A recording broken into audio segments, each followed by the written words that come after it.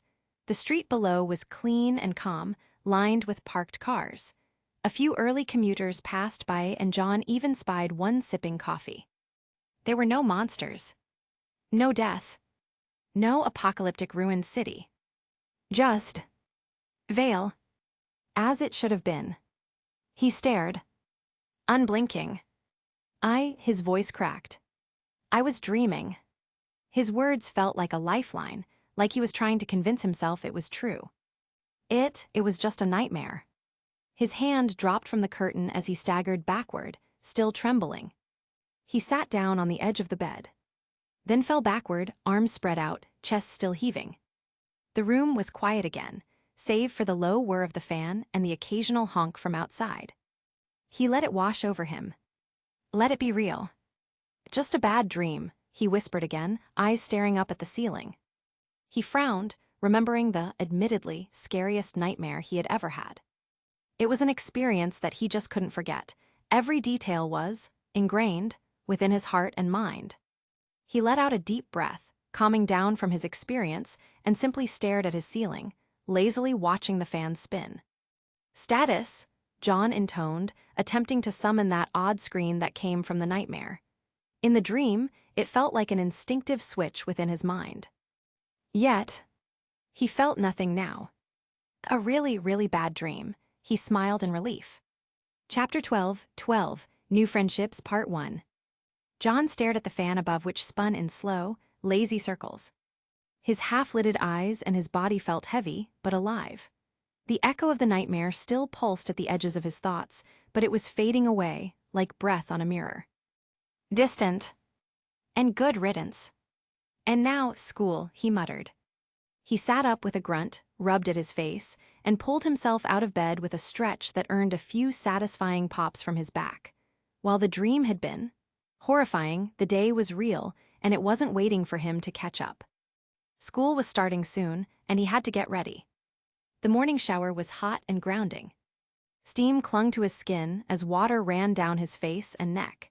He scrubbed away at the phantom ache that seemed to cling to his arms, eyes shut tight as he let the heat work its way into his muscles. No blood or pain. Just clean water. Those claws certainly felt real, but it was just a dream, John, he reminded himself. A dream, that's all. He opened his eyes slowly, almost stupidly expecting to see blood swirling down the drain. But there was nothing, just suds and clear water. Still, there was an odd sense of weight, of something having happened. It didn't seem to want to leave him, like his body remembered something, although his mind wanted to forget. It might have been terrifying, but I'll be damned if that wasn't cool as hell experience. I fought off a Beowulf with my bare hands and won. Almost died, but still. He shook it off. School, that was the priority. The house was quiet, and the kitchen more so, with sunlight pouring in through the window and painting warm patches on the floor. A plate of toast and eggs waited on the counter, covered with foil to keep the heat in. A glass of milk sat beside it, beads of moisture sliding down the outside in the morning warmth. Next to the plate was a small note. John blinked, then picked it up. "Left breakfast for you. Good luck at Beacon today. Remember to take the train. The card is next to this note. Don't miss it." He smiled faintly and turned the card over in his fingers. It was a slim, metallic rectangle, a train pass which came preloaded for an entire month. It had a familiar stylized V emblem printed on one side, signifying the Kingdom of Vale. He went out of his way for this.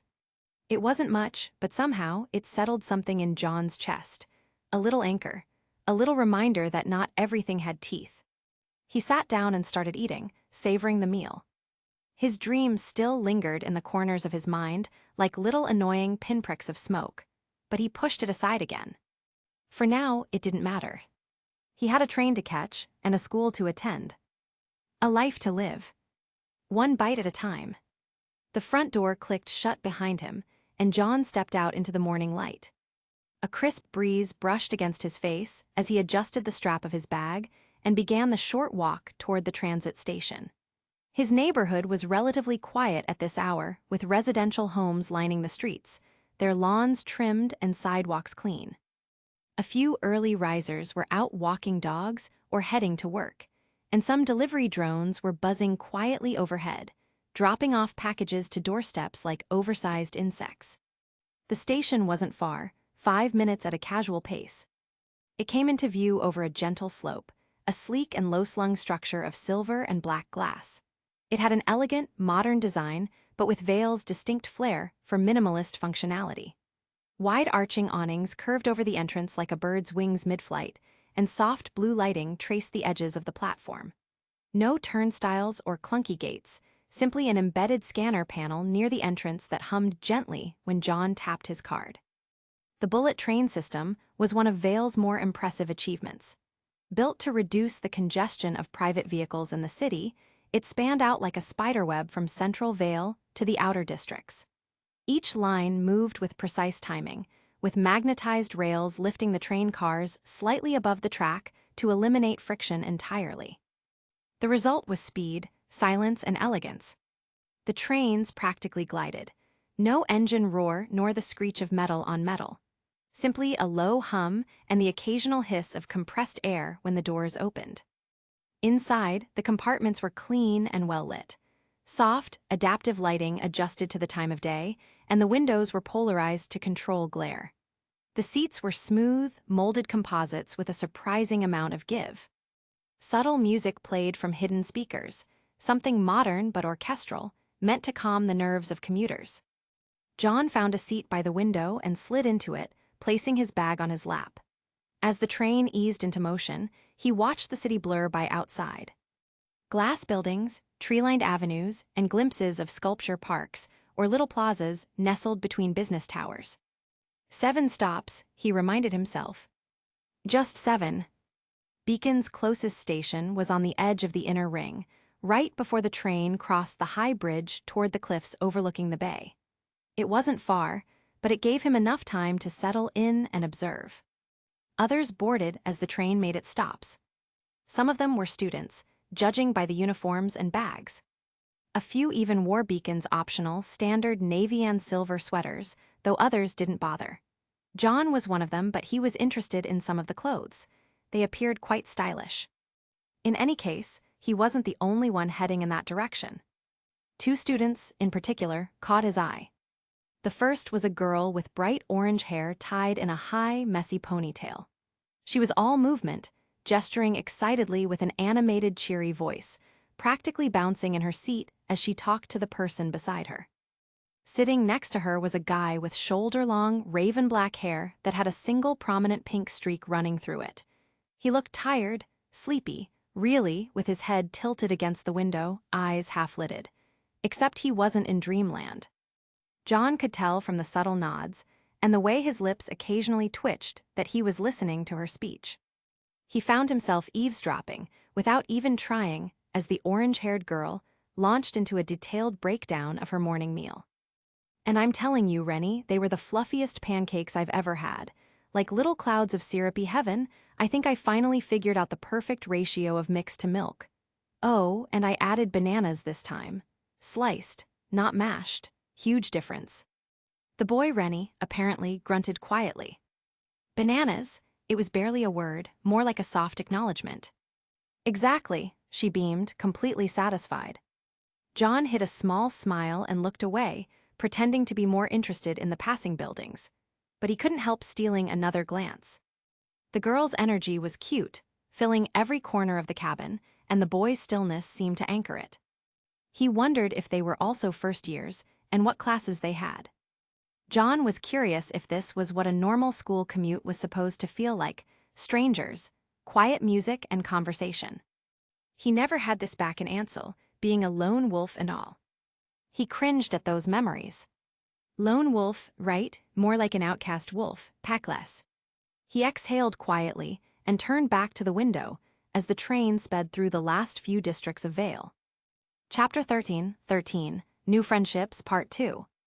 The train hissed to a stop, its magnetic hum quieting as the doors slid open. John glanced up at the digital display above the cabin door. Stop 7, Academy Station. That was his cue. He rose with his bag slung over one shoulder, checking twice that he had everything before stepping out into the open air of the platform. The orange-haired girl and her pink-streaked friend got off too, blending into the flow of students heading in the same direction. A small current of navy blazers and mixed attire all subtly funneled toward one wide, tree-lined road. John joined the crowd without hesitation. His phone suddenly buzzed in his pocket. Fishing it out, he thumbed the screen and saw a message from RWBY. "RWBY, hey, where are you? Class starts in 15. Face screaming in fear." John smiled faintly. Her energy was strong even over text. He tapped out a quick reply as he walked. "John just got off the train. I'll be there in 5. He slipped the phone back into his pocket. The route from the station to Beacon was a gentle slope, flanked on both sides by landscaped hedges and polished stone walkways. Ahead, the massive academy stood, proud and tall. John remarked at it quietly. It was going to take a while to get used to its grandeur. Students were starting to spread out now, some chatting in small groups, others walking briskly ahead. The pair from earlier, Pancake Girl and Rennie, drifted further up the path, blending into the crowd ahead. John focused on the looming gates of Beacon Academy, coming into full view. There, standing just outside the entrance, was RWBY and someone else. Even from a distance, the girl beside her was striking. She had long, flowing hair that shone like molten gold in the sunlight. Thick curls cascaded past her shoulders and down her back. Her skin was like smooth alabaster, flawless and pure. Her posture radiated confidence. She exuded the ease of someone who knew how to own a room, or a campus entrance, John supposed. Her figure was impossible to ignore. Curvaceous and athletic, with a narrow waist, wide hips, and a bust that made John's brain short-circuit for a second. She wore a form-fitting, long-sleeved jacket in amber and brown over a yellow tank top that left no ambiguity to her assets. A pair of snug black pants and tall boots finished the look, stylish, bold, and somehow effortless. She looked like a model who belonged on a poster or at the center of a crowd. John blinked and looked away before he got caught staring. He adjusted the strap of his bag again and picked up the pace. Okay, yeah, definitely not from Ansel anymore. He raised a hand in greeting as he approached. RWBY beckoned her hand to him. "John, over here." He jogged the last few steps and came to a stop in front of them, catching his breath with a crooked grin. "Hey, RWBY." She smiled wide, then turned slightly to gesture to the blonde beside her. "This is my sister, Yang." John blinked, "Sister." Yang extended a hand, the golden bracelets on her wrist catching the morning light. "Yang Zio Long," she said with a wink. "Pleasure to meet ya. You're the new transfer student, right?" John swallowed a lump in his throat as he took her hand. It was warm and surprisingly firm. "Yep, that's me, John Ark," he replied, managing not to trip over his words. "Short and smooth, nice to meet you." Somehow, miraculously, his voice didn't crack. "Thank the gods." "What, no, ladies love it, this time," RWBY teased with a smirk. John coughed into his hand awkwardly. "John Ark, huh?" Yang repeated, tilting her head slightly. "Ice to meet you. Hey, get it? Ice to meet you because we're breaking the ice by introducing ourselves." RWBY groaned immediately. "Yang." What, meeting someone new is no joke, Yang said with mock innocence. John couldn't help it, he laughed. That was awful, he said, grinning despite himself. Yang shrugged, tough crowd. Ruby looked between the two of them, then shook her head. This is what I live with. As the banter settled, John's thoughts briefly returned to Ruby's introduction. Sister, but they don't even share the same last name. He didn't ask, of course, it wasn't his business. But the thought stuck in his head as they turned toward the school entrance together. Something about it tugged at his curiosity. Still, if there was anything weird going on in their family, neither of them showed it. The energy between them felt easy and lived in, like they'd been through a lot together. He would know, 7 sisters and all. John adjusted his bag and walked alongside them, still feeling the ghost of Yang's handshake in his palm. All right, made it to school, met an actual bombshell, didn't die of embarrassment, good start. He hoped the rest of the day would go just as smoothly. The trio passed through the main gates of Beacon, walking into the shade that the morning sun was casting. Long shadows stretched over the stone path ahead, and the grounds were already lively with students milling about, chatting, heading to class, or lounging beneath trees. The energy was busy, but not chaotic. "You're from Ansel, huh?" Yang asked, shooting John a sideways glance as they walked. "Never been there, what's it like?" John rubbed the back of his neck. Busy and quiet, depending on the area, it's a small city, lots of old buildings. Not many tall ones, but still a few. Weirdly enough, a ton of bakeries and not much else, really. He shrugged, pretty different from Vale, honestly. Sounds interesting, but Ruby drew out the word with a grin. Vale's got everything. Cafes, parks, gaming lounges, the best smoothie shops in the kingdom. And don't forget Signal Tower, Yang added. Best place to watch fireworks or make out with someone. Not that I ever did that, she said, tone dripping with exaggerated innocence. Ruby rolled her eyes. Yang, she trailed off, then smirked like a devilish thought had crossed her mind. Hee, Yang talks a big game, but she hasn't had any. Yang clamped a hand over Ruby's mouth, her smile tightening. That's enough out of her, don't you think? John smiled, amused at their dynamic. Guess I've got a lot to explore. Any recommendations for someone new to the city? Yang removed her hand and shrugged. Oh yeah, arcades, the boardwalk, some killer food trucks near the harbor. Depends what you're into. I was kind of a homebody back in high school, John admitted. Didn't really hang out much, just kept my head down and got through it. Yang tilted her head. Not a lot of friends. He hesitated. Not really close ones, just classmates. We talked, but that was about it. There was a beat of quiet before Ruby filled it with her usual brightness. Well, you've got us now, she said, beaming. We're way cooler than classmates. Actually, we're kinda similar in that regard. Really? You seem like a social butterfly to me, John said. I mean, you were even assigned to show me around. Ruby winced. Yang smirked. Truth is, it wasn't Ruby who got assigned to you. It wasn't. Nope. Yang popped the pea, it was me. But I figured since Rubes hadn't made many friends in her 2 weeks here, this would be a good chance for her to stretch her wings, low stakes and all. Oh, John nodded. So you passed it off to her to help her socialize? Not bad, you could make a great manager. Ruby scoffed. Please, you should see what else she gets away with at home. I do all the work while she runs off doing who knows what. Yang gave a theatrical shrug, but didn't deny it. Well, I'm glad it was you, Ruby.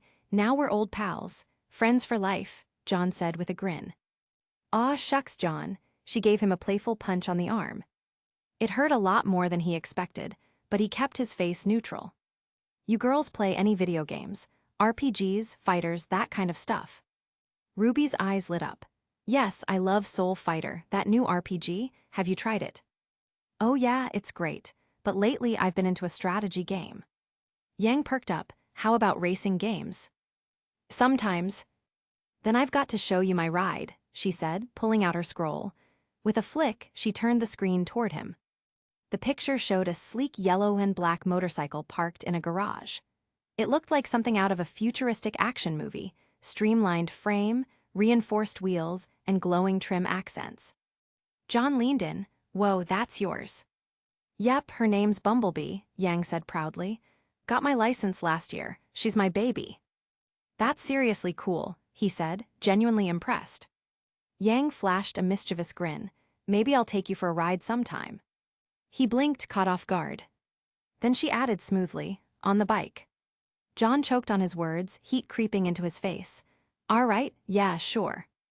RWBY facepalmed, Yang seriously. What? He walked into that one. John chuckled, guess I did.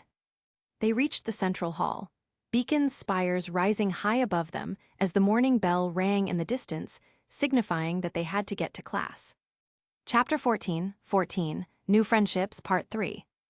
As they reached a split in the hallway, RWBY slowed her pace and gave John an apologetic look. Hey, so, I checked our schedules last night, and as it turns out, we don't actually have any classes together today, she said, frowning slightly. Sorry, I thought we might. Oh, John said, trying not to sound too disappointed. That's all right. But you're not totally stuck alone, RWBY added, brightening. Yang's got history and chemistry with you. That's before lunch, right? John turned to Yang. Wait, seriously. Yang gave a mock salute. History extraordinaire and chemist in the making, I'll be your guide.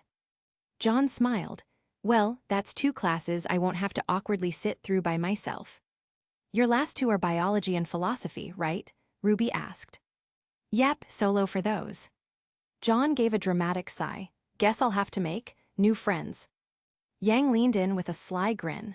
Oof, can't be that bad, but you better hope your bonding agents aren't too unstable. RWBY groaned. Yang. Wouldn't the bonding agents part be better off for chemistry? John asked, amused. Yang blinked, then nodded sagely. You know, I think you're right. Gotta brush up on my pun game. Don't worry, John said with a perfectly straight face. I'm sure you'll find a humorous joke somewhere. Yang froze for a second, then broke into a wide grin. I like this guy. We're totally gonna bond today. RWBY blinked, then made a face. Wait, I don't get it. John shook his head with a smile. That was terrible, but I'll allow it. Yang looked smug. That's why they keep me around. RWBY's scroll buzzed. She glanced at it and took a step back. Welp, that's me. Don't want to be late for class. She gave a small wave and flashed John a quick smile. Good luck. Try not to get blown up in chem. No promises. With that, RWBY turned and trotted off down the corridor, disappearing into the crowd of students. Yang jerked her chin toward the left hall. Come on, Ark, let's hit history. Lead the way, he said, falling in step beside her. The classroom was already half full when John and Yang stepped inside. It was wide with high ceilings and soft lighting that kept things from feeling too stuffy.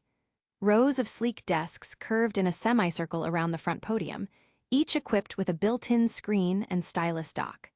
Large digital boards stretched across the front wall, already flickering with topic headers and historical dates. John followed Yang to a pair of open seats near the middle, setting his bag down as he took in the rest of the class. That's when he noticed them. The hyperactive girl from the train sat up front with her friend and was laughing about something with her orange ponytail bobbing up and down. Her energy appeared to have not dulled in the slightest. The boy with the pink-streaked black hair sat beside her, seemingly more awake now. His posture was straighter, and his eyes were calmly scanning the board as if he'd flicked some internal switch from sleepy to serious. In the corner was another familiar face. A girl with long, silvery snow-white hair and a pristine posture sat with her arms folded. Her eyes were fixed ahead, focused on the board. John recognized her instantly. Weiss. RWBY had pointed her out yesterday to him. She certainly looked quite intense. John could swear she was emanating a type of cool aura that screamed distance. It was borderline royal. Yang nudged him with her elbow. You'll get used to the crowd, she whispered. Want a quick intro? John nodded, and Yang gestured casually to the few people nearby. That's Sky and Dove. Those 2 dorks are inseparable. She pointed to a duo in the back row who were already trying to one-up each other on some game app. That's May, she added, motioning to a quiet girl with short blue hair and a piercing on her brow. Total deadpan but wicked good at trivia. And back there Sage and Nolan, chill guys mostly.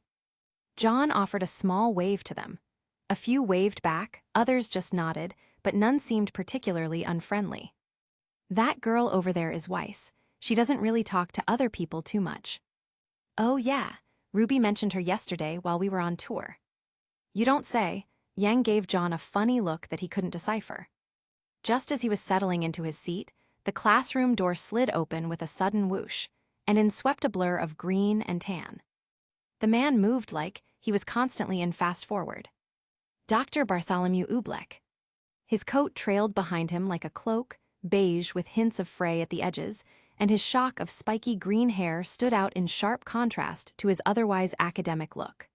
A pair of circular glasses perched on his nose, glinting with an odd light. He carried a thermos in one hand and a hollow tablet in the other. His eyes, darting, scanning, brimming with some manic energy, bounced around the room like they were reading 5 books at once. Good morning, yes. Hello, yes. Good morning, students of Beacon, and welcome to another day course on the collapse of civilization. He paused dramatically.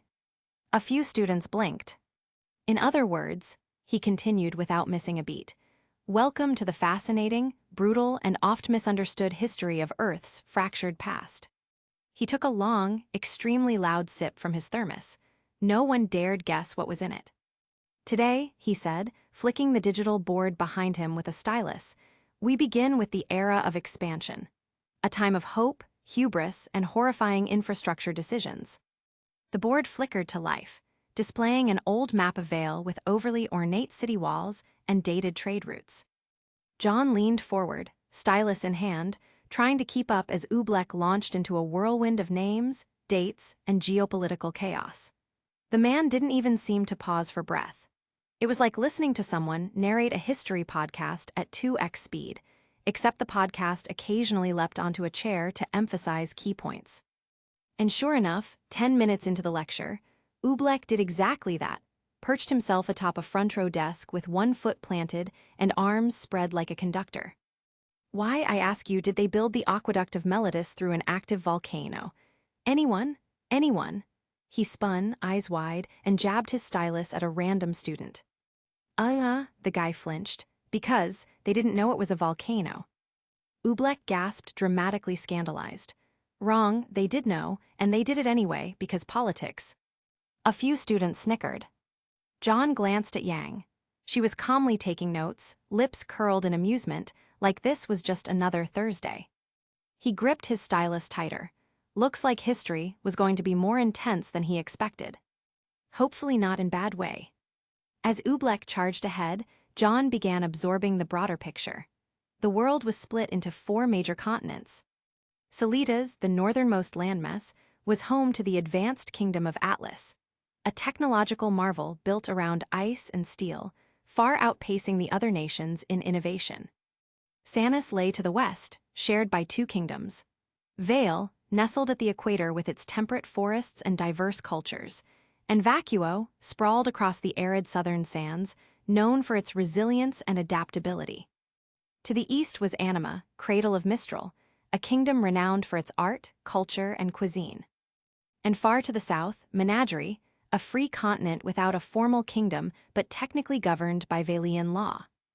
Rich in natural resources, it was a place of deep forests, tall mountains, and independent trade hubs, where celebration and commerce coexisted without a technical central rule.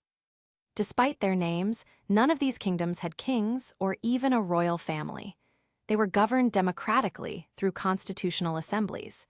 The term kingdom lingered more out of tradition than accuracy.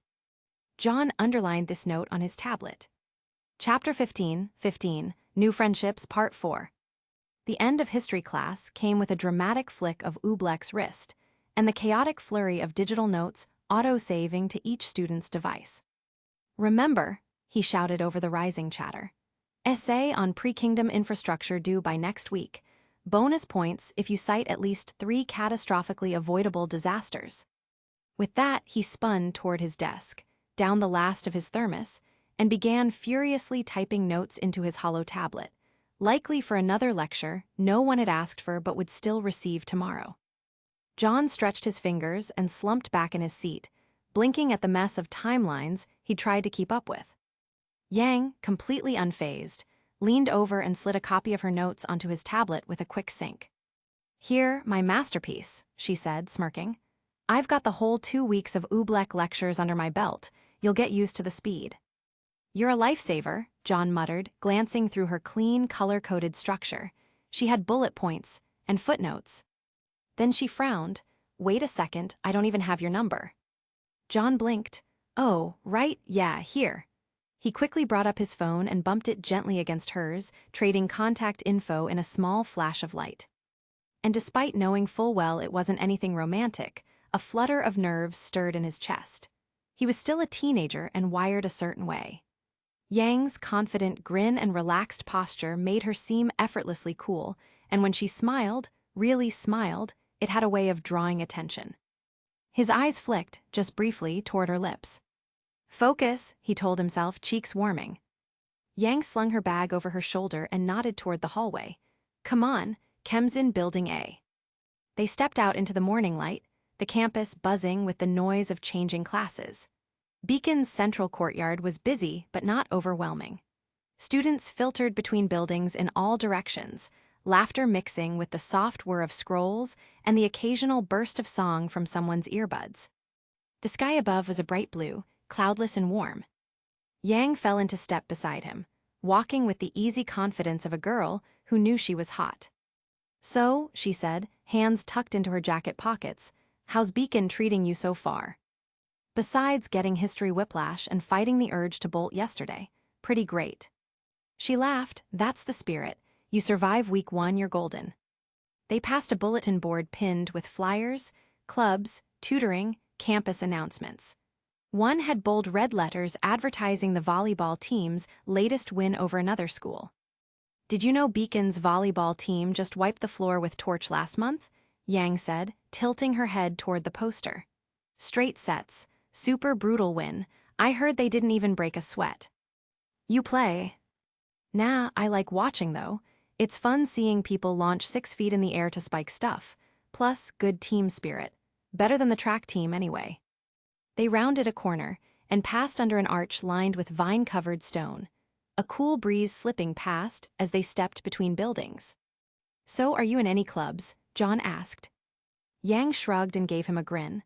Kinda, it's a school-funded thing, special invite only. He raised a brow. What kind of club is that?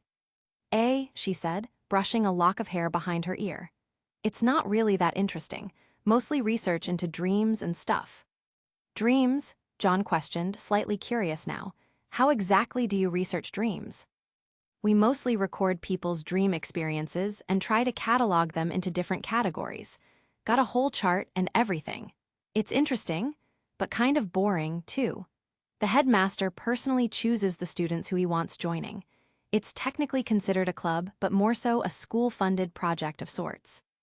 John wanted to ask more, but before he could, they crossed into the broad shadow of Building A. Its architecture stood apart from the Gothic spires of the older wings, modern and sleek.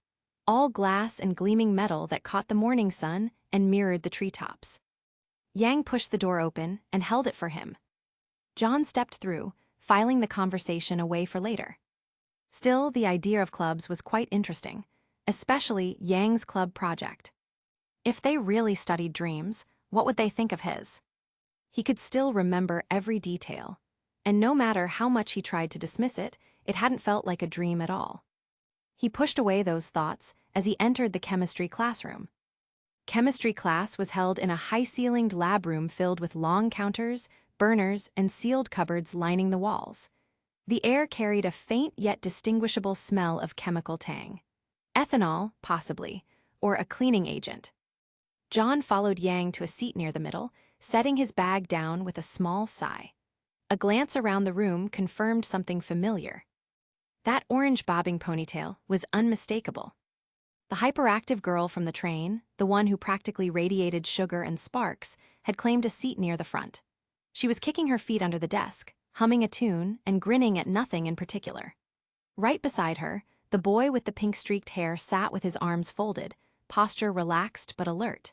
His gaze scanned the setup at the front of the room with quiet focus, though his eyes never seemed to drift too far away from the girl.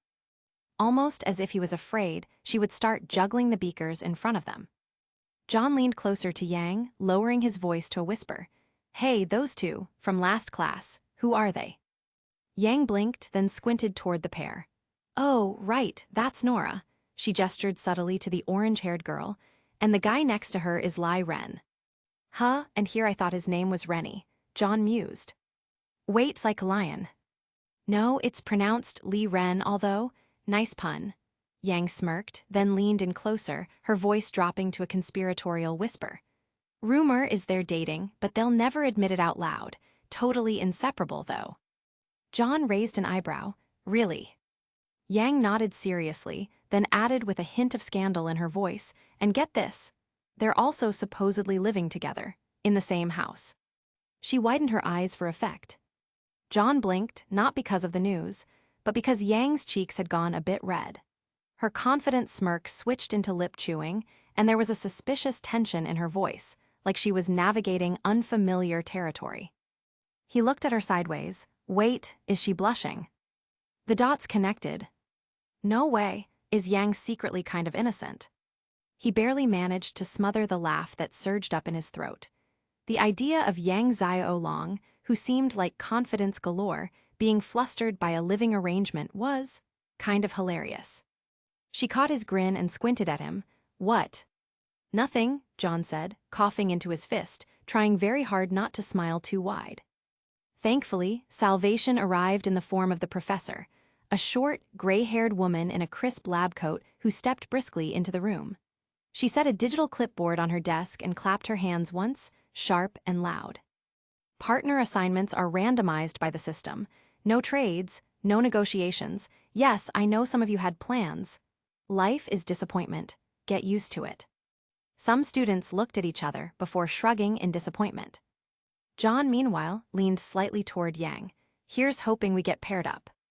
Yang squinted at him, suspiciously. You just want my notes again. Guilty. The professor began listing off names. Blake Belladonna and Cardin Winchester. Interesting.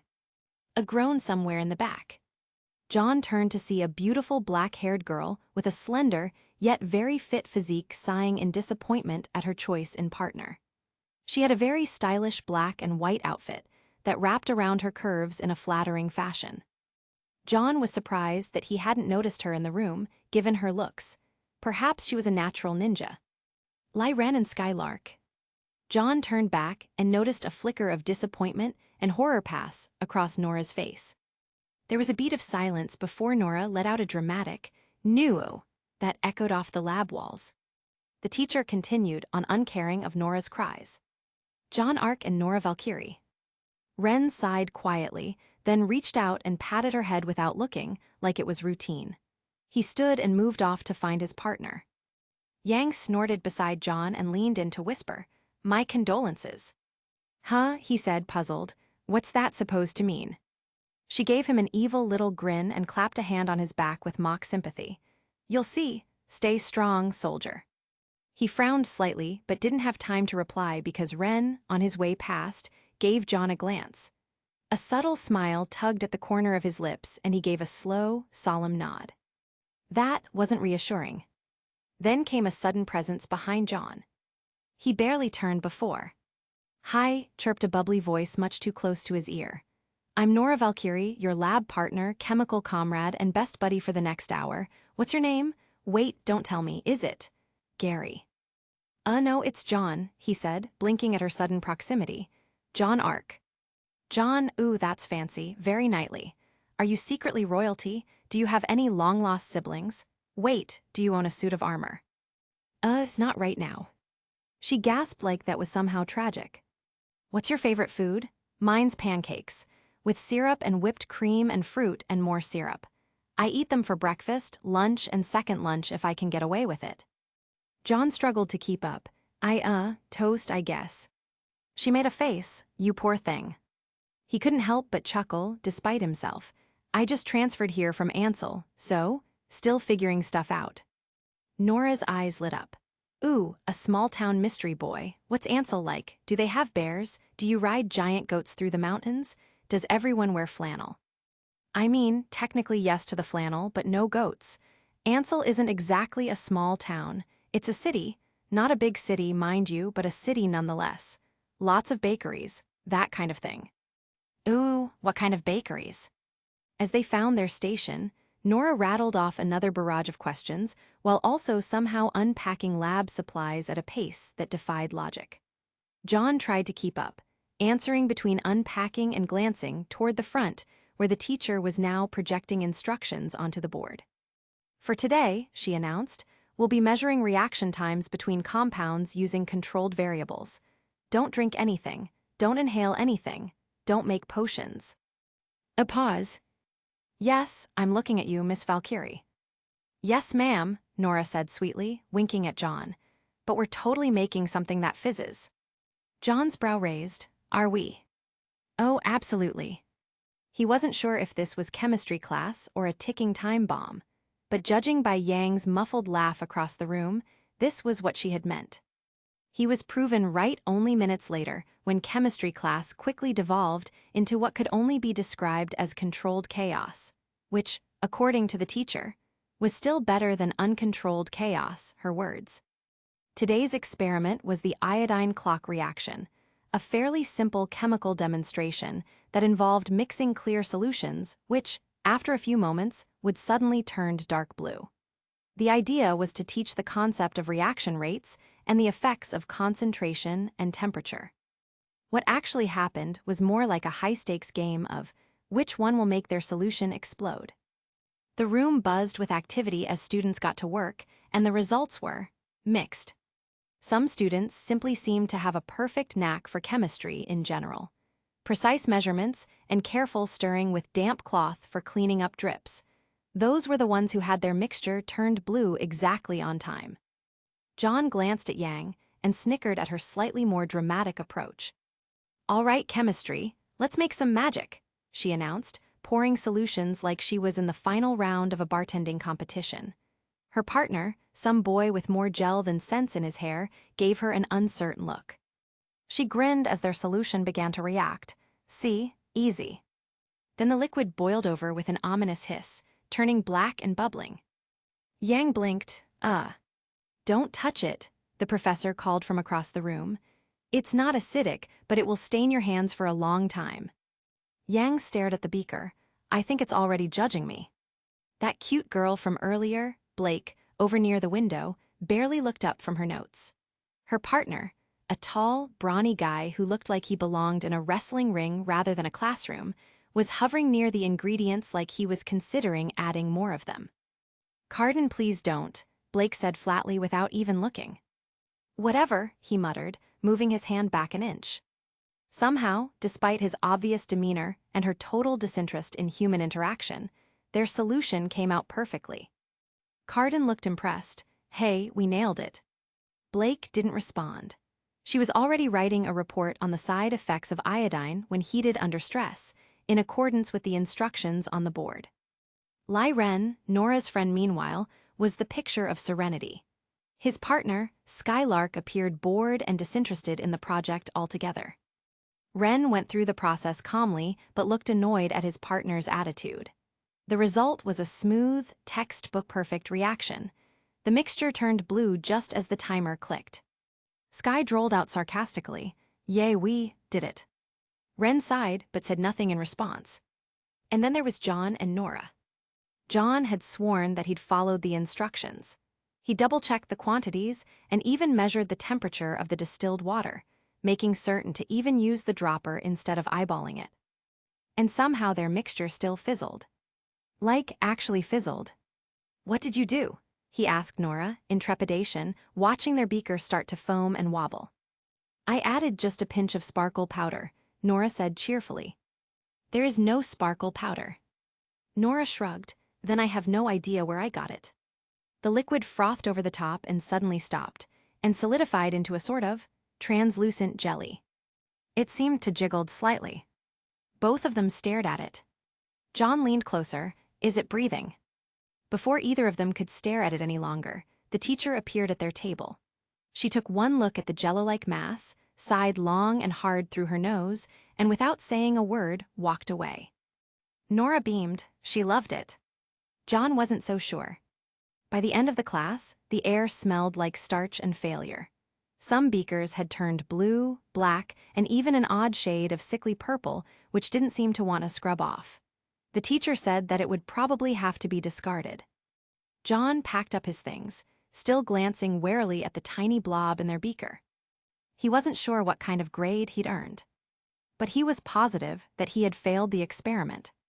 Chapter 16, New Friendships Part 5. The bell rang, dismissing the last class before lunch. John stepped out into the hall, with Nora still chattering beside him, like they'd been best friends for years. That's good to know for next time. Who knew adding pink starch turns it to goop? She gestured, shrugging like she wasn't the one who added extra ingredients to the experiment. Or maybe I secretly discovered a new polymer. John raised an eyebrow. Is that a good thing? Only if it doesn't come to life later and eat someone. Before he could figure out whether she was joking, footsteps approached from behind. John turned just as a familiar face stepped into view. Lyren. He stopped next to Nora, with his hands tucked calmly inside his jeans. His expression was a picture of practiced patience, though the slight crinkle near his eyes betrayed a hint of amusement. As if he'd already endured several of Nora's morning tangents and expected a dozen more by nightfall. Nora beamed and gestured dramatically between them. John, meet Ren. Ren, meet John. Ren gave a slight bow of the head. Nice to meet you. You're the new transfer, right? You too, John said, returning the nod. And yes, I'm new. I'm from Ansel. Ren raised an eyebrow. Oh yes, I've actually been there before a couple of years back. Really? It's a little further out from Vale, so I thought it would be rarer to find someone that's been there before. Well, you aren't entirely wrong. I was only there due to a connecting flight. Gave me some time to explore the city a little. John nodded. The city of Ansel did have many connecting flights, small though it might be. Nora gave Ren a curious look but said nothing. They stood there for a moment in easy silence, broken only by the muffled noise of students clearing out from surrounding classrooms. John found himself liking Ren's presence. He seemed calm and grounded. The kind of guy who could probably survive a hurricane just by standing still. Well, Nora was kind of like a hurricane in her own sense. Then Yang's voice rang out from down the hall. There you guys are. She strolled up with a bounce in her step and greeted both Nora and Ren with a casual wave. Hey, you two, causing trouble already. Nora saluted with a grin. Only small trouble. Yang rolled her eyes fondly. Sounds about right. From their short exchange, it was clear the three of them knew each other already, casual acquaintances, maybe even on the edge of friendship. Familiar enough to tease, but distant enough to still be polite. Then Yang, seemingly having a light bulb moment, asked with hum, You guys want to join us for lunch? The question seemed casual on the surface, but John didn't miss the way Ren's and Nora's expressions widened, though Ren's was more subtle. Really? You want us to join the two of you for lunch? She looked from Yang to John, almost like she expected them to laugh or tease her. John didn't hesitate. Of course, he said, smiling. We'd be glad to have you join us. Nora blinked. Then she lit up like someone had flipped a switch behind her eyes. Her grin could have powered a small town. Awesome, let's go right now. Ren offered a small but genuine smile too. Thank you. Hold your horses, we're waiting on someone. Yang held her hands up. The two of them nodded in acceptance. Yang gave John a playful nudge with her elbow. Look at you, making friends already. I'm on a roll, John said, a little surprised at himself, but he didn't mind it, not one bit. Just then, Ruby appeared at the corner of the hallway, waving as she jogged over. Hey Yang, oh Nora, Ren, she greeted with a bright grin. Nora waved back, Ruby, hi. John watched as Ruby exchanged conversation with the two of them. She seemed to know them well enough to make it natural, and soon the five of them were heading toward the dining hall together. John was simply happy that he didn't feel like the new kid awkwardly tagging along. As the five of them reached the cafeteria, the familiar scent of warm food drifted through the air. Grilled meat, baked buns, and a hint of delicious seasoning that probably came from the curry station. Beacon's dining hall was impressively stocked for a school cafeteria. Along the serving line, trays were loaded with options. Thick-cut steak sandwiches, steamed dumplings, pasta with creamy mushroom sauce, rice bowls, fruit cups, and the ever-reliable Beacon fries, which were seasoned so well that Ruby joked had their own cult following. John grabbed a chicken rice bowl, a cup of apple juice, and a slice of chocolate cake he definitely didn't need, but took anyway. Ren, after some quiet inspection, settled on steamed dumplings and a miso soup, moving with precise, almost graceful efficiency.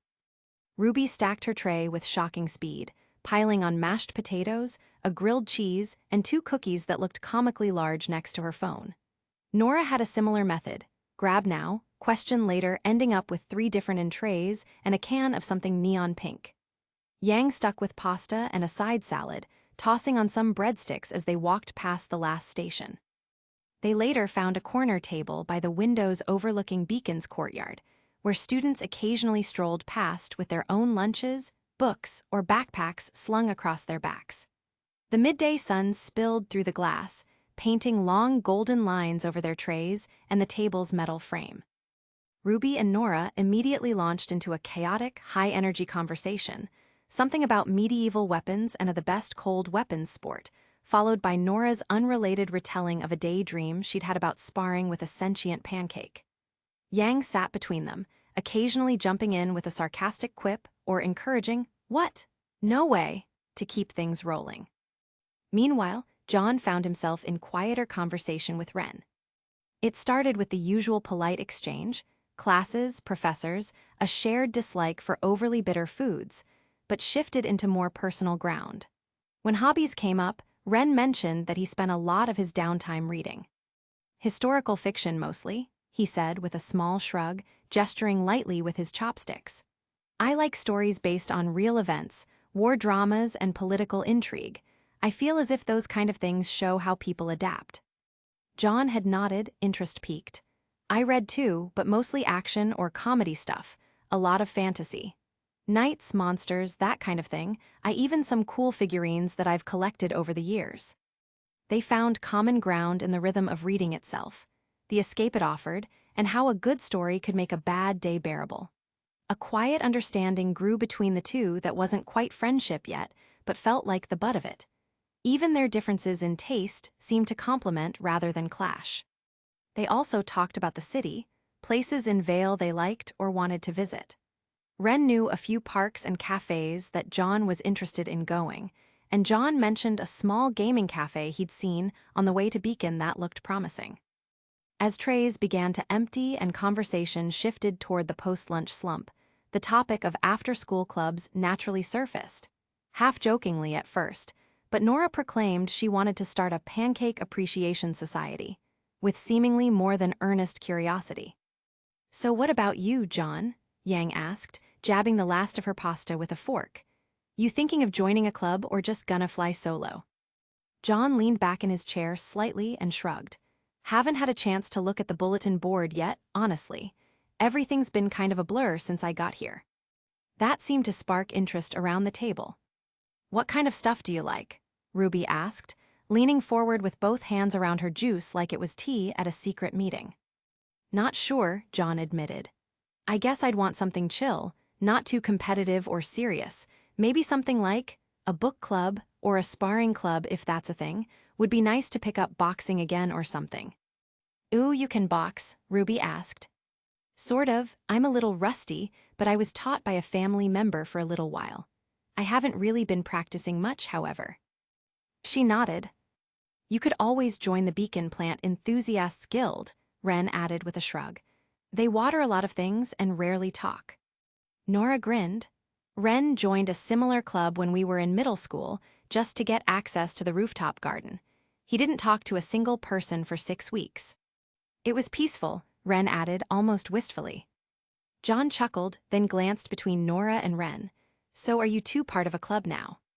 Before either could answer, Yang chimed in, sipping from her drink with the smug satisfaction of someone about to drop a surprise. "Technically," she said, "RWBY, Nora, Ren, and I are all in the same club." John blinked, staring at them. "Wait, really?" RWBY looked up from her cookie and nodded casually. "Yup, we got pulled in a little while ago." "It's that same club you mentioned earlier, isn't it?" John asked, looking to Yang. "The one with the mysterious invite-only thing."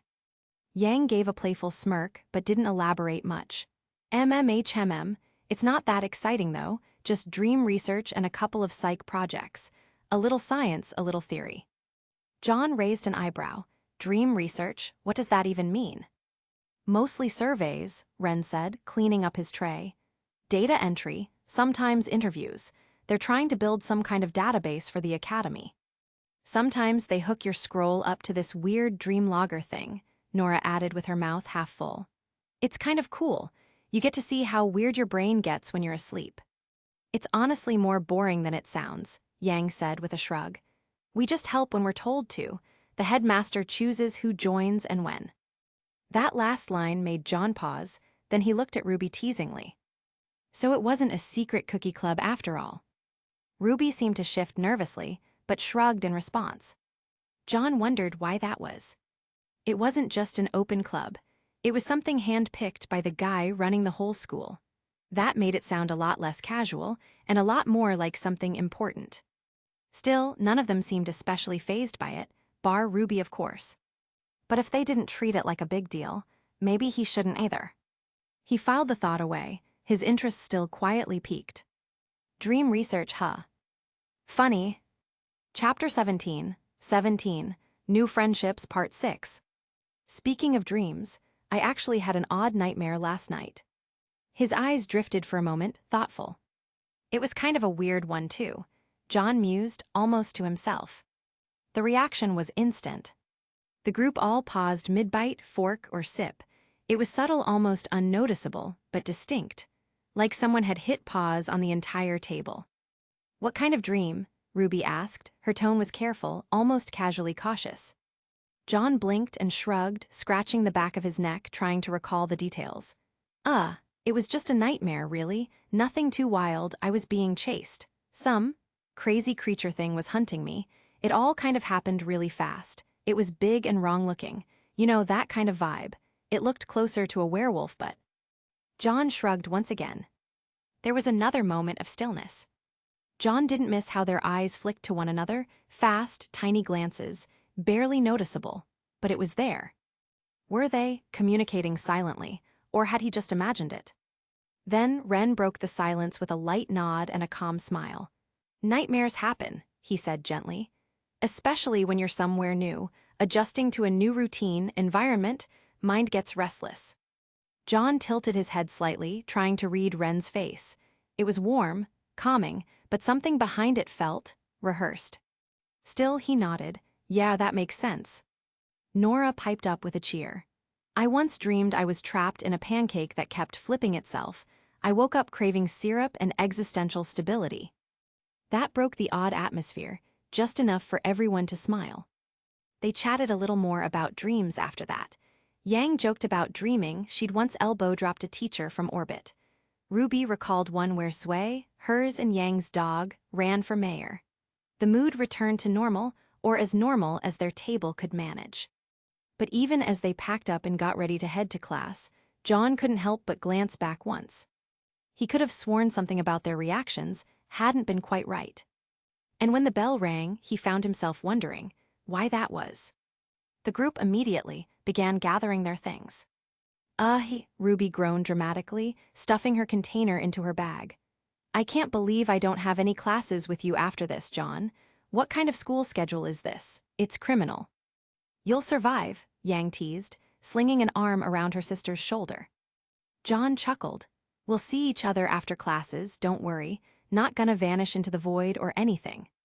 Yet, Ren added mildly. Not helping, John muttered. As they stepped into the courtyard and began splitting off toward their respective classes, John took out his scroll. Hey, before we go, Ren, Nora, mind if we trade contact info? Sure, Nora chirped, already tapping away on her own scroll. Now we can text about pancakes and dream pancakes. Ren offered a faint smile and bumped his scroll with John's. It's good to have more people to talk to. John nodded. Despite how different the two were, their presence together made sense. Nora was like a firework in the midst of an explosion, barely contained. Ren felt like the calm tether that kept her grounded. There was something steady in the pair's demeanor John found oddly comforting. They waved goodbye, and John headed off toward the science building, weaving through the crowd with his bag slung lazily over one shoulder. His next class, biology.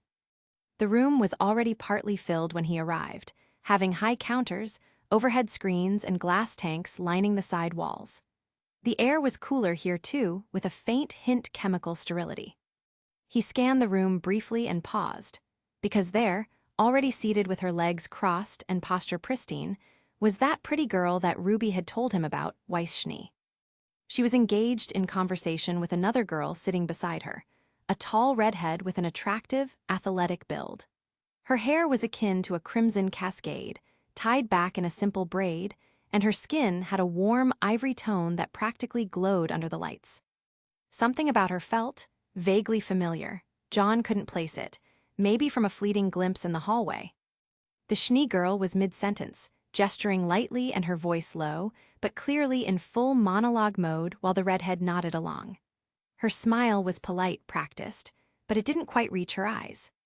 John had seen that expression many times before. The kind that was worn by checkout cashiers or service agents when a customer rambled on for far too long about gluten-free flour or the merits of organic frosting. He glanced around. There were plenty of empty seats, especially in the back, but none that seemed interesting. He took a breath, adjusted his collar, and stepped forward. "Hey," he said to the red-haired girl, nodding toward the empty chair beside her. "Is this seat taken?" Both girls turned toward him. Weiss blinked in mild surprise and a hint of annoyance, her sentence cut off mid-flow. The redhead's polite smile shifted, just slightly, less strained, a little more curious now. "No, it's free," she said, her voice warm but measured. John slid into the seat, offering a small grin. "Cool, thanks." He didn't miss the way Weiss glanced between them, her eyes narrowing faintly, as if annoyed that her captive audience had just been stolen. But for now, John just pulled out his phone and notebook, choosing to ignore the look. He'd figure out who this redhead was later. Weiss opened her mouth, drawing in a breath, undoubtedly to deliver some refined, eloquent scolding. But before she could unleash it, the door burst open with theatrical flair. "Good afternoon, aspiring minds of biological brilliance." The voice boomed across the room like a battle cry wrapped in a thesis paper. John flinched. Several students sat up straighter, startled. Striding in with grand purpose was a man who looked like he belonged on the cover of a vintage adventure novel. One about safari expeditions and odd scientific marvels. He was built like a circus strongman, broad-shouldered and stout but not overweight. He was packed with dense, sturdy muscle, and his gait had a bounce to it, like he was marching to some triumphant tune only he could hear. A thick, magnificent mustache curled over his lip, bushy enough that it could probably hide a squirrel. "To those of you who do not remember or are new, I am Professor Peter Port," he declared, slapping a palm against his chest as though this fact alone should spark applause. "And welcome back, all of you, to the world of biological sciences, foundations and phenomena." John blinked. He's like Santa Claus if Santa got a gym membership and a PhD. Professor Port launched into his lecture with all the energy of a carnival ringmaster, except with more references to digestive systems and fewer elephants. The topic of the day: symbiosis and organismal relationships. "The animal kingdom," he boomed, "is a grand tapestry of cooperation, betrayal, and occasionally parasitic horror. Did you know," he turned dramatically, gesturing at the projection screen, "that the tongue-eating louse, Cymathoa exigua, enters a fish's mouth, attaches to the tongue, and becomes the tongue? Fascinating, isn't it? Horrifying, yes, but utterly fascinating." A few students recoiled. Nora, had she been in this class, would have probably asked if it could be trained to sing karaoke. "And consider the symbiosis of the cleaner wrasse and the moray eel," Port continued, clasping his hands behind his back and beginning a long, looping pace around the lab benches. "These tiny fish enter the mouths of giant predators to clean their teeth, and they're not eaten. Trust, mutual benefit, dental hygiene, what noble themes." He paused before pulling up an image of preserved specimens and gave it a fond pat. "I once watched a mantis shrimp shatter a crab's carapace with the force of a bullet. Truly, nature's own pugilist. In fact, its punch accelerates faster than a .22 caliber round. And don't get me started on octopi. Those sly devils can unscrew jars and solve puzzles. Why, if I had 8 limbs, I might have finished my dissertation in half the time." John scribbled a few bullet points, alternating between fascination and concern that the man might explode from enthusiasm. Every few minutes, Port would digress into some bizarre animal anecdote before yanking himself back on topic with a dramatic, "Ah, but I digress." Despite the rambling, the class was oddly engaging. John found himself enjoying the lesson more than expected. Port's energy made the subject feel alive, wild, even. He did catch the redhead beside him smiling at one of Port's tangents about how some frogs vomit up their own young after storing them in their stomachs. Weiss, meanwhile, had her head in her hand, nose wrinkled in half-revulsion. John leaned slightly to the side, whispering, "So, how many classes does he teach like this?" The redhead whispered back without looking, "All of them. He's pretty interesting, isn't he?" John hummed in agreement, but wasn't sure if that was a warning or an endorsement. Still, one thing was certain: biology was not boring. Professor Port seemed to end class the same way he'd started it. "Remember, young scholars, life is less about what you dissect and more about how you dissect it." The bell rang, and the students made a dash for freedom. John packed up his notes, glancing once at the redhead beside him. She was already standing, politely nodding to something Weiss was saying as they exited the classroom together. He hesitated, his mouth half open like he might say something, maybe a belated introduction, but the words were stuck. She was already gone. He rubbed the back of his neck and gave himself a mental shove. "Come on, Ark, missed opportunity. You'll see her again in the next biology class, hopefully." Heading through the halls toward his next class, John tried to shake the lingering awkwardness. Philosophy was next, hopefully that'd be calmer. When he entered the room, he spotted a few students already seated. They were scattered and quiet, as if the subject itself demanded a sense of stillness. His eyes swept over the rows and locked on someone familiar. Blake Belladonna. He recognized her immediately. She was that other cute girl that had been in chemistry, paired with the bulky, arrogant-looking guy from earlier. What was his name again? Sardine. No, Carton, probably. Right now, Blake was seated near the window, her dark hair falling in a perfect curtain down her shoulders.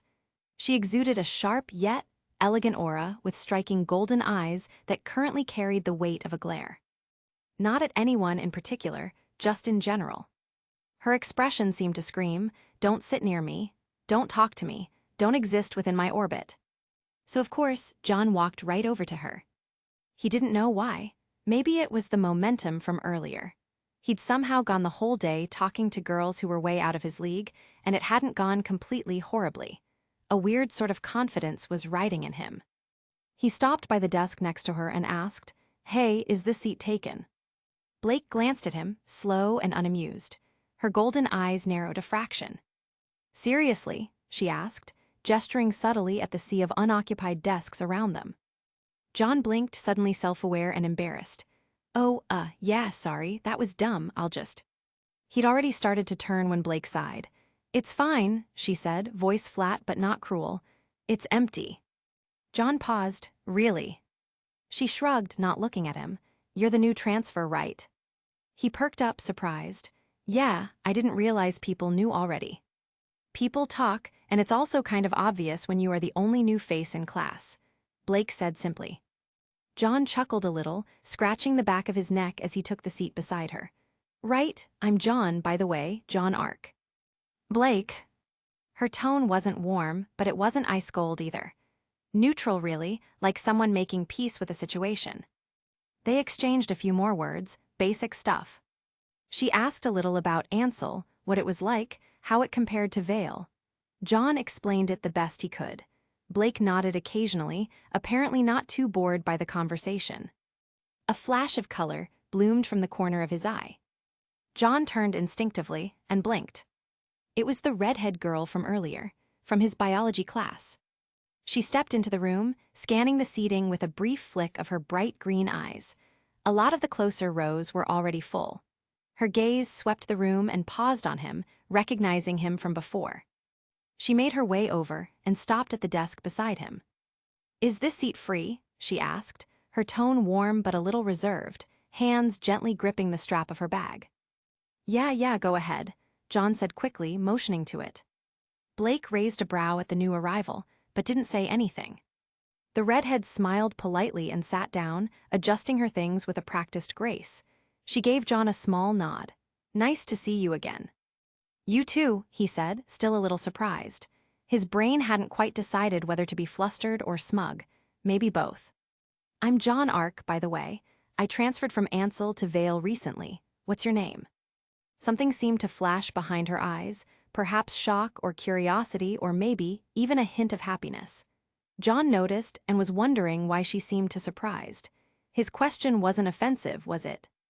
"I'm Pira Nikos. I'm not from Vale either, I'm from Mistral."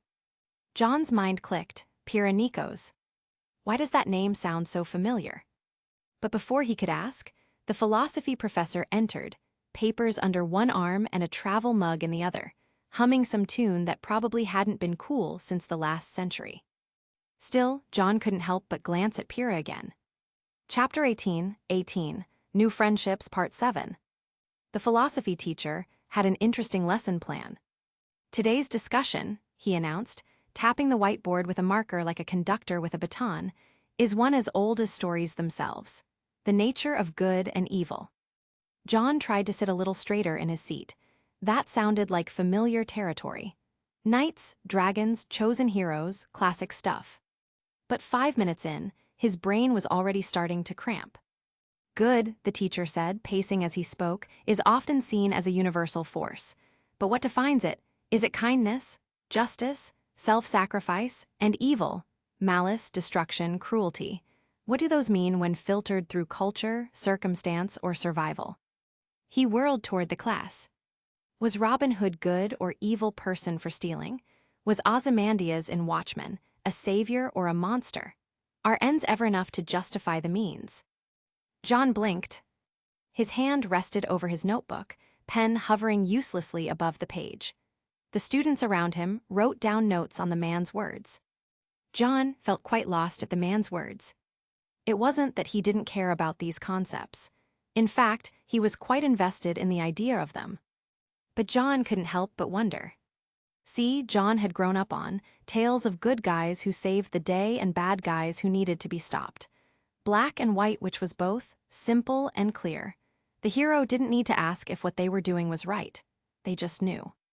John didn't think to question it either. Perhaps it never really occurred to him to do so. But now he was being told that morality could shift depending on where you were born, who you were raised by, or what circumstances you found yourself in. That people who thought they were doing the right thing could still cause harm. And sometimes, those branded villains might be victims of another narrative entirely. Nurture and nature, good and evil. As he looked down at his half-filled notes, one sentence stood out. Good and evil are less fixed laws and more lenses, tools by which humans give meaning to choices and consequences. He sighed. He caught himself glancing sideways, first at Pira, then at Blake. Both were listening, though Pira had a soft crease between her brows, as if she was weighing something deeply. Blake, however, was as inscrutable as can be. Perhaps they understood these concepts easily. John wondered if most people always thought this way. Was John naive? Not particularly. It was simply that he didn't think to really question the concepts as a whole. He thought back to the stories he'd read, the Saturday morning shows with bright heroes and dark villains. How many times had he believed someone deserved to be beaten simply because they were the bad guy? He shifted in his seat.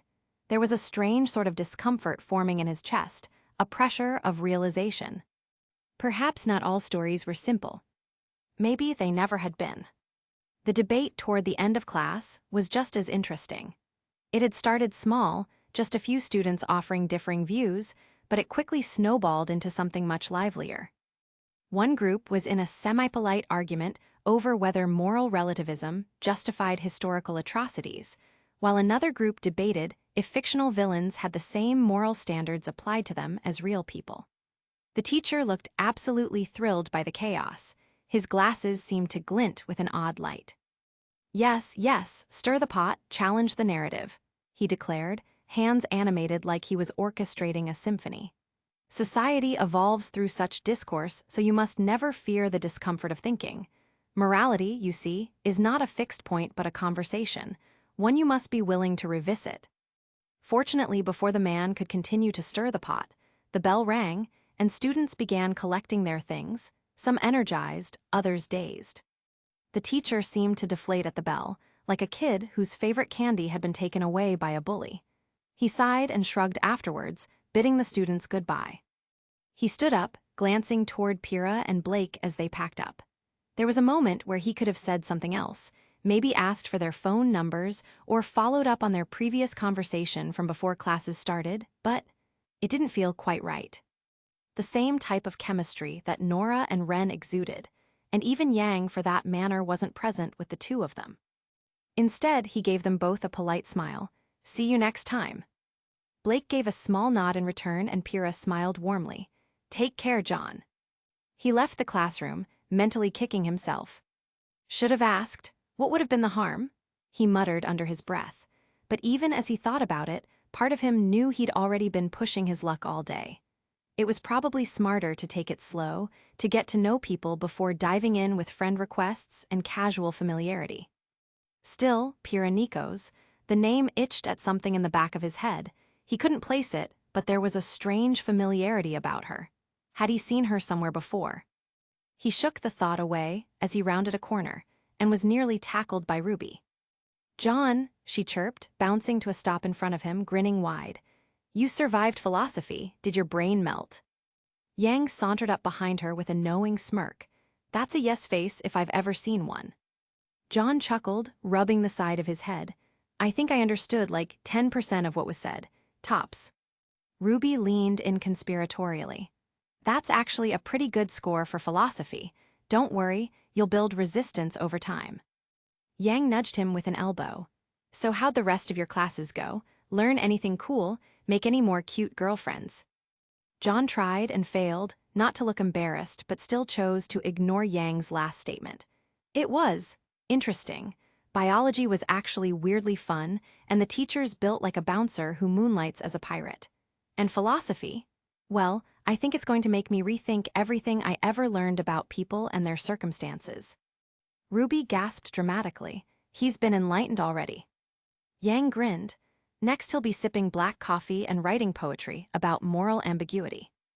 John rolled his eyes, but couldn't help smiling.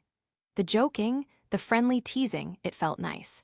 Familiar in a way that made him feel lighter after the mental gymnastics of class. They walked down the hallway together, side by side chatting mundanely next about their other classes. The late afternoon sun casted golden streaks across the courtyard. Students passed by in pairs or small groups, some heading off campus, others lingering to chat or scroll through their phones. John walked between RWBY and Yang, his hands in his pockets, thoughts drifting. He was just about to ask where his two new friends, Nora and Ren, had gone when Yang gave him a light slap on the shoulder. "We're heading to our club meeting," she said casually. RWBY nodded. "Yeah, we don't really want to be late for it." "Oh right," John said. "Well, good luck with that. I'll see you two tomorrow." Yang gave him a thumbs up. "You bet. And hey, check out the bulletin board tomorrow morning, yeah? You might find a club that fits." "Good idea," John replied. "Could be fun or useful." RWBY grinned. "Just don't be weird during club tryouts." "When have I ever been weird?" John looked affronted. They shared a final wave, and John watched them head off toward one of the side buildings. John slapped his forehead, realizing that he had once again forgot to ask about the name of the club, simply to inquire about it. He shrugged, adjusting the strap of his bag and making his way toward the shuttle terminal. He supposed that he would ask next time. The bullet train ride back was uneventful. The hum of the rails and the gentle rocking motion lulled John into a half-drowsy state, his thoughts drifting between classes, conversations, and flashes of the faces of his new acquaintances. Before he knew it, he was stepping off at a stop, weaving his way through the not-so-familiar streets of the new neighborhood until his house came into view. Home. He dropped his bag by the door, kicked off his shoes, and beelined for the shower. The hot water felt amazing, washing off the weight of a long day. After drying off and tossing on some fresh clothes, he wandered into the kitchen. Just in time, too. His dad had arrived, shrugging off his jacket and setting a large takeout bag on the table. "Hey kiddo," his dad said, voice warm with fatigue. "Rough day." John smiled. "Not rough, pretty good actually, just tiring, I think." "Glad to hear it. I figured you'd be wiped, so I picked up dinner. Got us some vacuum stir-fry and grilled meat skewers. Place down the block just opened." John's stomach growled the second the bag opened, a rich mix of savory spice and charcoal-grilled aroma hitting him all at once. They sat down and dug in, chatting casually between bites. John told him a little about his classes, glossing over the more philosophical parts, and mentioned some of the people he'd met, though not too many details. His dad didn't press, just nodded along, happy to listen. After dinner, John retreated to his room, flopped into his desk chair, and called his mom. They didn't talk for long, just a few updates, a little teasing, and the usual concern from her end. She was glad he was settling in, though she couldn't resist reminding him to get enough sleep and to eat healthy. "Don't worry, Mom," he said with a laugh. "I had actual food today. Dad even brought takeout." She sounded relieved, and after a few more minutes of light chatter, they said their goodnights. Homework came next, mostly reading and a few questions to answer. It wasn't difficult, but his brain was still half stuck in philosophical concepts. The readings didn't really help much. If anything, they just added more layers of confusion. When he finally closed his notebook, he booted up the strategy game he'd been working through for a while now. It didn't take long for him to fall into the rhythm, building, expanding, defending, counterattacking. The final boss was brutal, but by the time the clock neared 11, he'd pulled off a narrow victory. "Yes," John whispered with a triumphant fist pump. "Finally." He saved the file, shut it down, and leaned back with a satisfied sigh. Then he stood stretched and turned toward his bed. His smile faded. The mattress looked the same as it had that morning. Neatly made, but John's stomach tightened anyway. The memory of the dream, the cold dread and the wrongness of that creature's form, the sound of claws and feeling of it parting his flesh. The snap, snap, snap of its jaws as it tried to rip off his face. It all lingered in the back of his mind, like a stain that wouldn't wash out. He stared for a long moment, then quietly left his room and padded down the hallway. His dad was still up, folding some laundry in his room while watching an old movie. "Hey, Dad," John asked, hesitating at the door. His dad glanced up. "What's up?" "Did you bring that old bat with you, the one you made, from when you were messing around with blacksmithing?" There was a pause. "The steel one?" his dad asked, curious. "Yeah, it should be here somewhere. Why?" "I dunno," John said, scratching his arm. Would feel better having it near me tonight, just in case someone breaks in or something." His dad gave him a weird long look. "John, this is one of the safest neighborhoods in Vale. Besides, I locked up everything. You're good." "I know, I'd feel better." Still watching him, his dad set the folded towel down and walked to the closet. After rummaging through a half-unpacked box, he pulled out the bat. It was long and slightly heavy-looking, with the metal dulled by time. But it still looked quite solid. "Here," he handed it over. "Don't go swinging it at shadows or windows." John gave a small, grateful smile. "I won't, thanks." "You okay?" his dad asked, an odd glint in his eye. "You seem off." "I'm fine," John replied quickly, "just being cautious." His dad didn't press, but that strange glint was still present in his gaze. "Right, then, good night again, kid." "Night, Dad." John returned to his room, gently setting the bat beside his bed. It rested easily against the nightstand, within reach. He stared at it for a moment before muttering under his breath, "Just in case." Then he turned off the light and lay down, watching the shadows crawl across his ceiling until sleep finally came. And opened his eyes to see that unfamiliar dark rotting ceiling once again. His heart pounded. "Shit," he cursed. Chapter 19, Prey and Predation, Part 1. Darkness draped around the room like a living shroud, silent but seemingly all-consuming. The hazy red light coming from outside his grimy window was all that gave him vision. "Not again," John internally screamed. His heart thudded against his ribs, wild and wary, but not quite as panicked as last time. There was a strange, grim familiarity to it now. Thread of sanity seemed to hold him more steady. He twisted to the side, hand already reaching for where he remembered leaving the bat. His fingers brushed cold metal and relief flickered through him until he pulled it closer. The steel bat, once solid and strong, now looked like it had been left to rot. Rust streaked across its surface like dried blood, and the once smooth handle was chipped and pitted. It felt heavier, not from weight but from age, like it had endured something he hadn't. John frowned, his thumb grazing a rough edge, feeling the cold bite into his skin. "This isn't how I left you," he muttered under his breath. A chill crept down his spine, not from the air, but from the way the bat seemed to belong here now.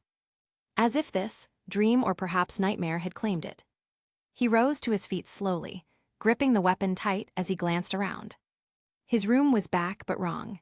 Still stained in that sepia-sick color palette and half-rotted, all dead yellows and crawling shadows. But something was different. He took a step and glanced around. The wall was whole. The window that was shattered from that encounter was intact, albeit still covered in grime and dark stains. The claw marks across the decadent floorboards, the gouged plaster, all gone. John swallowed uneasy. "It's like it never happened," he murmured, "or someone rewound the damage."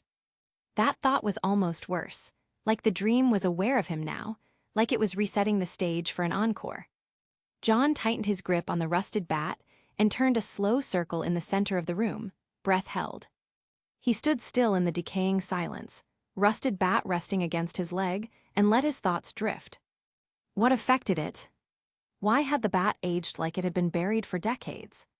Was he caught in some sort of time loop, forced to relive the same twisted dream again and again, only to change the outcome if he played it right? He'd read stories about these scenarios, but John wasn't certain if that held true here. Perhaps if he waited, the creature, the Beowulf, would crash through the front door of his house once more. He wondered if he would be as lucky as he was during the first encounter. Maybe if he moved first, he could strike it down before it even realized he was here. But then again, he turned, casting another look across the room. Everything that the creature had broken before, the wall, the window, it was all intact. Repaired. Not to its original form, of course. It still all looked twisted and broken. A parody of normalcy, like an apocalypse from the future, had affected everything in this world. Could it really be a time loop of some sort? If I were to die, will I even come back to life, or will I die for real? Maybe, or maybe not, John didn't know. But what he did know was that somehow, this world fixed itself, like a game resetting the map between failed attempts of sorts. His eyes drifted down to his clothes. They were clean and whole, no blood, tears, or ash. John squinted. That was weird. He hadn't noticed last time, too much panic clouding his thoughts, but now that it stood out, the contrast bit at him. Why would the bat and room decay, but not his clothes, not what he was wearing? Why did the room rot and windows repair? He tapped his chin with his free hand, frowning hard. Maybe it has something to do with what I'm touching. That would make some sense, right?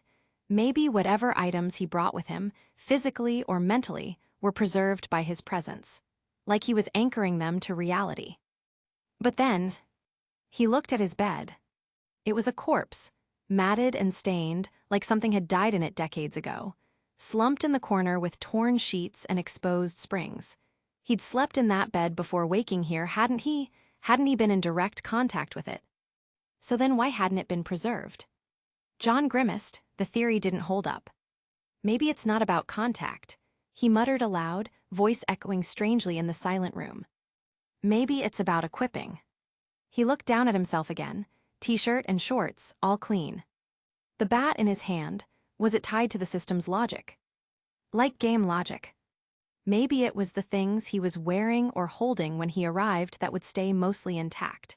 But everything else, that was untouched, would decay around him. A half-formed theory at best, but it was more than he had before. John sighed and shook his head. Doesn't help me now, though. He had no way to prove it. Not unless he started experimenting, dragging items in, checking their states. And the idea of coming back again, expecting to come back in, made his stomach twist. Still, he couldn't shake the feeling that there were hidden rules here. They were just buried under layers of weird dream logic and nightmare rules. If he could find the patterns, if he could learn the system, maybe he could. What survive? Perhaps. Speaking of the system and rules, that instinctive switch was back in his mind, the one that let him call up the nightmare system. It had once disappeared in the waking world, but now he could feel its pulse once again. He didn't waste any time flicking it. Lo and behold, a floating pane of red light appeared before him. John Arc. Rank 0. Aura 0. Will 0. Body 0. Runes 9. It's different from before. John frowned for a moment, before remembering that killing that Beowulf had awarded him 10 runes. Suddenly, he recalled what happened afterwards, the Dream Authority exit. A bloom of hope suddenly sprouted in his chest. Dream Authority exit not granted. Requirement, kill a nightmare creature. Cost to exit, 1 rune. He grimaced and stared at the message for a long second, the silence around him heavier than before. Figures, he muttered, voice barely above a whisper. That flower bud of hope had just disappeared before it could even properly sprout. John exhaled, slowly breaking the silence of his mind. He rubbed his temples, trying to remember. There was a tutorial, wasn't there? There had been a tutorial, right? Back when he first arrived. It had walked him through the basics, barely. What did it say again? He muttered. It had mentioned that the attribute aura fueled rune skills, will affected rune skill structure and body. Would enhance him generally, if he remembered correctly. The tutorial, though short as it was, also mentioned that runes fragments could be used to increase his stats. He was guessing that the rune count on his status meant rune fragments. It was the only thing that made sense. It had been at 0 before. His eyes narrowed, mentally willing his rune fragments into the body stat. Error, insufficient runes. Body, 0-1. Cost to upgrade, 10. Of course, that makes perfect sense, John said flatly, nodding with exaggerated wisdom. John had 9 fragments, 1 short from potentially increasing his stats. He felt the great urge to throw a tantrum. He sighed instead, and attempted to recall more of what the tutorial box had once told him. It had told him to survive, that was the word. Then it had also wished him good luck. Its wording was cold and clinical, like the whole thing wasn't even meant for him. Instead, designed for someone stronger, smarter, or maybe even more ruthless. There had been no real help, just a mechanical rundown of the rules. If he wanted to understand what will or aura actually meant, he'd need to test it himself. John's grip on the bat tightened again. I should have written it down, he said bitterly. Not that he could have, there wasn't a pen or notepad in sight. Do I really need to find another creature just to get another scrap of info? If so, that was a terrible design choice, and he wanted to complain to whomever designed this thing. Still, some part of him, some analytical corner of his mind, was beginning to treat this like an actual game. A game that had invisible mechanics and half-built tutorials. But unlike the strategy games he played before bed, failure here didn't mean a restart. It meant something far worse. Deaths, probably. He inhaled sharply, set his shoulders, and took a step toward the hallway door. Chapter 20, Prey and Predation Part 2. John took a steadying breath, then moved toward the hallway with the bat held firm in his grip. He didn't waste any precious moments this time. His father's room was still as empty as it was before. He swept the space with a quick glance, another carcass of a bed. Destroyed and lifeless and absent of anything that screamed his father had ever been here. Just hollow. He exhaled through his nose and backed out, careful to shut the half-broken door behind him like it meant something. The bathroom was just across from him, its door hung slightly ajar. He didn't even glance inside. Last time, the sight and stench of wet rot and mold was enough to give him the shivers. Something about the streaks on sink and the odd feeling that the walls were watching him made his stomach churn just thinking about it. He tightened his grip on the bat and turned for the stairs. If this place was going to reset like clockwork, he didn't need to touch every horror twice. His footsteps echoed oddly down the stairwell, likely due to their ruined state. Every single sound felt longer than it should. But then again, it might have simply been his nerves. He reached the first floor and turned toward the entryway. It was closed and whole, just like the window upstairs. The jagged hole where the Beowulf had once burst in was gone. Now it stood perfectly intact, old, rotting wood, peeling paint, and a rusty brass lock that clicked faintly in the stillness. "It's also reset," John whispered to himself, eyes narrowing. He walked toward the back instead, crossing into the living room. The broken window from the front of the house was the same as before, shattered. John stepped carefully over the shards, unwilling to hurt his bare foot. He moved closer, squinting past shard lining the frame.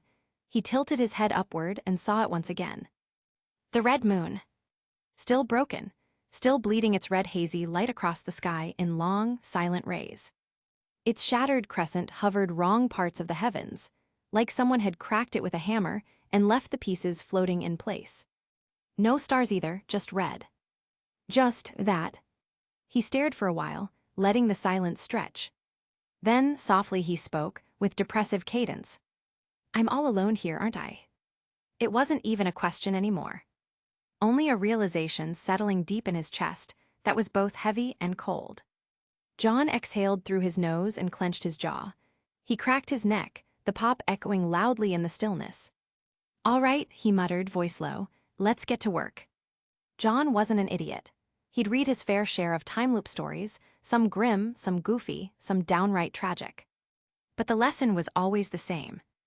Learn from your past life and do better next time. Last time, that thing, the Beowulf, or whatever nightbred horror it was, had crashed through the front door like a battering ram. And John had gotten a real close look at it, closer than he ever wanted again. Its rancid breath, teeth like jagged glass, the raw sound it made when it snapped at his face. John shuddered, then forced the memory to serve him. He'd killed it, somehow, wrung its neck with nothing but adrenaline and desperation and some primitive will to live. So he had an idea of its size now, its bulk and the way it moved. "It lunges," he said aloud, pacing slowly as his mind spun through the details.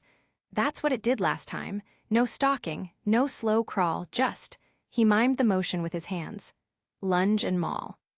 A one-track predator, fast, brutal, and direct." "If this was a game," he whispered, fingers drumming along the bat's handle, "then that be its pattern, it lunges first. And in games, when you knew the pattern, you had to learn how to exploit it." He glanced to the side. The couch in the living room was still broken, split along one leg but bulky and long. Fabric rotting and torn, some springs exposed. It was heavy, but not impossible to move. John made a face. "I swear, if this thing doesn't jump through the front door again, I'm gonna feel real dumb." Still, he got to work. The couch scraped loudly against the ruined floor as he dragged it across the room, muscles straining. It left a gouge through the dust and old splinters, but finally, he got it into position. Right in front of the main door. Not directly blocking it, but just a bit further inward. Enough that, if the Beowulf lunged like last time, it would leap straight over the threshold. And crash into it. Trip, fall, brain exposed. John thumped the bat against his palm. "Then I go full home run mode, or die trying, I guess." He nodded to himself. It wasn't elegant, but it didn't have to be. He crouched behind the ruined kitchen island, taking a few steadying breaths. The red moonlight filtered through the broken glass, casting long, jagged shadows across the floor. Everything felt tense, like the house itself was holding its breath. "All right, ugly," John muttered, eyes locked on the door. "Round 2. John waited. And waited. He kept his breathing slow, back tight against the chipped side of the kitchen island. The bat rested across his knees, his eyes never straying far from the front door. Moonlight oozed across the floor like silent blood. 10 minutes passed. Nothing. No crash or snarl. No nightmare monster, barreling in like a truck with murder issues. John frowned. "Okay, that's weird." He stared at the couch, still positioned like a hopeful trap. It was still and solid, untouched. He scratched the back of his head, brow furrowed. Wasn't it faster than this last time? His voice sounded too loud in the dead air. "Did I get the timing wrong?" he muttered. "Or maybe it's not coming this time." A cold thought slipped into his mind. Is it waiting for me? John stiffened, then glanced sideways toward the broken window. The silence outside felt wrong now. There seemed to be an expectant chill in the air. He let out a breath, rubbing his jaw. Last time before it jumped me, I made a noise when I was trying to run away, and it must have heard me. That's why it came for me. He tilted his head, thinking. Maybe it didn't see me this time, or hear me. Cringing already, he pushed himself to his feet. God, I'm really doing this, he said to no one in particular. He walked to the cracked edge of the kitchen counter and, with a wince, slammed the rusted bat against it. The metal made a sharp clang, like a tuning fork being hit by a truck. He waited. Nothing. Another slam. Then another. 1 full minute of rhythmic metal banging. Still nothing. Okay, he breathed out, standing straight. Something's definitely wrong. John stepped out from behind the counter, bat still held up, warily scanning the walls and ceiling as though the thing might fall through them like a horror movie cliché. But there was nothing. Everything looked the same. Dead shadows, rotten wood, the room still frozen in that strange half-real dream state. His steps were slow as he moved to the window, mindful of the shattered glass. He peered out across the street, squinting past the grime-streaked pane. The view hadn't changed. The cracked asphalt ran down the lane in uneven lines, dotted with potholes and strange black splotches that looked more like old burns than water stains. Trash cans lay appended, but the trash was old and dried. No smell, noise, or even animals digging through it. No wind. No, nothing. Everything felt off. Where the hell are you? John muttered, eyes sweeping side to side. This doesn't make sense. You came charging in last time, full berserk mode. I didn't even do anything. You were just there. His knuckles tightened around the bat. Is it because I changed something? Was it the couch, the noise, or did something just decide? Nah, not tonight. He looked down at the road again, still no movement. If this is some kind of dream logic, then maybe it reacts to me, but then why wouldn't it show up when I practically called for it? That's supposed to be how monsters work, right? He turned away from the window, pacing a short circle. Unless this isn't about me anymore, John said softly. Unless this place doesn't want me to win again, or doesn't want me to expect anything. He tapped the bat against his palm, head down in thought. Time loop stories, they're supposed to repeat, right? But they also change, that's the whole point. I changed something, so now the outcome's different. But what did I change? He glanced back at the couch. Was preparing enough to throw it off? Is that how this works now? He sighed, dragging a hand down his face. I hate this place. Then he looked back toward the hallway, toward the door that led to the rest of the house, and possibly the rest of the street. His eyes narrowed. If the monster's not coming to me, then maybe.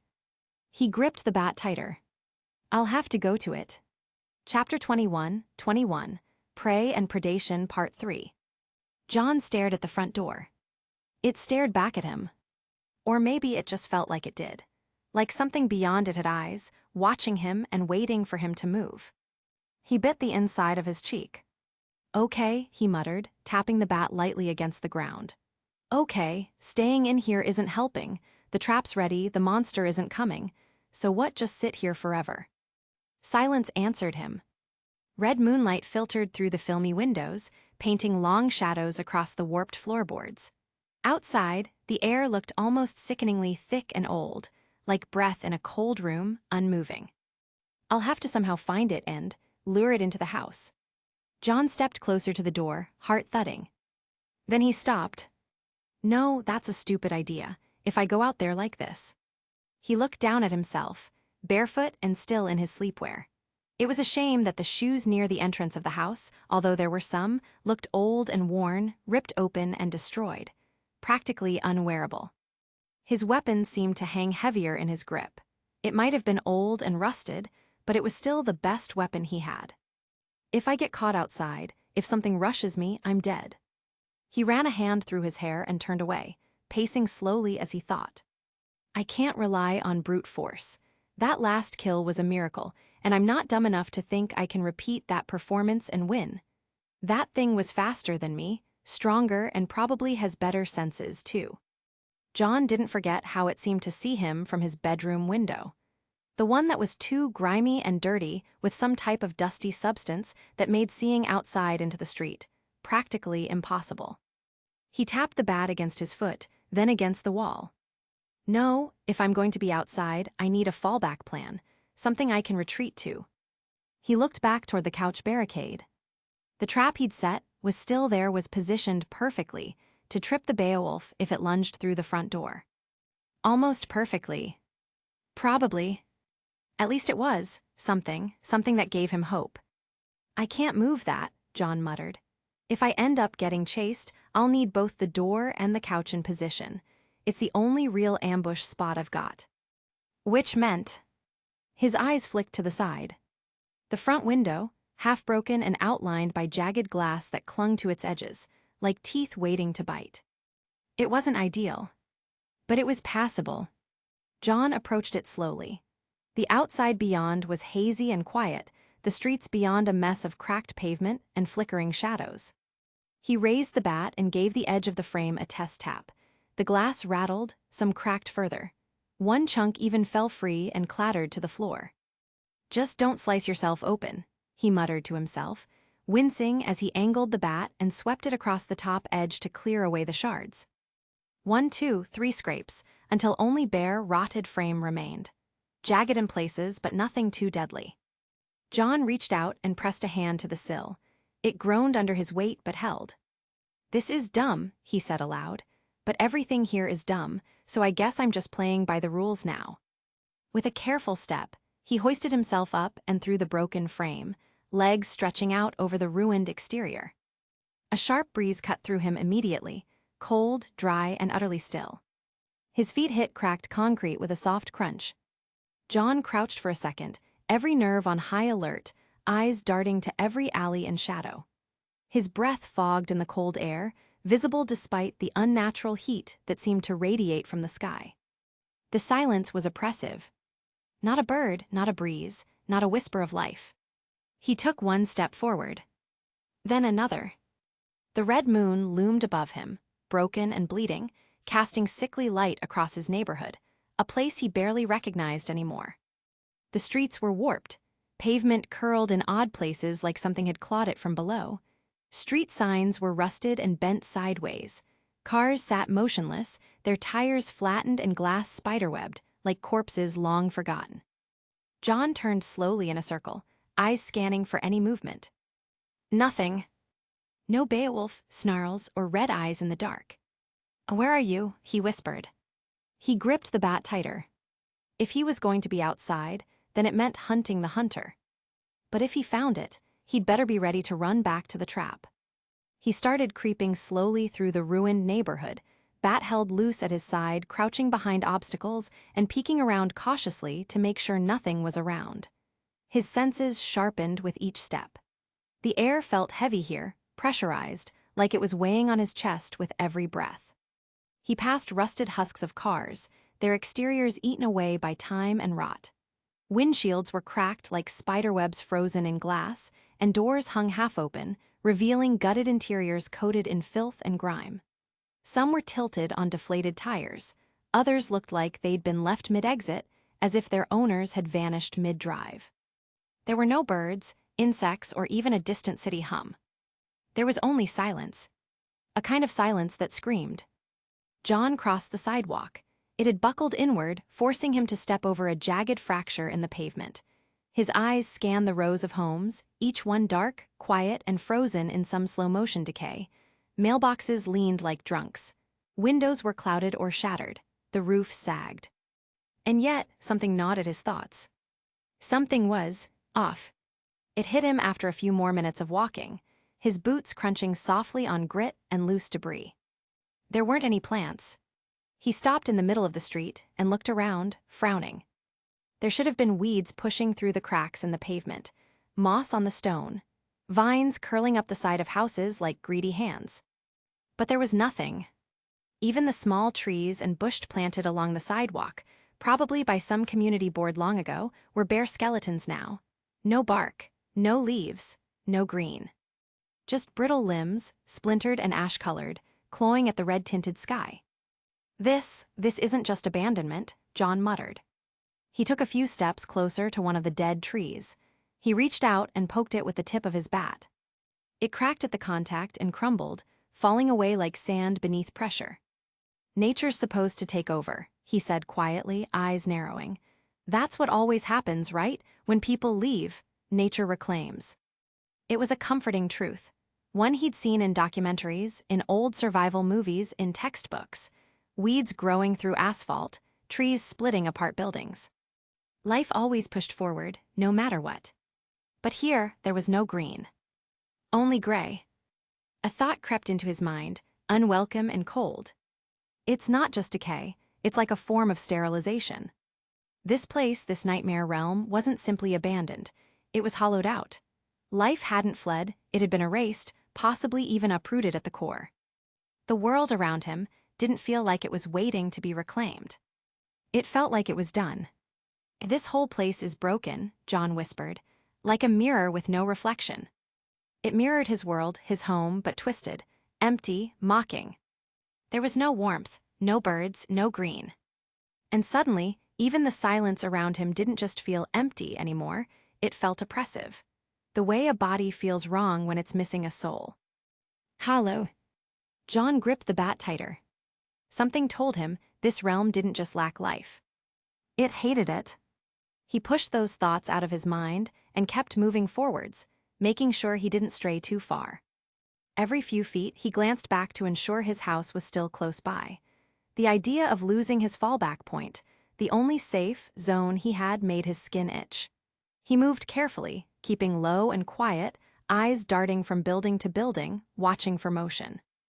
A gust of wind passed through the dead street, carrying with it a faint, rhythmic noise. Clap, clap, clap. He froze. What the hell, he whispered, head snapping to the side. It was faint, but unmistakable. The slow, deliberate strike of hooves on asphalt, not fast or hurried, but it was a heavy, solid sound. As if something large was calmly striding across the pavement, entirely unbothered by the silence of the dead world. John ducked behind the nearest rusted-out car, crouching low. His bat pressed tightly to his chest, heartbeat surging in his ears. Is it the Beowulf? Has it finally shown up? At the far end of the street, past broken light poles and shattered signs, something stepped into view. It wasn't the Beowulf. Not even close. The creature was low to the ground, squat and wide, but massive, easily the size of a small car. Its form resembled a wild boar, but twisted into a thing of nightmares. Its hide looked like it had been poured from shadow, deep, undulating black and broken only by streaks of dark crimson running down its spine. Sharp bone-like spurs jutted out of its shoulders and back, each one curved like crude scythe blades. Its head was covered in a jagged, cracked bone mask, with tusks that curled outward like twin meat hooks. From within the hollow mask, two burning, ember-red eyes glowed dimly, like coals plucked from a dying fire and shoved into a skull. The thing snorted, a puff of black mist curling from its nostrils, and kept walking. John stared, breath locked in his chest. What in the ever-loving hell is that? He'd barely had time to come to terms with the Beowulf from last night, and now this. The boar beast's back was to him, its heavy hooves thudding gently against the broken pavement as it wandered toward the intersection. Slowly, purposefully, John remained crouched, unmoving. Okay, maybe if I just stay quiet it'll. SKRAHHRRKKK. The sound it made was not a pig's squeal. It was a deep, rattling, almost insectoid-like screech, like rusted iron being torn open under pressure. Like a war horn blown from the throat of a corpse. Its head snapped in his direction. Those burning coals of eyes met his across the distance. Ah, crap, John breathed. The beast charged. Its hooves pounded against the street like a war drum. Bone spurs scraped against nearby wreckage as it moved like a battering ram, zeroing in on his position. John didn't think, he bolted. No hesitation or pause. He shot up from behind the car like it had been electrified, feet hammering the pavement. Behind him, the monster's screech echoed again, closer, louder. Crash! The creature battered aside the car he had hidden behind with its tusks, and kept chasing after him with hell in its eyes. Why is it always me? John shouted mid-sprint, adrenaline pouring through his veins. Why is the damned pig mad at me? He ran like he owed that thing money. Perhaps this was his punishment for enjoying bacon in the morning. The porch came into view, then the door. He didn't check to see if it was following, he didn't need to. He heard the damned thing. The world became wind and motion and terror. And John dived through the window, like an Olympic swimmer into a pool.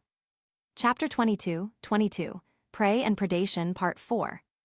John dived through the window, like an Olympic swimmer hitting water. Except this water was jagged air, rusted wind, and a ruined living room floor. He landed with a most ungraceful roll, scrambled upright, and dove straight behind the kitchen island, just as the front of his house exploded. Boom! The door didn't just splinter, it practically ceased to exist. Wood, plaster, and half the wall shattered like paper as the creature barreled through, roaring in fury. The couch had been his trap, and it worked. Sort of. It had snagged around the beast's tusks, the bulk of it slamming right into the thing's face and staying there like some awkward piece of armor. The legs tangled beneath the boar's limbs, the back cushions splaying upward like a frilly hat as it stumbled and thrashed. A low, muffled squeal tore through the mess, like the beast was offended. John peeked from behind the island, wide-eyed. Is it wearing the couch?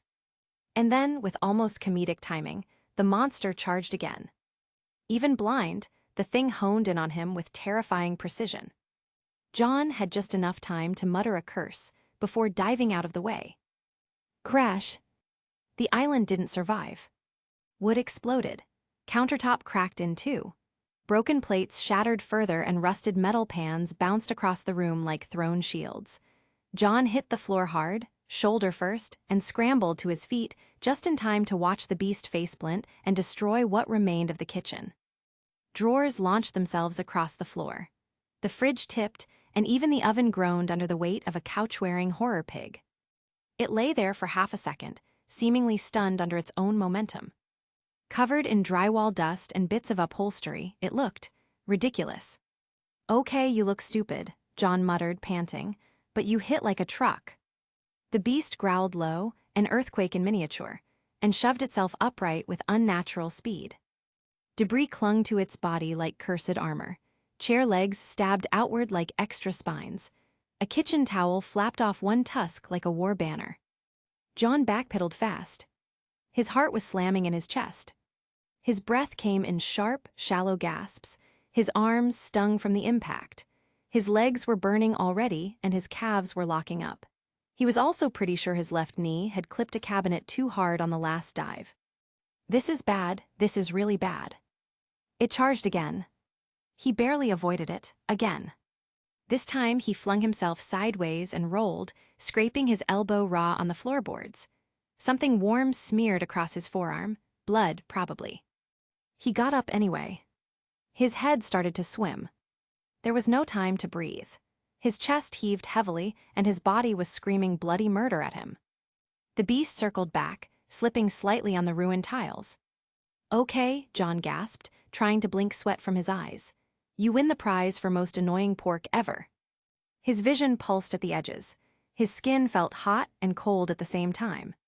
He stumbled backward, breath like razors in his lungs.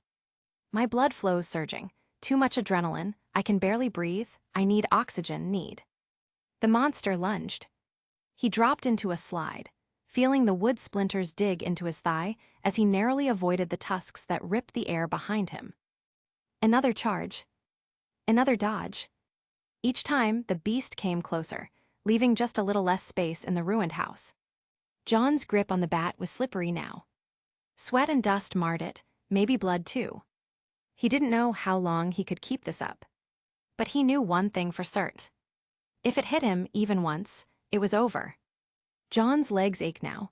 Lactic acid was building up fast. His legs felt like half-set jelly as he twisted away from yet another wild charge.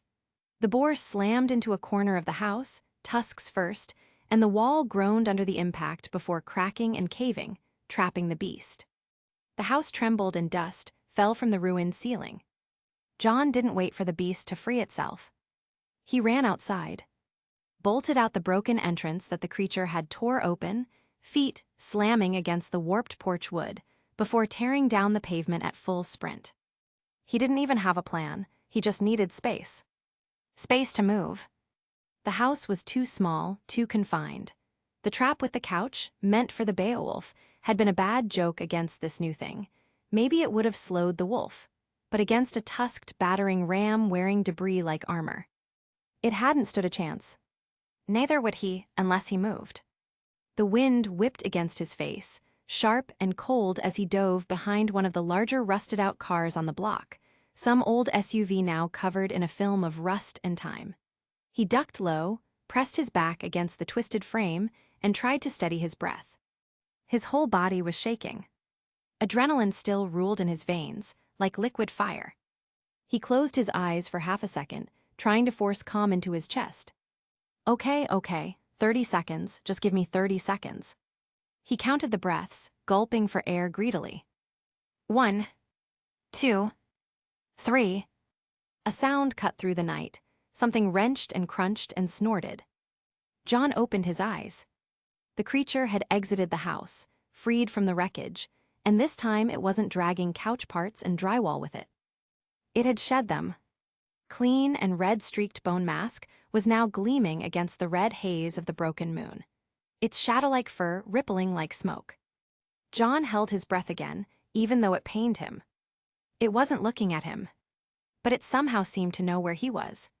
He saw it in the way the beast stopped, in the way it lowered its head and immediately turned to the side where he was hiding. It suddenly started pawing at the broken street with one sharp hoof. A low, clicking snort echoed across the pavement. Then the impossible happened. Its whole body coiled into itself, like an armadillo, then spun. It spun. The boar tucked its limbs and became a whirling nightmare, a giant living saw blade of tusks, spurs, and teeth. It launched itself forward, with all the momentum of a speeding truck. John's mind went blank. What the fuck? Boom! The car behind him exploded in a shower of torn steel and shrieking metal. He barely dove clear, slamming into the ground with a sharp wheeze as a tire shot past his head, and the boar skidded across its back across the asphalt, having flipped itself mid-spin into another heap of wreckage. John lay frozen for half a second, heart deafening in his ears. The beast was tangled. Truly tangled. Caught in the crumpled metal frame of the destroyed vehicle, upside down and writhing like a turtle in hell. It roared more inhumanely than before, worse than anything he'd ever heard. A scream of rage and pain cut through the sky like sirens. John moved. He didn't think, he didn't blink. He just ran forward with his bat raised high, every nerve firing on instinct. The creature writhed once more, trying to flip itself over. Too late. Die, John screamed as he brought the bat down onto its exposed underbelly. Cracked. The impact shuddered through his arms. It squealed, flailing harder. He struck again. Thwack. Again. Thwack. Again. It twisted violently, but couldn't free itself. John screamed, half from fear, half from primal adrenaline, and kept swinging.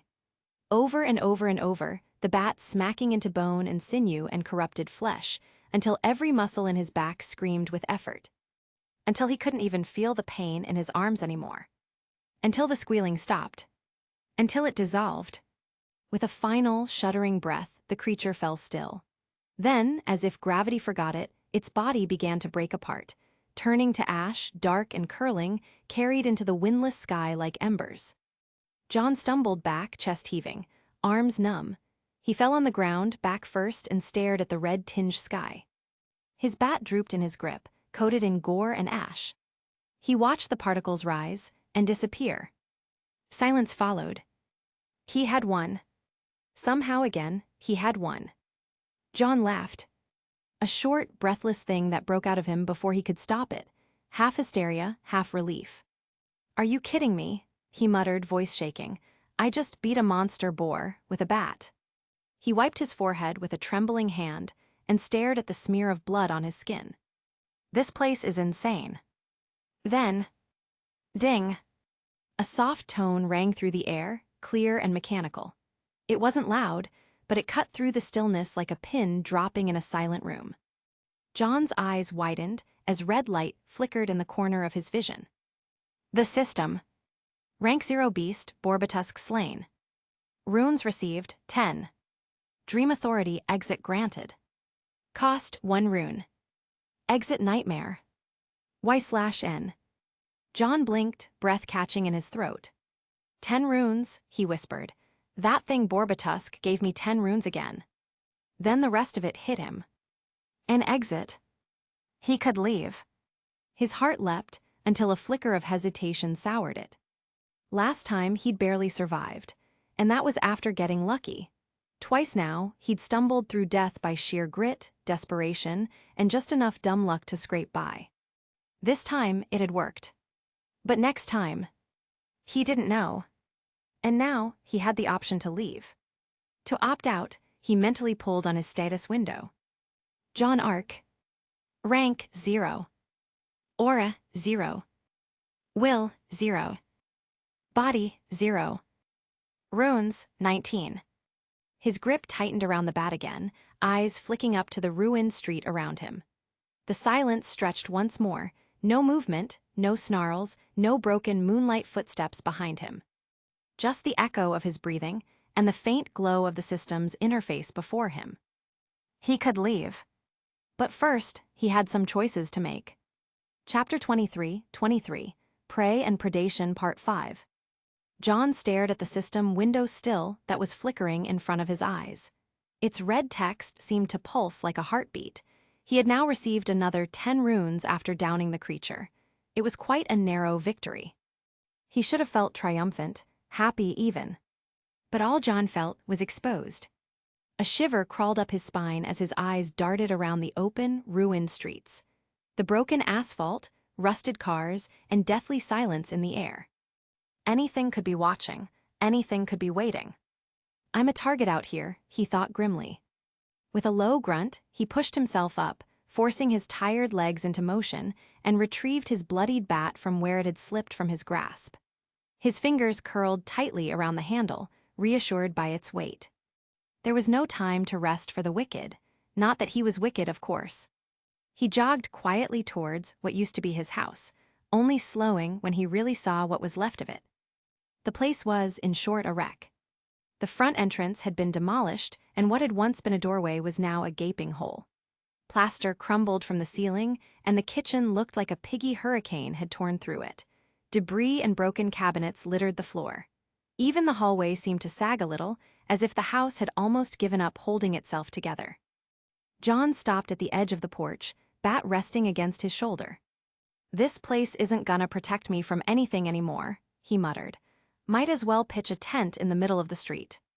He turned, eyes scanning the nearest intact house. It stood just next to his, in the same state of abandonment his had been, but untouched by boar-shaped war beasts. John stared for a long moment, then exhaled slowly. Sorry, he whispered. Gonna have to borrow your walls for protection. He approached quickly and tried the front door. Locked. Of course. He stepped back, lifted his bat and swung. Cracked. The bat struck the window next to it. Dust and grime gave way to splintered glass, which rained down inside like shattered ice. The crash echoed sharply too. Loud in a place where silence reigned.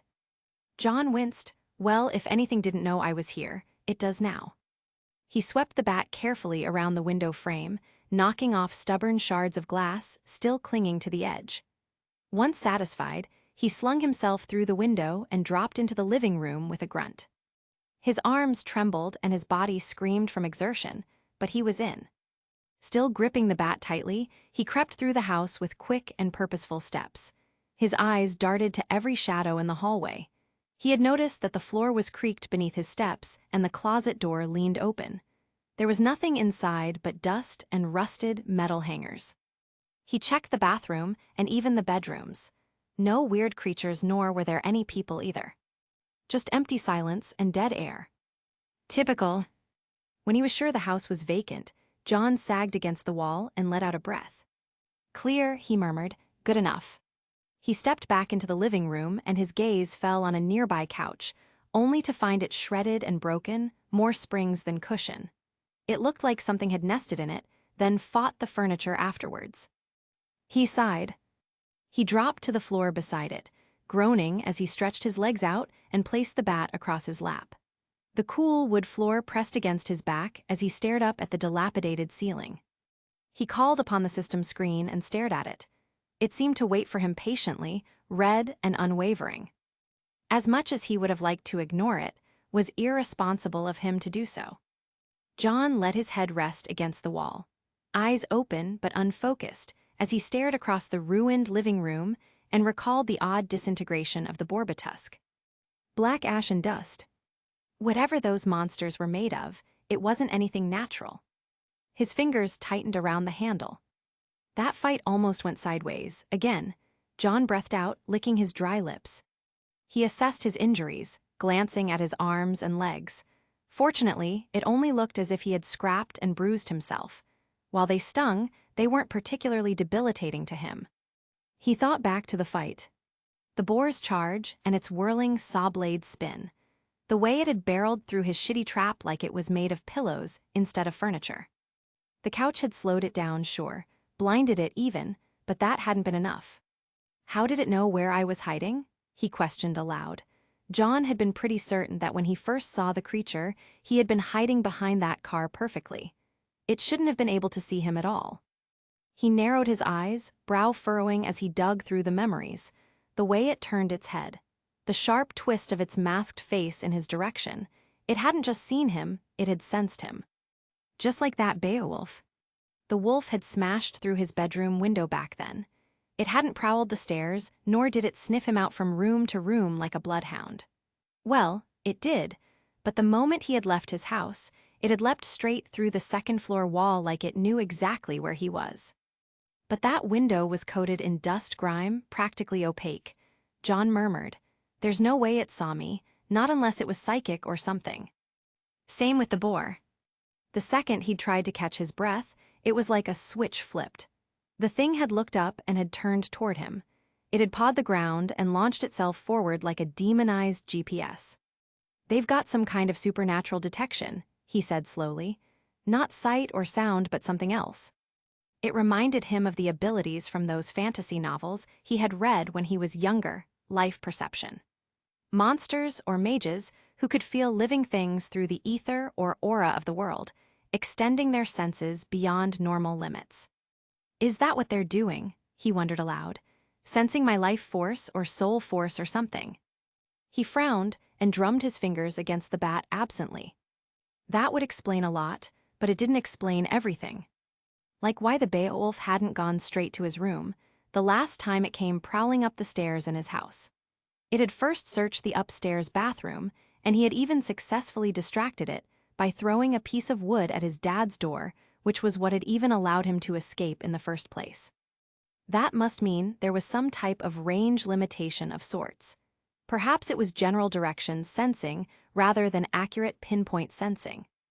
Either way, it was bad news for him, because John realized that he wouldn't be able to hide if they were to come after him. He wondered what those creatures really were. Why they were here in the first place, and why was the neighborhood, and possibly even the entire city, in ruins? He exhaled slowly and pulled the system screen back up with a thought. The crimson glow lit his tired face, casting deep shadows across his features. Rank 0 beast, Borbatusk slain. Rank 0. Just like the Beowulf. That wasn't comforting. If these things were entry-level nightmares, then what the hell did a rank 1 creature look like? Or rank 2 or 3? Hell, how many ranks were there?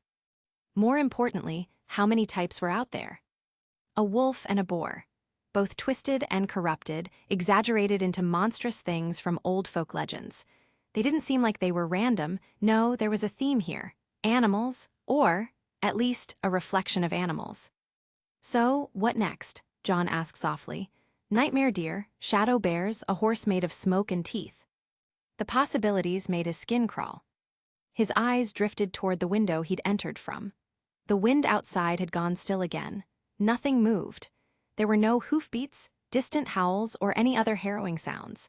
Just the red haze leaking from the shattered moon above, staining the sky like blood in water.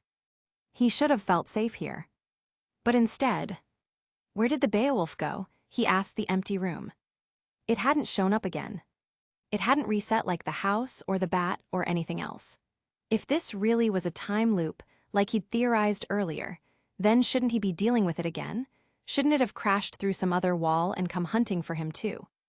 Unless this wasn't a loop at all. Or it was, but with certain conditions. Variables, shifting threats. In any case, it meant that John couldn't rely on set a pattern. He couldn't assume that surviving once meant safety the next time.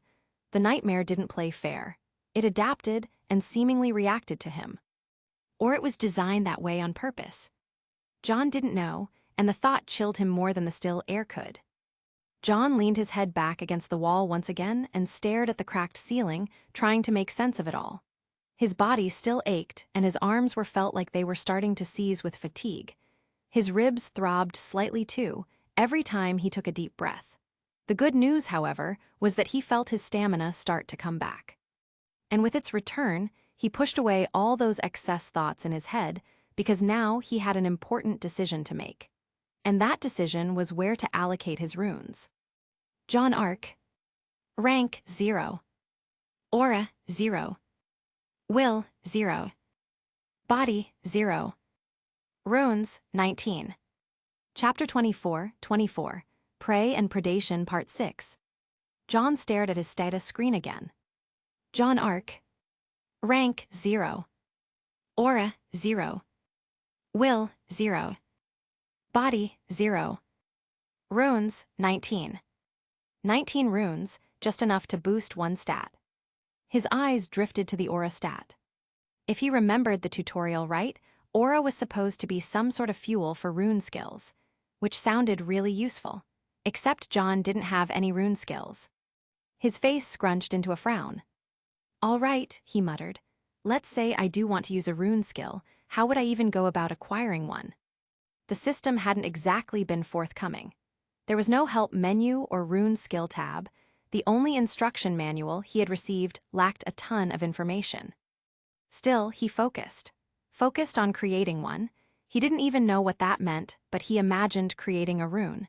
He wasn't even sure what one might look like, but he was guessing that it looked similar to skills in video games, with the circles and squiggly lines that had no meaning. The moment he did, a new red screen shimmered and another soft chime echoed in his skull. Rune skill creation requires 100 runes. Current runes, 19. John blinked. A 100. He stared at the glowing message like it had personally insulted him. Are you kidding me? He groaned, rubbing his temple. 2 monsters only gave me 10 runes each, and you're telling me I need to kill at least another 9 of these creatures just to unlock a single rune skill. He let out a dry laugh and slumped back against the wall. No wonder this place is a nightmare. It's not just the monsters, it's the grind. The message faded back into the ether, leaving only his status screen glowing softly before him. Aura 0. Will 0. Body 0. Runes 19. So that ruled out aura. Can't fuel any skills which I don't have. His gaze flicked to will next. That one, according to the tutorial, was tied to rune skill structure. Complexity, maybe, control, but again, no rune skills meant that there was no point in adding stats to it. He sighed. Useless for now. Which meant... His eyes settled on body. Simple and straightforward, body was something relatively easy to understand. It represented physical power, endurance, and durability. All of those things might have helped him more when he was dodging a couch-wearing boar that could also occasionally spin like a buzzsaw. Yeah, John muttered, you're my best bet. He focused on the stat. Body 01. Cost 10 runes. Y/N. He hesitated a beat, then nodded. Yes. The change he felt was instant. A slow warmth started to spread through his chest and limbs like someone had poured liquid sunlight into his bloodstream. But it wasn't fiery or intense, just comforting. Deep. His nerves tingled. A strange pressure built behind his eyes and a faint buzzing echoed in his bones as though his skeleton was being subtly realigned. Tendons flexed and adjusted. Muscle fibers gently pulled themselves taut. Even his skin crawled a little, like goosebumps rolling beneath the surface. John grunted. Feels like a full-body massage, but inside. Weird, not bad, but weird. He stretched out his legs, then rolled his shoulders. A few satisfying pops echoed from his joints. The ache in his arms from all the bat swings was fading. The soreness in his calves from sprinting like mad was also disappearing. Even the nagging pain in his side, probably from diving face-first into a floorboard, was already easing off. He flexed his fingers and tightened his grip on the bat. They felt steadier now, solid. John looked down at himself. No dramatic transformation, bulging muscles, or an anime glow-up. But still, he felt better. Sharper. All right, he whispered, a small grin flickering across his face. That was definitely worth it. He glanced back at the status screen one last time. Aura, 0. Will, 0. Body, 1. Runes, 9. 1 point stronger, and now, John was curious about his new capabilities. He set the bat gently against the nearest wall and rolled his shoulders. All right, let's see what this new body can do. He started with a few stretches, cautiously at first, reaching down to touch his toes, then further. His palms were able to touch the floor with ease. Huh, he muttered, didn't expect that. He shifted into a squat, then into a wide lunge. From there, he slid his leg forward, then more and even more. There's no way. In less than a minute, John was in a full split on the dusty floor, blinking at the painless tension in his legs. I couldn't even get halfway before this, he said in disbelief. With growing curiosity, he pushed up, slid back to his feet, and dropped straight into push-ups. 1, 2, 10. His arms moved smoothly with a steady rhythm. There was very little shakiness and strain. 20, 30, 50. He kept going. Okay, I'm not even breathing hard. At 100, he finally stopped, popped back onto his feet and went straight into pistol squats, one-legged, full range. They felt springy, light, and controlled. John laughed, breathless with disbelief. What the hell is this body? He raised his hands and attempted a handstand. His balance wobbled. He teetered side to side for a moment, then held it steady against the wall. Not perfect, but not a complete disaster either. He dropped down again, heart pounding, not from exertion, but from adrenaline and excitement. I'm not even sore, he grinned, eyes flickering with wonder. 1 point, this is just 1 point. He paused, his eyes slowly turned toward the bat resting against the wall. If 1 point in body had given him this much of a physical upgrade, what would 2 points give? Or 3? Or 10? His gaze flicked back to the status screen, curiosity surging. Body, 1, 2. Cost, 20 runes. Weiss/N. John's grin dropped. 20, he muttered. He checked his remaining runes. Runes, 9. Of course, because of course it costs more. He scratched the back of his head, frowning in thought. First point was 10, second point's 20. That means it probably increases by 10 each time. He muttered as he counted on his fingers. Third point, 30, fourth 40, fifth 50, that's 10 plus 20 plus 30 plus. He groaned. That's already 150 runes just to hit 5 in body. He sat down hard, a gust of dust kicking up from the floorboards. And that's not even considering aura or will. A heavy sigh left his lips. So I need to kill. What? Assuming every creature gives 10 runes like the last 2 did, I'd need. He counted again, voice dry. 15 monsters to get to 5 in one stat, and that's if they all drop 10. He stared at the bat, then back at the glowing screen. A beat passed. Better start swinging, he said with a grim little smirk. An outsider might have noticed that something had shifted within John Ark. Not overnight, though technically it had been a single night, but in truth, it was deeper than that. The kind of shift that comes only when someone is shoved into a corner with death at their throat and forced to claw their way out. John remembered the fear. The sheer, paralyzing terror from the night before where he was trapped in his ruined bedroom, breath frozen in his lungs and his body unwilling to move as the Beowulf crashed through the walls. That sensation, the animal helplessness of prey facing a predator, had been seared into him. He hadn't fought then. Not really. He'd panicked and reacted. Survived only because the monster had overcommitted, and he'd gotten lucky. But this time was different. This time, he hadn't just escaped. He'd fought and he'd won. The Borbatusk had torn through his home like a living battering ram, had hunted him through wreckage and ruin, and John had still brought it down. Some might argue that John lucked out again due to the Borbatusk getting stuck, but John had not squandered that luck. He had used every tool, every arsenal in his possession, and he had and swung at it with a desperate strength, coming out on top at the end. And he hadn't even been hurt. Scraped, sure, bruised, definitely. But he was alive, and that alone made the victory feel real. He sat there now, back against a cracked wall in a stranger's house, a film of sweat and grime clinging to him like a second skin. But the look in his eyes was different. No longer wild or frightened. It was focused instead. Like something in him was starting to want to thrive in this nightmare. Where others might have broken under the pressure, shattered by trauma, curled up in a corner waiting for it all to end, John had adapted and was continuing to adapt. Each fight was forging something new in him, not just strength, not just skill, but a mindset, a survivor's edge, the beginnings of the kind of man who didn't run from monsters but stood his ground and planned around them. Maybe it was that same quiet, budding confidence that had nudged him into sitting beside Pira and Blake back in the waking world. Two girls who'd have turned heads from the moment they entered the classroom. He wouldn't have done that before. Not the old John. Not the timid, self-conscious boy that fumbled his way through Ansel's middle school's halls. But this new John.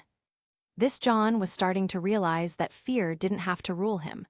That he could face things that terrified him and still come out breathing. He clearly wasn't fearless, at least not yet. But he was changing. And deep inside, he knew it wasn't over. Not even close. John stood from his perch and gave his body one final stretch. He rolled his shoulders, feeling the subtle resistance of his new strength, looser muscles, quicker balance, less ache. He flexed his fingers around the bat. His body felt alive now, humming with quiet power. He exhaled once and nodded to himself. All right, let's see what the rest of this place looks like. Maybe we can even find another creature to hunt down. With practiced ease, he stepped up to the broken window and hopped through it. The moment his feet hit the pavement, he looked up, then stopped. Something wasn't right.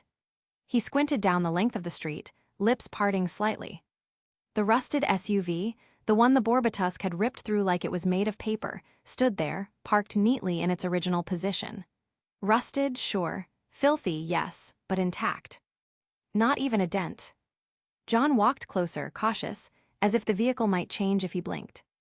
But no, the hood wasn't torn, the metal wasn't shredded. The frame didn't bear a single scar from the rampaging monster that had nearly killed him.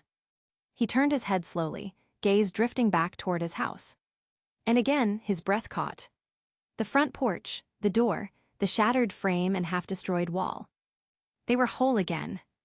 No gaps, no craters, no hint of the carnage from before. It looked untouched. John's voice came out low and breathy. The damage, it's all gone. Chapter 25, Prey and Predation Part 7. John stepped away from the freshly repaired car, the one that had once crumpled like paper under a nightmare beast's might. It hadn't even been an hour, 15 to 20 minutes tops. His bare feet padded softly against the cracked pavement as he turned back toward the house. Slowly, methodically, he approached the porch again. The steps creaked beneath him and the door, once obliterated, hung perfectly in place. Not even a scratch on the brass knob. The siding had been rebuilt seamlessly, like the damage had never existed. Well, as undamaged as a half-rotting, dusty front would have looked at least. A quiet frown formed on John's face. He reached out and pushed the door open.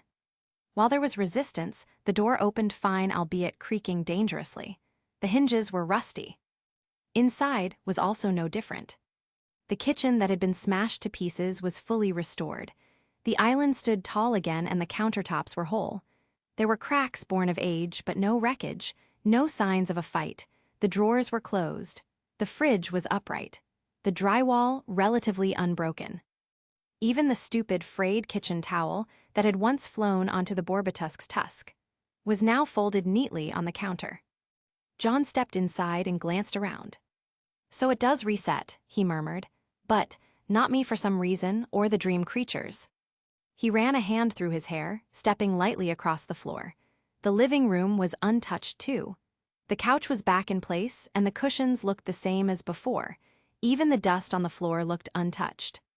He lingered only a moment before shaking his head and turning back toward the door. "No, not staying here. If another Borbatusk comes, I don't want to be boxed in. I need space to maneuver." He slipped back outside, pulling the door shut behind him out of habit, though part of him questioned if it would even matter. He took a few more steps into the street and looked down the length of the neighborhood, down where the Beowulf had once stalked. Nothing. The street stretched on in both directions, still and red beneath the broken, bleeding moon. As he began to walk quietly, he kept his bat ready at his side, letting his thoughts swirl in the silence. If this was a time loop, he thought, then the creatures should have reset too. The Beowulf, for instance. It should have been there, stalking the house, bursting through his door, pinning him to the floor again, just like before. But it hadn't come back, nor had the Borbatusk. So what did that mean? Maybe it's not a time loop, he reasoned, but a space that resets its environment.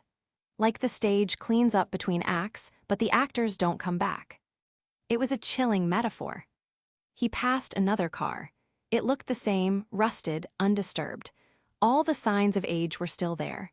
The unnatural silence, the absence of wind, and even the oppressiveness of the billowing air. But the scars of violence?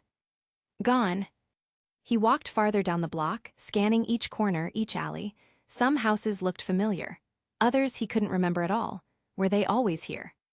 Probably. In the waking world, John hadn't really had time to explore. Is that what I'm calling it now? Dream realm and waking world? He paused, then smirked slightly. Sounds kind of cool, actually. His feet scuffed the edge of a dried, cracked lawn. Even the grass didn't grow.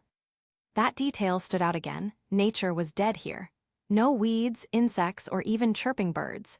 Even wilted flowers didn't seem to exist. Just concrete, metal, brick, and ash. "This whole place is like a corpse," he muttered under his breath. "No life, just a memory of one, of sorts." He paused at an intersection and looked down a side street. Still empty. So far, no monsters. He exhaled slowly and moved on, watching every shadow, listening for any more hoofbeats or growls, anything. Nothing came. If they're dead and they truly stay dead, then maybe it's not a time loop at all. Maybe it's a dream that keeps the setting constant but changes everything else. His footsteps carried him farther from home, past another row of houses. The further he went, the more uneasy he felt, not just because of the chance of another nightmare encounter, but because of what this reset implied. If the environment repaired itself between battles, then maybe he had more freedom than he thought. But also fewer second chances. One mistake, one misstep, no sign would remain to warn him of it the next time. The world would wipe the blood clean, as if he'd never been there at all. And that made him feel small. Very small. He came to a stop near an old street lamp. It flickered faintly, red light pulsing like a heartbeat, and cast long, stretched shadows across the cracked road. John turned in a slow circle, surveying the homes, the cars, the dead trees. Every house he passed was closed tight, windows grimy and dark, yards untended, mailboxes rusted shut, everything eerily perfect in its decay. And still, he hadn't seen any sign of the beasts returning. He gripped his bat tighter. Whatever, philosophical stuff doesn't really suit me anyway. No point thinking about things I don't understand. All I've got to do is keep moving forwards. John walked with a practiced silence now, weaving between broken cars and crouching behind long dead hedges. Every step was cautious and measured. He wasn't delusional. He still believed these dream creatures could sense him somehow. Whether it was smell, sound, or something more arcane, he wasn't sure. But the act of hiding, of staying low and moving slow, it helped him psychologically, if nothing else.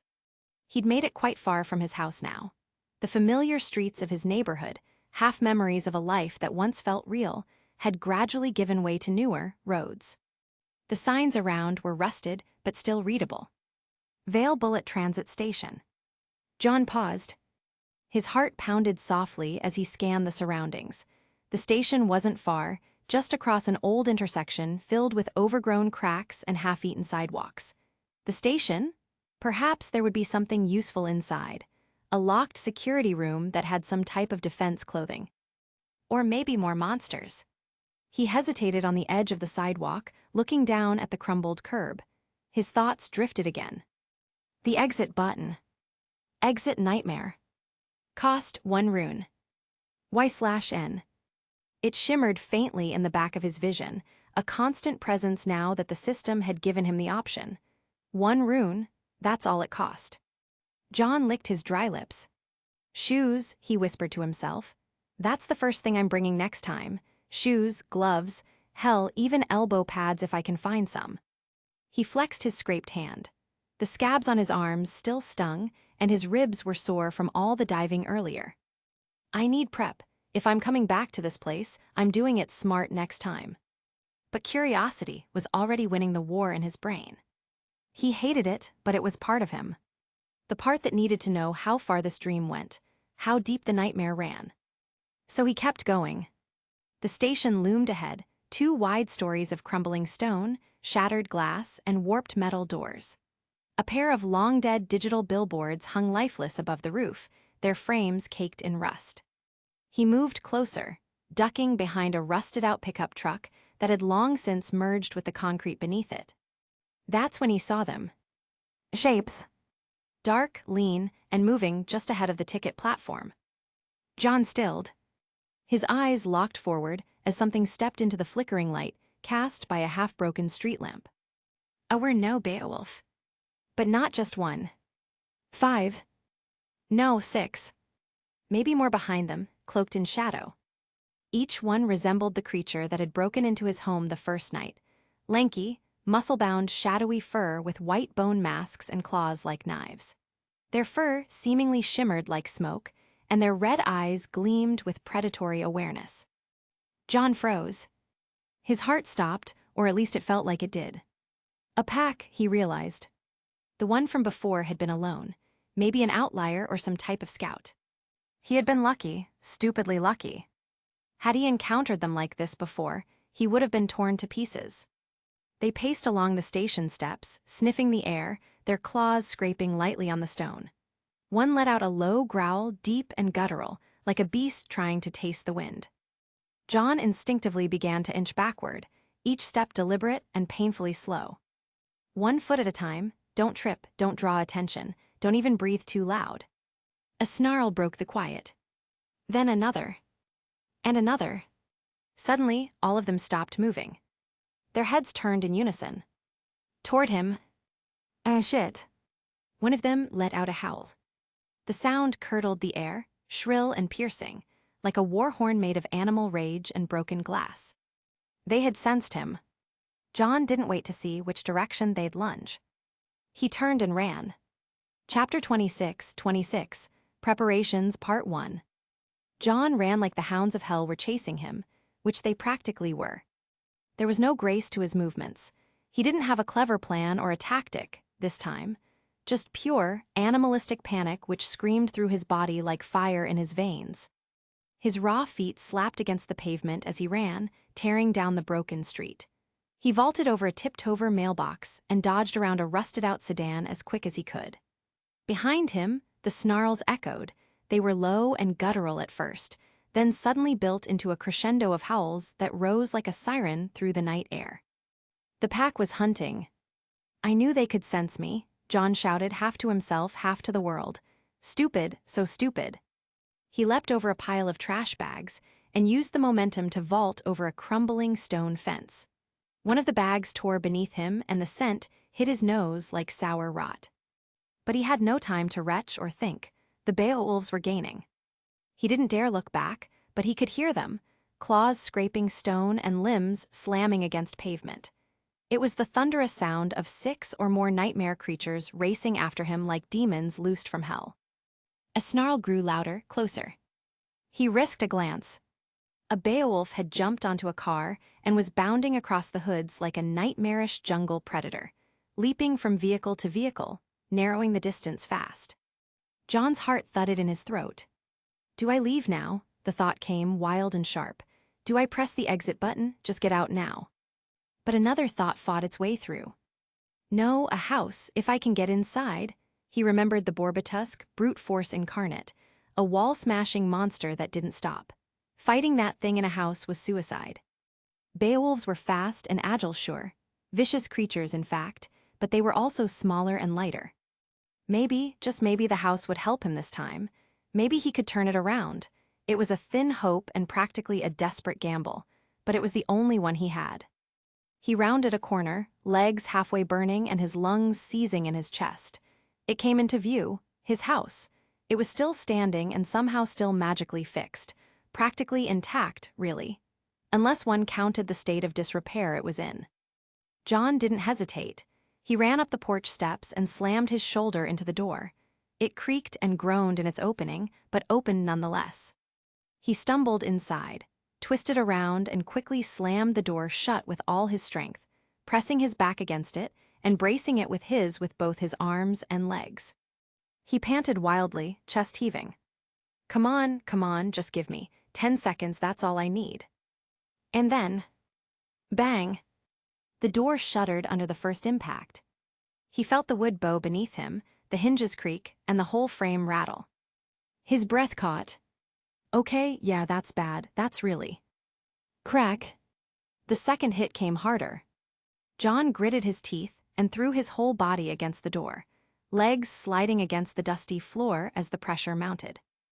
Just hold. Boom. The third hit shattered it. The door blasted inward like a bomb had gone off. John didn't exactly fly back. Instead, he fell with the entire door collapsing on top of him in a splintered heap. His limbs tangled with ruined wood as the first Beowulf leapt over the threshold and onto him and the broken door, its growl echoing like a thunderclap.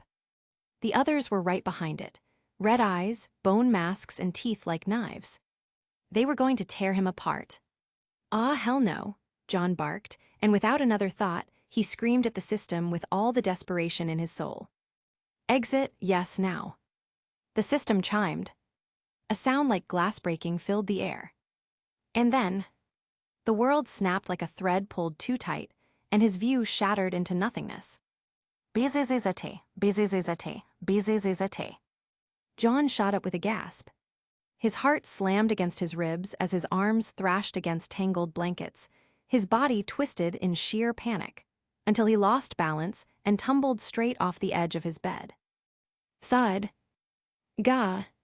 He landed hard, tangled in his sheets, legs kicking as he fought to free himself from the cocoon of cloth he'd just face-planted into. The alarm kept going. He blinked in confusion as his chest heaved. He was in his room, which held the soft hum of his fan, the smell of slightly dusty carpet, and clean laundry detergent. Even the warm morning light was pressing through his closed blinds. There was no red moon or ruined walls, and most certainly no monsters either. Just his normal bedroom. He groaned, kicked the blanket away from his legs, and reached up to smack his phone silent. And so, silence returned, and John simply laid still on the floor for a few seconds, staring at the ceiling. That was way too close, he muttered to no one in particular. The image of the Beowulfs crashing through his door still burned behind his eyes. The way their snarls had sounded in stereo, how the bone masks had gleamed as they'd pounced, so sure of their victory. He rubbed his face with both hands and finally sat up. His eyes drifted to the bedside table. The bat sat beneath it. It wasn't rusted, just smooth, unmarked metal, exactly as it had been before. John let out a long, shaky breath. Right, he said quietly. Different worlds, different rules. He pushed himself to his feet and wandered over to the window, drawing the curtains aside just enough to peek through the clean window. Normal. The houses across the street were standing nice and cleanly. Kids were already biking down the sidewalk, and a delivery van was rolling by. John could even spy a guy in a hoodie who was walking his dog. There was no twisted shadows or a rotting neighborhood from nightmares, just Vale, just Home, he supposed, and yet, something felt off. He reached back and cracked his neck slowly. The tightness was there, sure, but so was something else. His body didn't ache the way it should have. He had sprinted across streets, flung himself into rolls, taken several hard hits, and smashed a bat into a literal death pig's gut until his arms were jelly. And yet, he felt good. Not sore or wrecked, just a little tight. John knew that the damage didn't transfer over from the previous night, but... "Okay," John muttered, stepping away from the window. "Let's see if this is in my head." He dropped to the floor and started doing push-ups. 10, 15, 25. His breath started to catch by the 30th rep, and his arms began to shake. Sweat beaded at his brow. He collapsed after 32, groaning. Yup. His dream body had definitely been superior. In there, he'd knocked out a clean 100 and still had energy left over to perform squats and other type exercises. Here he was, normal. His brow furrowed as he sat back, cross-legged on the floor. Okay, so, the stats don't transfer over, figures. He wiped his forehead and tapped his chin in thought. Doesn't mean they're fake, he murmured. They worked while I was in there, but out here. He glanced at the bat again, back to normal just like him. Then, on a hunch, he closed his eyes and tried to summon the system. That quiet mental click from before. The one that had brought up his status screen so easily, nothing happened. No sound or even a hint of red text, not even the presence of it. Just silence. Hi. He frowned deeper. That was unfortunate. If he couldn't access the system outside the dream, it meant he couldn't prepare the way he'd hoped. No preview, no menu, no peeking at rune costs or stat descriptions. Only one way to interact with it then was inside, as that appeared to be where the rules applied, where the changes stuck. Figures, he muttered, sighing. No easy shortcuts, huh? Still, the clarity of it all made him uneasy. Whatever governed the dream realm, it was strict and deliberate, and it had rules that weren't meant to be broken. He stood up, stretched once more, and gave another long look back at the window. Clear skies, birdsong, and a warm morning sun, and beneath it all, a chill he couldn't shake. The dream hadn't just been a nightmare. That was all but confirmed, and he'd be damned if he treated it like one ever again. It was something else entirely, something deadly, and next time he returned, he had the feeling it would only get harder. But John couldn't help but smile, mainly because he felt some odd feeling of warmth suffuse his chest, and beneath that warmth was something that seemed to rear its head. Ambition. There was power to be gained in the dream realm, and even though it was fleeting, John felt hungry for it. Chapter 27, Preparations, Part 2. John showered quickly, letting the hot water pound over his skin while he tried to scrub off the remnants of sleep and dread. It surprisingly helped, quite a bit. His muscles were still loose from sleep, but to him, they felt tight from anxiety. Downstairs, breakfast was already waiting. His dad had made eggs, toast, and some slightly overcooked sausages. His father didn't have to leave extra early today, so he was still at home. However, John felt that he liked taking the train, so he declined the invite for his dad to send him to school. They ate in relative silence, the clinking of forks and the low hum of a morning news report filling the gaps. John tried to act normal, tried to smile, nod, and respond when prompted. He wasn't sure if he pulled it off well, because his mind was still racing with thoughts of the nightmare. Since he was already dressed, he waved goodbye and grabbed his bag, leaving the house with it slung just under his arm. The morning air felt brisk, and the sun was just starting to climb over the horizon. It was normal and peaceful. Real. John felt odd just looking at the surroundings. Seemingly minutes ago, he had run through a dilapidated area, almost exactly the same as this, with creatures chasing him. The fights were still circling his mind. The dream, the Beowulfs, the system, the rules. He'd almost died, twice now even, which meant that if he wanted to survive another night, he needed a plan. No, he corrected, I need more than that, I need a checklist. His boots tapped lightly on the pavement as the tracks and station came into view. He mentally began to build his list, step by step. John's pre-night checklist. Shoes. John needed something with grip because running barefoot sucked, and it was starting to hurt his feet. padded clothing, elbow and knee protection. Something to reduce the scrapes and bruises so he would be able to fight without small injuries affecting his movements and concentration. Food and water. He was uncertain whether edible items would be able to be brought within the dream. It was worth testing. Weapon backup. The bat worked, but what if it broke? John needs something else just in case. Flashlight. That world was dark, and although the red moon provided light, it didn't help too much. If a flashlight worked in there, it could probably give John an edge. Notebook. He needed to start recording everything. Creature types, patterns, system quirks, and everything else in between. John couldn't simply trust memory alone. Rune plan. John needed to figure out a system for stat investment. He was more inclined to focus on body for now, but he needed to track returns and see if continuous investment in the stat would give diminishing returns. Sleep timing. John would also need to attempt to predict when the transition happened. Around midnight? Earlier? He wasn't certain. Perhaps sleep stages were the key. Another thing to consider was whether he could only access the dream at night or if it worked any time of day as long as he was asleep. Exit protocol. 3 things that John needed to remember. Know when to run, don't try to be a hero, and always keep at least 1 rune for an emergency escape. He stared down at the tracks, brows furrowed. The list felt like a lifeline. A safety rope thrown down into the unknown, something he could control. Because right now, that was the only power he had. A sigh left his mouth. God, I don't know whether to be anxious or excited, he muttered. But deep down, he knew exactly what feeling he was experiencing. He just didn't want to admit it. The bullet train let out a sharp hiss as it pulled into the station. John stepped aboard, choosing a seat near the middle. The train lurched forward smoothly as it always did, fast, quiet, and almost clinical. The city outside blurred into streaks of and gray-white. 2 stops later, the sliding doors opened with a soft ding, and in bounded Nora, looking for something. For him, probably. Johnny, she greeted cheerily, practically skipping down the aisle before plopping into the seat across from him. Her hair bounced with every step. You're alive. Not that I thought you wouldn't be alive, but you know, you sometimes give off those, I might die in an alleyway by getting hunted by monsters vibes.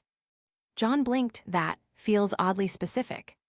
Weirdly specific, actually, because a scenario that mimicked that had practically happened to him just yesterday night, his dreams. Minus the alley part, of course. Was Nora psychic? Ren followed close behind, looking half-conscious. He flopped into the seat beside her, let out a small sigh, and closed his eyes like the sun offended him. Didn't sleep much? John asked. Ren offered a vague grunt that could have meant anything from yes to please let me rest in peace. Nora leaned in closer. He's not a morning person. I made the mistake of waking him up by jumping on his back. We are most definitely repeating that experience. It was fun. She whispered that last part. John chuckled. Noted. So, she said, tapping her fingers on the window. Did you get a good night's sleep this time? No nightmares like how you mentioned before. There was a slight pause and John gave her a tight smile. Yeah, you could say I ran some things off. Like a workout? Nora's eyes widened. Was it a midnight workout? Oh, did you try the push-up pull-up sprint circuit I told you about? John coughed. Not exactly. Ren cracked an eye open at that but didn't say anything. Just watched John a moment before leaning back again, face unreadable. They rode in silence for a few more stops, the countryside giving way to city edges. John let his eyes drift across the window, thoughts already drifting toward the checklist he'd mentally written, towards the night that was inevitably waiting for him. At the 7th stop, the soft automated voice called out, Beacon Station. The 3 stood and disembarked. The morning sun seemed brighter here. Warmth washed over the tiled walkways as the wind carried the scent of grass and morning dew. Beacon stood proud in the distance, towers gleaming, flags rippling. Waiting at the school gates, as if by instinct or habit, were Ruby and Yang. Ruby lit up the moment she saw them. Hey, John, she called, waving with a smile that could pierce any bad morning. Yang gave her usual confident grin and tossed a wave of her own. Took you long enough, slowpokes. Blame Ren, Nora said instantly. Ren, now walking at a slow but deliberate pace, gave a sigh of patient tolerance. John, for his part, smiled faintly as he approached them. They fell into step as a group, heading up the walkway toward the main building. The campus had the usual buzz of students chatting, yawning, and trying to look more awake than they felt. "So, this all-day sports thing," John said, looking over at RWBY. "Is that as weird as it sounds, or am I just not used to the whole Beacon schedule yet?" "Oh, it's weird," RWBY said immediately. "Fridays are kind of a mess, but it's super fun, you'll see." "Technically, it's called active development hours," Yang added with air quotes. "It's rotated for years 1-3, so second years have it on Thursdays and third years have it on Wednesday, I think. Or is it the other way round?" Yang shrugged. "Awesome," John flatly jibed. "You get used to it," RWBY shrugged. "They want everyone doing something physical before the weekend. Our class together pretty much involves all of the first years." John tilted his head. "So it's like gym class but all day." "More like free-range gym class," Yang said. "Less rules but more chance to get a volleyball to the face. Well, that and we have to sign up for what activity we feel like doing for the day." "I love volleyball," Nora said immediately. "The ball might always hit me in the forehead, but I hit back harder." Nora flexed her bicep, and John was secretly surprised at its size. He figured that she worked out more than a normal teen. She looked quite fit. Ren nodded solemnly. "That she does." John chuckled under his breath. "Okay, so avoid volleyball, especially if Nora's playing, got it." "Smart man," Yang said, giving him a finger gun. They reached the courtyard and slowed near the benches. The bell hadn't rung yet, so the group loitered like half the other students, some sitting on the low brick wall, others sprawled out across the benches or grass. "You brought Beacon's gym uniform, John?" "Yep, packed it yesterday night when you texted me about it." "Good," RWBY smiled cutely. The sun was still low, casting long shadows. A couple of kids were tossing a football in the distance, and John could faintly hear someone's phone playing lo-fi beats.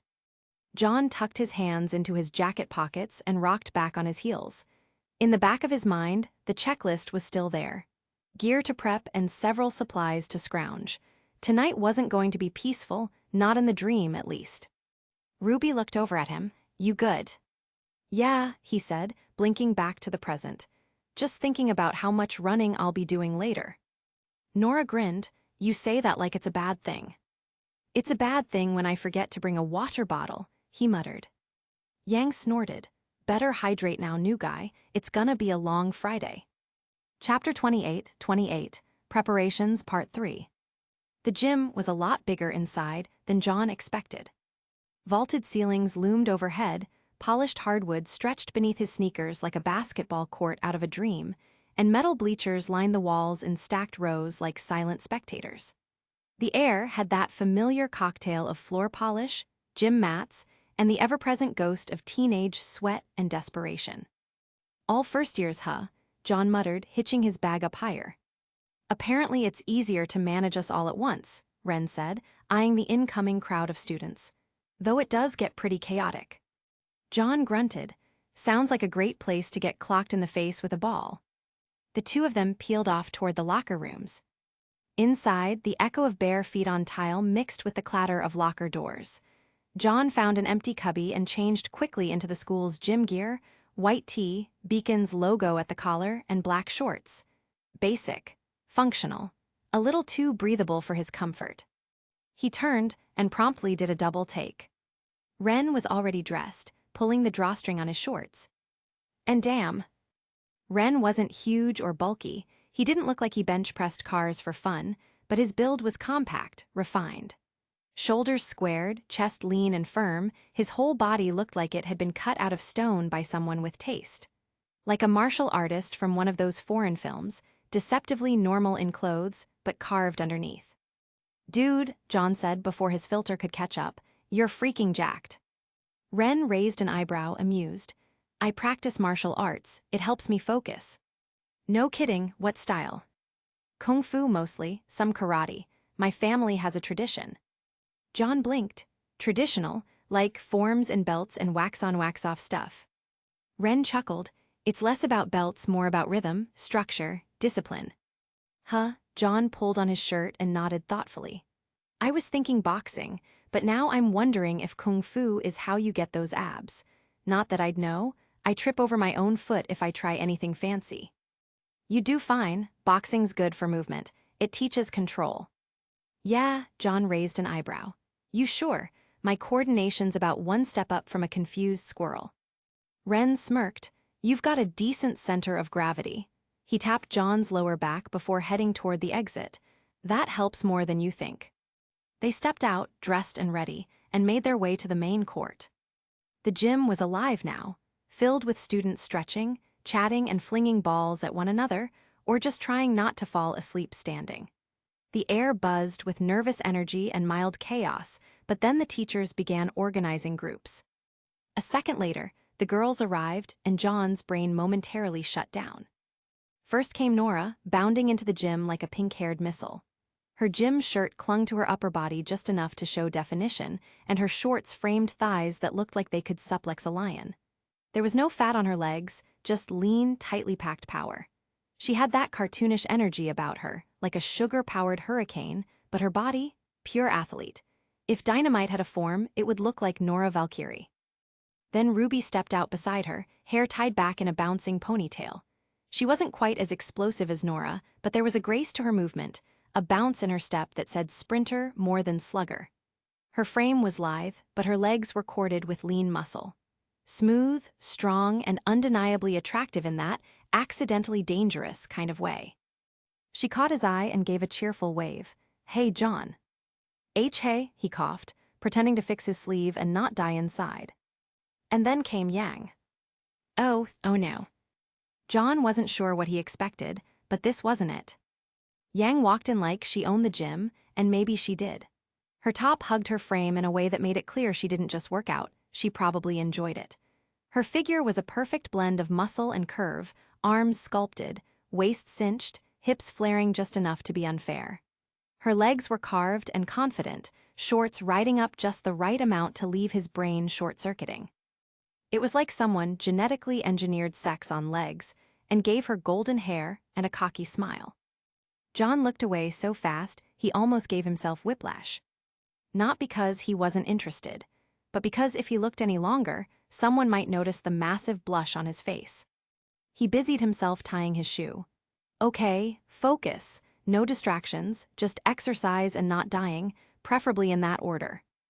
You're already sweating, Ren said dryly beside him, clearly enjoying the show. John gave him a flat look. Shut up. The noise in the gym spiked as instructors began barking out names. Balls were tossed, students shuffled around, and teams were randomly split up like some cruel lottery. John stuck with his little group for a while, Ren, Ruby, Yang, and Nora. But chaos did its thing, and eventually they were scattered. He ended up near the far sideline, awkwardly rolling a dodgeball in his hands, watching as Ren got paired with Sky again, who looked like he'd rather be anywhere else, and Nora grinned like she was already planning his immediate and painful destruction. John scanned the room again. And there she was. Pira Nikos, standing beside Weiss like a painting come to life.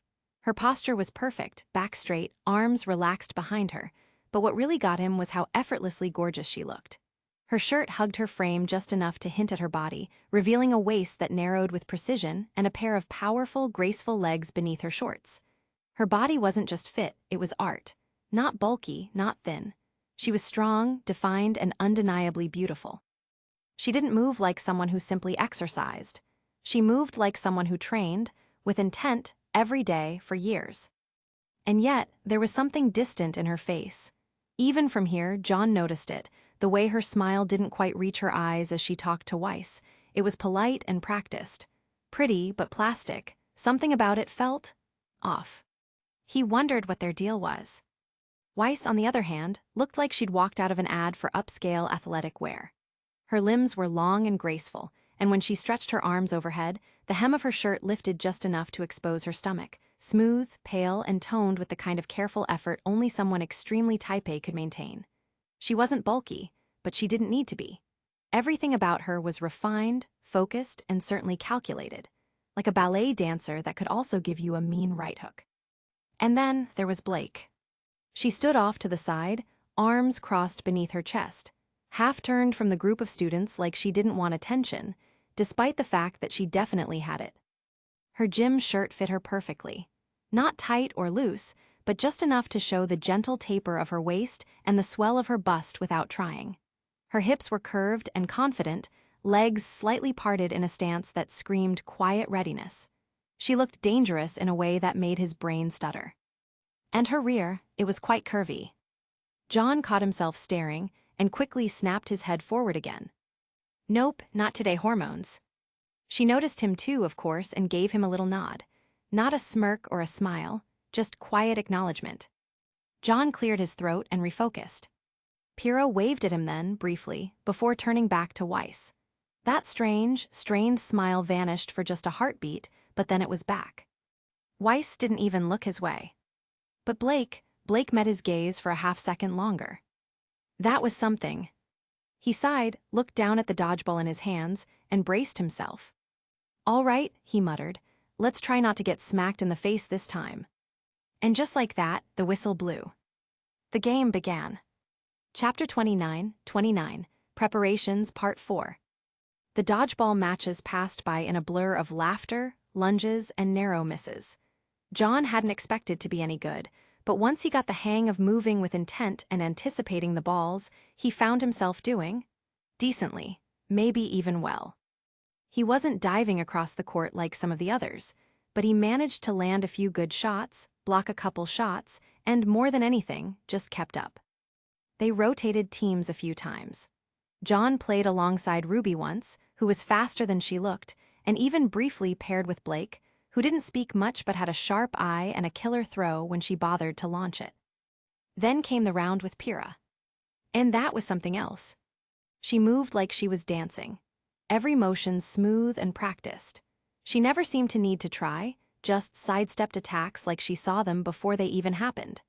Even when Nora launched a blistering serve that John barely had time to flinch at, Pira somehow intercepted and sent it rocketing back across in a perfect counter. John blinked, he hadn't even seen her move. Unfortunately, Nora made sure to make up for that on the next play. The moment John let his guard down, she hurled the ball like a missile, smacking him square in the face with a thock. He went down. Nora laughed from the other side of the court, and the gym teacher shouted them both out of bounds. As he sat on the bench rubbing his nose, John couldn't help but glance at Pira again. She was back on the court, light on her feet and focused. Inhumanly good. The match wrapped soon after, and while the other students moved to put the balls away, grab water, or sit down and cool off, John drifted toward her. Hey, he said, walking up beside her. So, you're really good at this stuff. Pira tilted her head, a faint question in her expression. At dodgeball? Well, yeah, but I meant just, in general. He gestured vaguely back toward the court. You move like you've been doing this forever. She blinked at him, just once, before a look of realization lit up her face. Her eyes widened slightly, and for a second, she looked almost thrilled. Like someone had just told her the best news of the day. I thank you, she said, voice a little higher than before. I guess I've trained a lot over the years. Before John could ask what that meant, a sharp voice cut in. She's not just trained a lot, Weiss said, stepping into the conversation like she'd been waiting for her cue. Her tone was dry but pointed. Pira's a teenage champion in Mistral's Mixed Martial Arts League, 3-time Kingdom Tournament winner. Her athletic prowess is second to none. John turned to look at her, blinking. Wait, seriously. Pira's posture shifted subtly. Her smile stayed, but her shoulders drew just a touch tighter. Weiss. What? Weiss shrugged. He asked. John looked between them. That's, okay, yeah, that explains a lot. Pira glanced away, clearly hoping he wouldn't make a big deal out of it. He didn't. I mean, that's really cool, John said instead, rubbing the back of his neck.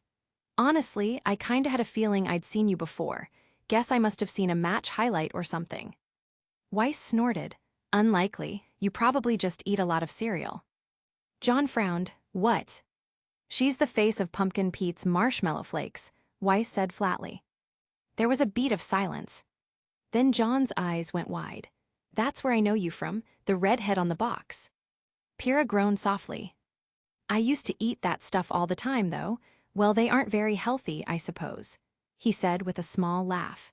Didn't even realize it was a real person.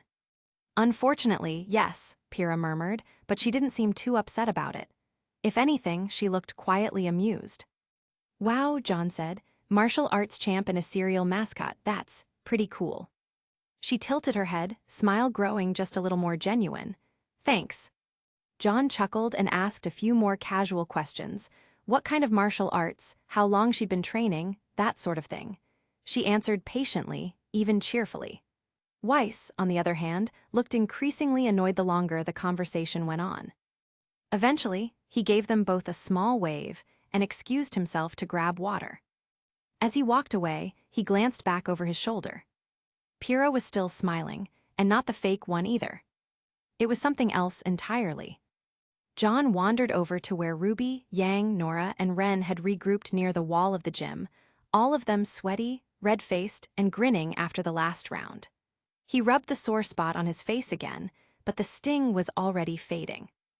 Heya Johnny, Yang smirked, tossing him a bottle of water. Nice face sketch back there, that was some premium defense. Nora leaned over and grinned. 10 out of 10 on the impact, you absorbed that ball like a champ. John groaned but caught the bottle. I swear she had it out for me. She had it on you, Yang added with a wink. Right on your face. Ruby let out a groan. Yang, no, that's not even a pun, that's just a statement. Fine, Yang said with a playful shrug. Guess John really dodged a win today. Everyone groaned. John buried his face in his hands. I'm never living this down, am I? Ren, who'd remained quiet up until now, gave him a small, dry smile. Not a chance. Despite himself, John laughed along with the rest of them. The ribbing was light and the atmosphere was easy.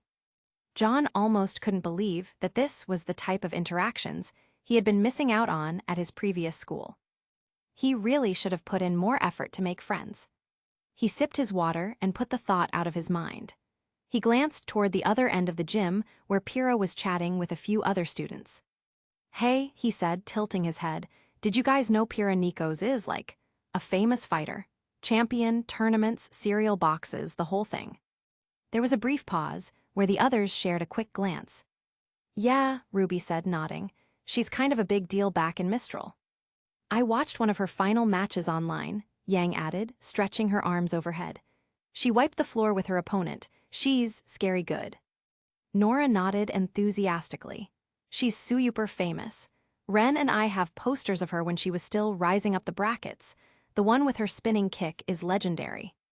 John blinked. Okay, so, I'm just the last to know, huh? Pretty much, Ren said. Well, no one told me, John muttered, mock indignant. Yang clapped a hand on his shoulder, grinning. That's because you were too busy being flattened to do your research. John chuckled and rolled his eyes. I see how it is. They lingered in the gym for a while longer as class wound down, chatting idly while students trickled out in groups. A few last-minute games wrapped up on the side courts, and the PE teacher called final dismissal shortly after. The rest of the day blurred in a haze of tired legs, sore muscles, and mental drifting. The warm-down exercises weren't too bad, and the brief lectures about physical health and sports history were mercifully short. They were in the clear by the time the final bell rang. And with that, the school day ended, just a little earlier than usual, as was the Friday custom. Chapter 30, Preparations Part 5. As the final bell echoed faintly behind them, John slung his bag over his shoulder and waved goodbye to the others. We're heading to the clubroom, Ruby said cheerfully, tugging at her backpack strap. Are you heading straight home? John gave a half smile. Yeah, gonna take it easy today. Enjoy the weekend, Yang added, giving him a light punch on the arm. Don't fall asleep in front of the TV or anything. I make no promises, John smiled, rubbing his arm. Her punch really hurt. Nora waved enthusiastically as she bounced ahead. Catch you later, Johnny. Ren and offered a quiet nod, and the group turned away as a unit, already slipping into their after-school rhythm. John watched them go for a moment, their voices fading down the path like soft echoes of a song that one could hum but never quite remember all the words to. He let out a breath and turned on his heel to walk the other way. Halfway down the stairs, he frowned slightly. It occurred to John once again that he had never asked them what their club was actually called. They always just said clubroom, or we've got a meeting, or it's for the project, and John, caught up in everything else, had never thought to press. He wasn't sure why that bugged him now, but it did. A little. Maybe it was because their meetings always seemed to occur every day. At times, John felt as if they knew something he didn't, and with everything going on with his dreams and their apparent club activities, well, lately, it felt less like coincidence and more like a thread he should pull. Perhaps they might be able to offer some insight into his new condition. Next time, John muttered under his breath, I'll ask next time. He shoved his hands in his pockets and walked a little faster. During lunch break, he'd actually taken the time to check out the poster boards that were located outside. There were a few club flyers still pinned up, though most were a little old and sun-faded. Nothing screamed life-changing, but a couple had caught his eye. One of them was for a sword arts club. It had a small yet simple design, a black silhouette of a longsword against a white background with a few meeting times scribbled in bold red ink. John had paused at it longer than he meant to, even taking a picture afterwards. His dad had made a sword once back when he was messing around with his blacksmithing hobby, had even given it a ridiculous name like Crooked Maw or something equally dramatic. It was probably still somewhere in the basement back at the other house, collecting dust under old toolboxes. Still, something about learning swordsmanship sounded kind of cool and practical, especially now. Another flyer, shoved half behind a chess club notice, also stood out to him. Occult Research Society, bold letters printed in smoky ink, framed by weird sigils and a flickering candle drawing. The font made it look like it belonged in a mystery novel, but it also had just enough seriousness to make John hesitate. The description was vague, something about mystical studies, esoteric literature, and fringe psychology. John stared at it for a long while. He wasn't sure what counted as fringe in a school club, but considering the world he kept waking up in, it didn't feel all that fringe to him anymore. It was possible that club could help make some sense of things, maybe not, but it was worth a shot. He made a mental note to check it out next week. John suddenly paused halfway to the gate. Now that he thought about it, he remembered from the flyer that one of the meeting times was supposedly today, Friday, right after classes. He rocked on his heels, frowning slightly as students passed around him, some heading to clubs, others to the train, and a few just hanging around the benches, scrolling on their phones or talking in clusters. He still had time. His thoughts drifted to the dream, the way that second Beowulf had burst through the door. The crushing weight of its body, the shadows that stretched like claws toward him, the sickening lurch in his stomach when he had to desperately exit just to survive. And the way that the city had reset itself again, just like that. There was no explanation, pattern, or guarantee of what would come next. John exhaled through his nose. If he was going to survive that world, he needed more than just luck and a bat. He needed preparation, information, anything that could help him take the next step with confidence. But he also needed to start somewhere. He glanced down at his feet, then back toward the courtyard path. All right, he muttered to himself, just a look. He could still stop by the store later. There were a few places that seemed like that sold sporting gear. Even better, it was on the way home too. He figured if he couldn't get real armor, something like knee pads were a good enough place to start. But right now, his curiosity tugged at him harder than his caution. Besides, something about the words Occult Research Society had stuck in his mind, like it was calling to him. As ridiculous as that sounded. John turned on his heel and headed back toward the main building, slipping past a group of chatting upperclassmen and scanning the floor numbers for the one that matched the flyer's location. Building A, room 319. Third floor, end of the wing. He took the stairs 2 at a time and soon arrived at the door. One thing to say about it was that it was certainly different. John stood outside the door, staring at it like it had personally offended him. It wasn't just the faded construction paper or the heavy scent of melted wax that wafted from underneath. It wasn't even the "Keep Out" sign written in jagged red marker, or the smaller sign beneath that read, "Only the awakened may enter." No, What really got him was the glitter glue outlining everything like someone had tried to make a warning sign from a kindergarten craft table. He blinked once, twice. Azakayi. Still, curiosity pressed harder than logic. With a deep breath, he reached for the handle and pushed the door open. And immediately regretted everything. 6 students stood in a circle, hoods drawn, surrounding what looked like a very crudely chalked Star of David in the center of the floor. Not a pentagram, not some arcane blood symbol. No, a literal 6-pointed star. These guys probably Googled magic symbols and just stopped at the first symmetrical thing that wasn't trademarked. The lights were off. Candles flickered at the corners of the room. There was a faint smell of incense, or maybe someone had lit a stick of cinnamon gum on fire. And the chanting. Oh God, the chanting. It wasn't even a real language. It sounded like someone mumbling through an anime spell, only with less confidence. Zerthu mekaranda, kameme. The girl in the center suddenly froze mid-syllable, eyes wide after seeing John stand there with a deadpan look on his face. The others turned too, equally startled. Silence fell. I'll just, John said, blinking. Come back later, I guess. The robed girl coughed violently. No wait, W water. She squeaked, voice cracking like a broken flute. One of the others stumbled across the room, tripping over his own robe and sloshing water from a plastic bottle into her hands like a pit crew. John just stared. Another student, a tall boy with curly hair peeking out from his hood, pulled his robe off halfway and gave an awkward grin. No, this isn't what it looks like. You're not trying to summon a demon, John asked blankly. The water girl, now gulping down her drink, wiped her mouth and raised a hand. No, we were. Preparing. Yes, preparing. We were preparing to research whether a demon manual that we had found would truly summon a creature from down below. But that symbol on the ground is not even a pentagram. Aren't demons or devils or whatever supposed to be summoned by pentagram circles? What? She looked confused before slowly counting the points on the crude magic circle. Morris, you were supposed to draw a pentagram?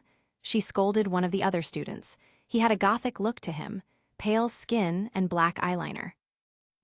This was, just so we could rehearse. Yes, if I had drawn the real thing, then we would have summoned evil incarnate. He looked panicked at first, but oddly enough, even though his excuse was dumb, it made sense in a way. With a Star of David, John continued. The girl seemed enlightened to Morris's explanation. Yes, Morris, I knew you were a genius. Next time we would be even more prepared by having Taoist talismans and holy water to trap the demons. John felt like teasing them. Why didn't you just prepare it beforehand? One of the girls in the back muttered, maybe we should have used the triangle circle thing. Another guy groaned.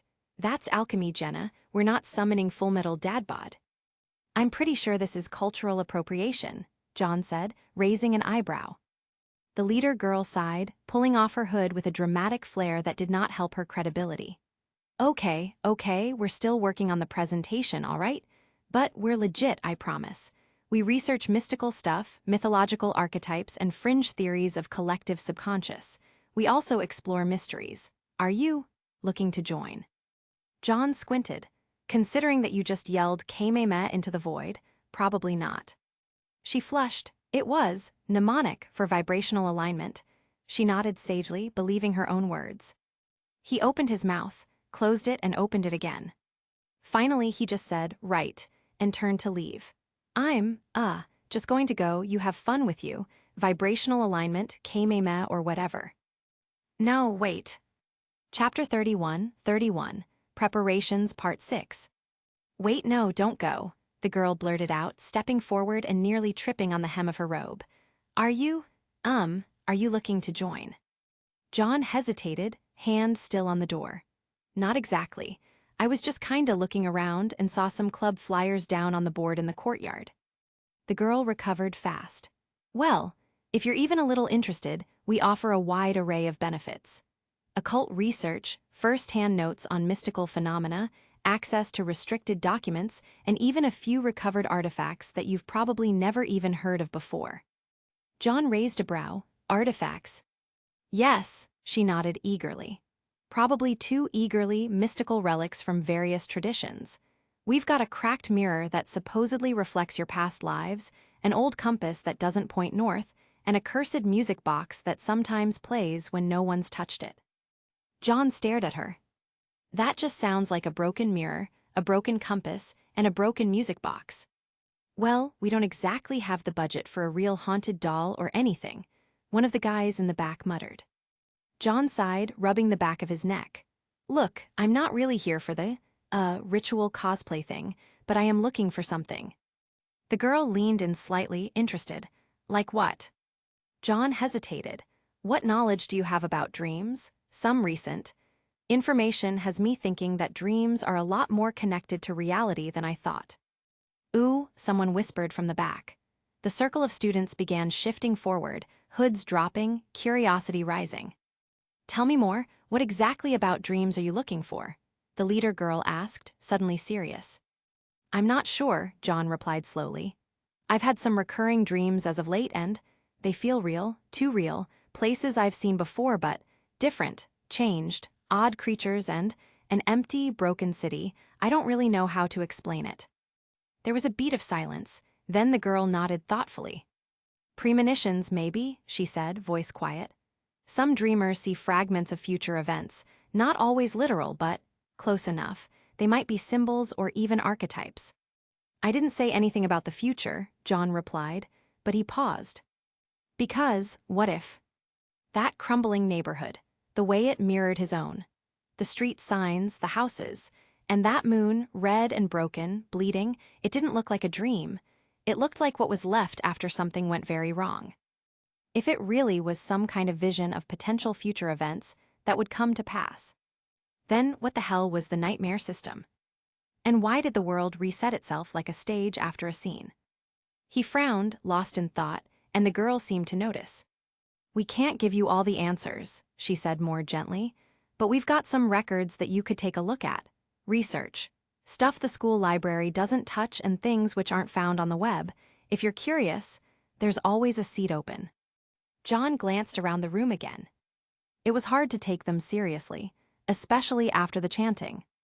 But something about the way she said that made him pause. I'll think about it, he said finally, reaching out to take one of their worn-out, glitter-glued flyers from a pile on the desk. Just think before you sleep, someone whispered ominously from the back. Shut up, Greg, the girl snapped. John gave a small grin despite himself. Maybe I'll drop by again next week. And with that, he stepped out of the room, flyer in hand, and left the strange little group behind, at least for now. John figured he still had a bit of time before heading home, so he decided to check out the Sword Arts Club.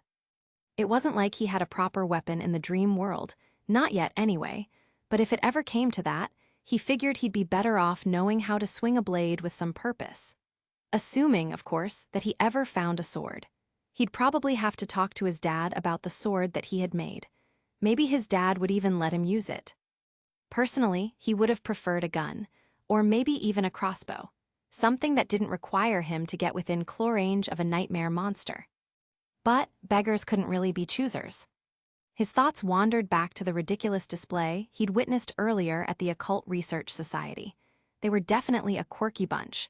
Strange, dramatic, overly theatrical, but there had been a sincerity to them. A strange sort of curiosity. Maybe they really did have something useful, or maybe they were just playing dress-up and throwing glitter on each other while quoting Wikipedia pages. Hard to say. Still, he made a mental note to stop by again next week. Even if it ended up being useless, it was better than nothing. Soon enough, John arrived at the clubroom for the Sword Arts Club, or more accurately, Club Hall. The place was much bigger than he expected. It was a wide, open space tucked beside the athletics wing, one of the side gyms usually reserved for wrestling or indoor archery. The floor had been fitted with fresh mats, and about a dozen students were practicing various drills using wooden swords and staffs. It looked nice and organized, clean and tidy. Definitely a far cry from the occult club and its bootleg summoning circle. His eyes naturally drifted toward the center of the room. There, shirtless and covered in a faint sheen of sweat, a tall, gray-haired student moved through a set of sword forms with a bokken. His frame was lean and athletic, chiseled muscle visible under taut skin, his posture fluid and focused. Each movement was precise and deliberate, balanced. It was genuinely impressive. And apparently, John wasn't the only one who thought so. Several of the girls near the edge of the mats were sitting off to the side with bottled water in their laps, their eyes glued to the guy like he was the lead in a fantasy movie. One of them gave a dreamy sigh when he spun the wooden sword into a slow reverse grip and snapped it forward with a whip-like motion. John blinked. Yeah, all right, that was pretty cool. The student finally stopped his practice and rested his wooden practice weapon on his shoulder. He wiped his brow with the back of his wrist, then glanced toward the entrance, and caught John standing awkwardly in the doorway. Their eyes met, and he gave John a friendly grin. Hey, he said, voice smooth and open. He strode over casually. You here to join? Just looking around, John said honestly. The older teen nodded. That's cool. Name's Grise Leos. I'm a third year and the leader of the Sword Arts Club. I also run the sets on Fridays, but we've got other people leading the intermediate and open sparring sessions throughout the week if you're more experienced. John rubbed the back of his neck. I wouldn't call myself experienced, I'm more of a total beginner. Even better, Grise said, flashing an easy smile. Beginner means no bad habits to unlearn. He stepped aside and gestured toward the mat-lined floor. Feel free to watch or hop in. We've got spare gear in the back if you want to give it a try. Most of our newbies start with Bakken or Shinai. John glanced around again, at the students' training, at the smooth, rhythmic clack of wooden blades connecting and the calls of some experienced instructors who were students, correcting stances. It felt very structured and legit. Perhaps this was exactly what John needed. All right, John said after a beat. Yeah, I'll give it a shot. Grise grinned again and gave him a thumbs up. Ah, boy, let's get you started. First things first, what's your name? John, it's nice to meet you, Grise. You too. He brought John to a stack of wooden weapons on a stand. There were a bunch of different swords on there. Long swords, great swords, katanas, and even a wooden giant. The Bakkens and had a sleek appeal to them. But his eyes drifted towards the longer blades. One in particular caught his attention, a longsword-shaped practice weapon, thicker along the spine and longer than the others, resting near the back of the rack like it hadn't been touched in a while.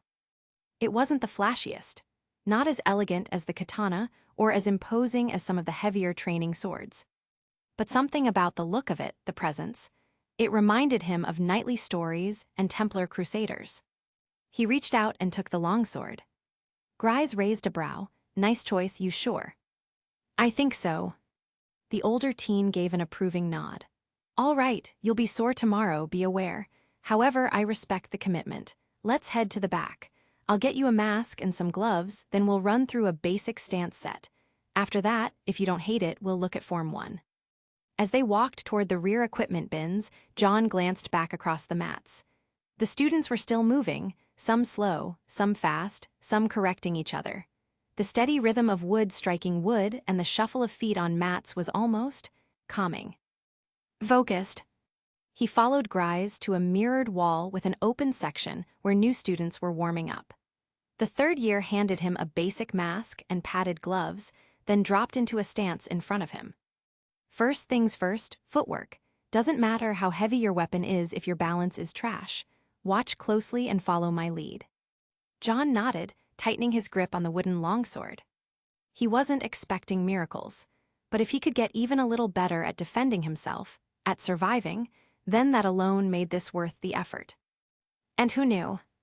Maybe he'd actually start to enjoy it. Chapter 32, Preparations Part 7.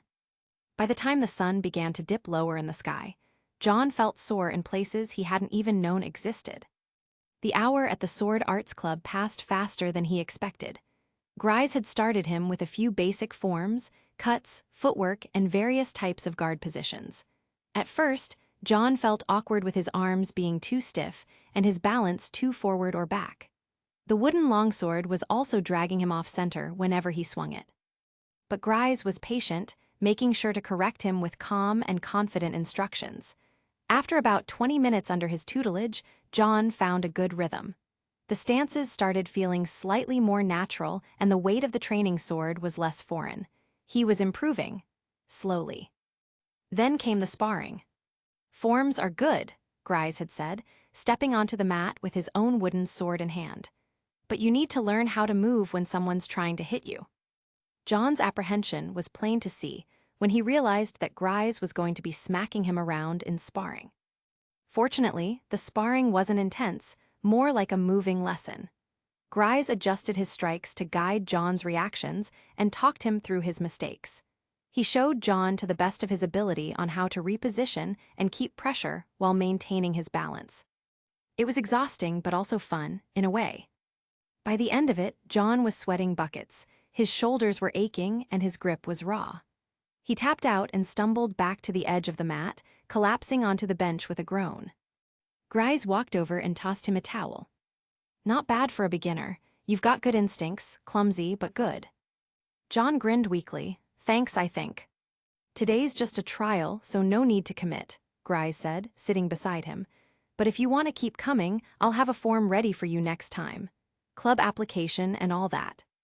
John nodded, drying his face. "Yeah, I think I do." They exchanged a handshake, and John thanked him again before grabbing his bag and heading out. By the time John reached the main road and checked the transit schedule, the next train was already en route. He'd have a few minutes before it arrived. He leaned against a post and opened his phone, pulling up a search bar. After a moment's hesitation, he typed in, "Light armor or pads for biking sports, Vale area." If he was going to keep getting dragged into that dream world, he needed something to protect himself. A weapon was one thing, but he needed to stop scraping up his arms every time he hit the ground. Maybe some elbow and knee pads, something flexible and durable. One of the search results caught his eye, a bicycle and gear store just 3 stops down from his neighborhood. It was still open for another hour. John checked the time, then nodded to himself. He'd have just enough time to get and buy the things he needed.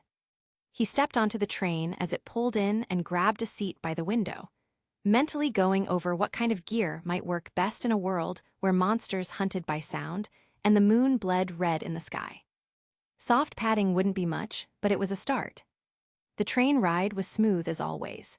The gentle hum of the tracks and the occasional soft chime of announcements over the intercom made for a quiet, almost calming trip. John leaned back in his seat, letting the cityscape slide past the window in a blur of buildings, roads, and glimmering glass panels that caught the afternoon sun. He disembarked at a stop a little west of the city center. Not quite the suburbs nor quite the heart of downtown, but somewhere in between. The streets here were a little less crowded, but still lively. The air carried the scent of roasted street food from a corner vendor, and families walked together along the sidewalks while teenagers skated past on electric boards. A wide mall stood just across the intersection, its sleek architecture framed by tall, curved glass walls and steel beams that shimmered faintly in the light. John eyed it briefly as he passed. It looked like the kind of place that had everything, from boutiques to bookstores to cheap fast food joints. He made a mental note to swing by another time. Perhaps picking up a first aid kit or even some snacks wouldn't hurt. Eventually, he found the gear shop he was looking for, Velocity, printed in bold white letters over a navy signboard. John had to admit that it was a good pun, a mix of velocity and Vale. Yang would approve. A smaller neon decal in the window advertised protective gear, performance upgrades, and custom-fitted helmets. The interior had a clean, minimalist vibe. Black shelves, chrome accents, and a faint scent of rubber and oil in the air. He stepped inside and was immediately greeted by a young employee behind the front desk, a guy with shaggy hair and a bright red polo shirt. "Hey there, looking for anything specific?" John gave a short nod. "Yeah, actually, I've been getting into a lot of physical activity recently and, let's just say I've been eating dirt more than once. I was hoping for something that might stop me from scraping half my skin off." "Ah, we get that more than you'd think," the guy said with a grin. "Come on, I'll show you a few things that might help." They walked together through the back aisles, passing shelves stacked with elbow and knee guards, biking gloves, and various kinds of outerwear. John asked a few questions, trying not to sound like someone preparing for combat in a dream realm. He stuck to saying he was doing parkour training with friends, close enough to the truth. Eventually, with the employee's help, he settled on a few solid options. A well-made half-motorcycle helmet with solid internal cushioning and a sleek matte black finish. It wasn't too bulky, but felt secure when he tried it on. It didn't cover his whole head or his face, but it was enough for protection. John figured it was wise to have a fully uncovered vision when he entered the dream. The employee, thankfully, didn't ask why parkour needed a helmet. John probably wouldn't have been able to come up with an excuse. Matching elbow and knee guards, tough on the outside, but soft and pliable on the inside. Light enough to move in, but heavy enough to stop a rough landing from turning into a bruised nightmare. And finally, a jacket. Thick, padded, and strange-looking. It wasn't the most popular design in the store. Something about the asymmetrical zipper and oddly stylized panels had made it a hard sell, according to the employee. But John liked it. The inner lining had sponge-like padding sewn into the torso and arms, while the outside had a dense, reinforced mesh that felt like it could take a fall on gravel without tearing through. Honestly, the worker said, these ones kind of just collects dust, but it's solid, flexible, and breathable. It'll probably take more of a beating than you will. John smiled and nodded. That sounds perfect. He checked the price tags and winced slightly, but he still had more than enough in his allowance. $700 wasn't a fortune, but with careful budgeting and no unnecessary purchases, he was still in the green. Besides, John had never been the type to stress too much about money, not when his parents were still supporting him and the fridge stayed full. He didn't have a job or any real expenses. And with everything else going on, worrying about finances was the last thing he needed on his plate. At checkout, the total rang up just under $300. Not bad, all things considered. He waved the employee goodbye with a quick, "Thanks again," and stepped back outside, the gear now packed into a big plain white shopping bag. The sun was dipping lower now, casting long shadows across the sidewalk. Even the streetlights were beginning to flicker awake. He took a breath and looked over his new gear once again. Not a bad haul.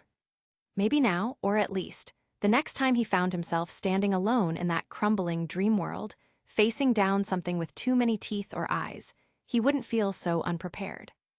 He walked toward the train station with a little more purpose in his step. Chapter 33, Blood and Fur, Part 1. The rest of the train ride home was quiet enough that John almost fell asleep. The only reason he didn't was because he was afraid that he would get dragged back into the dream, unprepared. The sun had dipped well past the rooftops now, turning the skies into a shade of rich gold that slowly faded into violet streaks as the city lights flickered on. John leaned back in his seat, the bag of gear resting beside him, and watched the scenery shift from the bustling downtown core to the quieter, tree-lined streets of his neighborhood. When he stepped off the train and made his way back home, the warm light from their living room windows told him that someone was already there. Sure enough, the moment John opened the front door, he heard the sound of the television murmuring in the background and the soft clatter of a spoon in a mug. "Hey, you're back late," his dad called from the kitchen. "What kept you?" John shut the door behind him and toed off his shoes. "Yeah, no worries. I just stayed back to check out some clubs." That got his dad's attention. "Clubs, huh?" There was a beat. "Didn't think you'd be the type to join any." "Neither did I, but here we are." John shrugged, setting the bag down by the wall. His dad leaned against the kitchen doorway with a steaming mug in hand. "So, what caught your eye?" "Well," John said, scratching the back of his neck, "there was this one club, occult research. Thought it might be interesting, but, it turned out to be a lot more. Weird ritual cosplay than actual research."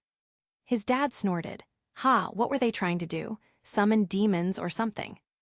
"They were chanting around a Star of David and burning incense. Not even a pentagram, so, pretty close." His dad blinked. "Right, that's a new one." His father muttered something under his breath, halfway torn with amusement, something about the wrong ways to do rituals and how they were supposed to work. "Yeah, I don't think I'll be going back to them for anything other than comedy," John said drily, then perked up a little. "But I also checked out the Sword Arts Club. That one was actually really fun. Learned a couple of sword forms too from an upperclassman. Thought I might keep it going in the long run. That seemed to get a grin out of his dad. Sword arts, huh? That's more like it. Now maybe you'll be able to protect all of the girls you hang around so much. John deadpanned at his dad. Right. There was a pause before John ventured. Hey, do you remember that sword you made? Back when you were trying out blacksmithing? Crooked Maw. His dad raised a brow. You mean Crocea Moors? And wait, that's what it was called. Yeah, not Crooked Maw, you fool, his dad laughed. It's Latin. Crocea Moors means yellow death or something like that. I figured that it sounded cool and dramatic enough to hang on a wall. John grinned sheepishly. Well, I was thinking, maybe I could bring it here, not to hang up but to actually practice with it, just for form stuff, nothing dangerous. His father gave him a long look, slightly amused rather than confused. You really want to train with it? John nodded. Yeah, if I'm joining the club, I figured it'd be nice to use a real sword, even if it's just a prop for now. His dad leaned back slightly, considering. Well, it's still in the basement back in Ansel. I left all my tools and creations down there when we moved. Since we're heading back this weekend to visit your mom and sisters anyway, you can pick it up then. Really? John perked up. Sure, just be careful with it. That thing's not a toy. I didn't forge it to hang on a wall, I made it functional. It's quite sharp, also heavy, just a heads up. I'll be careful, John promised. It'll mostly be for balance and training anyway. Famous last words. His dad sipped his drink. Next thing I know, you'll be running around school in a trench coat calling yourself Blade Knight John. John rolled his eyes. No capes, I have standards.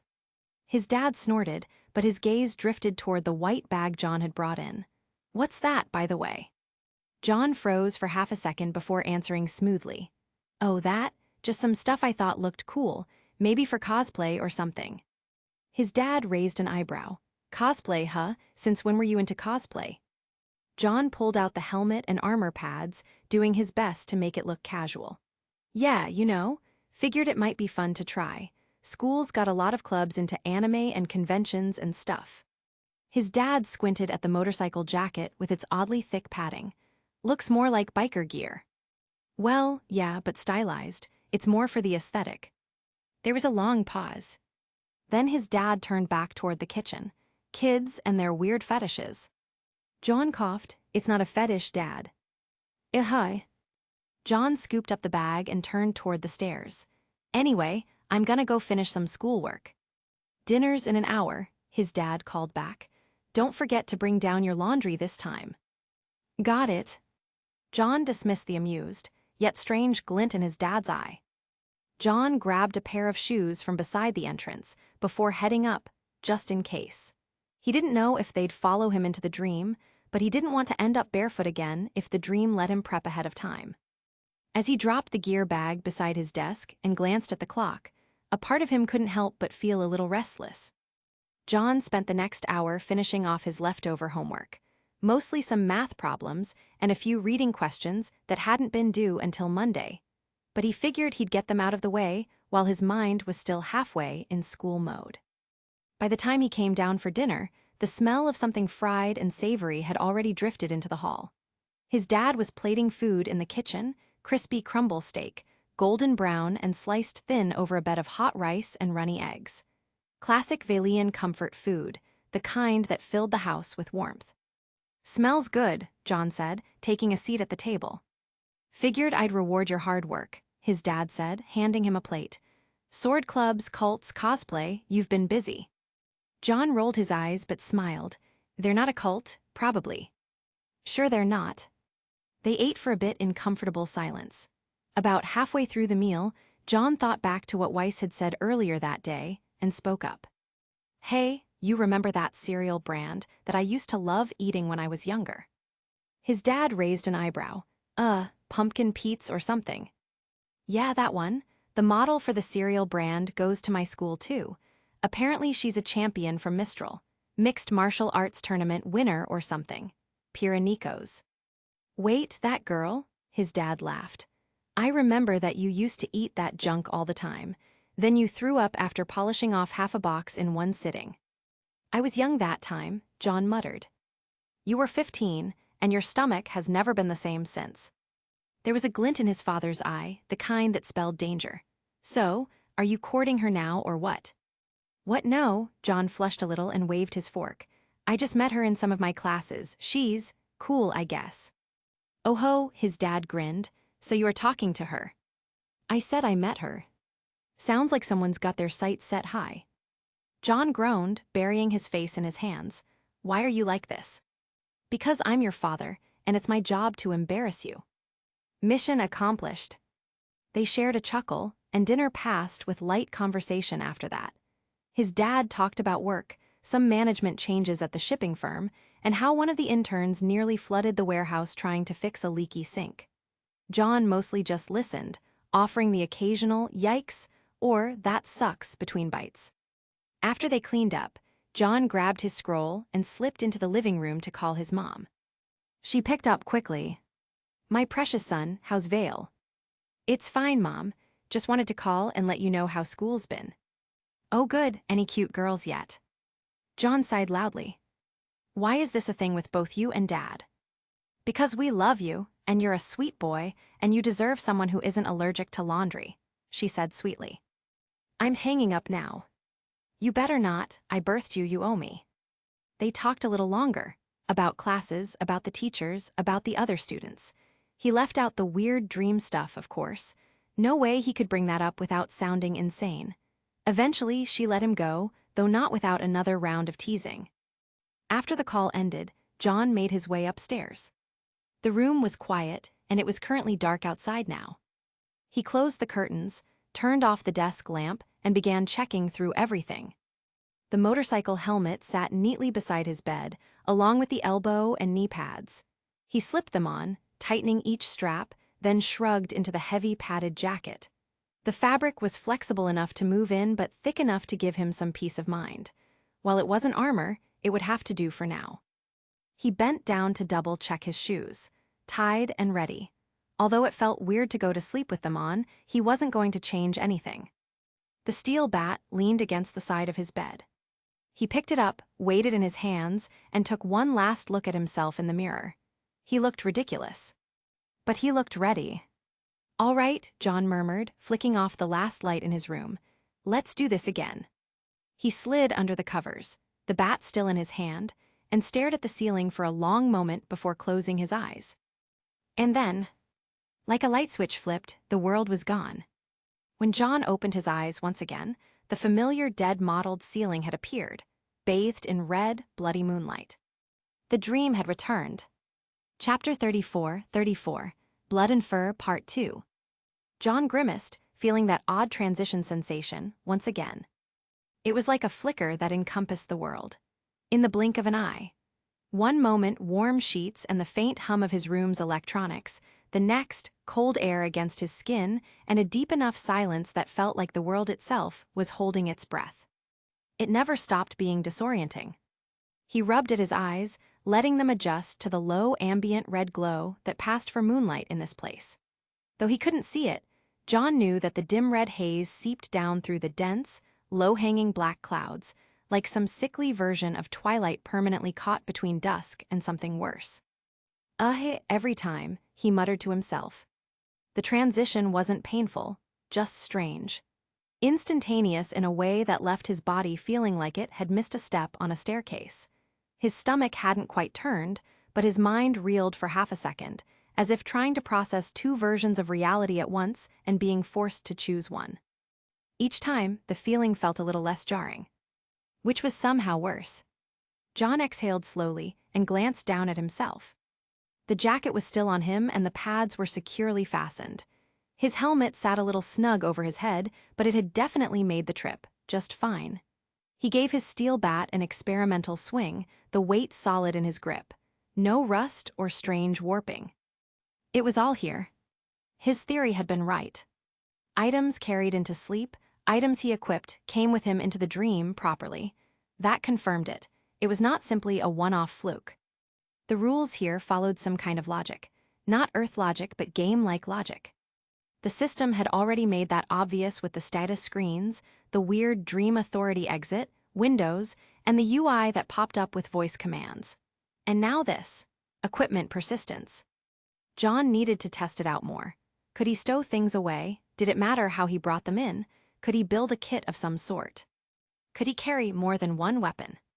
Questions buzzed in the back of his head like static. He didn't have answers. Yet.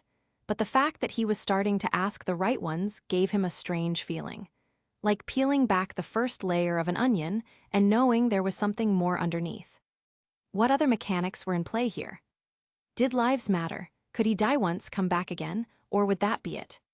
Was there some kind of map he could unlock? Or fast travel, or checkpoints, or what about inventory space? John sighed and shook the thoughts away. Later. He'd test them later. No point standing around now, not while there were real monsters wandering these streets. He took a slow breath and looked around. The world had once again placed him in the partially collapsed remains of what used to be his house.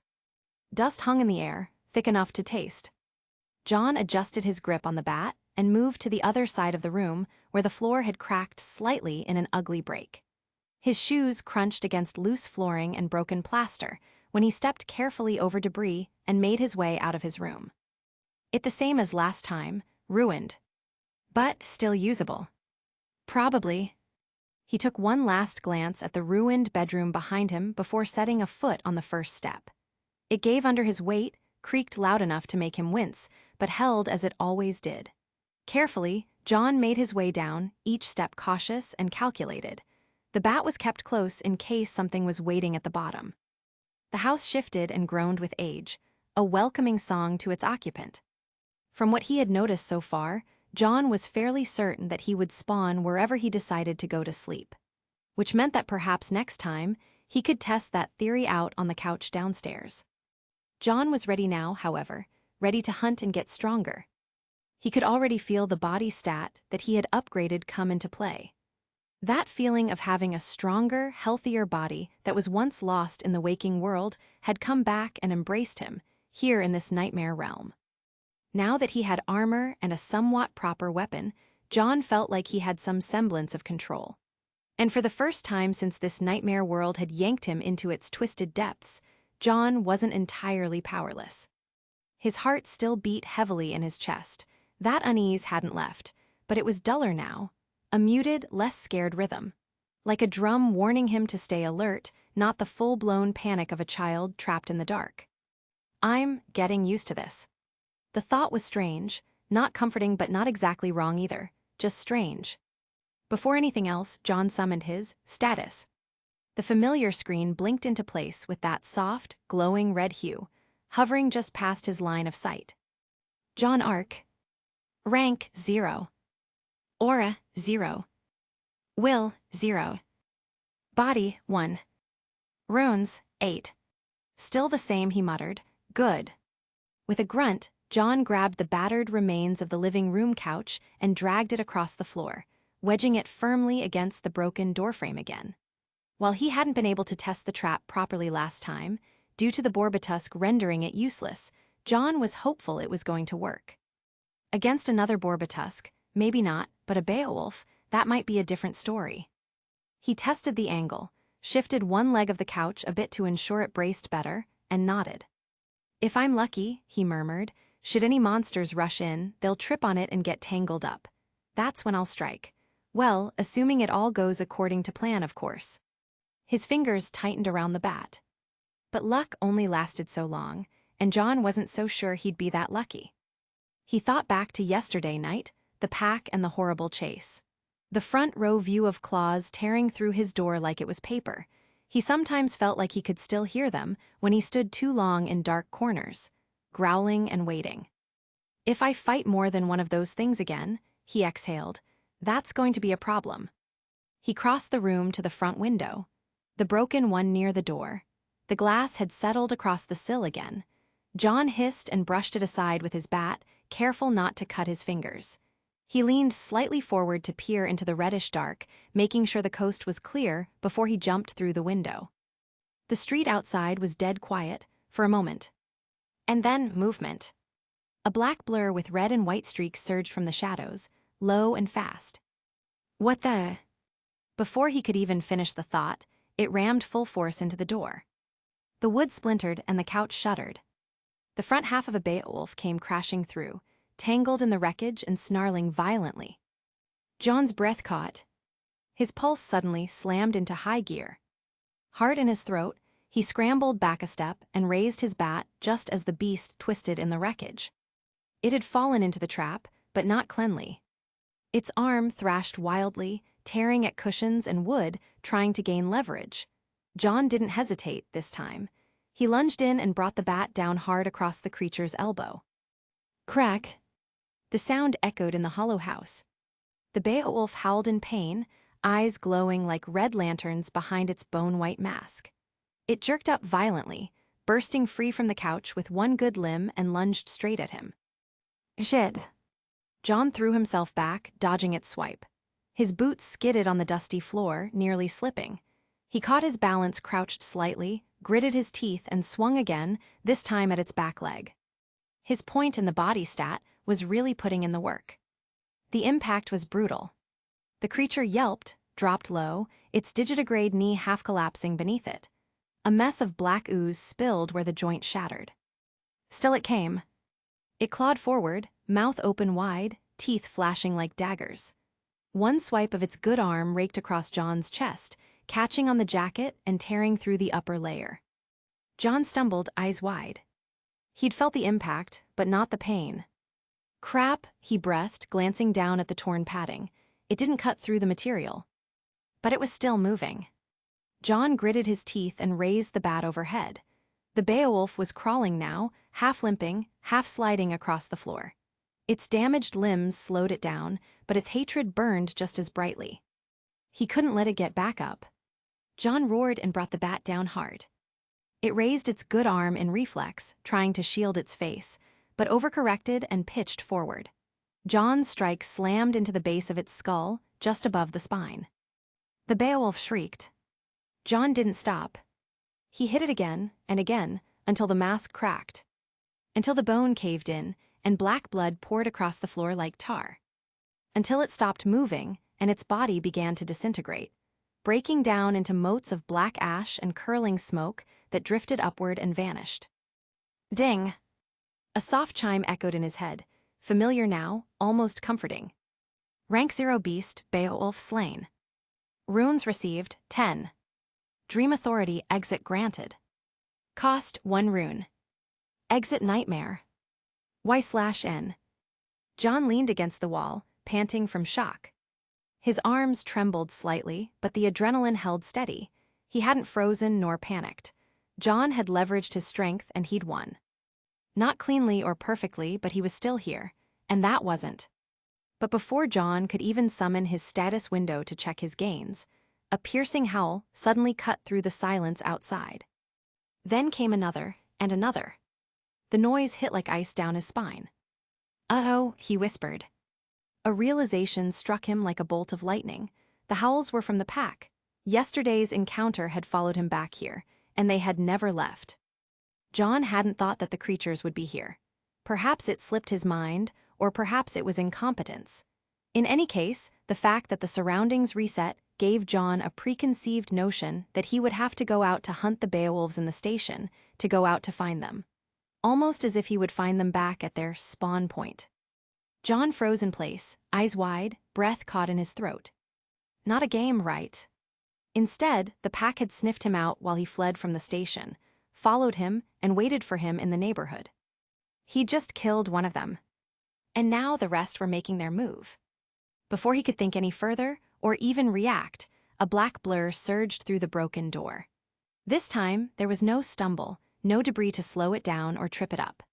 The Beowulf leapt clean over the ruined couch, claws gleaming in the sickly red moonlight, and slammed down hard into the floor with a thud that cracked the boards beneath it. Jagged talons scraped across the wood, gouging deep claw marks like someone dragging knives through wet clay. Another Beowulf slipped in behind it. Then another, and another. John backpedaled quickly. The air had turned electric, heavy with menace. He felt it in his teeth, in his spine. The beasts spread out slowly, surrounding the entryway like wolves cornering prey. Their red eyes locked onto him, and their growls deepened into something guttural, something eager, something hungry. They wanted him, they waited for him. Perhaps they were not simply just malicious reflections of animals, not entirely mindless mobs. No, those beasts had been watching and lurking. John wasn't certain whether they were smart enough to wait for him, but they were certainly still present in the neighborhood. But they had been separated before, possibly exploring the area on their own, away from the others. John's fight with one of them must have alerted the others to the noise and drew them back to the area. His hands tightened around his bat, nervously, and he felt his fingers becoming more and more slick with sweat. His mind spun, hunting for options. He couldn't take on 4 Beowulfs. Even one was already pushing it. He doubted he could have even won in a one-on-one combat without having the prior advantage of preparing the environment. But John didn't panic. The system's chime from earlier was still echoing faintly in his memory. The Dream Authority exit had already been granted, which meant he could leave whenever he wanted. His eyes flicked towards the side, half expecting to see the window prompt waiting, but it wasn't there. He'd have to will the command to work if he wanted to leave.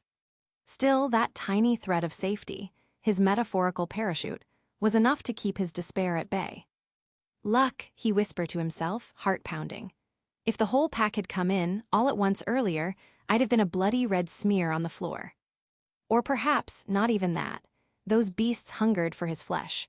Would they leave even a scrap of his blood to drip onto the ground? John didn't know.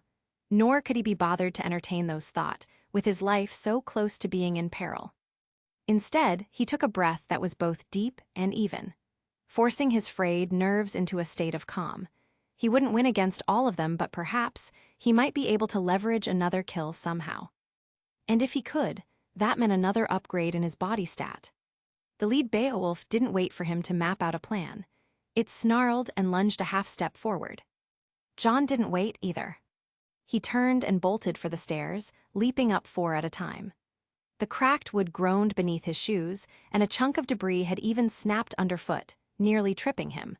But he kept going, leveraging the banister railings with his hands to launch himself higher up. A furious growl split the air behind him. Thump! One of the Beowulfs leapt, clearing half the room in a single bound. The others weren't far behind, their claws thudding against the floor like war drums. John didn't look back. He scrambled up the stairs, half running, half climbing, and already planning on what to do next. The teen hadn't even realized the excited smile blooming across his face. Chapter 35, Blood and Fur Part 3. John reached the landing and whirled around in one fluid motion, bat raised and ready. Instinct moved before thought, and his muscles fired in perfect sync, coiled like springs and snapping with brutal precision. The steel bat slammed into something solid behind him. Crack! The head of the leading Beowulf jerked sideways as the impact connected squarely with the side of its head. The force of the blow knocked it backwards into the pack behind it, momentarily throwing the tight group into a staggered pile on the staircase. John didn't waste time gawking. His heart was pounding, but his mind was clear, clearer than it had ever been during a fight. The body stat. He could feel it working in him, like the humming of tuned wires in an electrical engine. It wasn't just raw strength. The nightmare system wasn't that simple. When he put those precious runes into body, it hadn't just made him hit harder. It had sharpened him, refined every part of his physical self to a level that exceeded the average teenager. His balance was better, vision more focused, reaction time, reflexes, and even his instinctive awareness of spacing and momentum, all of it had been elevated. It was the difference between surviving and dying in this place. And now he could fight. The Beowulf he'd struck reeled with a deep growl, its clawed feet scrambling for purchase on the narrow steps. A faint, jagged line traced across the side of its mask, just below the eye socket. It wasn't completely broken yet, but John figured another 3 more hits like that would do the job. He surged forward and slammed his shoe into the creature's chest with a brutal Spartan kick, right as it tried to regain its footing. Thud! The force of the blow, aided by its off-balance, pushed it backward. The Beowulf collided with the others still clambering up behind it, and that was the tipping point.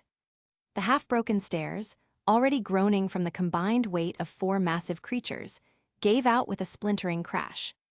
The entire structure collapsed beneath them. John had expected it, anticipated it, even. He pushed off with his back foot and jumped, just as the stairs crumbled away beneath him, and landed hard on the second floor, skidding into a crouch. Behind him, the Beowulfs tumbled in a snarling heap of limbs, claws, and rotted wood. Dust billowed upward in a cloud. The broken stairwell separated them from him, for now. John scrambled to his feet and took a step back, breathing hard. That bought him time. Think, John, think, what the hell do you do now? How do you escape and turn this around? His eyes flicked toward the hallway, calculating. He needed space and ground advantage. He figured that he might be able to pick off another one of those creatures if they attacked him one at a time. More than likely not, however. John readied his bat again. The cracked mask of the Beowulf he'd struck was still fresh in his mind. He'd have to target that one first. His eyes darted to his room. The second-floor window in there overlooked the street, but it was fully intact. Covered in dust and grime, yes, but still intact. His room was high from the ground, but not too high. If he timed the landing right, he could possibly bleed off the momentum and roll out onto the asphalt with minimum damage. It was his only real option if he wanted to be able to exit his house. The stairs were gone, and the hallway was too narrow to fight freely. "Window it is," he muttered under his breath, spinning on his heel to make a break for it. SCRRK. The drywall beside the stairwell split open, with a shriek of tearing plaster and wood. Claws. The Beowulf closest to the bottom of the stairs had recovered the fastest. John turned just in time to see the creature climbing, its thick arms punching deep into the walls, its claws sinking like meat hooks into crumbling support beams. It hauled itself up the ruined stairs, bounding onto the second floor like some demonic mountain wolf. Then it snarled with its blood-curdling maw. The sound hit like a gut punch, deep, guttural, and starving. Son of a bitch! The insult was well suited, considering the creature was canine in nature. John backpedaled instinctively, but the beast's swipe came too fast. He threw his weight to the side, rolled backward on one shoulder just in time to avoid the first claw, feeling the wind of it graze past his neck. He came up in a crouch, bat held tight across his chest in a tight block. The hallway was narrow around them, tight drywall and low ceilings. Flooring worn down to the bare bones of wood.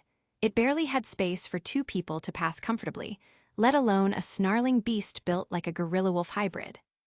And the Beowulf was certainly too big for it. It realized this too. John saw the flicker in its red eyes, some animal version of frustration or calculation, right before it lunged. It couldn't swipe properly, couldn't dodge either, which meant, all in. John gritted his teeth and braced for it. The Beowulf surged forward with both claws extended, shoulders scraping the narrow walls as it hurled itself at him. John blocked the right one. The steel bat locked against the incoming arm, jarring his shoulders. Sparks flew as claw met metal. The beast's open maw snapped at his face, but he managed to twist the bat just enough to bash its snout to the side mid-lunge. The other claw slipped past his defense. RWBY. It tore across his jacket, deep gouges marring the padding. John felt the impact. It was deep enough to cut skin, but just barely. Nothing that would impede his movements. The impact, however, rocked him. He took advantage of the force to jump backwards into his room. He backpedaled quickly to put distance between the creature and him. His heel hit the edge of his bed. It was too close, which meant that he had no time to recover or maneuver around it. John flung his body backward over the rotting mattress, rolled across the frame, and sprang toward the window. His hand slapped the sill. Cold, grime-slick glass covered his palm. The Beowulf prowled into the room behind him, low and silent, breathing heavy like a predator in its death throes. It growled, a low, venomous rumble, and began creeping forward on all fours. He reared back and smashed the window with his bat. Crash! Glass shattered outward in a spray of filthy shards, red moonlight rushing into the room like spilled blood. The sudden sound made both him and the Beowulf flinch. Suddenly, more snarls accompanies the beast. John spied past the creature's shoulder and saw the rest of the pack had followed this Beowulf, and had also climbed up the walls to reach the second floor. John threw a leg over the windowsill and planted his shoe against the edge. The street below looked merciless, hard asphalt waiting to crack bones, but it was still better than being torn apart upstairs. He crouched ready to leap. But before he could, the bounding of claws on the wooden flooring alerted him, and his instincts screamed. His body twisted mid-motion. He whirled around just in time to brace his bat across his neck. Crash! The Beowulf lunged. Why do they always pounce? John cursed in his mind as the creature slammed into him like a freight train. They shattered through the rest of window together, glass exploding in every direction. The wall and the window sill buckled as their combined weight tore through it, and then, suddenly, they were both airborne in freefall, tumbling into the open night. Time seemed to slow, and the red glow of the shattered moon bathed everything in surreal, dreamlike clarity. John's eyes locked with the creature's, its bone mask-like face twisted in rage. Jaws opened wide, lunging for his throat. Reflex, instinct, survival. John jammed his bat horizontally into its maw, wedging it between those horrible jaws. The Beowulf bit down, hard. Crunch! Its fangs locked onto the metal, inches from his neck. Its claws tore at his side, one hooked talon raking deep into his shoulder. John's jacket shredded like paper, flesh parting just beneath it. Blood welled up in his clothes, but John didn't feel it. Not yet, at least. The adrenaline numbed everything, from sensation to anxiety. He was too focused on the creature right in front of him. The world spun as they fell. Miraculously, John managed to twist his weight, kicking his legs outward and forcing himself on top of the creature, pivoting in such a way that the beast would take the impact of the fall and he would be cushioned by its weight. The Beowulf snarled with its jaws still locked around the steel bat, but it couldn't adjust in time. Or perhaps it didn't care. In any case, it was too late. They were going down. Vast. At the last moment, John braced all his body weight down into the bat, driving it deeper into the creature's mouth. The angle shifted just enough. Enough to bring all his momentum crashing down through the monster's jaw. Boom! They hit the ground like a small meteor. The Beowulf took the full brunt of it. John grunted as the shock ran through his legs and spine, his half-helmet sparing his head from the worst of the whiplash. The Beowulf didn't have such luck. The steel bat had practically shattered its upper jaw on impact, splitting it almost clean in two. Teeth flew, bone cracked. A wet, horrible crunch echoed in the empty street as its head twisted sideways from the trauma. For a second, everything was still. Then the Beowulf gave a final twitch and collapsed into black ash beneath him. He rolled off the heap, panting, bat still clenched in trembling hands. The system's chime echoed softly in his mind. Rank 0 beast, Beowulf slain. Runes received, 10. John's smile returned, blooming once again. Chapter 36, Blood and Fur Part 4. The other 3 Beowulfs landed hard on the cracked pavement behind him, one after another. Thud, thud, thud. A sick rhythm of claws and monstrous muscle hitting broken concrete before him. But they had arrived too late to join the fun. He'd already slain 2 of their kind. John backed up a step, then another. He could feel blood trickling down his arms in thin, hot rivulets. Not a lot, but enough to sting, enough to hurt. They weren't deep cuts, but they still bit at him with each of his motions.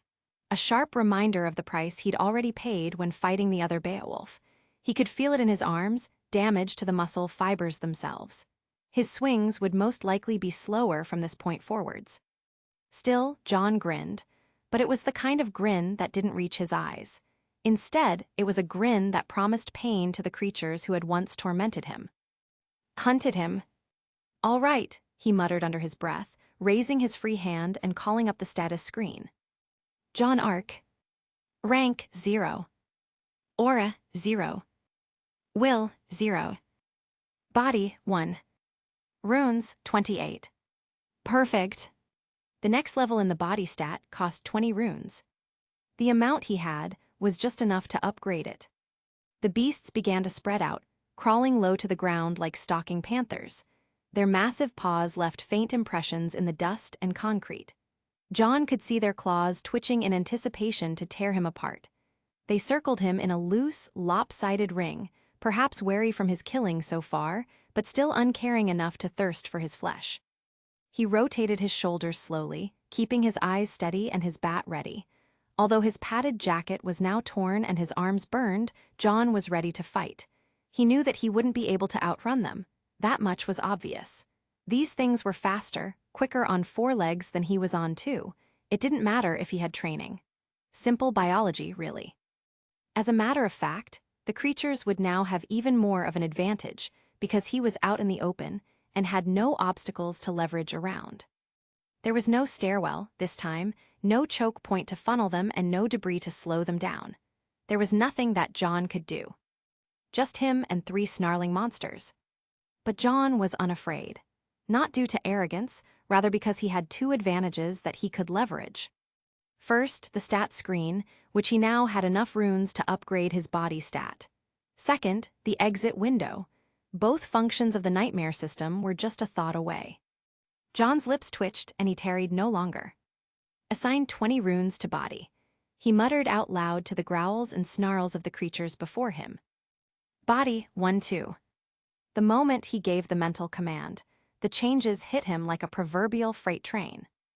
All his muscles twitched involuntarily, then immediately relaxed. His skin flushed with warmth and even the bleeding he had sustained stopped almost instantly, stabilizing and no longer releasing his lifeblood. The fatigue in his limbs dissipated and was replaced with a coiled strength and faint potential energy. It was like waking up after a deep sleep, only that sleep had upgraded him on a cellular level. His heart beat faster, pounding heavily like a war drum, a steady beat that called him to battle. The air suddenly smelt different now to him, now too, sharper and cleaner. He could even pick up the scent of the monsters, like iron, smoke, and something foul. The world around him seemed to have gained a new layer of clarity. The distant rubble piles had more detail to him than before. The dust motes in the air moved slower, like time itself had stretched to give him room to think. His dynamic vision sharpened and his depth perception adjusted. Reflexes tightened. Balance improved. It wasn't just strength, it was everything. Every part of his body and mind had shifted 1 degree closer to perfection. He let out a breath and flexed his fingers around the steel bat, feeling the last bits of tingling that lingered beneath his skin like aftershocks from a powerful stimulant. This feels great, he thought, like extra adrenaline or a hit of something stronger. Cocaine, maybe. No wonder addicts go crazy for that stuff. He turned slowly in place, facing down each of the encroaching creatures. He was ready for their attacks now. The Beowulfs paused, perhaps sensing the new shift. They didn't understand it, but they felt it. John, however, didn't give them the time to think. The surge of power still lingered under his skin, and he intended to use it. His eyes locked on the Beowulf, the one with the cracked faceplate, the one he'd nailed back on the staircase. The damage was still there, a jagged fracture running across its bone-white mask skull like a fault line. He could finish what he started. He lunged towards it, pouncing and mimicking the creature's own leaping strikes. He felt a strange sense of familiarity in mimicking the movement. He'd seen it enough times to mirror it, after all. The Beowulf growled in surprise, perhaps not expecting a human to fight like them. Its eyes flashed, and it swung a claw to intercept him midair. John smirked. That had been the plan. His lunge had been a feint. It wouldn't have made sense to continue it since he had neither the claws nor the build to properly mimic it. At the last second, John tucked low and twisted into a controlled baseball-style slide, his body gliding over the ruined pavement with surprising smoothness. The claws passed just above him, swiping at empty air. The Beowulf's momentum carried it forward, leaving its stance wide and unstable. John didn't miss the opening. His bat swung out low, slamming directly into the creature's digitigrade knee with a meaty crack. The impact was brutal. The Beowulf howled, stumbled, and collapsed half sideways. Its other leg tried to catch its balance, but too late. It roared in fury and brought both of its claws up into a double overhead arc, aimed straight down, looking to pierce John like a spear. John didn't think, trusting his new instincts to cover him. He twisted to his side, rolled onto his back, then planted his palms on the ground and pushed upwards into a handstand flip.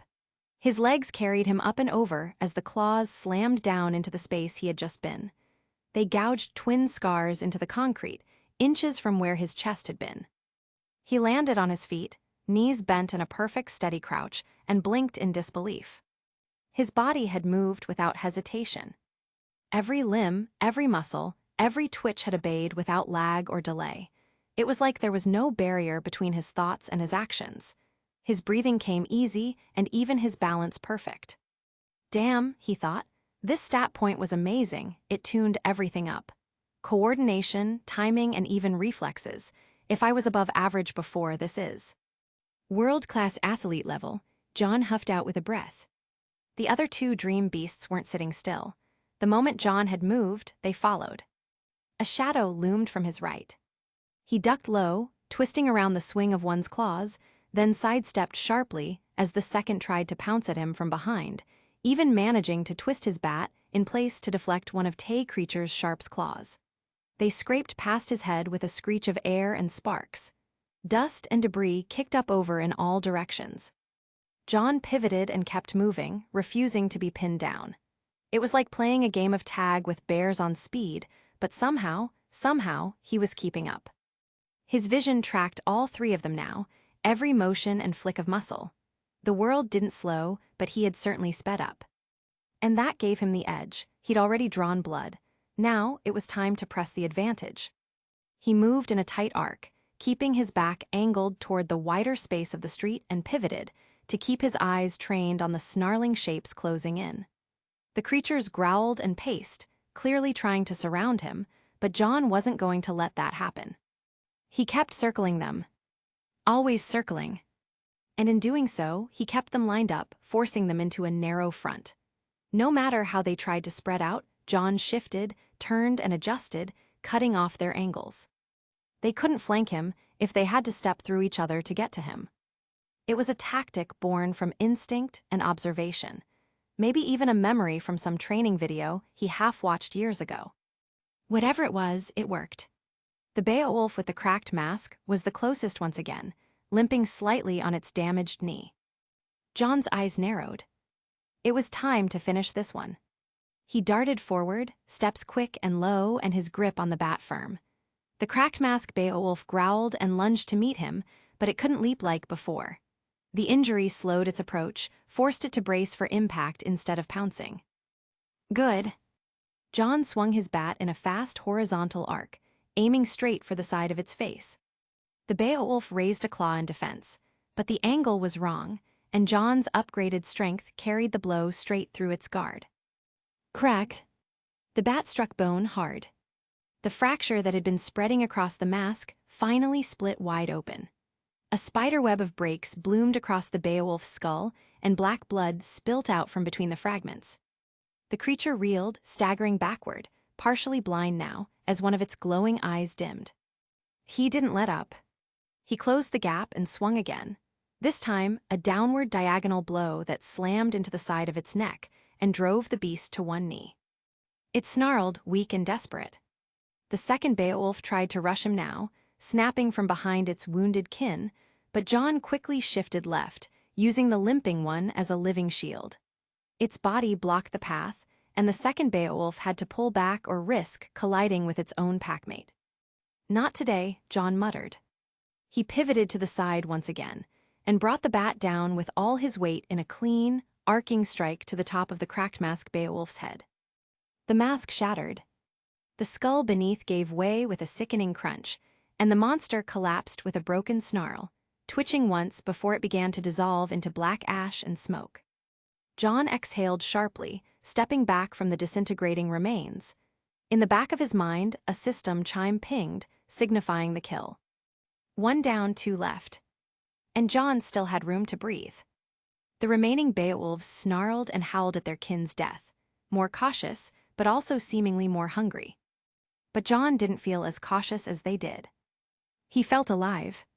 Chapter 37, Blood and Fur, Part 5. John shifted the steel bat into his left hand for a moment, giving his fingers a brief rest from the tight grip. His arms felt slightly numb from the repeated impacts, but what drew his attention more was the state of his weapon. Deep marks had now scored the metal. Ugly gashes had torn onto its surface, some long and jagged and others thin and precise like knife wounds. The bat was still holding itself together, but only just. The sheen of steel had dulled into something raw and used. If it had been wood, it would have splintered by now. Even so, he wasn't sure how many more hits it could take. John exhaled, steadying his stance and his nerves. "Hang in there, buddy," he muttered to the bat. Unfortunately, the Beowulfs didn't wait for him to finish gathering his thoughts. They charged him, and this time, their coordination was unmistakable. One pounced on his left, and the other bolted straight down the center. John twisted away from the first swipe, his boots scraping against gravel, and barely brought the bat around in time to redirect the second Beowulf's claws. He couldn't afford to block it, this time, with his bat in the state it currently was in. Instead, he forced a redirection counter, angling the bat like a lever and knocking the creature's strike off course with a glancing block. His arms shook slightly from the exertion, but he persisted. "Shit, they're getting smarter," he realized, "learning from my other fights." The two predators circled him in sync, jaws slack and claws twitching with anticipation of the hunt. They had adjusted well, and John had to put in even more effort to make sure he didn't screw up and die. So he adjusted with them. His movements shifted even further, instinctively refining themselves into tight, efficient maneuvers. Every dodge that he performed was a breath away from death, and every step he took felt like a dire calculation to keep them from boxing him in. The moment one of them tried to flank, he stepped around the other, forcing them to reposition or lose line of sight and risk fighting him one-on-one. But it was harder now. With only two, they had more space to maneuver and many more opportunities to flank him. Worse, neither of the creatures were wounded. John's bat met claws again. But this time, instead of taking the brunt, he let his arms absorb the motion and rolled with the impact, letting the momentum carry him into a sidestep and counterswung against Beowulf, one's limb to knock it off balance for its next attack. He didn't aim for power, rather, he aimed for control, and he seemed to be doing just fine. Another claw passed within inches of his face. He ducked low and rolled behind one of the beasts, coming up on its flank, but the second Beowulf was already leaping in. He raised his bat halfway, then twisted his body instead of meeting the blow head-on. The claws scraped past, missing his ribs by less than an inch. John panted, as this new exertion was rapidly depleting his stamina. His arms started to burn again, but fortunately, the bat was still intact. Barely. He flicked his gaze between the two beasts and flexed his grip. "Gotta think of a plan," he muttered, voice low. "Or this is going to get nowhere real fast." He glanced around and spotted streetlight about 5 feet away from him. John flicked his eyes toward the rusted streetlight 5 feet away. Its base was cracked, likely from years of neglect and the slow decay of this world. The pole leaned slightly toward the ground, its top drooping like a tired sentinel, but it was still standing. More importantly, it was solid. "I can use that," John thought, already calculating the spacing in his head. The Beowulfs didn't give him time to think. They fanned out again, low, swift, and hungry, pressing in while he was cornered. John loosened his grip on the bat and began backpedaling toward the streetlight, angling his steps to bait them in while keeping their movements staggered. One hung back, the smarter of the two, while the other, more impulsive, snarled and lunged in a full pounce. Exactly what John wanted. He spun on his heel and bolted, feinting hard left before ducking right behind the pole. In one fluid motion, he released his bat, letting it spin in the air, then caught it with his teeth by the handle. With the grace of an acrobat, or maybe a very determined stripper, he grabbed the pole with both hands and swung his body around it, feet leading into an almost textbook-perfect double chest kick. The Beowulf, mid-lunge, couldn't shift its angle in time. It had committed to the attack. John's boot struck its chest with full force. Thud! The impact sent the creature stumbling backwards and howling, its balance now broken. He didn't waste the opening and kicked off the pole behind him, using the rebound to launch forward. Mid-sprint, he dropped the bat from his mouth and back into his hands. He cocked it behind him and spun once with full torque from the hips. a strike that was almost equivalent to a hit from a sledgehammer. Crunch! The bat slammed into the side of the Beowulf's jaw. Bone cracked, and the beast dropped like a sack of bricks, snarling as it struggled to rise again. But the second Beowulf was already in motion, claws flashing toward John's spine. This time, he wasn't fast enough to avoid it completely. The claws raked deep into his jacket. John grunted in pain, but before the jaws could close around his shoulder, he tore off the jacket and twisted free. The Beowulf bit down on fabric instead of flesh, snarling as it shredded apart the padding. It spat out his jacket and growled at him. John hit the ground in a rough dive, his bat slipping from his hand, blood now seeping through fresh claw marks across his back and shoulders. They weren't lethal, but they burned. Just a flesh wound, he told himself. He rolled into a crouch and snatched up his bat again, breath coming in ragged gasps, heart pounding like a war drum. His muscles ached and his adrenaline was still shooting high, but he was alive. And more importantly, the fight had shifted in his favor. The wounded Beowulf struggled upright, its mask cracked nearly in half. John saw it and was ready to press his advantage, but the uninjured Beowulf growled and bounded forwards to attack him, effectively spoiling his plans. The other Beowulf was clearly unwilling to wait its turn any longer. He didn't flinch. Instead, he reached up with his offhand and unstrapped his half-helmet, sliding it free.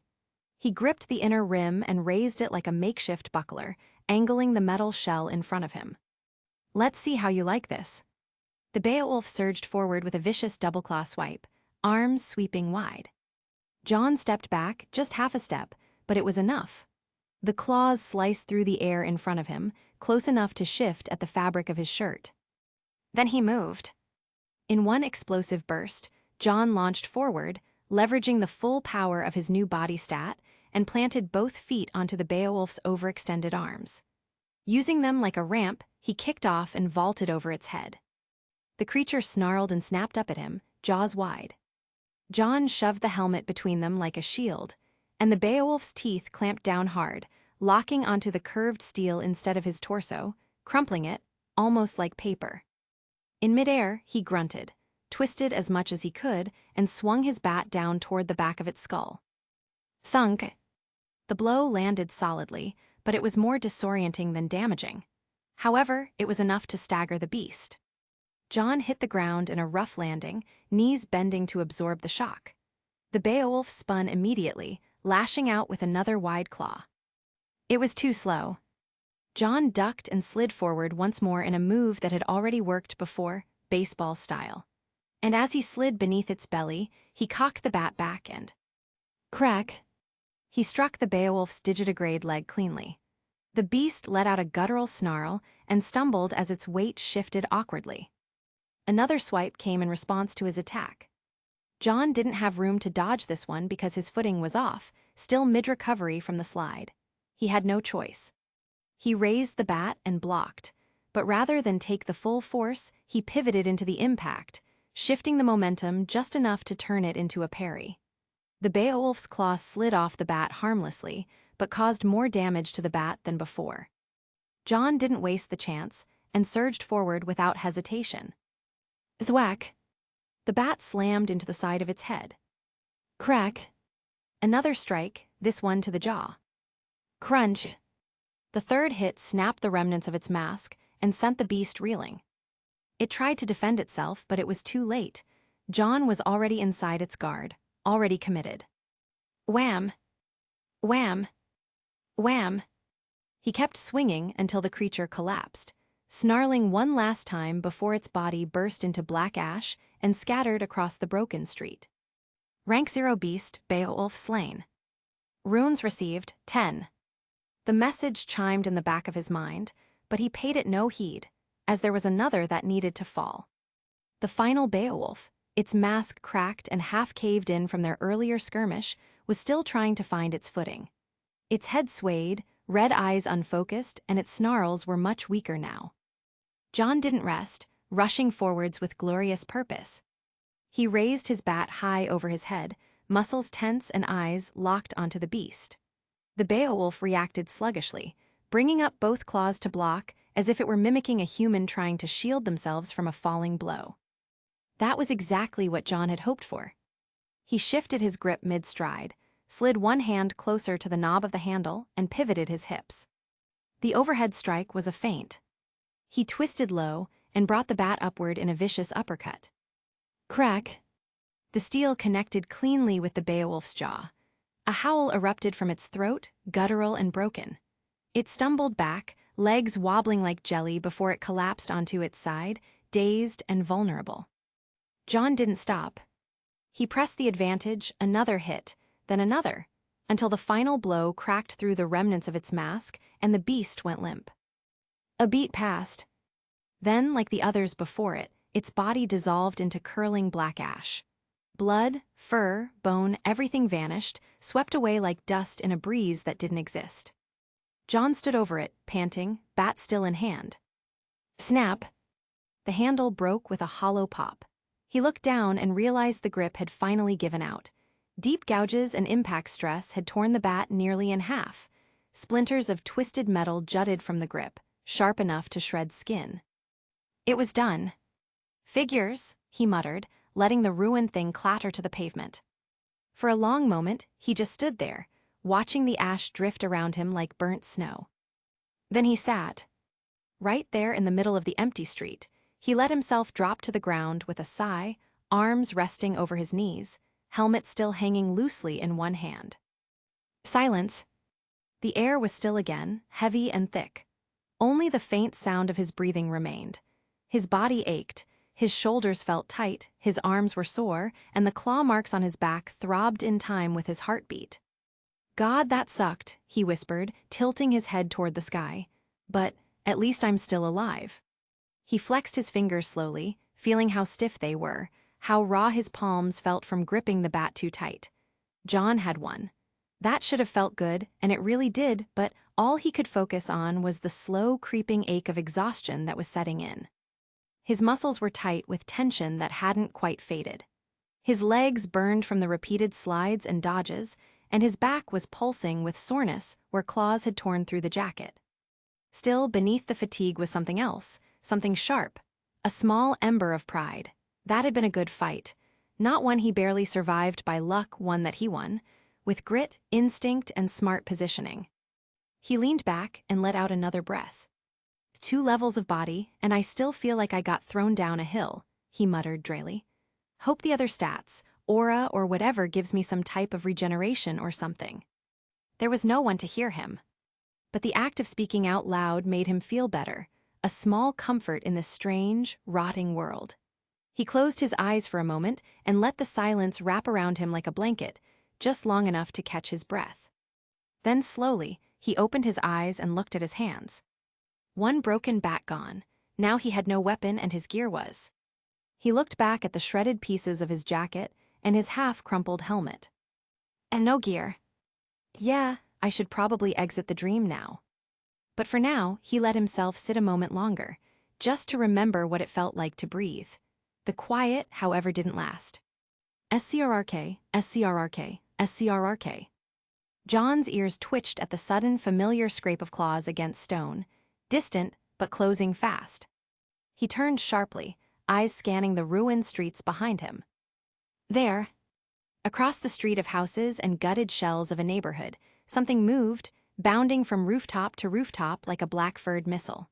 A Beowulf. Its silhouette flickered between gaps in the broken skyline, leaping with powerful, ground-devouring strides, its eyes glowing faintly red in the shadows. God damn it, John hissed, pushing himself to his feet. His muscles complained, but he was already alert, pulse kicking up again, exhaustion washed over by instinct and tension. John had completely forgotten that in the station he had seen 6 of those creatures, not 5. He hadn't had time to think about it during the fight, but now it was clear. The problem was, he was out of weapons, but that didn't mean he was out of options. Status, he muttered, willing the screen to appear before him. It shimmered to life in his vision, ghostly and as red as the broken moon in the sky. John Arc. Rank 0. Aura 0. Will 0. Body 2. Runes 38. Body 2-3. Cost 30 runes. Weiss/N. His eyes darted to the number. 30 runes. It wasn't doubling, which meant that the growth rate was probably linear. A rush of relief hit him. Perfect. He didn't hesitate. Confirm. The moment the words left his mouth, the change tore through him like wildfire.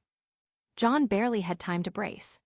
His heart kicked into overdrive and his blood rushed like a flood through his veins. Every muscle in his body clenched, stretched, then settled. He gasped, staggering slightly, not from pain, but from sheer force of power. His senses sharpened again. Not just clearer, but more precise. His depth perception refined even further. He could now make out tiny fractures on the broken pavement around him. Hear the way wind pass through cracks in the stone. Smell more of the iron tang of dried blood that still lingered in the air. His entire nervous system felt like it had been rewired, like he wouldn't just be reacting anymore instead, predicting. Even the ache in his limbs started to fade, replaced by a faint tingling, strength waiting to be used. John clenched his fists once, then looked up. The Beowulf was almost upon him now, claws scrabbling for purchase as it leapt across the final rooftop. Its body arced high midair, lit briefly by the pale red glow of the broken moon. It had seen him, and it was coming to kill him. John stared at it with a solemn confidence. He had neither bat nor blade, but John had still his fists. Just his fists and a cracked helmet in his other hand. All right then, he said, voice low and steady. Let's see what Body 3 can do. Chapter 38, Blood and Fur Part 6. John narrowed his eyes at the incoming blur of darkness. The Beowulf leapt from the roof like a thunderbolt, trailing dust and splinters in its wake. There was no hesitation in its movement, only violence which was honed for hunting. Violence aimed at him. John could see its hunger and bloodlust slavering from its maw. Truly a one-track type beast. But John didn't step back like he did with the others before this one. He flowed forwards and met its attack with one of his own. Where once there had been clumsiness and friction in his movements, the grit of inexperience, now there was only a growing clarity. His limbs moved without effort, an ease of power that was almost unnatural. His breath came in measured pulses that was as steady as a war drum, and the ground beneath him, though cracked and worn down, might as well have been a polished arena for murder. If Body Level 2 had made him equivalent to a world-class athlete in all his functions, Body Level 3 made him something beyond that. He felt it in his form, bones, tendons, nerves working in harmony. A symphony of human potential tuned to its final note. Only one unbidden thought came to his mind. Peak human physicality. Flesh that could fight dream beasts such as these, without the need for weapons. The creature struck, claws raking toward him with a speed that would have once overwhelmed him or forced him to block. Now John merely stepped aside, with just a whisper of motion. The air seemingly parted around his body, adhering to his precise movements. Another slash came, low and harrowing, but this time he met it, almost confidently with simply flesh and will. His forearm twisted, brushing the beast's limb aside with a martial move, an open-handed parry. It staggered, just half a beat, and John was already repositioning, his shoes gliding over broken asphalt and his body low and balanced like a soldier that was trained for war. He brought his fists up, chin tucked and elbows tight, reminiscent of a boxer's stance. John could only rely on the weight of his body and the certainty of his strike. The Beowulf roared, rearing back and swinging wide once more. John ducked beneath it, stepped inside, and flicked a jab to its ribs, not strong but stunningly fast. He decided to test it, the attributes of his flesh. "I don't need to run anymore," he murmured. The beast snarled and pounced again, but John was already in motion, circling, weaving, and seeing everything. The way its shoulders flexed before a lunge, the faint twist of its claws when it telegraphed a feint, and even the hitch in its breath when he struck it true. His body knew the dance and the patterns now, and this time John was leading it. It lunged again, all claws and fury, but he didn't flinch. His body moved before his mind even finished the thought, into a pivot then a sidestep. The creature's talons sliced through air where his ribs had been a second ago. He was already countering. A tight right hook to the ribs, fist clenched and his elbows tucked. Then he shot a snapping low kick to the beast's thigh, right above the knee. He felt the jolt run up his shin as muscle and bone connected, and the creature grunted, surprised by the impact. John flowed backwards, feeling lighter on his feet than before. He was breathing harder now, but not raggedly. His heart beat fast, but more controlled, powerful. His anxiety rapidly faded away under the symphony of his movements, and mostly due to the fact that he still had a way out. The exit icon in the corner of his mind seemed to glow faintly, like a lighthouse at sea. The knowledge that he could leave at any moment steadied his nerves. This fight wasn't about survival anymore. It was a test of his capabilities, a test of what he was becoming, a test that he would pass with flying colors. The Beowulf charged again, this time in an almost zigzagging pattern, perhaps determined to erratically throw off his timing. John, however, leaned into the motion and adjusted his stance. He sidestepped one swipe, then dipped low beneath another. When the creature reared up for a two-handed slam, he surged forward inside its range and drove a sharp, powerful uppercut into its gut. The impact jolted up his arm. The creature gagged, spittle flying from its snarling jaws, and John twisted on his heel, slamming his elbow into the side of its snout before retreating out of reach. His smile was serene, despite himself, almost as if he was strolling down a park, listening to birdsong. For one, it was working. His movements were actively evolving in real time, growing sharper, cleaner, and faster, like a sword edge being honed on the whetstone of battle. Every step and strike refined his form, not just in strength, but in precision. His footwork gained rhythm, and even his blows gained weight. His body obeyed completely. There was no resistance anymore, no lag, no hesitation between thought and action. His limbs fired like pistons, clean and fluid. He dodged without thinking, countered without delay. A body stat of 3 represented the absolute peak of human physicality, not just in strength and speed, but in nearly every aspect of human capability. It even granted John the pinnacle of natural combat instinct, enabling him to actively learn and adapt through battle. The Beowulf was bleeding now. Not heavily, but John spied thick rivulets of black blood dribbling from its bone-white skull. Its movements were more erratic now, more desperate. Perhaps it finally understood the difference between its perceived prey and itself, but still it slavered.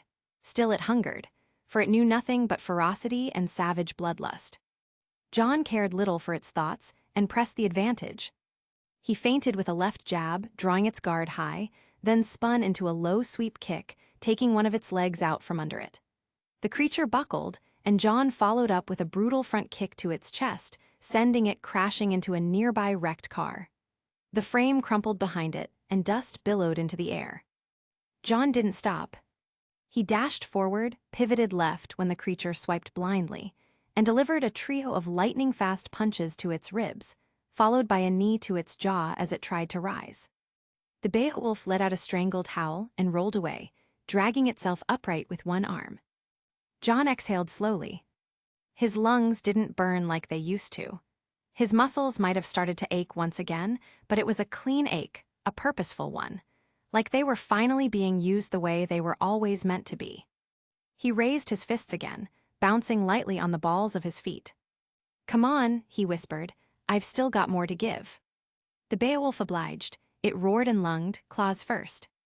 John stepped in with perfect timing, swatted one arm away with another parry, then ducked under the second. He rose into the beast's space with a shoulder check, knocking it off balance again, and followed with a spinning backfist that slammed into its temple. The creature reeled. More blood ran down the side of its mask. John's heart thundered, but not in fear, in exhilaration.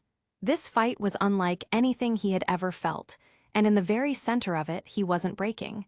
He was thriving. Again, the Beowulf charged. John met it, heel first, turning a sidestep into a brutal roundhouse kick that snapped its head to the side. When it staggered, he slid low again, his body gliding effortlessly like a whisper on wind, and swept its legs from beneath it. The beast crashed to the ground. John pounced, driving his knee down onto its chest, then unloading a flurry of precise, hammering punches into its face, each strike punctuated by his own breath, sharp and focused. The mask began to crack.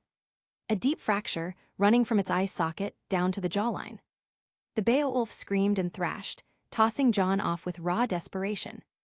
He hit the ground and rolled once, coming up in a crouch. His knuckles ached and his arms trembled slightly.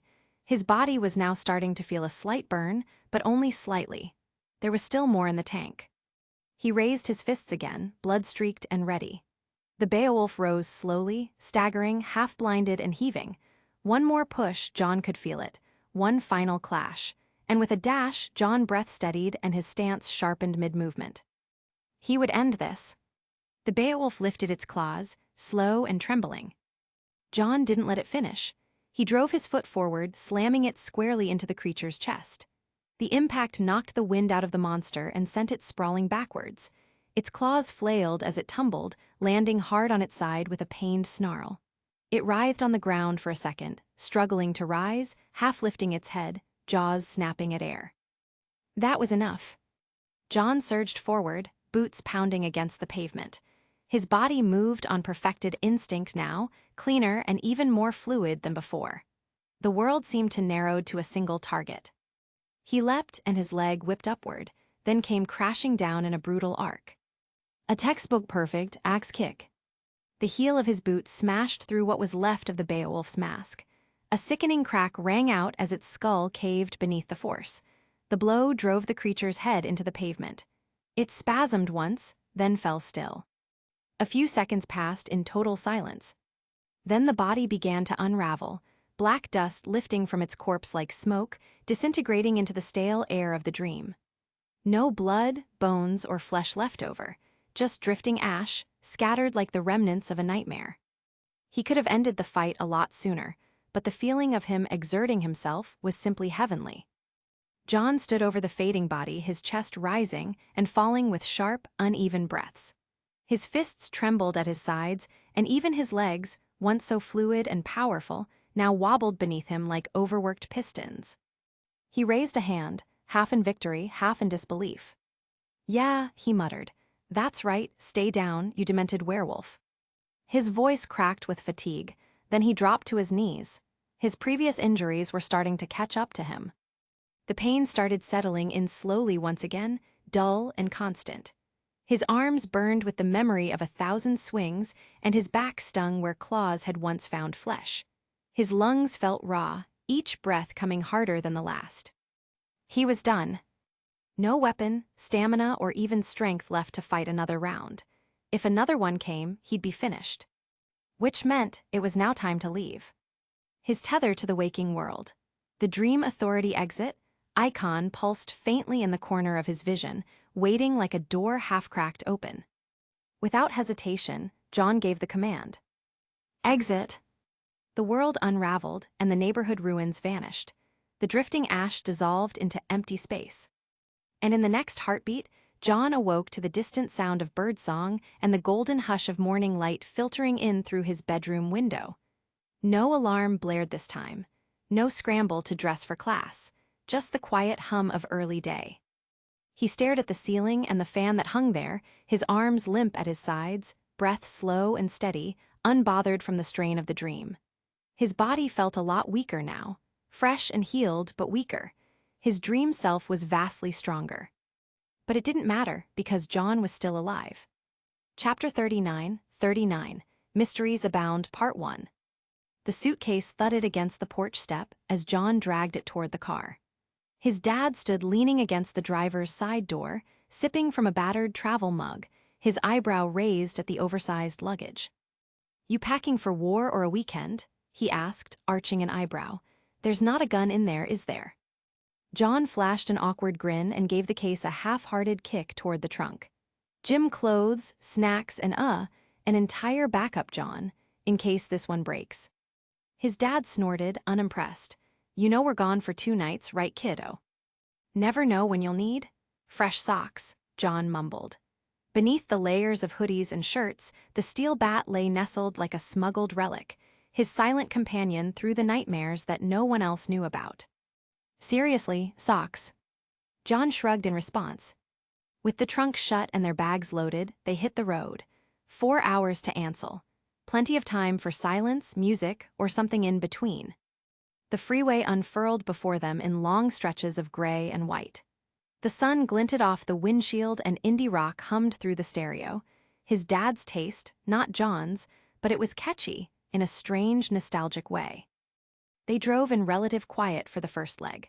John leaned against the passenger window, watching trees and telephone poles whip past in a blur.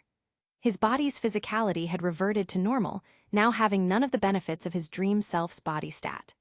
Unfortunate as that was, at least John wouldn't have to worry about his injuries from the dream realm. It was an interesting experience every time. Although, this time, his mind felt oddly still and empty. He wasn't waiting for something to go wrong, nor did he feel nervous about things to come. For now, everything felt normal, too normal apparently, where had all of his anxiety gone? So, his dad said suddenly, eyes fixed on the road but voice heavy with a smirk. You've been smiling like an idiot since breakfast. John blinked. What? I'm just saying, his dad continued. Either you got laid, or you're running a very successful blackmail campaign. And I've raised you better than blackmail. John choked. Wah no, I dad seriously. His dad chuckled, clearly enjoying himself. Hey, I'm not judging. You're of age. Just let me know if there's a little arc on the way. I'll start stocking up on baby powder. Oh my God, stop, John groaned, sinking into his seat. Name the firstborn after me, and all is forgiven. Dad. Their banter filled the car, brighter than the music. It faded into a comfortable rhythm after that, light laughs, shared smiles, and the occasional mock insult. His dad flicked between radio stations, and John even introduced him to a few tracks he liked. A surprising number made it onto his dad's acceptable noise list. Eventually, the conversation shifted to Beacon. You really sure about the Sword Arts Club? His dad asked. John nodded. Yeah, I need something physical and it helps keep me focused too. Makes sense, nothing wrong with learning to swing a sword either. Cool as hell too, he grinned. Still, not gonna lie, part of me hoped you'd join the track team or something. Less risk of getting hurt, especially when sparring is considered. You guys spar there, right? Yes, we spar. Besides getting hurt, builds character. His dad snorted. Is that your new occult friends talking or you? John smirked. Don't tempt me into joining. Next thing you know, I'll start conducting rituals of my own in our living room. That launched a whole detour into the ridiculous things the occult club had said and done. They joked that the chanting was more likely to summon a pizza delivery guy than a demon. His dad nearly cried laughing, which was dangerous considering that he was driving. John idly wondered what a pizza demon would look like. Perhaps it would have pepperoni eyes or pineapple fingernails. It might even ask you to sell your soul for pizza. Now that was a scary thought. Reminds me of your uncle, he said at last, wiping his eyes. We used to pretend the attic was haunted just so we'd have an excuse to scare our friends during sleepovers. You ever actually summon anything? Only trauma. John chuckled again, head tipping back against the seat rest. The rest of the ride passed like that, breezy and warm, the kind of car trip that didn't need a destination to feel like home. Eventually, the green signs for Ansel began to appear on the roadside. Suburbs gave way to familiar streets, the places of John's childhood flickering past like old photos. Another 15 minutes of weaving through sleepy neighborhoods brought them to the driveway of the Ark family home. It stood tall, 3 floors of white siding, large windows, and a roof that always looked like it needed patching. But it was big and proud. A pool sparkled in the back, and a narrow side gate opened into a backyard with a small garden and a patch of worn field grass, perfect for kicking a ball or running around barefoot in the summer sun. The house hadn't changed at all. Well, he'd only been gone 4 days, so. John stepped out of the car and looked up at it, the air filled with distant birdsong and the scent of warm earth. His dad clapped him on the back. You miss it already. John gestured with his hand, 50-50. He rolled his suitcase to the front step, careful not to let the bat knock too loudly against the inside. It was the weekend, and now that he was back in Ansel, John wasn't sure what the dream would bring next. Would he spawn back in Vale within his house, or would he change locations, this time? John supposed that he would find out at night. The front door hadn't even shut behind John before the chaos began. John. A blur of blonde and flannel launched into him like a missile. He staggered backward, laughing as arms wrapped around his middle and squeezed tight. "See, Celeste," he gasped, trying not to drop his suitcase. "You jerk, you didn't text the whole week." "Hi to you too," John wheezed. Behind her, the living room was already filling with the rest of the ARC girls. 7 sisters, all loud, all talking over each other, and all blonde like him. Except for his mother, of course, who appeared from the kitchen with a dish rag over her shoulder and a ginger bun tied back like she'd been expecting this precise kind of ruckus. "Don't knock him over before he even gets a chance to drop his stuff," she called. Celeste let go, but only so Violet, her twin sister, could pounce next. "Tell us everything." "Yeah, what's Beacon like? Is the cafeteria as bad as Dad said it was?" piped in Amber, already halfway through a bowl of popcorn she hadn't offered anyone else. "The food isn't like Ansel's middle school," John said, raising both hands defensively. "It's actually pretty damned decent." "Oh well, that's boring," muttered Violet. "Is it true Vale's full of crime and punk rockers?"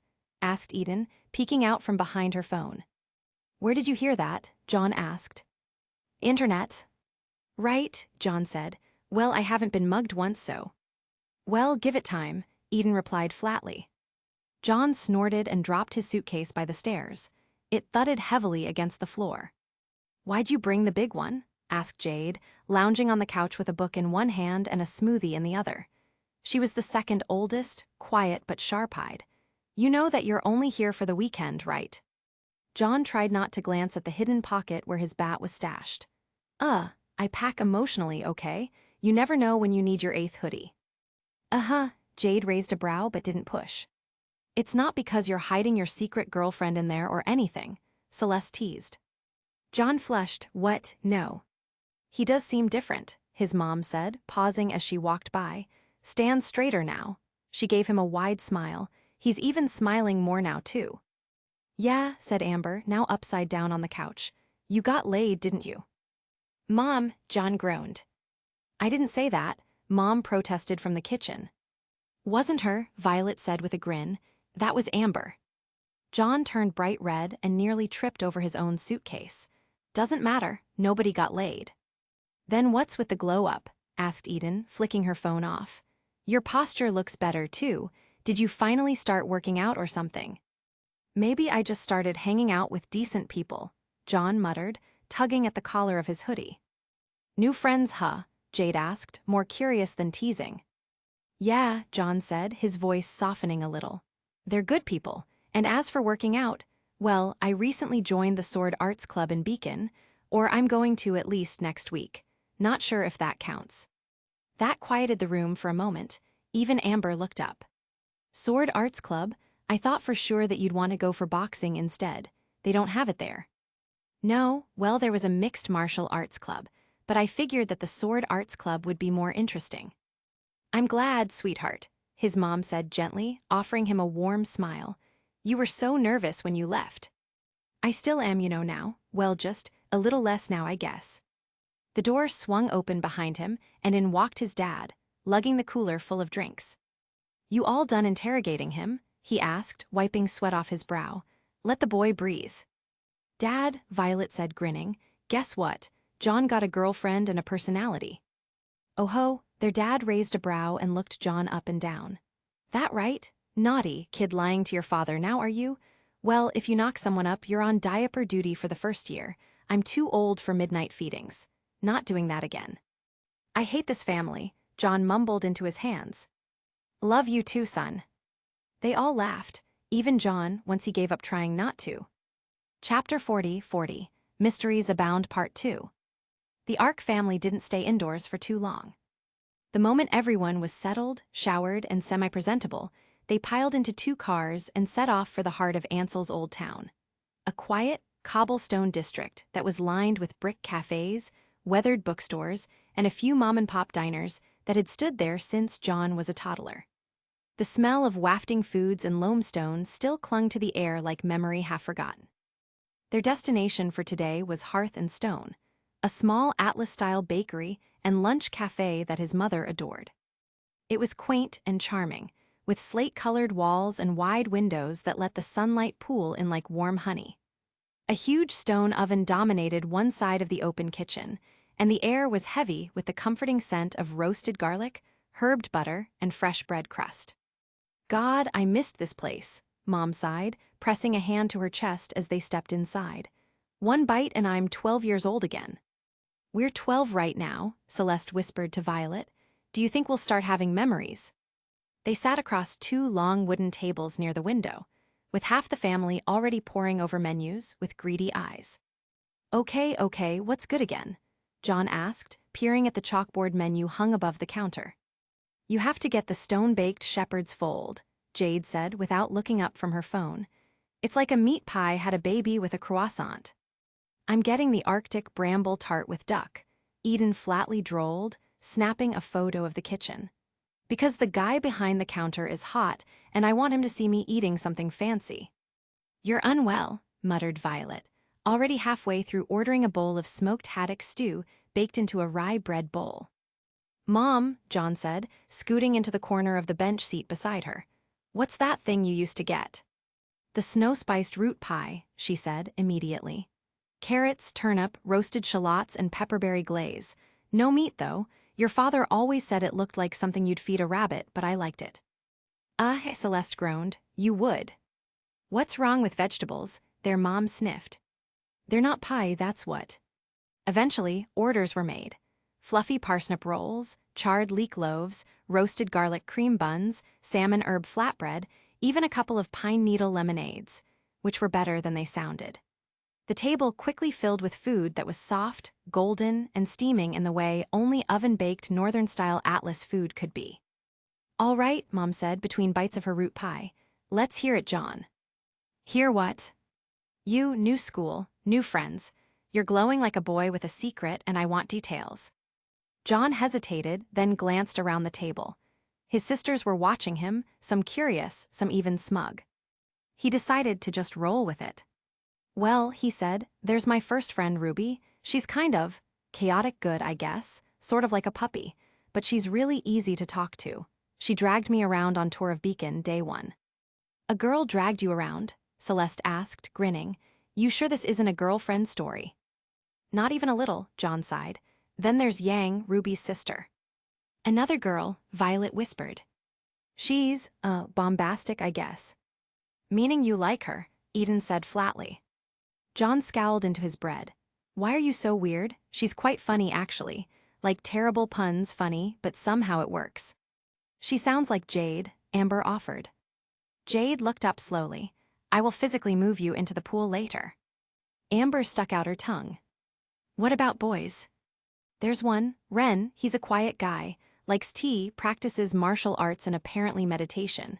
He's, dating a really hyperactive girl who's kind of fun to be around. At least I think they're dating. I've never asked. She's a real extrovert, though. Oh, her name's Nora. We had an interesting chemistry class together where she was my partner, although the result was, well. John trailed off. So Ren and Nora, so you do have a boyfriend after all, Eden teased. I hate all of you. John's eye twitched but continued nonetheless. There's also Blake, John continued. I haven't had too much of an interaction with her yet, kind of like a mysterious cat, has the same energy too, just her vibes, I guess, but she's pretty cool too. And this is your little harem? Celeste asked with mock seriousness.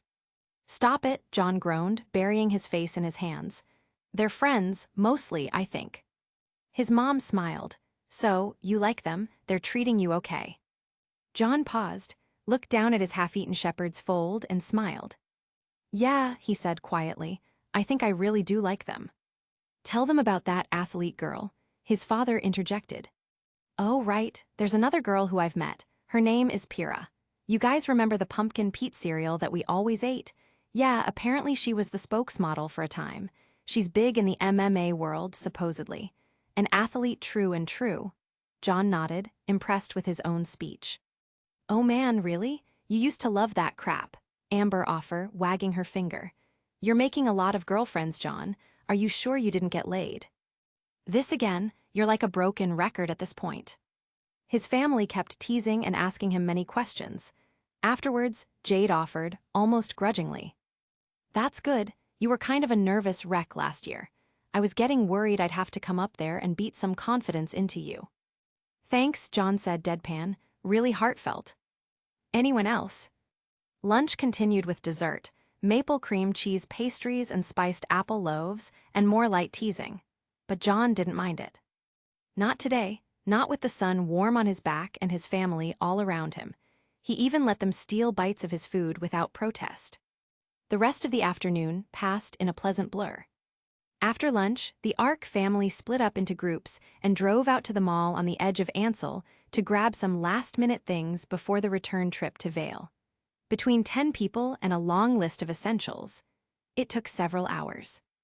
Jade found a new pair of wedge boots she claimed were necessary for walking up Vale University's stupid steps.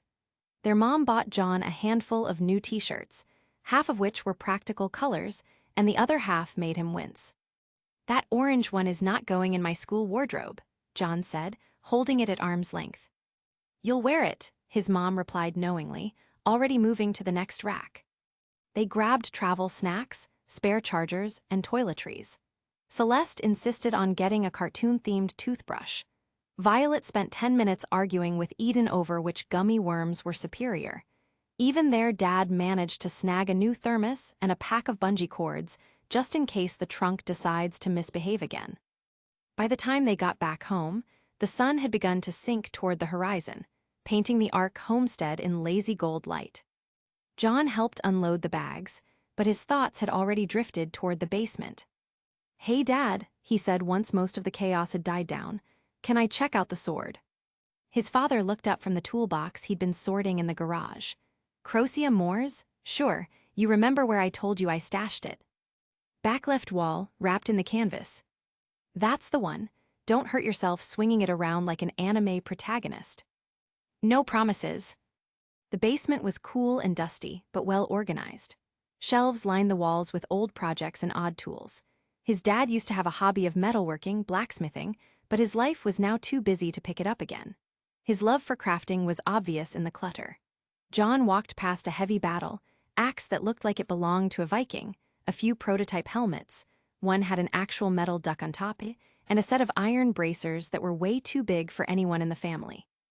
A minute later, he found it. Wrapped in a thick canvas cloth and secured with leather ties. He undid them gently and pulled it free. Crocea Moores wasn't flashy, but the craftsmanship was precise. It had clean lines, a sturdy crossguard, and a blade that had a quiet, steel-colored dignity to it. It felt right in his hands. He brought it outside. The field behind the house was modest, with a worn garden path and a few spots of grass where vegetables used to grow. The pool shimmered with light nearby, in the evening sun, still and unused. He stepped onto the flattened lawn space, took a breath, and began moving through the sword forms Grise had taught him, slow at first, then gradually quicker. The blade wasn't too heavy, but it was still solid enough to carry momentum. He swept through a shaky rising cut, turned it into a spin, transitioned into a guard position, then a reverse step and thrust. The motions weren't perfect, but they were cleaner than they'd been a day ago. Whoa! He paused mid-swing and turned his head. Celeste and Violet were sitting cross-legged at the edge of the grass, munching on some licorice sticks and watching him with wide eyes. Did you see that jump spin thing? Celeste asked. That was so cool. You looked like a knight, Violet added, but like a not-so-handsome one. John deadpanned at them, but couldn't help but grin despite himself. You guys are easily impressed. Do another one, Celeste cheered. John shrugged and reset his stance. All right, but if I pull something, you're carrying me to dinner. He moved again, this time faster, more fluid. He didn't think, simply letting his body remember the moves and let the sword follow. John felt good that day. Just a boy, his blade, and a pair of little sisters clapping for him in the golden hour light. Chapter 41, Mysteries Abound Part 3. John closed the door to his room with a soft click, then exhaled through his nose. The suitcase hit the bed with a dull thump. He unzipped it and began unpacking, moving with quiet efficiency. His makeshift armor came out first, knee pads, forearm guards, and the reinforced jacket. Each piece had enough padding to dull a fall and even stop a claw. Truly, a great investment. He shrugged on the layers, then strapped the half-helmet over his head. His reflection in the small mirror above the dresser looked absurd, but also kind of cool. Next came the bat and then the sword. Crocea Moore's, now sheathed in dark leather, felt heavier than it had in the garden. But that weight didn't bother him too much. In his left hand, the steel bat. In his right, the sword. It's technically dual-wielding, right? He muttered under his breath, rolling his shoulders experimentally. It felt awkward. He didn't have the training for it. Not yet anyway, but it was worth testing. If he was lucky, he would be able to have two weapons. The sword was going to be his main weapon, and the bat could function as a viable backup. He set it near the edge of the bed. For now, both weapons would be laid out and ready to grab. A bottle of water, still capped, was secured inside the inner pocket of his jacket. Next to it, a snack bar. Something oat-based, rich in nutrients, and dense enough to last. He didn't know if food worked in the nightmare realm. He hadn't felt hunger or thirst yet, but he'd bled and he'd sweated. Even his muscles ached after fights. It stood to reason that he'd probably need sustenance at some point. Better to prepare for the wrong outcome than assume the rules made sense. John sat down on the edge of the bed and stared at the wall for a moment. Tomorrow, he and his dad would drive back to Vale, and Jade would be joining them. Her orientation started on Monday, and her first class was on Wednesday. They'd have to help her move into the university dorms.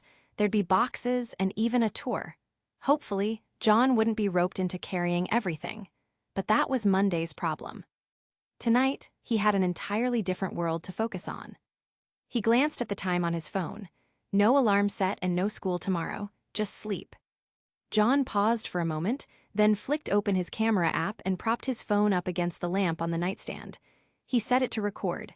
It was a small test. A question that had been bothering him quietly. What did I look like, sleeping through all that? And does anything happen to my body when I enter the dream? Do I get physically transported there, or is it some soul or astral version of me? He doubted he'd catch much, probably just himself twitching or muttering in his sleep. But if anything weird happened, at least he'd have the footage. Satisfied, he laid back on the bed and grabbed his weapons to make sure he was holding them. Armor in place, sword and bat ready, water and food packed, phone recording quietly by the lamp. The air in the room felt a little cooler than usual, or maybe that was just his anticipation. His eyes slid shut. And then darkness. When John opened his eyes once again, the first thing he noticed wasn't the world around him, but himself. His body felt alive in a way that felt almost unreal. Every fiber of his muscles hummed with potential, like a coiled spring waiting to be unleashed. When he breathed in, the air felt cooler, crisper, and every scent, rot and dust, registered with precise clarity. His ears caught the subtle creak of decaying wood in another room, the shifting of air through broken vents. Body stat 3, he thought, lifting his hands and flexing his fingers. His joints responded without resistance. His balance was perfect even on the uneven, crumbling floorboards beneath him. It was like being sculpted out of potential, every movement sharp, clean, optimized. If the previous level had made him feel like a world-class athlete, this felt like being carved from the idea of human perfection. Not superhuman, but the absolute best a human could possibly be. He took a breath, adjusted the sword at his hip, and rose to his feet in a single, fluid motion. That's when he noticed the room. This wasn't his house in Vale. The walls were still cracked, the ceiling bowed under a non-existent weight it could no longer bear. But the layout, the shape of the doorframe, the chipped paint along the molding, the tilt of the window beside the bed, this was Ansel. His house in Ansel. His suspicions were finally confirmed. So it does change depending on where I fall asleep, he muttered, scanning the room again. It's not just tied to Vale. This was a revelation. He'd half expected to keep waking up in the same corrupted version of his new home in Vale. But this confirmed it. The nightmare realm was tethered not to one fixed location, but to wherever his body had entered sleep. Which meant that the dream realm was probably spanning around the entire world. He turned to check his gear. The bat was no longer scratched and dented as it was the night before. It was as perfectly intact as it was in the waking world. The sword was now sheathed and secured to his back, the weight balancing nicely. His makeshift armor was all in place. So far, so good. Next, he checked his jacket's inner pocket. The water bottle was there, but it felt suspiciously light. He unscrewed the cap and tilted it slightly toward his hand. Nothing, no liquid or even condensation. The bottle looked fine, but it was empty, dry as bone. John frowned and checked the snack bar next. Still wrapped, but it felt too soft. Too hollow. He peeled it open. It was hollow. An empty wrapper, sealed and perfect, but containing absolutely nothing. As if someone at the factory had wrapped up a mistake and sold it anyway. John let the empty package fall through his fingers. "So I can't bring food or water," he muttered. That wasn't great. He hadn't felt hunger in the dream before. But that didn't mean it wouldn't happen. The rules of the nightmare realm were unclear, inconsistent, and this discovery only added to the strangeness. Still, he was glad most of his stuff came through. If his gear hadn't carried over and kept resetting every time he entered, he'd have gone bankrupt just trying to replace it all. He gave one last glance over everything, checked his pockets, adjusted the grip on the bat, and stepped carefully out of his ruined room. The hallway of his family home was dark as the one in Vale. Paint peeled like shedding skin from the walls. Plaster had caved in on one side, revealing warped insulation and snapped beams. The whole house groaned with age and pressure, as if it resented being remembered. He descended the stairs, testing the wood with each step, and made his way through the living room toward the back patio. The sliding glass door was broken off its frame. Beyond it lay the once familiar garden and pool. He stepped out, the air felt stale, thick with the scent of rotting wood. The garden was dead. No grass, just cracked black earth, like the surface of a burned planet. Dead shrubs clung to what used to be flower beds, their roots curled up in defeat. The pool was worse. It had no water, just a shallow basin streaked with dark brown stains and patches of some type of black rot. Mold, maybe, but this didn't look like ordinary decay. The markings curled and twisted like veins, like something living had died there and left a scar behind. John stared at it for a long moment, then tilted his chin up to look at the sky. The broken moon still hung high above, suspended in the heavens like a bleeding eye. It bled red, blood light, a pulsing, sickly hue that painted the world in shades of dread. John looked away. Even after all his time here, the moon still made him uneasy. "I really hate that thing," he muttered. He tightened the grip on his bat and turned back toward the house. He then paused and looked at his weapon. Why was he still using the bat? Perhaps he was still subconsciously attached to it. He quickly switched the bat to his back and the sword into his hand, replacing the straps which held it. In any case, the dream had changed again, and the monsters surely weren't too far behind. Chapter 42, Mysteries Abound, Part 4. John walked through the dead streets of Ansel like a ghost, retracing his own life. The air felt heavy, like a storm was coming or a funeral. The cracked stones on the sidewalk groaned beneath his shoes, and somewhere in the distance, the wind slithered through broken gutters and shattered glass like it was trying to whisper dreadful secrets to him. He shivered.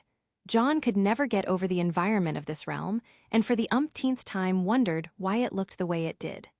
Macabre and dead, like the aftermath of an apocalypse of sorts that wiped out all life and left only remnants behind. He sighed and stared at his home, or what was left of it. His neighborhood in Ansel had once been a small, cozy, and forgettable place. A place where neighbors gossiped over fences, and everyone had a growing-up-here story. But this version of it, this nightmare copy, had none of that warmth. The familiar became alien, and even his childhood playground was now a graveyard of splintered rotting wood and rusted chains. Front lawns were reduced to patches of cracked earth, and every house wore decay like it was their second skin. Still, he knew the streets, and his feet carried him around by instinct. Left here past the Walker's place, Mrs. Halberd's house should be around that bend, John murmured to himself. It was a surreal experience. Not just the silence, or the ruin, or the thin dusting of ash over everything, but how clearly he still remembered the layout of it all, even with all the changes. Each house was locked, but many few had a variety of broken windows and splintered doors. John didn't hesitate to enter anymore. Whatever guilt he'd felt about trespassing had long since crumbled. He doubted the dreamscape came with much moral consequences, especially if it was only him in this world. Besides, the owners were long gone, or never existed at all. At least, not here. His body stat made kicking open doors very little effort. Old wood and rusted hinges were made short work by him, easily. Each home he entered, he cleared carefully, sword drawn and shoes steady. No sound but the creak of rotten floorboards beneath him and the occasional distant whispers carried on a wind that didn't move. Still no dream creatures. No beowulfs or even a hint of aborbatusks, not even a single skittering limb in the shadows. Just empty living rooms, bedrooms, kitchens full of half-rusted silverware and furniture draped in moldy sheets. Everything that was familiar yet wrong. You know, I always wondered what the Parkers' house looked like inside. Kinda disappointing. I thought they had a hot tub or something. He sighed and continued, keeping care to always leaving obstacles at the front doors as traps, couches turned sideways, chairs stacked, anything that might trip up a creature lunging inside. Yesterday, it was enough to save his life. No reason for him not to keep using it. Still, no enemies came. It was eerie in a sense that the silence had wait until eventually he reached the edge of the neighborhood where the gas station stood, or should have stood. John paused. The building was still there in shape, in outline, but something was wrong. The entire parking lot, and the convenience store beside it, was blanketed in a dense, black-gray mist that had odd specks of something shining within. It clung to the pavement in a way that seemed as if it had claws. Ordinarily, John would have thought it was just some weird haze that was drifting around. There were many things weird about this realm, after all, but the mist moved with a slow, deliberate motion of something that was alive. It undulated and writhed like a living creature, which meant that it was probably dangerous. He ducked behind a broken-down sedan, eyes locked on the swirling cloud. Okay, that's new. Fortunately, the mist didn't charge him, nor did it reach out with claws or eyes. It just pulsed like a breathing, living wound, oozing from beneath the doors, creeping out over the pavement in sluggish tendrils, but stayed over the area of the gas station like it was anchored there. Occasionally, it twitched, like it was reacting to something, but it never surged in his direction. John wiped his palms on his pants and crept forward a few steps, sword held low. His breath came quiet, controlled. Not a dream creature, I think. Doesn't feel the same, doesn't even look like it wants to kill me, but if it is, how would I even fight that thing? John moved another step forward, still no reaction from the thing. You know, if this was a horror movie, this is probably the part where the movie audience screams at the idiot for getting closer to the creepy fog.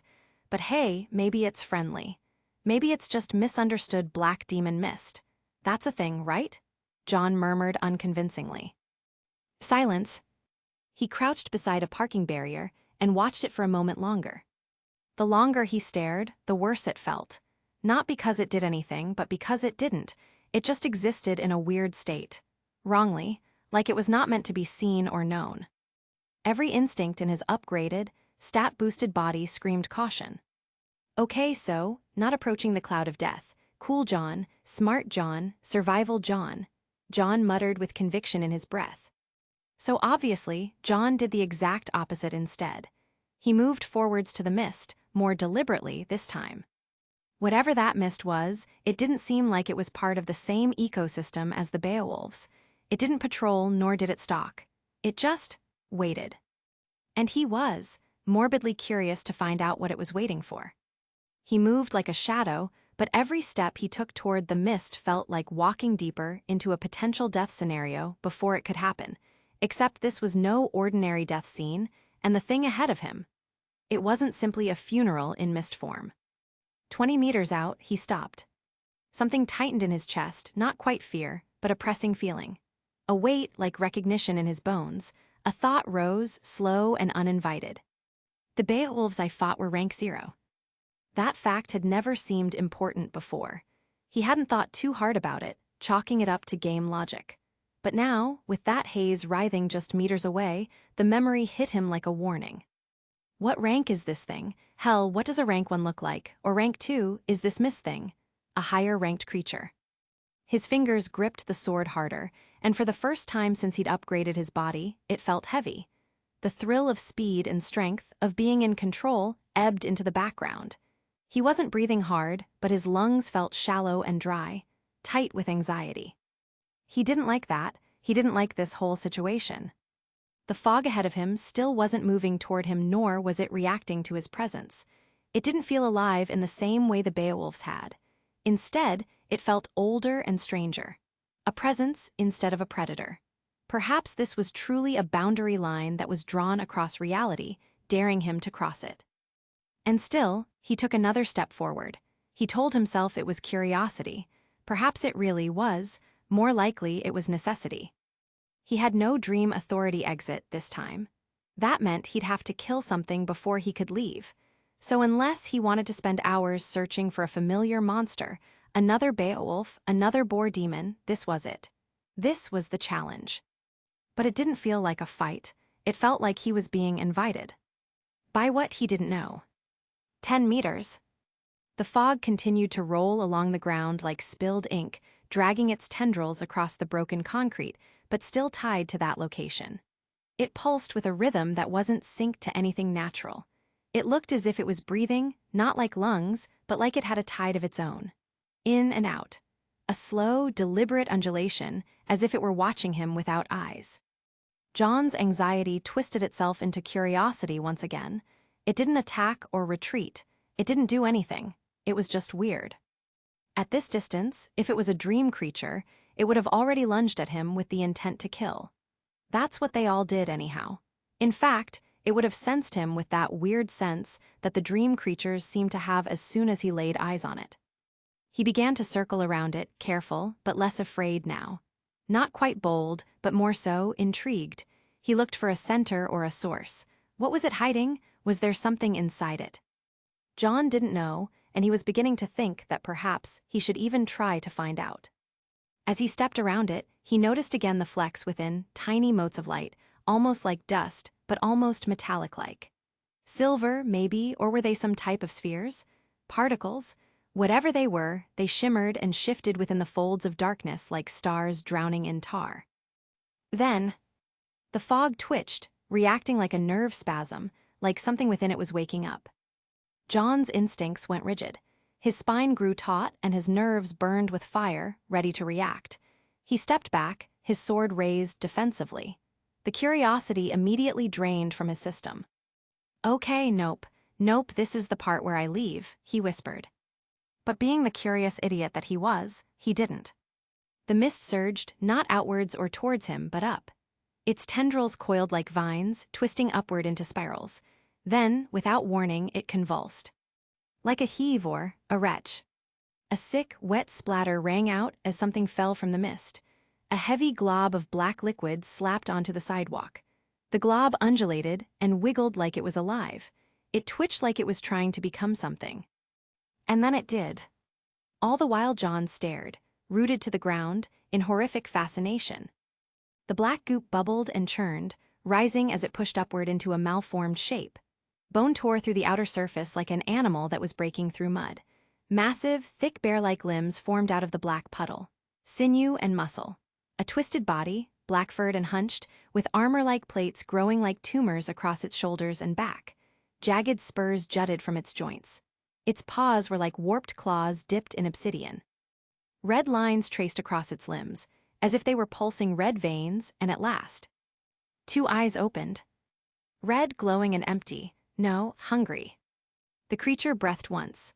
Loudly. A shuddering, raw bestial breath that carried with it the weight of a presence that John had no words for. Then it roared at him. The sound shattered the silence like a hammer to glass. John staggered a step back, the vibration of the roar carried strongly through his ribcage. This wasn't like the Beowulfs, or even like the Borbatusk that came to hunt him. This was some sort of demented bear creature. But that wasn't what John was focused on. No, he just stood there, sword in hand, and understood, truly understood, something awful. He had just witnessed the birth of a dream creature. Chapter 43, Mysteries Abound, Part 5. The beast barreled toward him, faster than John thought was possible for a creature of its size. It galloped low, on all fours, massive limbs slamming into the ruined pavement with terrifying grace, a blur of black-furred bulk and bone plating. Then, with barely a beat between steps, it pounced. It should have been impossible. That kind of mass didn't leap like that. And yet it did, hurling itself through the air like a freight train unshackled by physics. John threw himself into a roll, the ground scraping beneath his pads. Mid-motion, he twisted his torso and slashed outward with his sword, aimed right for the beast's exposed flank. Clang! His blade skittered off its armor plating like metal on stone. Shit, John hissed, landing hard and spinning to face it. The creature crashed down a few meters away, its landing cratering the already broken road. Dust rose in a choking cloud, and bits of shattered asphalt cracked beneath its paws. It didn't pounce again. Instead, it rose up to meet his gaze, a slow and deliberate motion. Its massive shoulders holding thick arms braced, standing tall and looming like a nightmare from some twisted folklore. A walking war beast, balanced on two legs, its crimson eyes locked onto him as it began to advance. Step. Step. Step. It neither rushed nor charged. Just a low, rumbling growl that bubbled out from deep inside it, like it was chuckling at him, with murder in its throat. John's fingers tightened around his sword. "This thing's different," he whispered. A thought came to his mind from some old folklore that came from native Valian culture. Shapeshifters, skinwalkers. Spirits wearing the shape of men and beasts, unnatural hybrids that didn't behave like animals or humans, but something in between. John wasn't sure why that thought came, when clearly this was just another stronger dream beast variant. But it niggled in the back of his mind like an unbidden thought that refused to fade away. Something about its gait, that slow, dreadful prowl, it wasn't just predatory, it was taunting. It wasn't a fight to the beast, rather a game. There was intelligence behind those red eyes. Cruel, deliberate intelligence. John's body tensed, instincts burning to full alert. Then the beast lunged, but not like before. It didn't leap with a pounce. It rushed forward, arms wide like a human trying to grab him, like it was trying to tackle him, like it expected him to dodge. John's breath caught in his throat. He jumped back, springing with everything his upgraded body could muster, shoes hammering against the pavement as he backpedaled again and again. The beast followed. Not in a sprint, but a bound, still on two legs. Another tackle, arms swinging wide in a mimic of human grasp, almost mockingly so. It didn't just want to maul him, it wanted to hold him, pin him, crush him, to cruelly stamp the fight out of him like a child squeezing a toy until it broke. John's mind scrambled for plans, patterns, or openings. But all he saw in that moment was the bounding shadow of death rushing toward him again. The creature never let up. It lunged again, arms out and claws wide, slamming down with the sheer weight of a falling tree. John darted left, pivoting on the balls of his feet. Its obsidian paws gouged into the pavement where he'd stood, carving deep trenches into concrete. A moment later, and he would have been pulp. The bear launched another swipe, this one horizontal and just as deadly. He ducked low, breath held, the wind from the swing brushing the strands of hair escaping his helmet. Shit, this bear is too fast. John's lungs burned. He couldn't get space. Every time he tried to create distance, the creature was already there, bounding with a speed that mocked its size. It didn't move like a bear, but a seasoned hunter. "Damn it, let me breathe," John snarled, twisting around another incoming strike. This one came in high, but he dove under it and rolled, scraping his pads against scattered debris. The beast anticipated his moment. It pivoted with him. John barely straightened before it spun, with a kick, eerily human-like, its massive heel slamming into a rusted light pole beside him instead, sending it crashing to the ground like broken matchwood. Damn it, why is it smart too? Why is this one different from the other dream creatures? Every one of its movements were tight and deliberate. The way it baited him and cornered him, this wasn't a wild beast lashing out. This was a seasoned predator that enjoyed the chase. The hunt.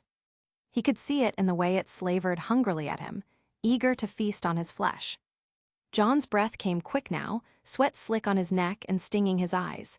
His legs ached and even his arms started to burn. Every fiber of his body screamed at him to run. But he couldn't run. It wouldn't let him. He should have never gotten close to that mist. A series of bounding steps, closer, closer, another low pounce, claws raking along the ground as it tried to take his feet out from under him. John leapt back, blade flashing down in a warding motion. Sparks flew as metal clanged off claws. No damage, again.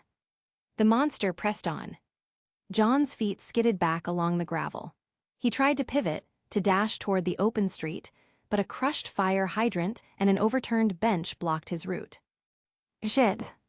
He turned, bolted for the only remaining escape route, a rusted, half-destroyed sedan. His heart pounded as he sprinted. If he could vault over it, just get to the other side, maybe he could create some distance and force it into a narrow alley. This would give him space to maneuver, and it less. He leapt. His body coiled and sprang like a cat, legs powerful, perfect. Wham! The beast slammed its paw against the side of the car. Not a claw swipe, but practically a shove. The entire vehicle moved.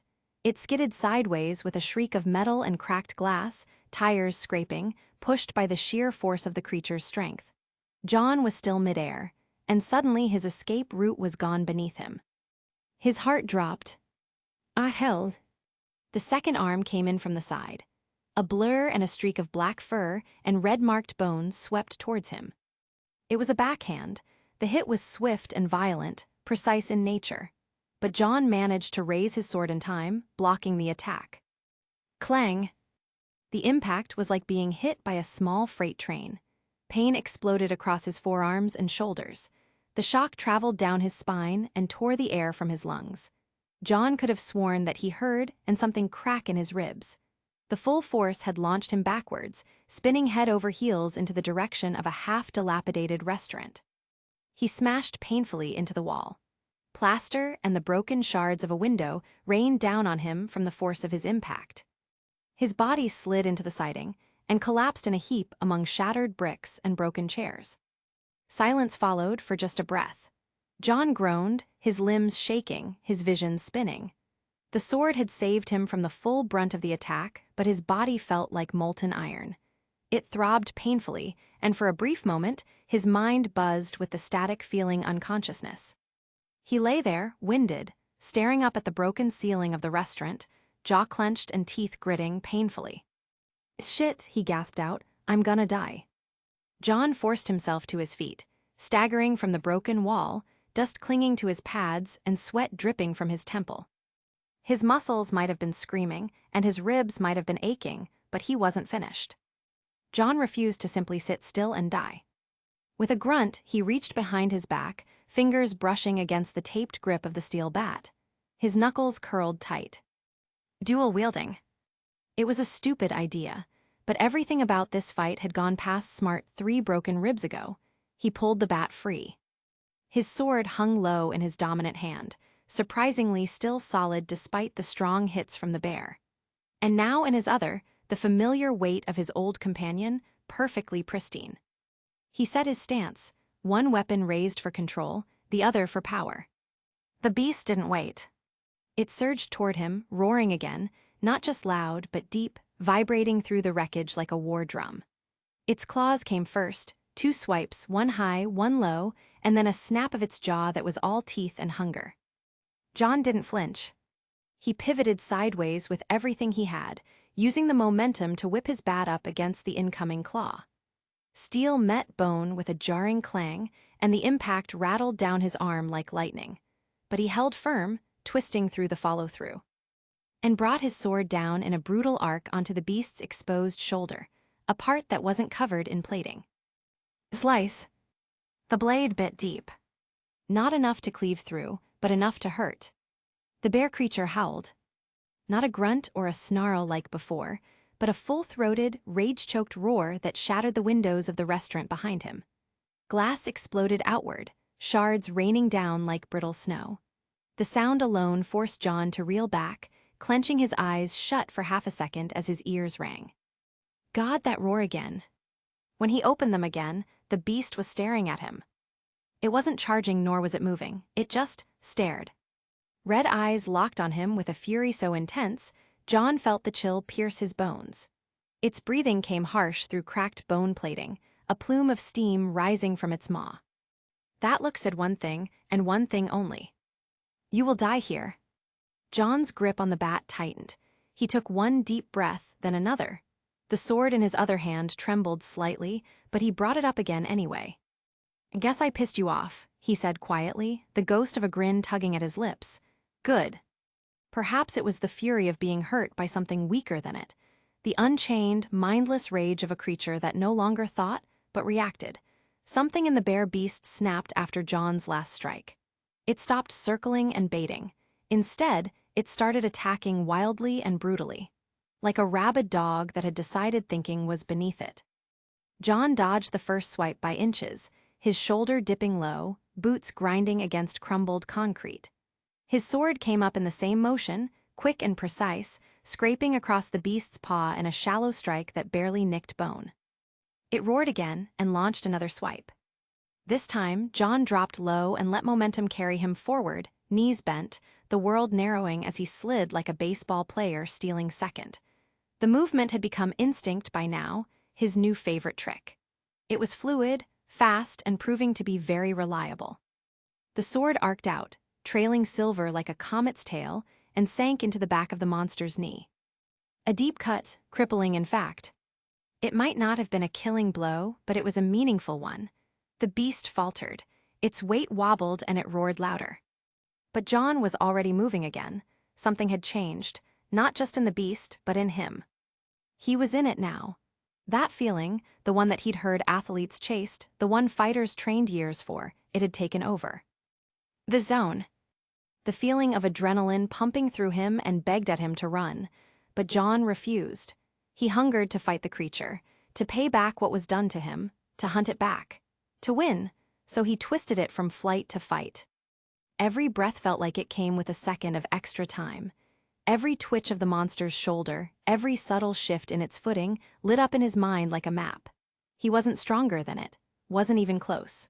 But right now he was smarter, faster, and perfectly attuned to every rhythm of the fight. The beast crashed its claws again, shattering concrete with its sheer weight, but it didn't matter. John was already ducking under the blow, sword carving another thin line along its ribcage. Sparks flew.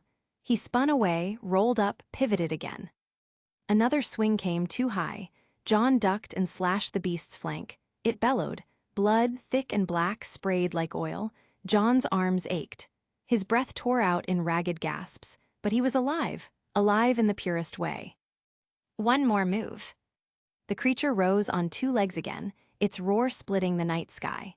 Then it slammed both of its monstrous paws into the ground with enough force to crack the street in half. A shockwave trembled through the pavement. John feinted left, a blur of motion. Then changed course mid-step. He ran up the beast's arm, using the limb like a ramp. The monster barely reacted in time to lift its head. But it was too late. Midair, John released his bat, letting it fall behind him, and gripped his sword in both hands.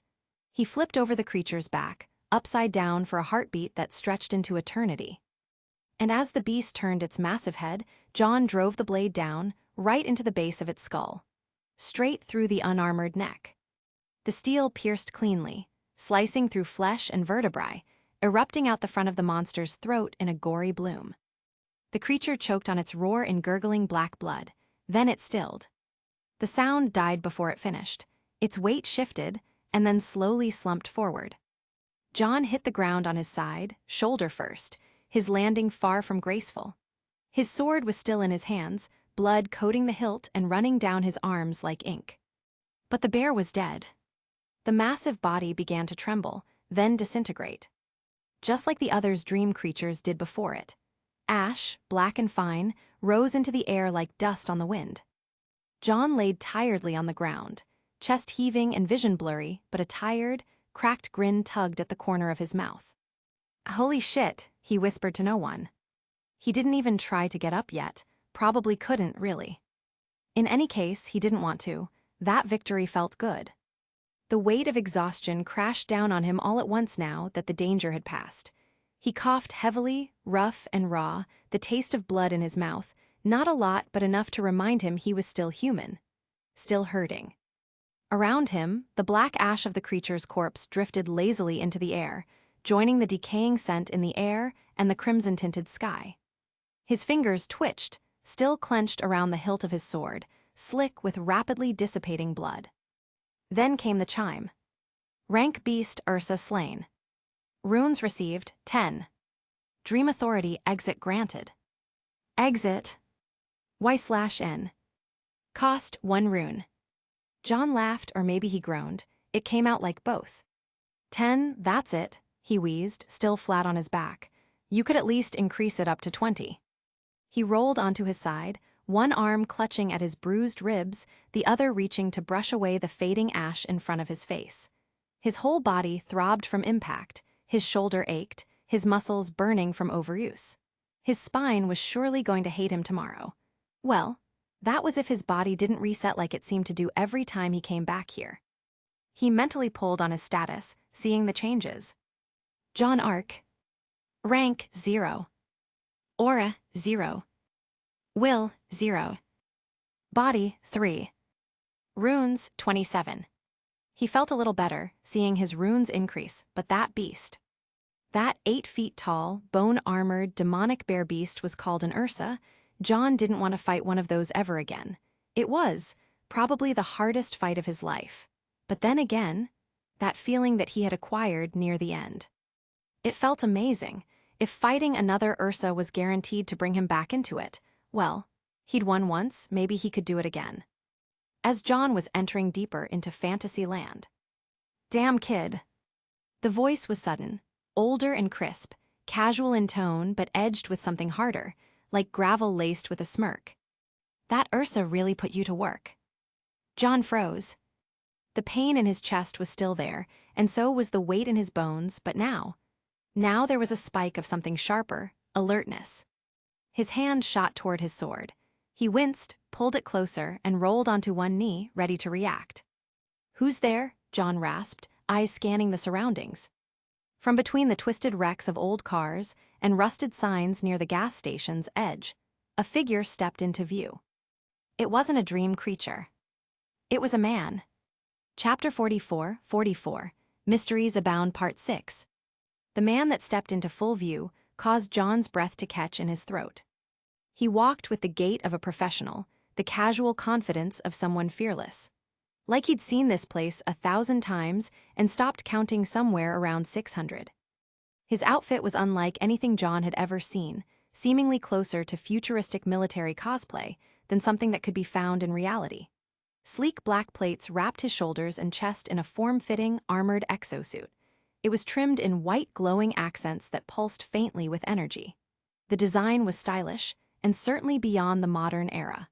A narrow black visor stretched across the top half his face, curved like the lens of a helmet. As he pressed a finger to it, the visor slid back into his armor with a smooth mechanical sound, revealing the face of man underneath. His face that looked like it belonged on the cover of a war memorial. It was handsome, rugged, and carved with lines of experience. A short, well-trimmed beard sat neatly along his jaw, and shoulder-length auburn hair spilled around the sides of his head like wildfire frozen in time. But it wasn't his looks that caught John's attention. It was his presence. When the man got closer, John felt an odd feeling of pressure exude unnaturally from him and press down on John's body. It felt like gravity was working double time on his tired frame. The man's armor did nothing to hide his build either, rather, it emphasized it. He had a broad, strong chest, solid legs and hands that looked like they could crush a dozen dream creatures, with ease. At his side hung an odd-looking black rifle.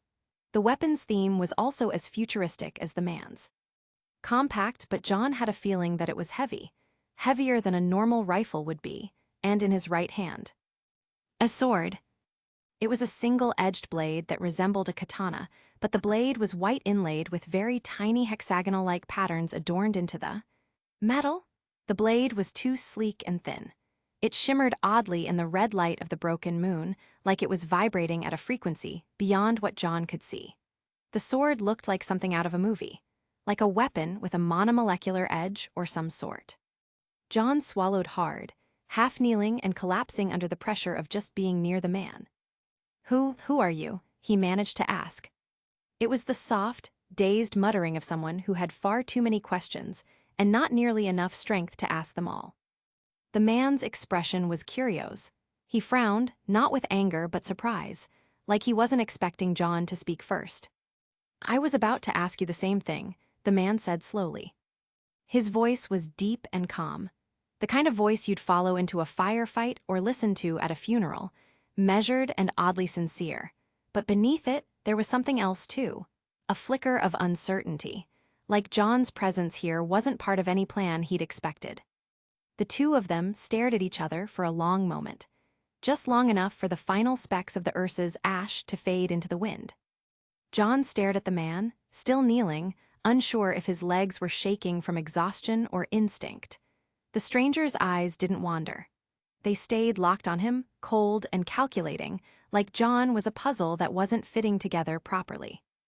"You okay, kid?" the man finally asked. John blinked, his mouth opened then closed. Yeah, I think," he mumbled. "Who are you?" The man ignored the question. "Where's your squad, kid?" That caught John off guard. "My what?" The man frowned again, deeper this time. "Your squad, your team. Why are you out here alone?" "I don't have one." There was a beat of silence, the kind that usually came before a reprimand. "What do you mean you don't have one? You're telling me you were patrolling solo. Our routes shouldn't even be interfering with each other." John shrugged weakly. "Patrol routes? No, I don't understand." The man scoffed. "Why were you even struggling against a base steer, Ursa? That's embarrassing." John flushed. "Hey, But the man wasn't listening. He was circling now, studying him with narrowed eyes. His gaze ran down from John's beaten pads, his makeshift helmet, the chipped blade still clutched in one hand. "You're not wearing regulation gear, either," the man said, "and I've never seen you at Ansel's branch office. Are you a new transfer or something?" John blinked. "Ansel's what?" The man didn't answer. He was already moving again. John coughed, a rough, dry bark of a sound that left a bitter taste in the back of his throat. He winced, clutching his ribs. And then the man vanished. No wind or build-up. One moment he was 6 paces away, and the next, he was there next to John, like he had phase shifted forward. John recoiled slightly, startled. It wasn't even teleportation in the traditional sense, it was just speed, so quick and precise that John didn't register it fast enough to react. "Easy," the man muttered. John flinched, then froze.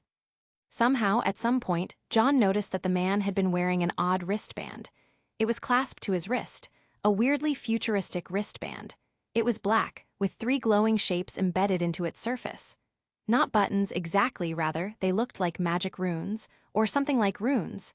They pulsed softly, one red, one blue, one green.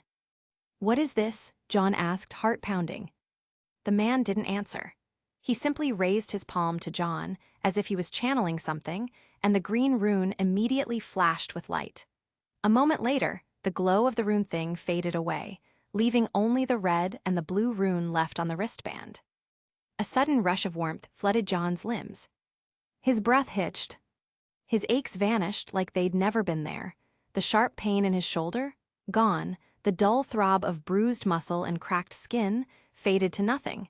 Even his fatigue vanished, like a second wind that poured down his throat and into every nerve. What did you just do?" John breathed. The man didn't answer. He grabbed John by the elbow and pulled him firmly to his feet. John staggered but remained upright, blinking as his body hummed with sudden strength. "What kind of operative shows up dressed like a scavenger? This is very unprofessional on your part, kid." The man scolded John. Then he paused. His brow furrowed. He stared at John again, really stared this time. His eyes flicked from John's clothes to his chest, his posture, and even his expression.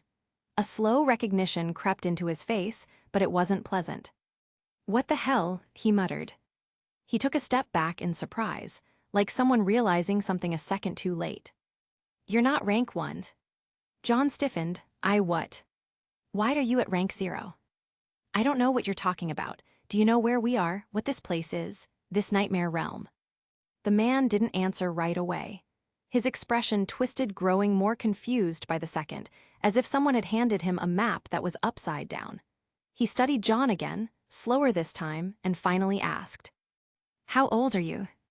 John hesitated, suddenly unsure if that was even a safe thing to answer. 16. Something shifted in the man's face, not anger or confusion anymore. Disturbance.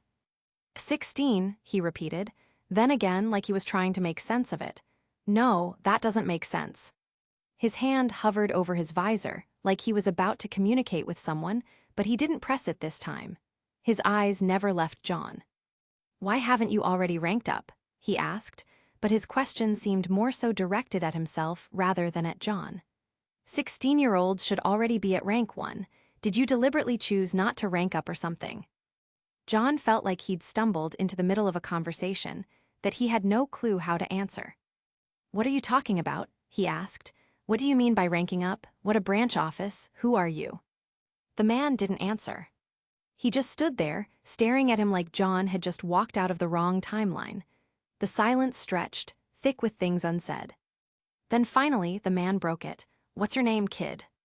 "John," he said, voice still shaky. "John Ark." The man tilted his head slightly. "Ark, right, and what, you've just been delaying your rank up or something?" John blinked. "What?" "Your stats," the man clarified with a deeper, almost annoyed tone. "They're pathetic for a 16-year-old. You should be at 10 across the board if you were planning on staying as a rank 0 this long. Did you even allocate any of your runes, or are you just saving them to test out rune skill combinations?" From what John could gather, the man clearly had access to the same nightmare system, runes, stats, and all. It wasn't unique to John. That meant the system was likely tied to the realm itself, granted to anyone who entered. If there were others, survivors or operatives like this man, then it seemed that John wasn't alone, after all. I don't know what you're talking about." The man stared at him like he was looking at a particular rare and exotic brand of idiot. "I'm not dodging your question," John blurted. "I swear, I don't even know what this place is. It just started a few days ago and I've been trying to survive, that's it. I don't know what ranks mean or how rank ups work or how you even get one. I've only had enough runes to dump into body just to survive a couple of encounters with dream creatures, if that's what you meant about my stats being low. But I'm not lying, I don't know anything else." The man's expression faltered. "You don't know," he echoed, then gave a short, incredulous exhale. "What the hell?"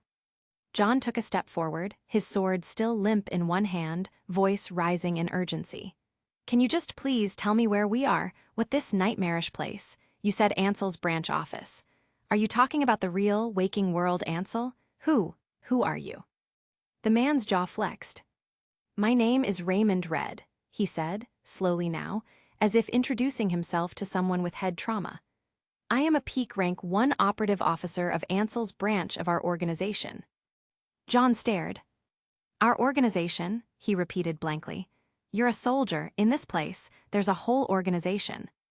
The man, Raymond, then nodded, a smirk built onto his features as he seemingly comprehended something. "All right, so it seems that you have some head trauma of sorts. We might need to give you a better rune to fix you up. Don't worry, I'll get you some help." Raymond placed his hand on John's shoulder and patted it reassuringly. "I don't have any head trauma, I haven't heard about any of this," John shouted, pushing away his hand. "I told you, I've only been here like 4 days ago. I fall asleep and I wake up in this world, that's it. I kill to survive and go back home, then I wake up here again the next night. There's no organization or branch office." Raymond's amused smirk faded. "You're serious?" "Of course I'm serious." "That's not possible," Raymond said slowly. "No one gets access to the nightmare realm at 16. Manifestation always happens at 14, and the relic should have sensed you when you manifested. The relic never makes mistakes." John's confusion deepened into a hollow sort of dread. "What relic? What do you mean?" Raymond stepped closer, muttering to himself. "If you're not connected to the grid and you have no squad, that means your entry wasn't even logged by the relic. How the hell did you even get in?" "I don't know." He really didn't. Every word out of Raymond's mouth might as well have been in another language. There was a system behind this, an actual organized system, different from the nightmare system, and John had slipped through it like a ghost. Raymond looked him over one last time, eyes narrowed with something colder than confusion now. Something like concern. "John Ark," he said under his breath, almost testing the name aloud. But before John could ask another question, Raymond's eyes widened, his whole body snapped taut. "Get down." He shoved John back with a single open palm, sending him tumbling to the pavement. A second later, the air cracked. The road behind them erupted in a violent shockwave, stone and asphalt blasting upward in a geyser of rubble. A concussive burst rolled outward, throwing dust and debris into the night air. Something had just struck the ground with enough force to crater it. John hit the ground hard, rolled once, and looked up with burning eyes. There was smoke. A broken, concave crater had replaced the street between them. Jagged metal sparked at the edge of the blast radius. A long, twisted line of black impact scarred the concrete like something had shot through it. John's heart leapt into his throat. That was a bullet. A really, really big bullet, the size of his torso. Raymond had already drawn his rifle, pivoting on his heel to face the direction of the shot. His visor snapped back into place over his face with a hiss. "Shit, what the hell was that?" Raymond shouted, tone suddenly all serious and angry. John's blood ran cold. He didn't know what was out there, but something had just tried to kill them both, and from the look in Raymond's stance, it wasn't some ordinary dream creature. Whoever it was, or whatever it was, they had known exactly where to aim. Chapter 45, Mysteries Abound Part 7. A sudden boom cracked the air like a cannon shot, followed instantly by a concussive shockwave that slammed into John like a runaway freight train. He didn't even have time to brace. The ground disappeared beneath him and his body was flung backward across the broken street. Windows all around him, long fractured by age, shattered into glittering shrapnel. Glass rained down like hail as John crashed back first into the side of a ruined storefront. He hit hard, gasping as the breath was knocked from his lungs. Then another detonation. And another. Boom, crack, boom. It was neither fire nor explosions, just force. Explosions of pressure so raw and pure they left the air trembling in their wake. John scrambled to his feet, coughing, only to duck instinctively behind the shell of an overturned car as a fresh shockwave split the street open. Wind blasted past. Dust and debris screamed overhead. Something cracked hard against the frame of the vehicle as John tucked into himself, arms over his head. What the hell is happening? Heart hammering, he lifted his head and peeked through the shattered car windows. And what he saw nearly stopped his breath. Two blurs, barely visible even with all his focus, slammed into each other in midair with another pulse of energy. Sparks flew. Concrete fractured. Each clash sent ripples of force peeling outward in jagged rings that shattered anything too close. Light flickered from their weapons like welding arcs, raw power meeting raw power in a collision that felt more like an earthquake than a fight. The two combatants broke apart. John's eyes locked onto the one he knew, Raymond. He stood tall on the cracked pavement, rifle raised in one hand and sword reversed in the other. His stance was low and focused, like a predator waiting to pounce. His sleek black and white armor looked slightly scuffed now, dirtied by the battle, but it was still intact, still strong. A controlled fierce fury rolled off of him. Opposite him, standing amidst the rising dust and broken street, was a figure that made John's stomach turn. The man wore a helmet shaped like a skull. Not a mask, but a full helmet molded in the exact likeness of a Beowulf's head. Smooth white bone texture, obsidian black etchings curling across the temples. No eyes, just red light glowing behind empty sockets. His armor resembled Raymond's in structure, military-grade and futuristic. It was far beyond anything John had ever seen, but it was darker. Red accents instead of white. It had weird crimson lines of some unknown language etched into the plating. Over it all, the man wore a long black coat that fluttered in the hot wind, torn at the edges like something that belonged on a wraith. In his hand was a spear, but not any kind of spear John recognized. Its base was metallic, etched with grooves and lined with rotating components. It buzzed faintly, like an engine barely idling. And as John watched, the man raised a finger, and a floating metallic, magic rune shimmered into existence in front of the weapon. It flashed, pulsed, and the spear folded. Gears twisted, metal realigned, and in a few rapid, precise clicks, the weapon transformed into a massive gun. No, not a gun. A cannon. A brutal, oversized weapon that hummed with raw power. John's blood ran cold. The two of them spoke, voices distant and half-swallowed by the wind, but still audible. "Identify yourself," Raymond barked. "This your one and only warning to lay down your weapon and surrender, or I will put you down." The skull-helmed man chuckled, low and guttural, the kind of sound that made John's instincts scream. "Well, well," the man said, voice distorted and crackling through a voice modulator. "Look at you, getting all worked up. I wasn't expecting you to have any company on this route, you know. Thought this patrol zone was supposed to be only for you," Raymond read. His gaze shifted. Even through the skull helmet, John felt it, the weight of the man's attention, like being stared at by a predator, one that stood at the apex of all others. "Color me surprised when I find a little rank 0 runt hiding behind your boots," the man rasped. "That's disappointing, Raymond, letting trash like that wander around unsupervised." Raymond didn't answer. "You know," the skull-faced man continued, casually, "once I take you down, I'll have to erase the witness too. Can't let the kid go home with secrets, now can we?" Raymond stiffened. "Arc, exit the dream, now." John jolted upright. "All right, okay. Why didn't I do that already?" His hands shook. His brain scrambled for the mental command. His heartbeat was loud enough to drown out thought. "Exit dream." The system should have immediately sent him back. But it didn't. A screen blinked into existence in front of his eyes. "Dream Authority exit, blocked." John's heart stopped and his hands shook from fear. "I can't," he shouted. "It's not working, it's blocked." The skull-masked man let out a slow, satisfied laugh. He raised a single hand, and floating just above his palm was a crimson, blood-red rune. It was different from the ones that he had witnessed so far. It pulsed erratically, glitching and flickering like a corrupted hologram, the jagged edges and unnatural sharpness that pulsed around it. There was something seriously wrong with that rune. Wrong in a way that made John's skin crawl. Raymond's face turned deadly serious. "What do you mean it's blocked?" he asked without turning, eyes locked on their enemy. The man answered for him. "Exits are inconvenient," he said lightly, "so I turn them off." The rune above his hand twisted violently, pulsing one last time before vanishing into the air. "No one's leaving," he hissed through that skull helmet, voice vibrating with cruel amusement. "Not until it's over." The man turned his cannon toward John, not Raymond. "John." The barrel locked onto his hiding spot like a predator, finally deciding it was time to feed.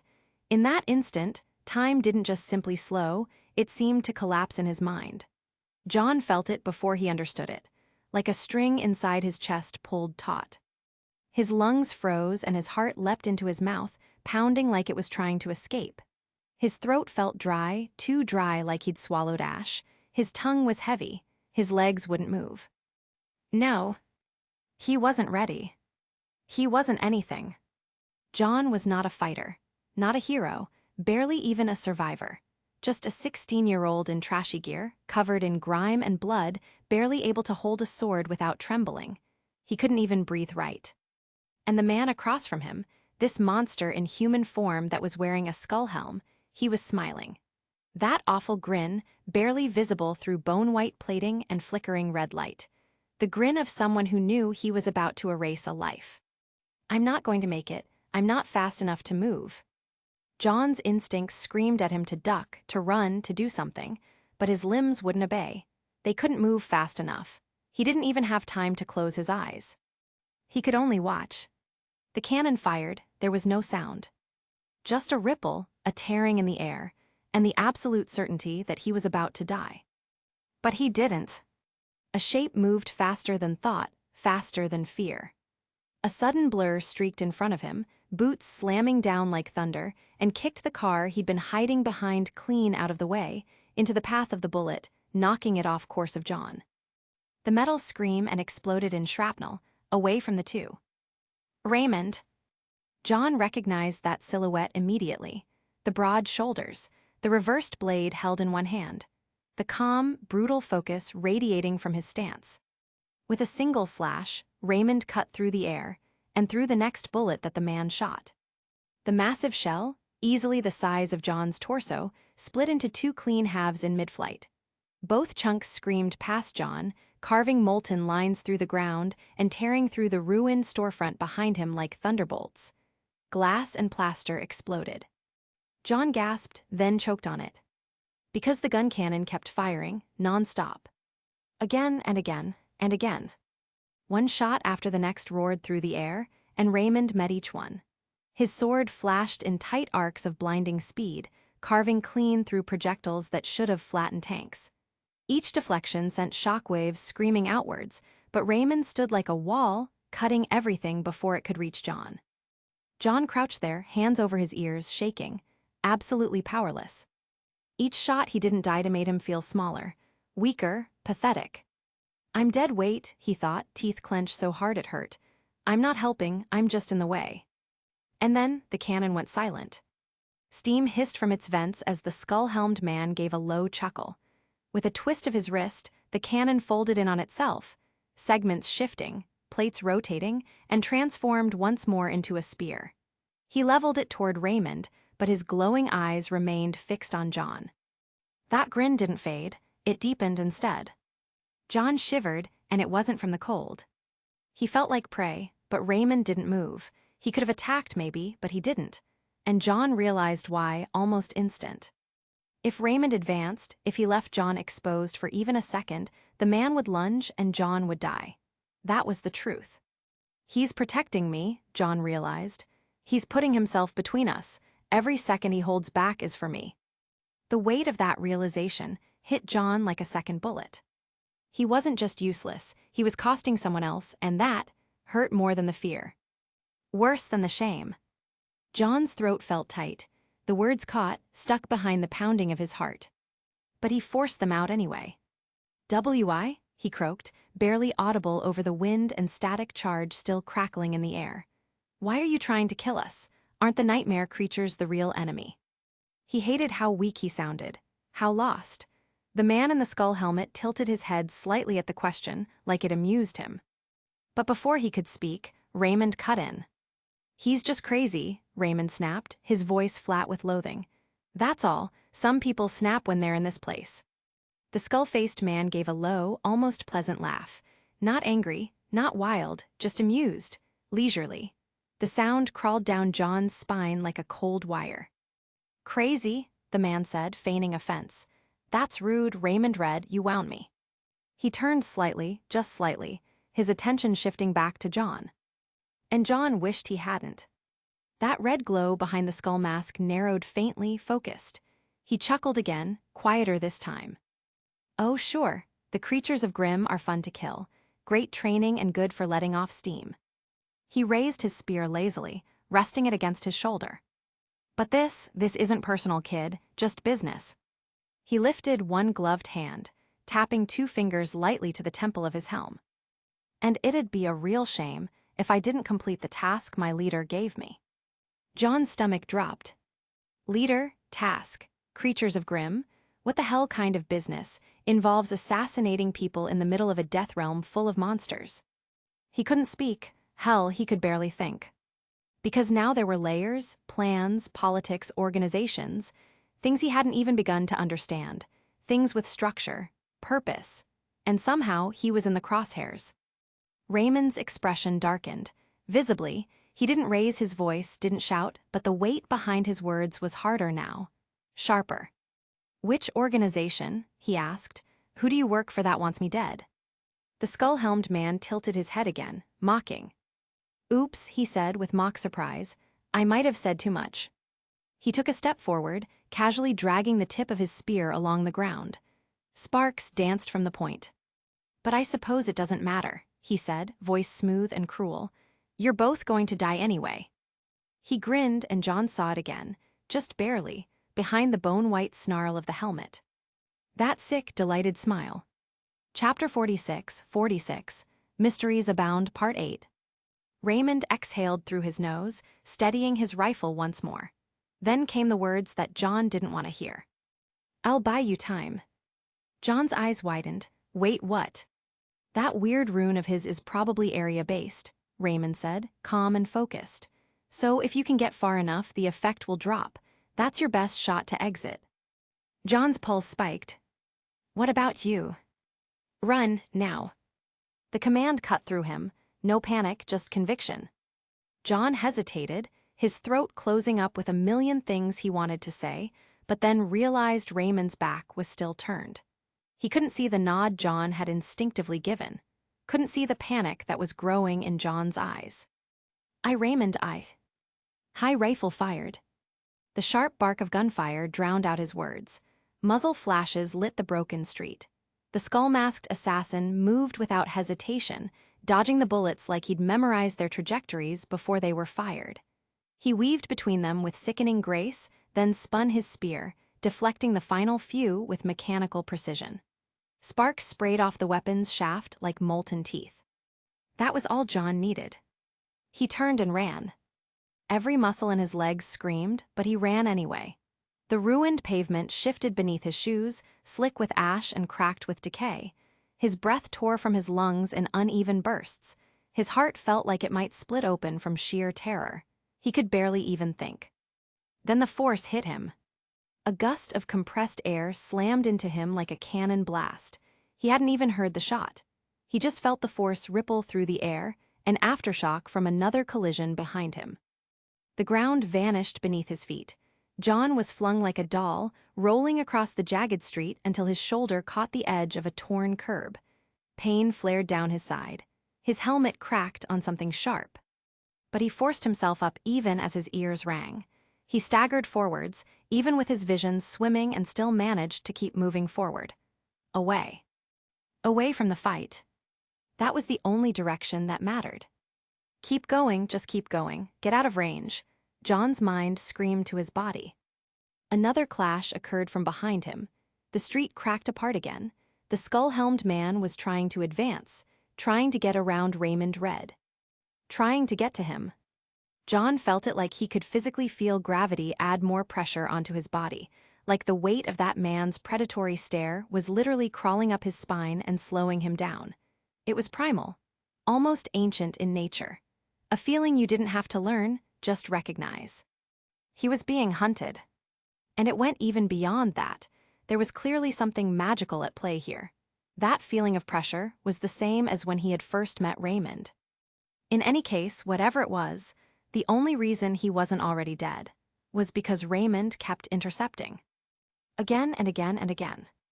Each time the assassin made a move toward John, he was already there, blocking, deflecting, countering with clean, brutal swipes of his glowing blade. Even when the assassin blurred forward, fast enough to leave afterimages, Raymond met him head-on, keeping the nightmare in human form from reaching its prey. John's legs burned and even his lungs screamed, but the guilt burned hotter than either. Because Raymond wasn't fighting to win against the man. He was fighting to protect him. And John knew, if Raymond made even one mistake, if John hesitated even 1 second, they were both going to die. The chaos behind him had driven John farther than he had realized.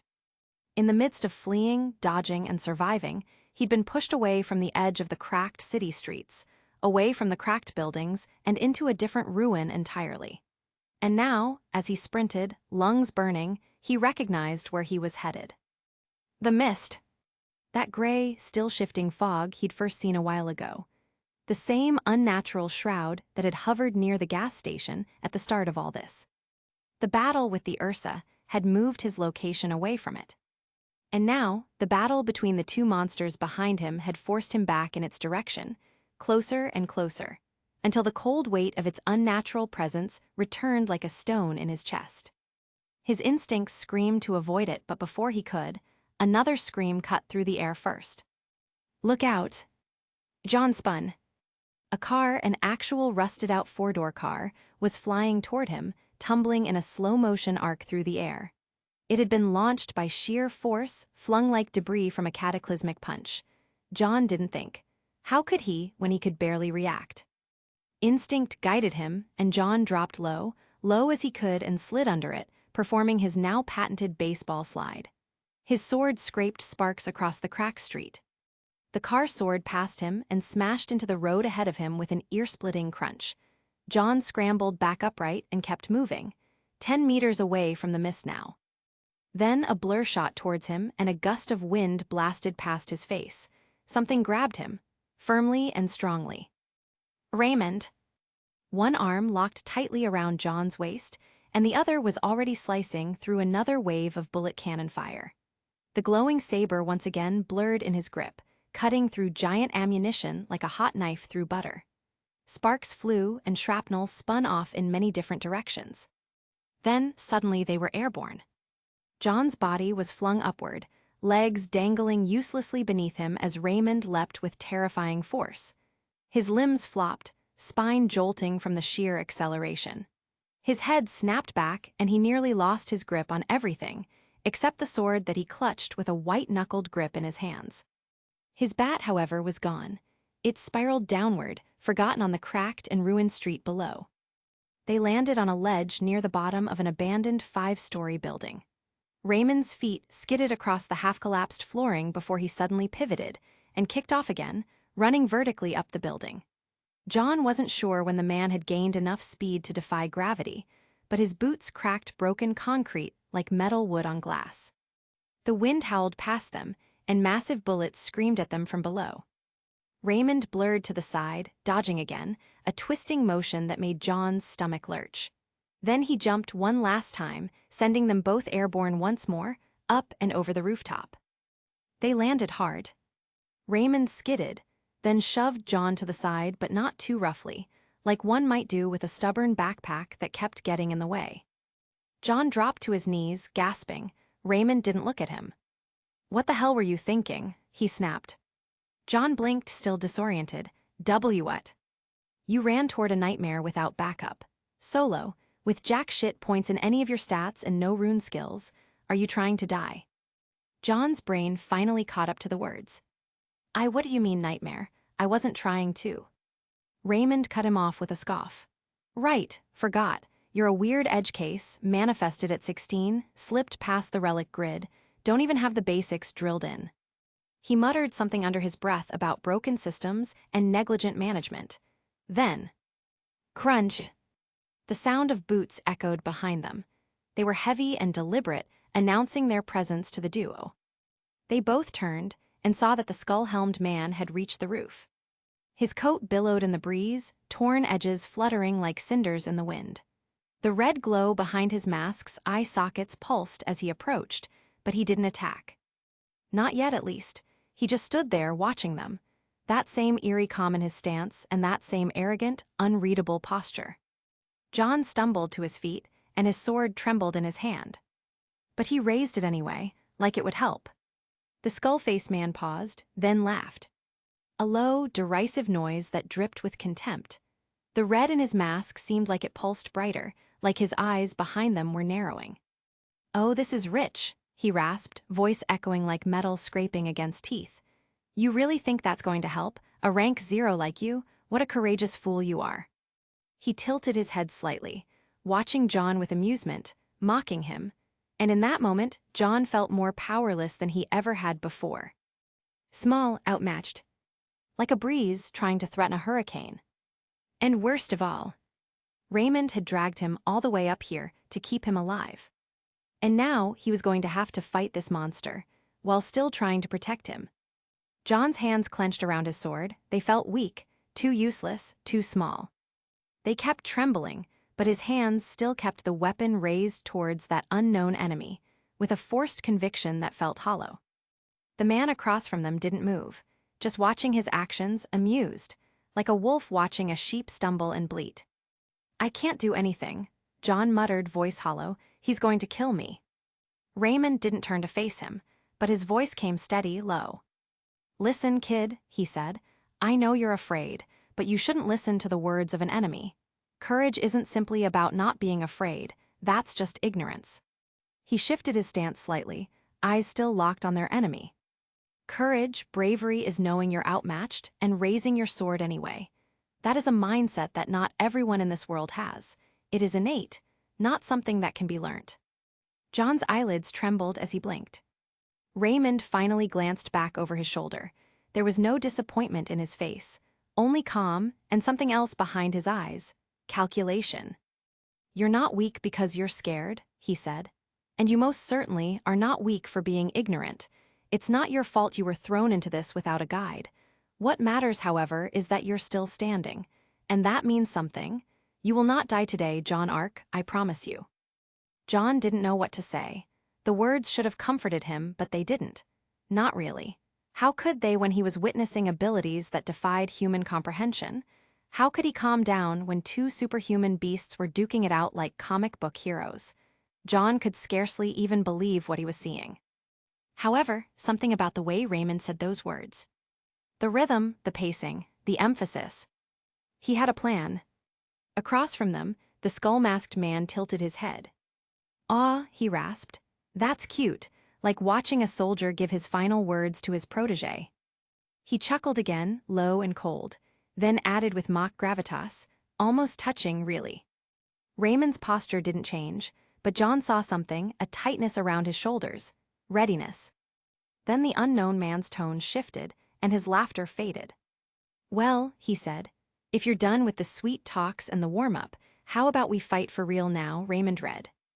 That did it. Raymond exhaled slowly, then rolled his neck once, bones cracking. Suddenly, he moved. In an instant, he blurred forwards, but not towards the enemy, towards John. John didn't even have time to react, let alone understand, what flashed across his eyes. A red glow lit up on Raymond's wristband. The red rune that was embedded there lit up like a flare in the bloody night. Then, in a movement that John didn't understand, rune pulled away, as if being peeled from the band. The light flowed and somehow infused itself into Raymond's body. An invisible heat rippled off of him, leaving cracks on the roof under his boots. John could even see minuscule fragments of debris floating in the air from the pressure rising from him. The wristband that had been on Raymond's arm suddenly shifted, like it had a mind of its own, and clamped down around John's arm. "What?" Before he could say anything, the last rune, the blue one on the band, pulsed. Then it vanished in a flare of light. Immediately after, a glowing bubble of shimmering energy erupted around John, enclosing him in a protective sphere. Raymond's wristband, now empty and cracked, crumbled into ash. "Gone." The enemy reacted. His skull-helmed face twitched from amusement to surprise, surprise to solemnness, and solemnness to panic. He moved, a blur of black and crimson, gun cannon reconfiguring into a spear. But Raymond was already ahead of him. In a motion that felt like it bent time, he pressed his palm, almost softly, gently, against the blue shield surrounding John. The red energy that had suffused his body exploded outward. Boom!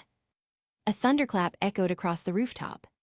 John didn't even register the movement until his body and the sphere surrounding him had already left the ground. He was launched, fired like a projectile from a gun. The blue bubble around him shielded him from both whiplash and wind shear. The air split apart around him, and even the sky seemed to blur. A single, time-shattering second later, he saw it. Raymond Red standing firm, his hand still outstretched, and the enemy's spear piercing through his back. The tip of the weapon jutted out through Raymond's chest. Blood followed, dark and thick, in slow motion. But Raymond didn't flinch. His eyes, John saw them clearly in that final instant, were calm. Relieved. The rooftop vanished behind John as he rocketed backward over the broken city. Buildings, signs, debris, all blurred into streaks of color. His ears rang, his hands were frozen, his mind barely functioned. He couldn't scream, couldn't cry. The bubble around him hummed louder, energy reaching its limit. Dream Authority exit, available. The system prompt echoed in his mind. Mechanically, instinctively, he confirmed. Exit confirmed. And the world shattered. The gray skies, the cracked rooftops, the ruin and blood-red moon, the weird mist all fell away like paper set aflame. And John gasped, lurching upright. His ceiling greeted him, the familiar, ordinary ceiling of his home in Ansel. Still and clean, unmarred. He was in bed, still wearing his ridiculous outfit. He was alive, but his pulse was still racing, and his heart hadn't caught up to the truth yet. Raymond Red was still in that dream, and John didn't even know if he was alive. Chapter 47, A Mad Resolve, Part 1. John laid on his bed, unmoving. His blanket had been kicked halfway off the bed during his abrupt return to consciousness, and the morning air clung to his skin in a cool and dry fashion. But he barely noticed it. He was trembling, almost imperceptibly, but it was there. In his hands, his shoulders, and even beneath his ribs. He could barely believe it. He was alive. But that didn't feel real either. The last memory of the rooftop still lingered like an afterimage burned into his vision. The flare of lights, the concussive burst of air, the moment of pure, silent flight, and then Raymond. That final, frozen image, his hand outstretched, his face calm and the spear that ran through his chest. John swallowed and found his throat dry. He blinked hard and stared up at the ceiling. It looked the same as it always had. The same old familiar cracks in the plaster. He knew those cracks. Knew them by heart. He had stared at them every morning for the many years he'd been living in this house. And yet, everything was different now. Because he wasn't just John Ark, who stared at ceilings anymore. Not really. He was now someone who'd seen a man get killed, murdered. Or maybe not. That was the question that wouldn't let go of him. Did Raymond Red really die? It sure looked like it. No one could survive that. Not with a monstrous weapon like that, piercing straight through you, the blood that it spilled. But the way Raymond hadn't even flinched, it was confusing. However, that final look on his face. Raymond was relieved. Calm, almost, like he had accomplished exactly what he intended to. There had been neither panic, pain, nor fear in those last few seconds, just resolve and certainty. Was it the certainty of a man sacrificing himself to protect someone? Or was it the certainty of someone with one final card left to play? John didn't know, and the not knowing chewed at him like acid. He clenched his bedsheets with both hands, gripping them hard enough to make his knuckles ache. He wanted to believe Raymond had survived, that he was strong enough, skilled enough, experienced enough to turn things around, that he had backup on the way. Raymond was part of some dream organization, right? Wouldn't that mean that someone would arrive? Or perhaps there was a failsafe he had triggered before the battle began, that the red rune he had activated gave him some kind of last-minute edge. But it was probably delusional. However, delusion was the only thought that let him breathe, because the other option, the idea that Raymond Red had died so John Ark could live, that felt unbearable. He didn't even know the man. Raymond had only spoken to him for a few minutes, maybe less, and in that short span, he'd believed John to be an idiot that was way over his head or someone who had lost his memories. Was that a person that Raymond deemed worthy of saving? John didn't know. However, Raymond had stood between him and death over and over again. He hadn't hesitated to shield him, carry him, and to deflect attacks that were meant for him. And in the end, he'd given up what might have been his life for him. For a kid with no rank or squad, whatever that meant, for some random kid with no training or experience, a kid who had no idea what was going on. John looked down at his hands. They looked small. Smaller than they had before. In the dream, his body had felt powerful. Not strong by the standards of that world, not even close if what he witnessed today was to be believed, but it was stronger than this. It had responded faster and moved cleaner. The nightmare system was a godsend in that world. It made him hit harder, move faster, and be stronger than what he was now. Here now, back in the waking world, he was just a useless kid. A 16-year-old teen with a bat in his hand and a dull ache in his arms from gripping a sword too tightly for too long. All the weight he'd carried in that world, the fear, the desperation, it hadn't vanished.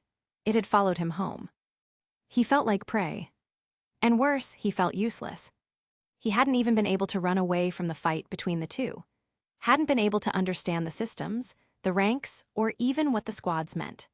The second Raymond and the skull-helmed man began fighting, John had been reduced to a useless bystander, scrambling from cover to cover while the world tore itself apart around him. Raymond had said it wasn't his fault. But that didn't mean John forgave himself. He dragged a hand down his face and sat up straighter, exhaling long and low. The memory of that mist, of how close he'd come to running back into it and apparent consequences of doing so, scraped at the edge of his mind like sandpaper. Get stronger, he thought, or die. Those are the only two options. He couldn't keep doing this, running and panicking, watching as others bled on his behalf. His mind drifted back to the information Raymond had revealed to him. There had been so much, so many terms, references to things John had never even heard of before. But now, with the dream behind him and silence surrounding him, he could finally start to piece some of it together. There was an organization that was behind this nightmare realm. An actual organization which had some sort of structure in place. Raymond had said he was a peak rank 1 operative from Ansel's branch. That meant there were other branches. Possibly 1 branch per city.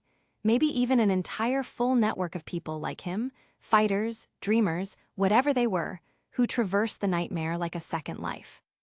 And then there were the ranks. Raymond had spoken like it was standard for people to manifest into this world at age 14, not 16. That meant John was some kind of anomaly, an error in the system. Someone who had slipped through the cracks of whatever tracking system that his organization was using. That skull-faced man had confirmed it. He said the patrol zone was supposed to be empty aside from Raymond, meaning John's presence was a surprise.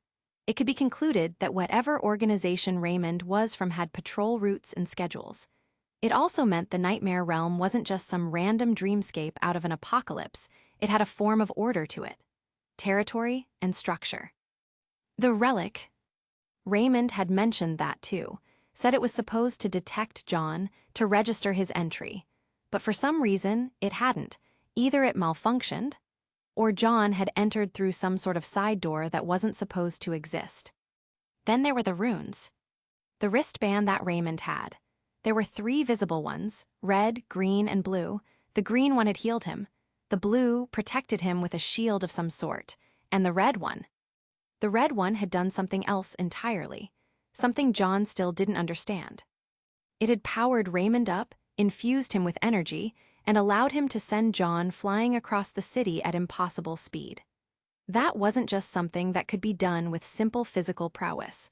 That was something more advanced, magic technology of some sort, something designed and built, not imagined. And the enemy. That skull-helmed man had used another type of weird rune himself, to interfere with John's ability to exit the dream. Which meant runes weren't just tools or seemingly useless like John had been led to believe. They were authority given form. Access, control, and manipulation, in the shape of unknown magical script. Power. The Skull Man's rune was odd, however. It didn't look as natural as Raymond's own. It looked like it was glitching. It shimmered oddly, appeared unstable. John sighed and pulled his knees up to his chest.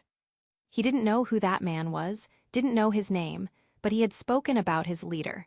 That meant another organization of sorts. A faction perhaps, nonetheless they were something dangerous. They had a goal, and John had no idea what it was, but now they knew he existed, and that terrified him more than anything else. He sat there for a long moment in silence.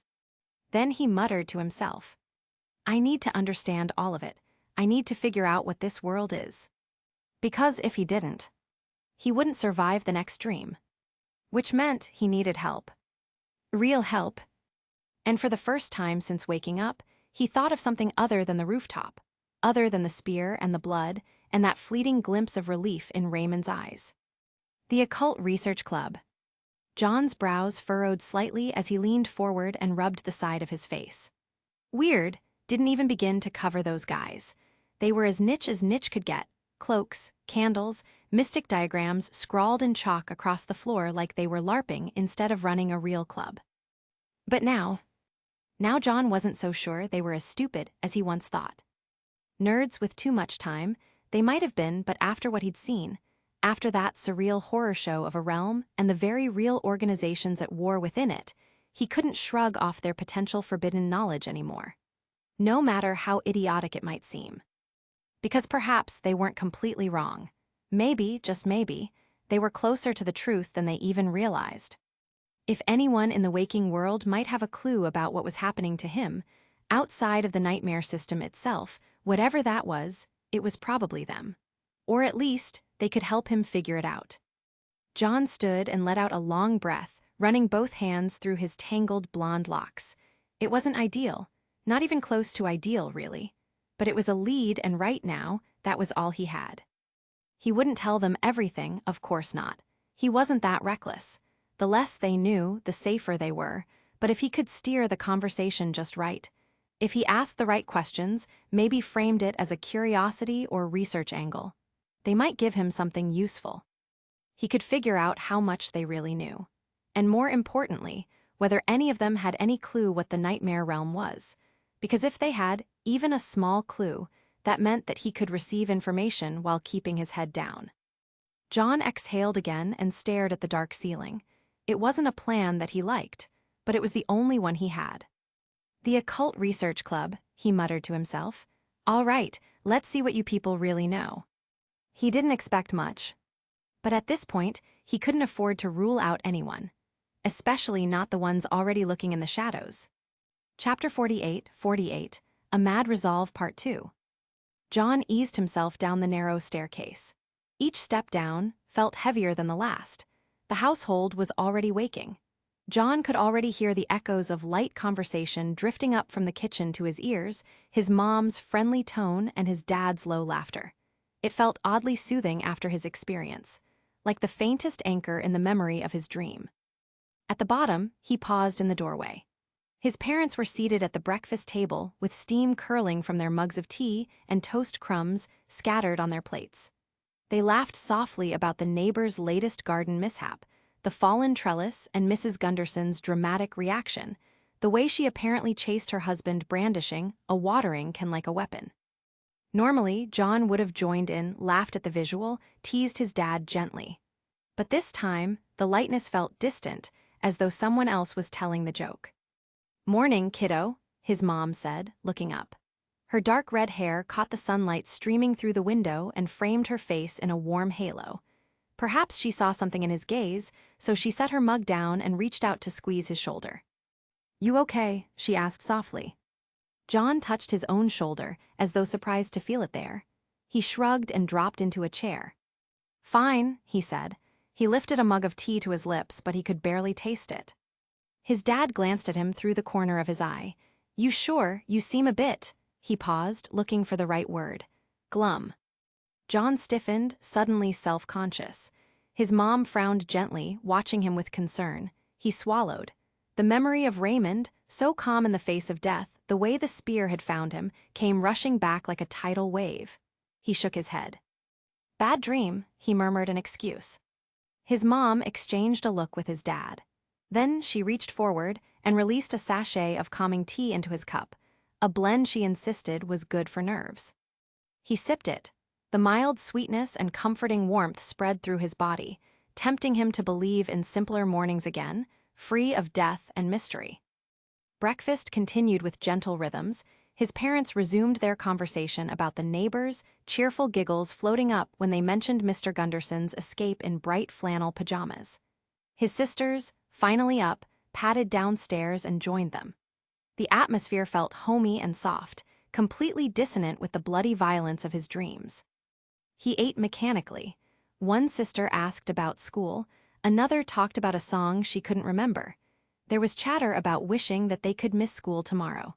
Somewhere, laughter erupted as someone teased Jade about her new pair of shoes. John smiled faintly, trying to keep the sadness from his expression. None of his sisters said anything, so he assumed that he had done a good job. They treated him normally, like it was any other boring morning. Bite your toast, pass the jam, wash your hands.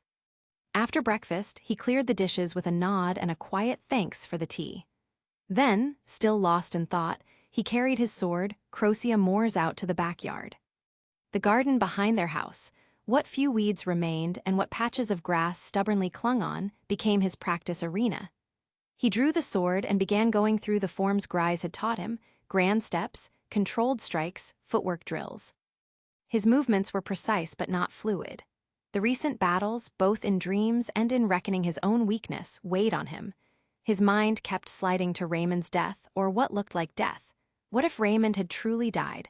What if he'd been wrong about his calm reassurance? He felt guilt and, most importantly, responsibility. Raymond had used himself to protect John, had he thrown himself away? Each thrust, each slash carried that question. John repeated the forms until his muscles burned, lunging, stepping, parrying the air, pivoting on his heel. He struck with intent, feeling blade meet air and ground beneath booted feet. The afternoon sun warmed his back through the jacket, but John barely noticed. Then footsteps. He looked up to see twin sisters Celeste and Violet, hair pulled into pigtails, stepping silently to the patio. They perched on the edge, eyes wide, watching him. "What got you so into swordsmanship, all of a sudden?" Violet asked. John paused, disarmed. He glanced around, half expecting to see a monster surge from the bushes, but there was only soft golden light and the sound of birds. "To protect myself and others," he added quietly, answering her question. "Protection others is quite noble," Celeste replied. "You almost sound like a knight from an ancient era bygone." He smiled briefly, then turned back and resumed practicing. The girls clapped softly to themselves in encouragement. Their cheers were simple, yet he found comfort in their voices. He repeated the forms from memory, and while it wasn't perfect, defensive blocks, flowing cuts and thrusting strikes weren't too hard to perform. After nearly an hour, he slowed his movements down to a complete stop. He finished with a final downward swing and sheathed the sword. His muscles trembled slightly, fatigue pulling his shoulders forward. He marched over to the garden's small grassy patch and sat down, legs stretched out. His clothes felt heavier now than when he'd begun. He stared at the clouds drifting lazily overhead, their shapes shifting slowly. A duck cloud, a boat, and one that looked like a face. The twins had retreated a while ago, leaving just the rustle of leaves and the quiet hum of his heart. But then Jade appeared, arriving from the side path with her own yoga mat, setting it down a short distance away from him. Their age difference made it harder for him to gauge her mood. Even at 17, she walked with a quiet confidence, slender, poised, and with that thoughtful expression she often wore when concentrating on a book. Today, she sat down without a word, cross-legged beside him. They lay back together on the grass, shoulders touching. He could feel her presence, steady and calm. "Penny for your thoughts?" she asked gently. John turned his head and studied the sky, looking for something safe in the drifting clouds. "Bad dream," he said softly. Jade hummed. "Want to talk about it?" she asked after a moment. He closed his eyes, considering talking about his experiences, but the horror still slicked his mind. He shook his head. "I'm okay," he lied, "but only kind of. I don't want to relive it." "That's fine," she said. "Not everything needs words." They lay in silence a few minutes. He watched a cloud like two birds flying, then another like drifting sand. He focused on breathing deep, even breaths to slow his racing thoughts. "Jade, do you ever feel weak, helpless?" Jade shifted and looked over at him with thoughtfulness in her eyes. "You think you're weak." Her words caught him off guard. He felt hollow, he hesitated. "Not sure," he admitted, "but sometimes I feel like I am." Jade nodded and kept quiet for a while. John figured that she was probably chewing on what to say to him. She was always conscientious like that. After about a minute of keeping quiet, Jade spoke up again. "I read something once," she hummed out. A quote, "Weakness is not a state, it's a choice. The only way to lose it is to refuse it." John stared at the sky, not responding to her words. A cloud drifted overhead, feathered edges glowing white. "If you feel weak, do something about it," she continued quietly. "Mind, body, or willpower, all you need to do is to choose to get stronger, step by step." Her words drifted over him lightly, accompanied by a soft breeze. Jade closed her eyes and returning to a half-sleeping state of cloud-watching and napping. This left him with space to think. The afternoon light softened, turning pale gold as late day approached. The quiet of the garden promised a peace that felt unfamiliar but necessary. John exhaled. He felt neither stronger nor weaker, but he felt something else. Resolve, maybe. He wasn't sure. The feeling slipped away from his fingers as his eyes trailed the clouds. Maybe Jade's words were more than mere echoes. There was wisdom in them, yes, but how could John do something about it when he felt so lost? He closed his eyes, letting warmth soak into him, each breath steady and slow. They didn't talk again, and that was okay. Chapter 49, A Mad Resolve Part 3. The rest of the day passed in a slow, muted blur. After cloud watching with Jade, John retreated back into his room and retrieved his phone from where he had left it charging overnight. He pulled up the video file, the one he'd set to record himself sleeping, and scrubbed through the footage carefully, dragging the slider forward and watching each moment in bursts. At first, there was nothing unusual. Just the faint rustle of bedsheets, an occasional flicker of moonlight from the window, and the soft, ambient buzz of night. But as he jumped ahead to the time the dream had started, presumably during REM sleep, he noticed something disturbing. His body wasn't breathing. Or at least if it was, he couldn't see it. His chest didn't rise or fall, and neither did his limbs twitch, not even the smallest unconscious movement. John stared at the screen, watching the image of himself lying motionless on the bed like a wax figure. It wasn't just simple stillness, it was like he was paralyzed, like looking at a body that had been emptied of life. I looked dead, he thought, like something hollowed me out and made me into a corpse.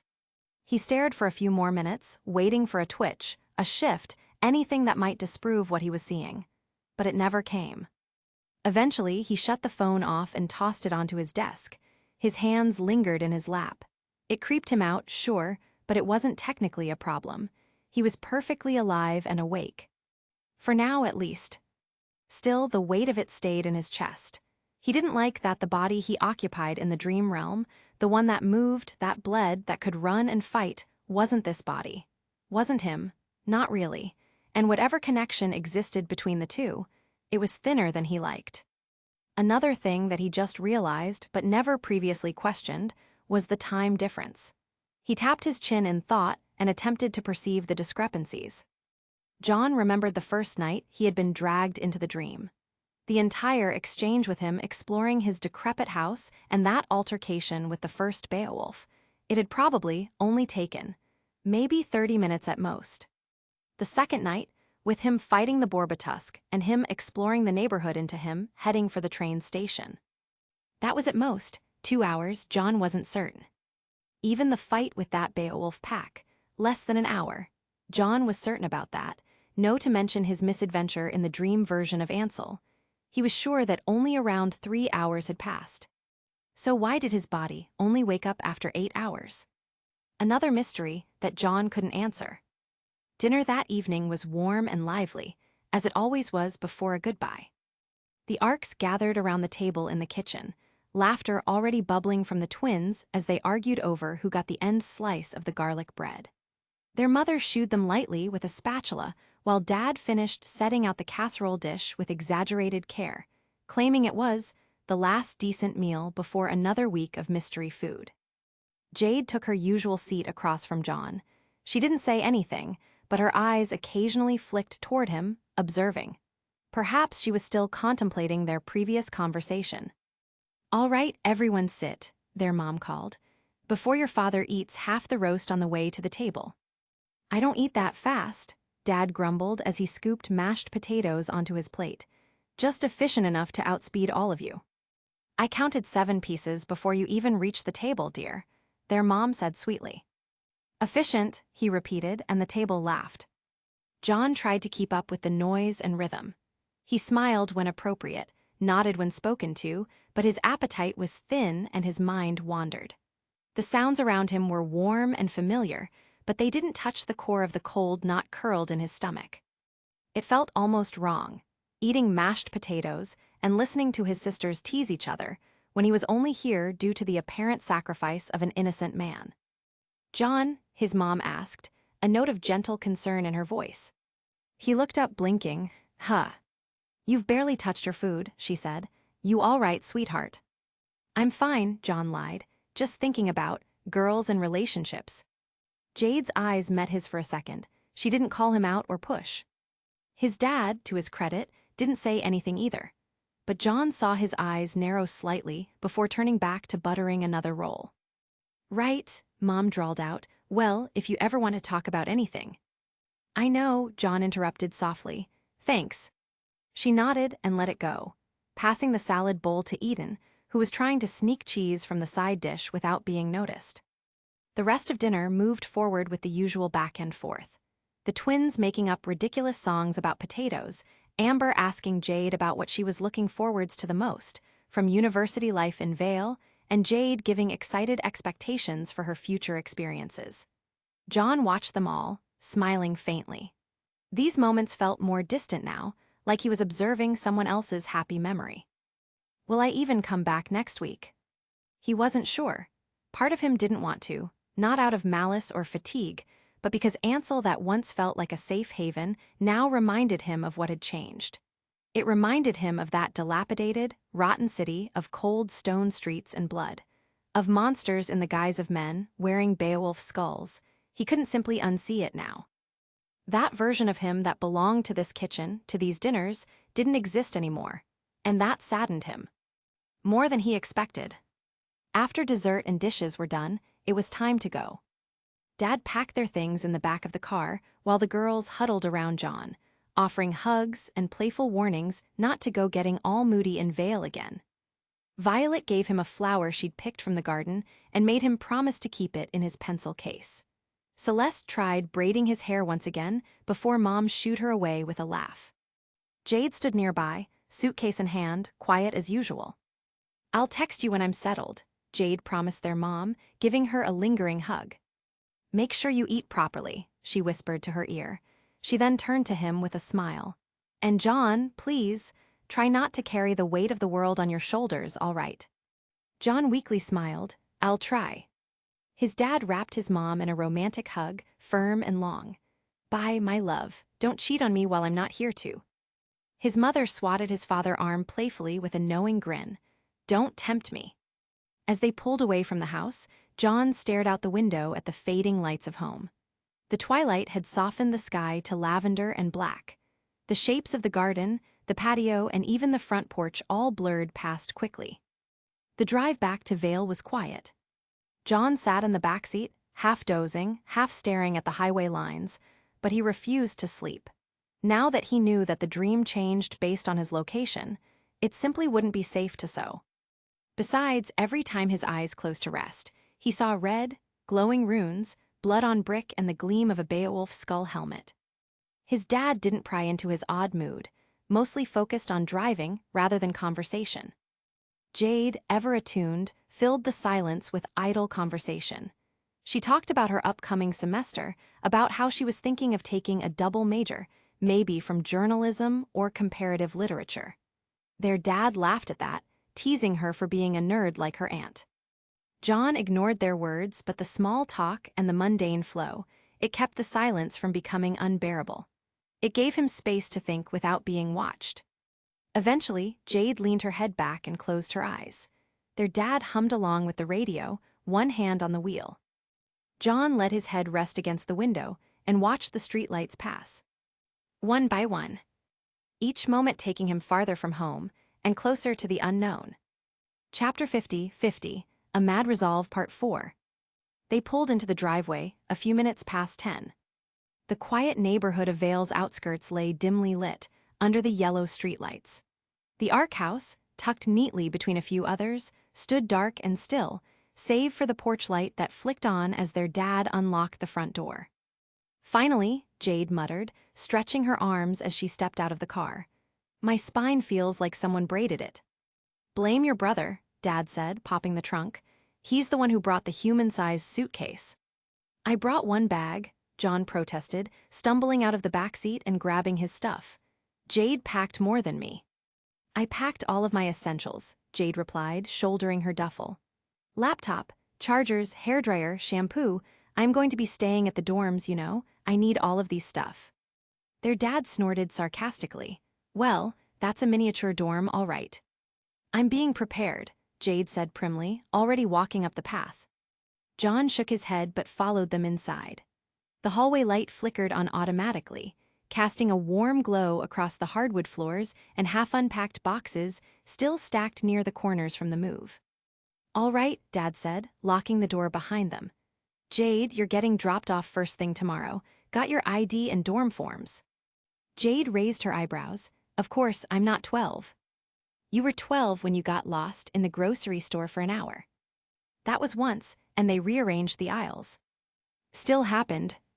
John smirked slightly at their banter as he slipped off his shoes and set his bag down near the staircase.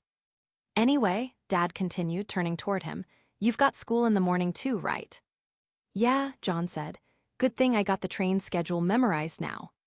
Good, Jade, welcome to Ark Homestead No. 2. Jade paused, glancing around. Not bad, cozy place.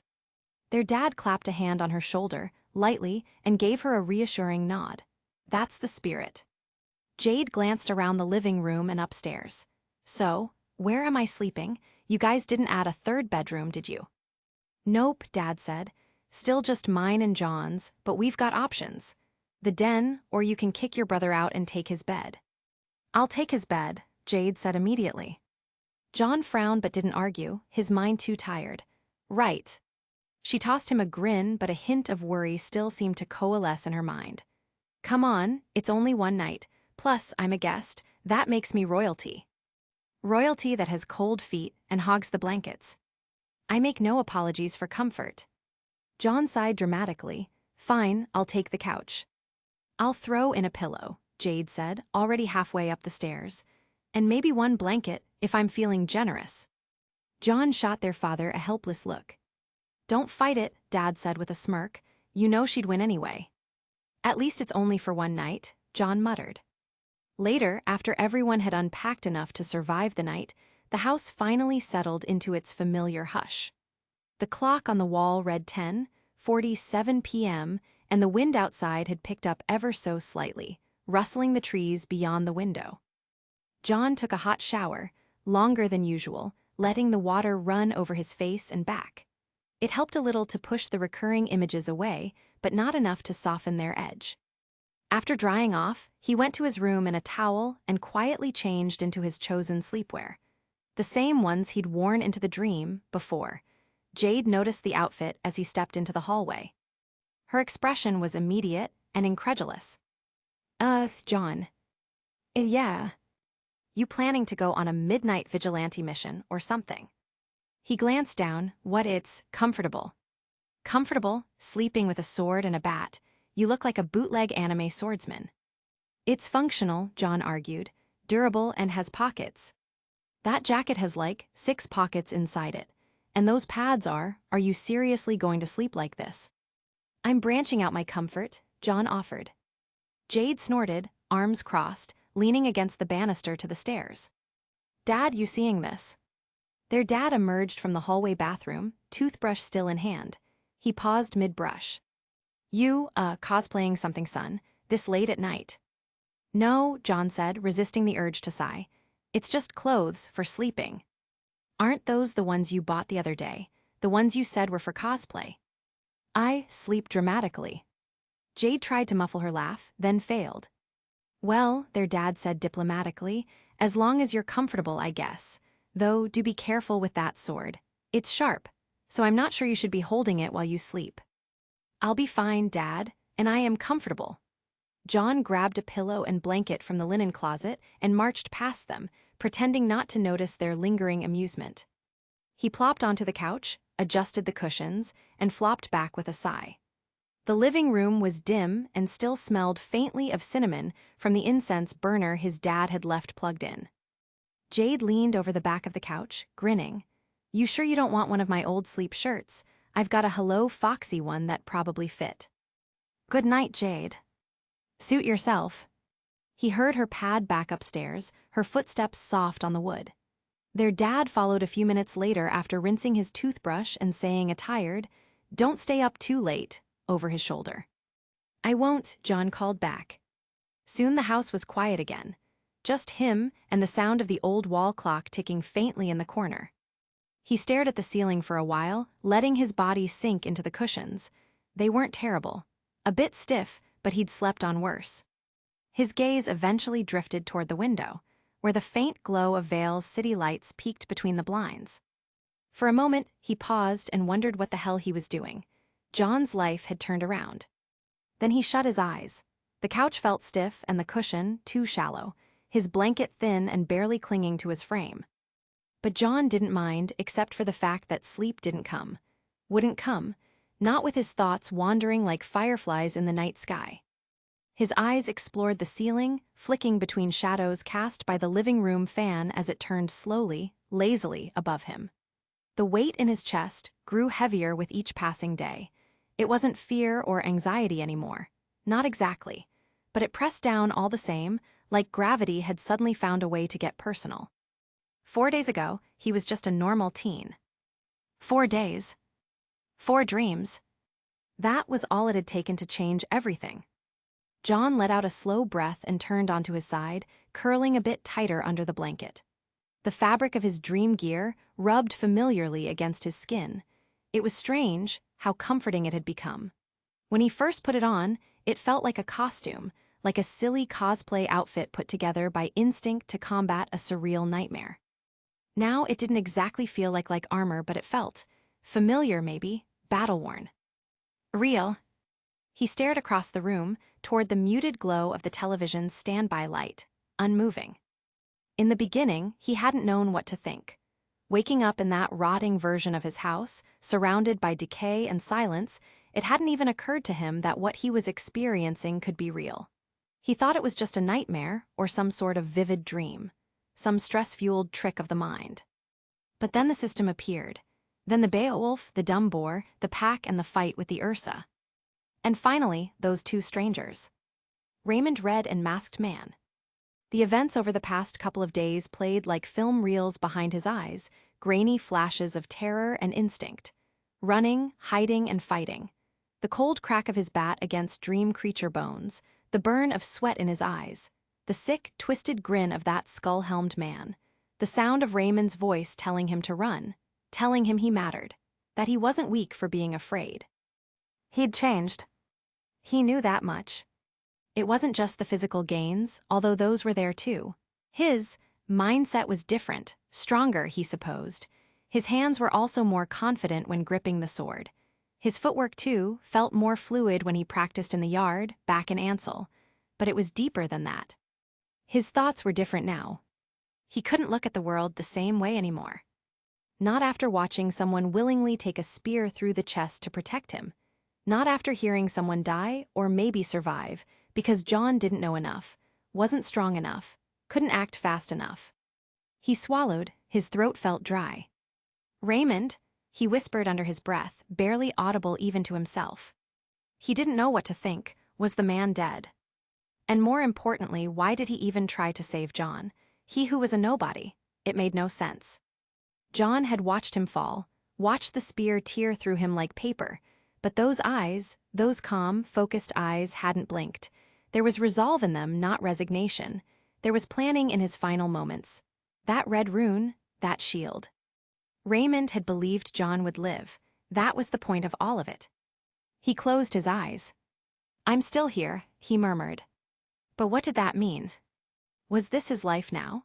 A normal teenager by day and a hunted dreamer by night. Would he keep slipping into that other world again and again without end? Would he keep facing monsters and strangers and mercenaries with rapid-fire cannons for rifles? And what was he even fighting for? He didn't know. But he wanted to, he needed to. The Occult Research Club might be a start. They were weird, sure. Eccentric and a bit too enthusiastic about the supernatural. But at least they were trying to understand the same kind of weird that he was stumbling into, blind. He'd have to be careful, though. Couldn't just walk in and say, "Hey, I fought a skull-wearing assassin in my dreams after fighting a dream creature, and then got rocket-launched off a building by a maybe-dead dream soldier." That would get attention on him, attention he didn't know if he wanted. Still, they might know something, a term, a clue, a thread. Anything. Because right now, John only had fragments, an organization of sorts that was supposed to help him get situated, but never did. A man who said he was an operative, or a soldier, or whatever in said organization. Something to do with ranks. Knowledge that runes, magic runes, were powerful, more than he even thought possible, and an enemy who wanted to kill him, but failed. John, he was just a kid from Ansel who'd tripped into this world by accident. He curled tighter beneath the blanket, his body instinctively bracing for cold that didn't come. He wasn't strong enough. That was the problem. Strength. The way those two moved. The speed, precision, and strength they demonstrated. Kicking cars away, running up buildings, slicing bullets the size of his torso. John needed that strength. His hands relaxed slightly, fingers uncurling. He remembered how it felt when he raised the sword on that rooftop, when he stood next to Raymond against the skull-faced killer. His arms had been trembling. His stomach twisted in on itself. He knew it was hopeless, but he had still raised the blade. That had meant something. Raymond thought so anyway. "You will not die today, John Ark." He clenched his eyes shut. He didn't want to go back into that world. Not yet, not again, not when he was so weak. But he knew he would. Because the dream would come again, and again, and again, and when it did, he would have to be ready. For survival, for himself, for whatever that world was trying to throw at him. He'd keep training, keep investigating, keep learning, because the only thing worse than being afraid in that world was being helpless in it. And John Ark refused to be helpless anymore. He opened his eyes and stared at the ceiling one last time. If weakness is a sin, I'm done staying a sinner. Then slowly, quietly, he let sleep take him. Chapter 51, A Mad Resolve Part 5. The Borbatusk found him first. John had heard the clatter of its hooves and the crunch of shattered pavement just a second before he saw it. Its squeal rattled his chest like a demented boombox. He turned just in time to see the dream creature charging from in between two ruined houses, its tusks gleaming in the dull light of the blood moon above.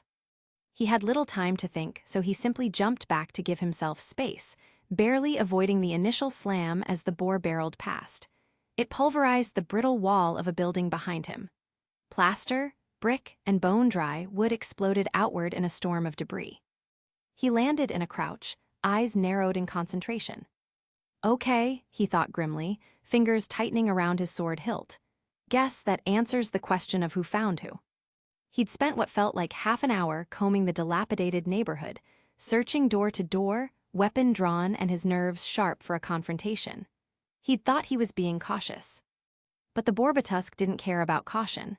It simply charged like a demented hell pig. John wasn't the same weakling that he was a couple days ago. He was no longer the same kid who flinched at the sound of his own footsteps. Now, he had options instead of running and hoping for the best. The Borbatusk roared again, snorting steam from its cracked black nostrils. The bone-white plates along its body glowed with faint red lines that traced odd, geometric patterns through into its flesh. Its armor appeared like the edges of buried circuitry, telltale sign of its nature. It scraped one hoofed foreleg across the concrete, a challenge to John. He didn't flinch or back away. Instead, he rolled his shoulder and exhaled slowly through his nose. "All right," he muttered. "Round 2, Porky." He remembered the last fight, the frantic dodging, screaming, and those desperate, panic swings. And he remembered the opening, brief, but real enough to make the difference, the underbelly. When it curled to spin and got stuck on the debris, the underside was exposed. No plates existed there, no dream iron skin. Just vulnerable flesh, which meant that was his target. The Borbatusk screamed like a broken record, and spun as another of its kind had once done before, exactly as he expected. As it launched into its saw-like roll, its momentum built almost instantly. It became a blur of jagged bone and death tearing through the street like a pig-shaped buzzsaw, gouging cracks through concrete and flinging dust skyward in a line of destruction. John strafed sideways, ducking behind a crumbling sedan as the beast rolled past, clipping a car hard enough to flip it. The vehicle soared end over end and crashed into another, across the street. John didn't look. He leapt forwards instead, closing the distance between them, his every footstep calculated well. And his 3 points in body aided his movements with great precision. The creature slowed its spin, skidding to a stop, thick hooves cracking pavement as it turned toward him again. He tightened his grip on the sword and readied his stance. "Come on then," John muttered. The Borbatusk squealed and lunged forwards again. John didn't dodge this time. Instead, he sprinted faster towards it and waited until the beast curled, waited until the blur of tusks and steel began to form. Then he skidded forwards, diving low, just like last time, but angled inward this time, not away. His shoulder barely brushed the street. His eyes tracked the creature's belly.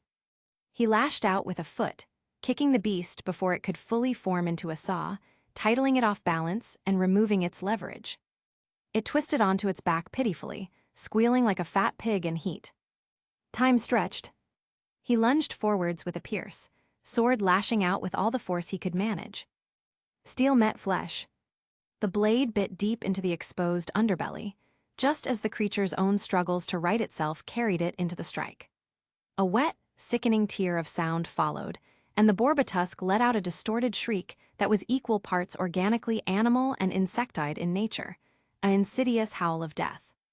The beast's legs flailed upward, trying to kick at him with its hooves. A trail of black ichor sprayed across the street.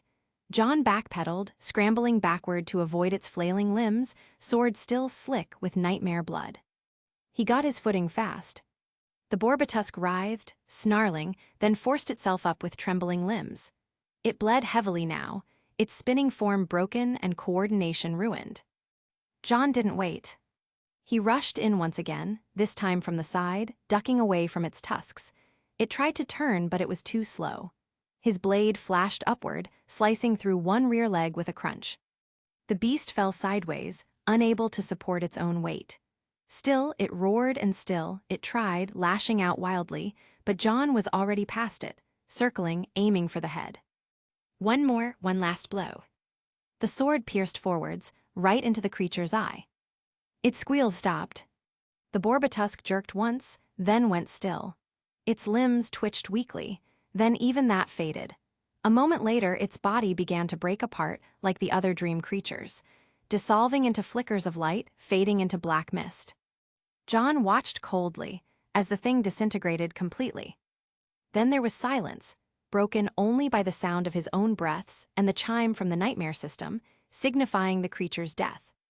He stood there for a long moment, then let out a sigh, gripping his sword like a tightly. His arms trembled slightly from effort. And something else. Satisfaction. He wasn't proud or thrilled, but there was something clean in the victory, something sharp-edged and undeniable. He'd fought and won against it, easily too. No tricks, flukes, or traps, just timing and strategy. Born from his own power. John breathed in deep through his nose and let the cold air of the ruined world fill his lungs. The night air here always smelled the same, like ozone and rust, like something old, electrical, and dying.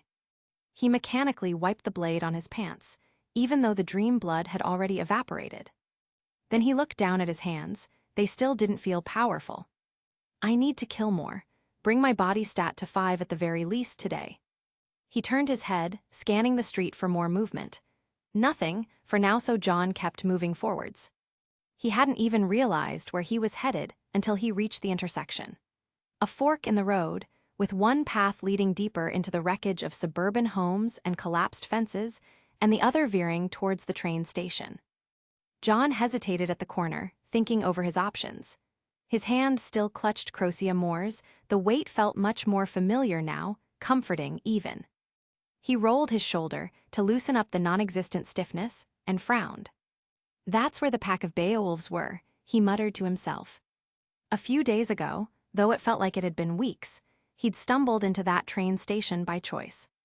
It had nearly ended him, bringing the creatures back with him to his house, but that wasn't who he was anymore. He wasn't running now. His grip tightened, and he turned to the station. Maybe there'd be another pack. Maybe there was another nightmare mist that would spawn more of those creatures. That word nightmare echoed oddly in his head, not just as a descriptor but a type of thing, a proper noun. He remembered the exact way Raymond Red had said it. You ran towards a nightmare without backup. Not the nightmare, a nightmare. Was that what the mists were? Nightmares, anchors of some sort, rifts, the source of these monsters? John didn't really understand. His shoes echoed louder as the houses thinned out. Streetlights, bent at odd angles, stood like skeletal remains of a world that had stopped existing. He thought of the bear again. Ursa. It had been different, Stronger, more violent, and more intelligent. It had bled like the others, but something about its presence felt heavy, like it had more meaning, like it wasn't just some random dream thing conjured up by fear. Maybe the nightmare had created it specifically to counter his presence, spawned it like an apex predator from a hive just to take care of him. He was snooping around it without care, after all. Truly, dream creatures were an interesting enigma. But no, that wasn't quite right either. The man in the skull helmet had called them something else, hadn't he? John slowed his pace as the memory resurfaced. That building top, wind slicing past him, dust in his mouth, the taste of fear and sweat. Raymond standing like a wall in front of him, and the skull-faced man just watching, laughing even. Creatures of Grimm, he had said. Not dream creatures, creatures of Grimm. John mouthed the phrase slowly, letting it sit on his tongue like something bitter. Creatures of Grimm, he echoed aloud. It didn't sound like something made up on the spot. It had the weight of a title, something already defined, something understood. So what were they, really? The nightmare system didn't call them that. It simply said things like rank 0 beast slain. John pulled up his status to assess the system. John Ark. Rank 0. Aura 0. Will 0. Body 3. Runes 36. He simply didn't have enough information to come up with any theories, but John supposed that the name fit. Creatures of Grimm, evil beasts that hungered for living flesh. Their presence were nightmares in this ruined realm of dreams. Distracted, his foot caught on a broken curb, and he stumbled slightly. He cursed it under his breath and kept moving. The station was just up ahead now. He could see the broken arch that had once held a clock, shattered, the hands missing.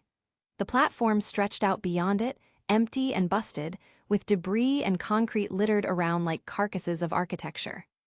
The broken moon cast all of it in a surreal crimson hue, like something painted in ink and rage. John slowed and crouched behind a broken sign near the platform's edge. He listened. Nothing. Just the wind whispering through rusted rebar and warped train tracks. Still, his eyes scanned the perimeter, checking the rooftops and corners for movement. You couldn't assume silence meant safety here. That's what the dream creatures, no, the creatures of Grimm had taught him. He crouched there for a long moment, sword resting carefully against his shoulder, mind circling back to the things he'd heard. Things that hadn't made sense at the time, but were starting to now. There were clearly layers to this place he hadn't even begun to uncover. Histories and organizations that were built to handle it, and rogue elements like that man who were trying to burn it all down. And John. He was just some 16-year-old kid who got yanked in. He sighed and shifted his stance, eyes narrowing as he scanned a particularly dark corner of the station's far wall. Still no movement or growls. No missed nightmare things either. It seemed that John would have to sweep the area, check the shadows. But as he crouched there in silence, sword in hand, heartbeat steady and breath measured, he couldn't help but ask himself, was this going to be his life now? Not beacon, not homework or cafeteria food, or hanging out with Ruby, Yang, Ren, and Nora. This. Dreams full of monsters, people dying in front of him, a world that twisted physics and conjured death from mist. Chapter 52, A Mad Resolve Part 6. John found the mist thing exactly where he suspected it would be. It hovered off near the tracks, a good 20 meters away from the main platform, a dense, gray-black cloud of it, shifting and undulating. It was a contradiction that unsettled him. Its surface writhed like it was alive, pulsing softly like breath through dying lungs. A feeling of coldness radiated from it, even from this distance. John stood at the edge of the platform and stared down at it. This has to be the one, he muttered to himself, voice low. He didn't need confirmation. The sense of wrongness in the air, the subtle pressure behind his eyes, he remembered it all too well. It was the same unnatural chill he felt yesterday, back in Ansel. He hadn't noticed the mist, the first time he was here, too focused on escaping the pack that was hunting him. His grip tightened on the hilt of his sword. You again. He circled slowly around the platform edge, keeping a wide berth from the mist zone. No telling what would happen if he touched it. Raymond Red had called it a nightmare. Whatever the hell that meant, Something important, no doubt, and most definitely, something dangerous. But John didn't understand its rules. Was it literally a nightmare? A manifestation of fear or trauma? Or something more like a portal, an infection in the world that let these creatures through? He frowned, dragging a breath through his nose and letting it out slowly. "You think too much," he muttered to himself. But it was hard not to. Standing here again, he couldn't help but remember that fight, the bear-like creature that had charged him like a tank and forced him to think on instinct alone. And Ursa, that's what it was called. The name came to him unbidden from the system. He could still hear its roar, still see its fractured skull mask, and still feel the echo of its weight in the bones of his arms. And afterward, Raymond, and the man with the mask. John clenched his jaw. He pushed the thoughts away, almost angrily. They'd wormed their way in too deep. Ever since yesterday night, they were always close behind, just waiting to be remembered. And maybe part of him wanted to think about it, wanted to replay what happened, try to piece it together, try to understand. But that was the wrong move here. He couldn't afford to sit in his own head right now, not in this world, not in the middle of a dangerous situation. He needed to focus, stay sharp. He didn't need to get sentimental, in a dream built to kill him. He crouched by a rusted bench, half sunk into the tile, and waited. The mist pulsed again, a soft lurch that made his stomach turn. He narrowed his eyes and leaned forward. His body was tense and coiled. He wasn't going to be caught off guard this time. Soon, what felt like 10 minutes passed, and then, finally, it happened. The mist rippled like a pebble tossed into water, and from its center, something was spat out. It began as a black mass, like spilled ink, amorphous and featureless. Then it writhed and twisted in midair, and shapes began to emerge. Limbs, a head then, a tail. No two parts formed in the same way. It was as if it didn't quite know what it was becoming, until it finished. The thing landed on the ground with a wet, crunching sound, and John's eyes widened slightly. It wasn't anything he'd seen before. Its body was lean and low to the ground, covered in the familiar pitch-black skin of the other dream creatures, but with no forelimbs, only long, reverse-jointed hind legs tipped in twin claws like curved knives. A heavy tail curled behind it, twitching with uncanny rhythm. Its body was plated in pale, jagged bone across its back and head, almost like armor. And its face, if you could call it that, was dominated by a narrow snout filled with needle-like teeth. No visible eyes. No nose. Just a breathing slit and an empty ridge of bone where a forehead might have been. It was shaped almost like a raptor that didn't have arms, John realized, but warped, as if it had been described by someone who only had a dream of a dinosaur to go on. The creature let out a sound, a shriek that hit John's ears like glass grinding against steel, somewhere between a lion's roar and a hawk's cry, high and broken. John grimaced. That's new. The creature twisted in place, its body moving with an insect's twitchy agility. It sniffed, or at least mimicked the act, and then turned in his direction. Of course. John stood slowly from behind the bench. His fingers flexed once against the leather grip of his sword. "All right," he muttered, "let's see what you've got." This wasn't like the Beowulfs or the Borbatusk. It didn't follow a pattern he recognized, didn't move like something that used to be alive. It was alien, unreadable. Which meant it was probably much more dangerous than any of the others. He lowered into a loose fighting stance, making sure his knees were bent and his weight was balanced. And as the creature began to stalk forward, twitching like a puppet with too many strings, John couldn't help but think again about the name the masked man had used. Creatures of Grim Huh. The words felt heavy in his mind. Grim, like fairy tale monsters, but no fairy tale he'd ever heard had things like this. And still, that name clung to the back of his tongue like something sour. Whatever these things were, dream creatures or otherwise, they had names. Names that the nightmare system had apparently designated and further classified by humans. And if something had a name, it had a history. Someone out there knew more. But right now, that didn't matter. The raptor thing lunged, and John moved to meet it. There was a rhythm to his movements now. The strange raptor-like beast snapped again with those jagged teeth, but John had already stepped aside. Its strike bit into the empty air where his ribs had been, and its momentum carried it just past him. Not enough for a full opening, but enough to see it now, clear and center. The way it overcommitted. The way its weight didn't follow through properly. Its body was fast, yes, but not smart. He kept moving, steps more sure and measured than they were previously. His sword trailed behind him as he shifted his grip. The beast turned with a shriek, tail swishing erratically, though that was part of the problem, wasn't it? It had acceleration without proper angles, like it didn't understand what its own body was for. The thing lunged again, lower this time, trying to clip John's legs. He pivoted on his heel and raised a boot. The kick landed clean under its jaw with a sickening crack, snapping its head back and throwing it off balance. The creature collapsed onto its side with a shrill bark of pain, its tail flailing behind it. Without pause, John followed through. His blade hissed through the air and came down fast onto it. Schlick! The sword bit deep into the appendage, severing muscle and bone with a jolt that ran up his arms. The beast screamed, a keening, hollow noise that echoed through the broken station. It twisted, snapping blindly at him, but John stepped back in time. Blood, or whatever black, tar-like substance passed for blood in these things, splattered across the ground. The creature shuddered, its long hind legs twitching erratically, like it had just lost its center of gravity. Its attacks only got worse after that. It charged again, but this time with all the precision of a drunk, skidding as it turned too fast, overshooting its own momentum. John sidestepped with ease, watching the way its head tried to track him. "Lost your balance without a tail, huh?" He spoke to it, almost taunting. He drew the metal bat from his back with a metallic clink. He hadn't dual-wielded since the fight against the Ursa. Not properly, anyway, but this thing wasn't as dangerous. Not anymore, at least. Its strength had waned and its movements were unrefined.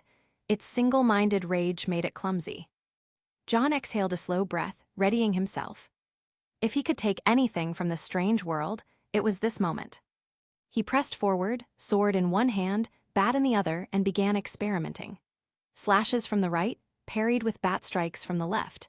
Short crosscuts followed by blunt force corrections. He remembered the advice Grise had given him, how to use the blade's edge without overextending, how to find rhythm even when it didn't exist. One move at a time. The beast came in low again. He slashed diagonally, missed intentionally, and followed up with a sharp blow to the creature's shoulder, knocking it to the side. It was like sparring with a broken simulation, a half-made enemy. But he was still learning. He pivoted, shifted stances mid-motion, incorporated footwork into each strike. Sometimes he lost his balance, sometimes his blade snagged, but the creature was too slow now to punish his mistakes. "Come on," he muttered. "Faster, learn faster." The beast shrieked and lunged again, legs folding oddly as it threw its body weight into a full-body charge. John stepped into the arc of motion, catching its momentum with a well-placed shoulder, then brought the bat up under its chin in a sharp uppercut. The beast fell, limbs sprawling in a pile of ash-black fur and bone. He could have ended it there. But part of him didn't want to, not yet, not while he was still improving. Every mistake he made was another lesson, every correction etched deeper into his body. He moved more confidently with each pass, treating the creature not just as an opponent, but as a sparring partner. A temporary, unwilling teacher. 15 minutes passed like water dripping through cracks in his mind. He wasn't sweating, not much at least, but his limbs burned slightly from the strain, his shoulders ached. Still, he didn't feel tired. Then something shifted. From the corner of his eye, the mist twitched and shuddered again, more violently this time, still undulating like it had a heartbeat. John's eyes narrowed. Oh no. Another one. He glanced back at the crippled creature, which had just barely regained its footing. Still dazed, still moving wrong, but very much alive. If that mist was about to spawn another raptor thing, or worse, he couldn't afford to drag this out any longer. The creature lunged one final time. John dodged, planted his heel, and thrust his sword forward, straight into the soft spot between its shoulder blades. The hit wasn't deep, angle was wrong, but the creature let out a sharp gasp as it buckled. Without hesitation, John let go of the hilt, drew the bat back with both hands, and hammered it down onto the stuck blade's pommel. The sword drove deeper with a metallic clang, the sound echoing over the screech of the beast. The impact forced the blade through cartilage and bone and into its heart, or whatever organ it had there. The creature jerked once, legs spasming, then collapsed. Black sludge leaked from its jaws. John stood over it, bat still raised, breath held for a long moment, beholding the chime from the system. Rank 0 beast, creep slain. Runes received, 10. He exhaled, seeing its name. Creep, huh? It seemed creepy enough, I guess. He straightened slowly, glanced at the mist again. It was still writhing, but nothing else had emerged yet. Still time. He retrieved his sword from the beast's dissolving corpse with a wet SHHK. The fight wasn't bad. Not perfect, but not bad. He'd improved slightly. He could feel it in the way he moved and in the speed of his decisions. Now, what beast would the mist thing throw at him this time? Chapter 53, A Mad Resolve, Part 7. After the creep had fully disintegrated, John stood silently, watching the movements of the mist before him. His breathing evened out quickly, as his body simply didn't need the rest. As upgraded as it was now, it was unlikely that small exertions like these would cause him significant stamina issues anymore. He opened the system interface with a thought. Body 3-4. Required amount 40 runes. Confirm. Y/N. His lips tugged itself into a faint grin, seeing the amount.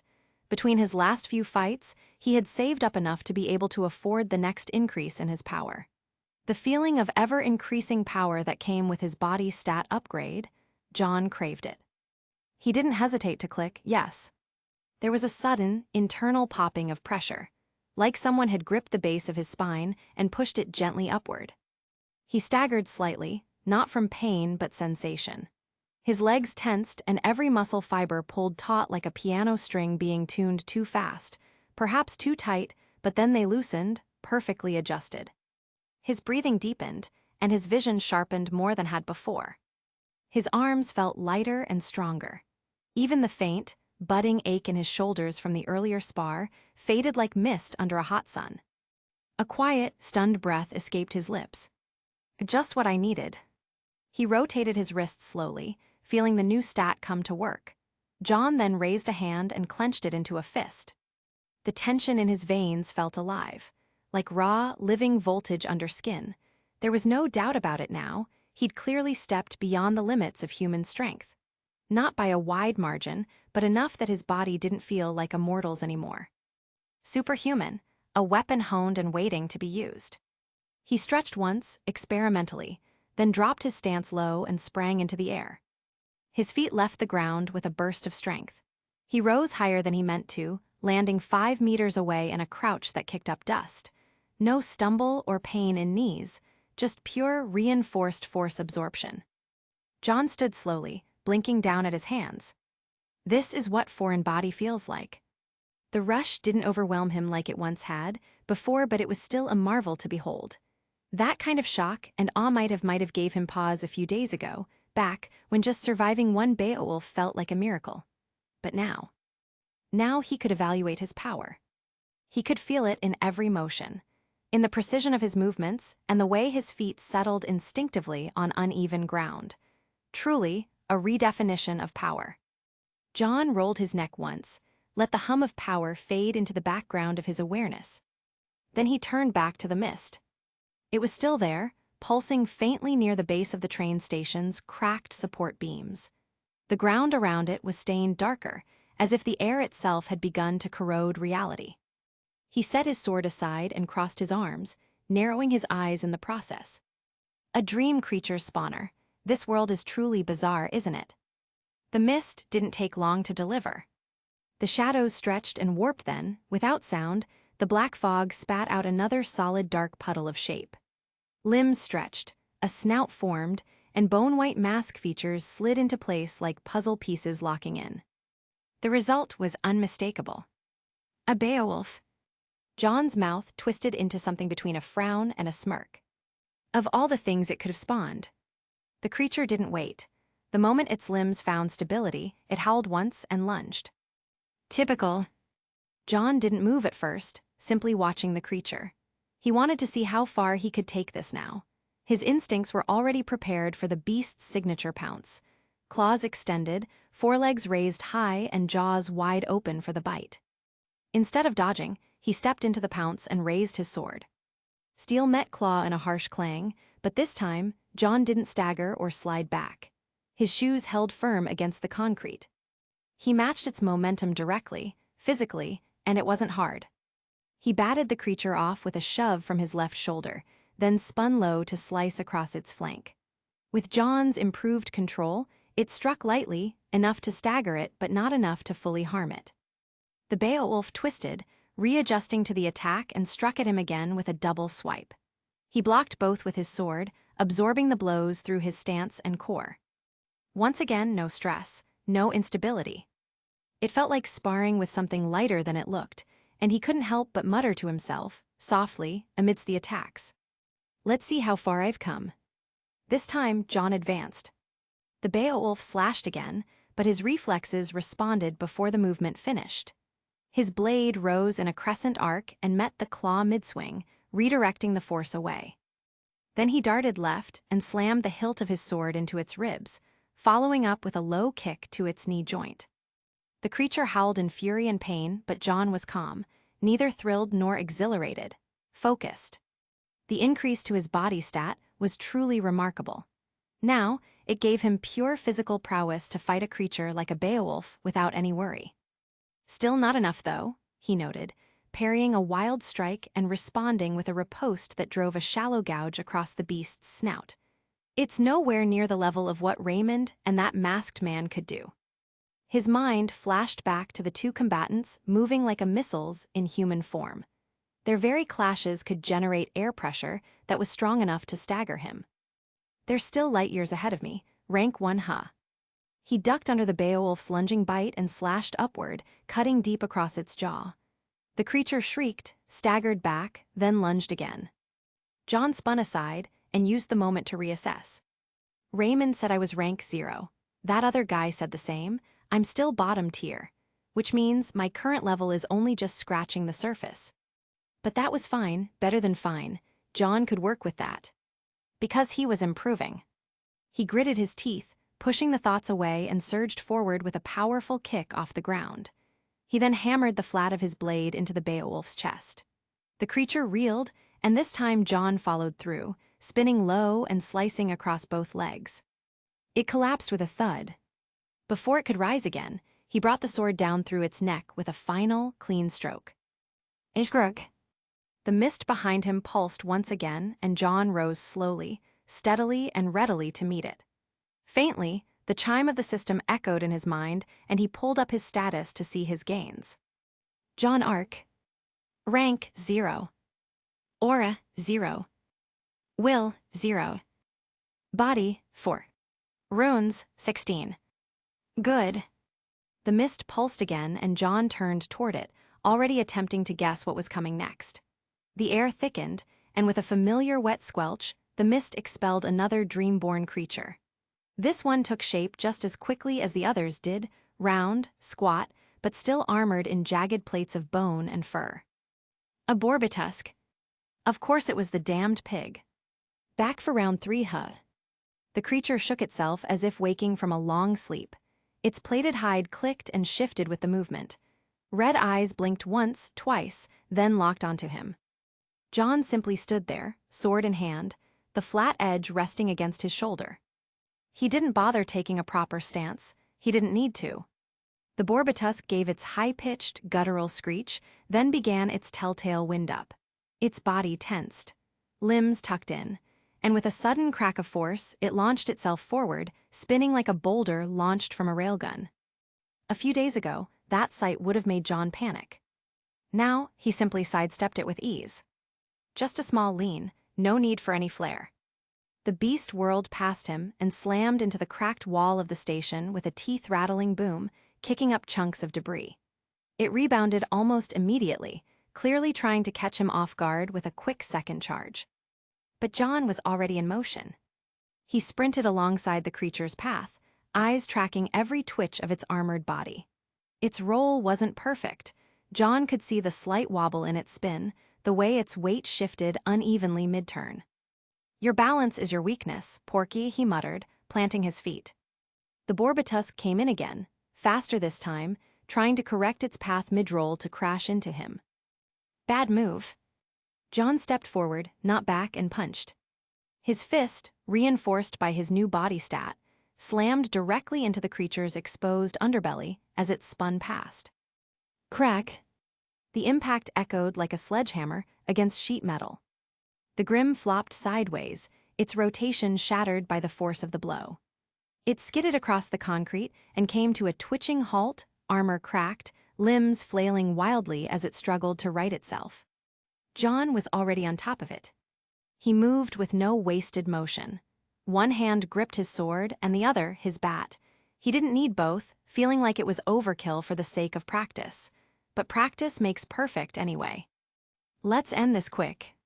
The creature tried to roll again, muscle memory overriding common sense. John slammed the bat down on its exposed leg joint, shattering it like a dry twig and removing it from the game that was its combat capability. Another squeal came from the pig, tearing through the air in desperation, rage, and weakness. He circled behind it as it writhed in place, then brought his blade down into the spot just behind its shoulder blade. Not deep enough to kill, just enough to make it scream. He stepped back, breathing evenly, watching it flail.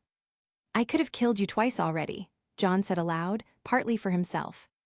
But he didn't. Instead, he danced around its weakened swipes, deflecting the occasional flailing tusk with light taps of the bat. He tested his balance, weight distribution, footwork, correcting errors mid-motion.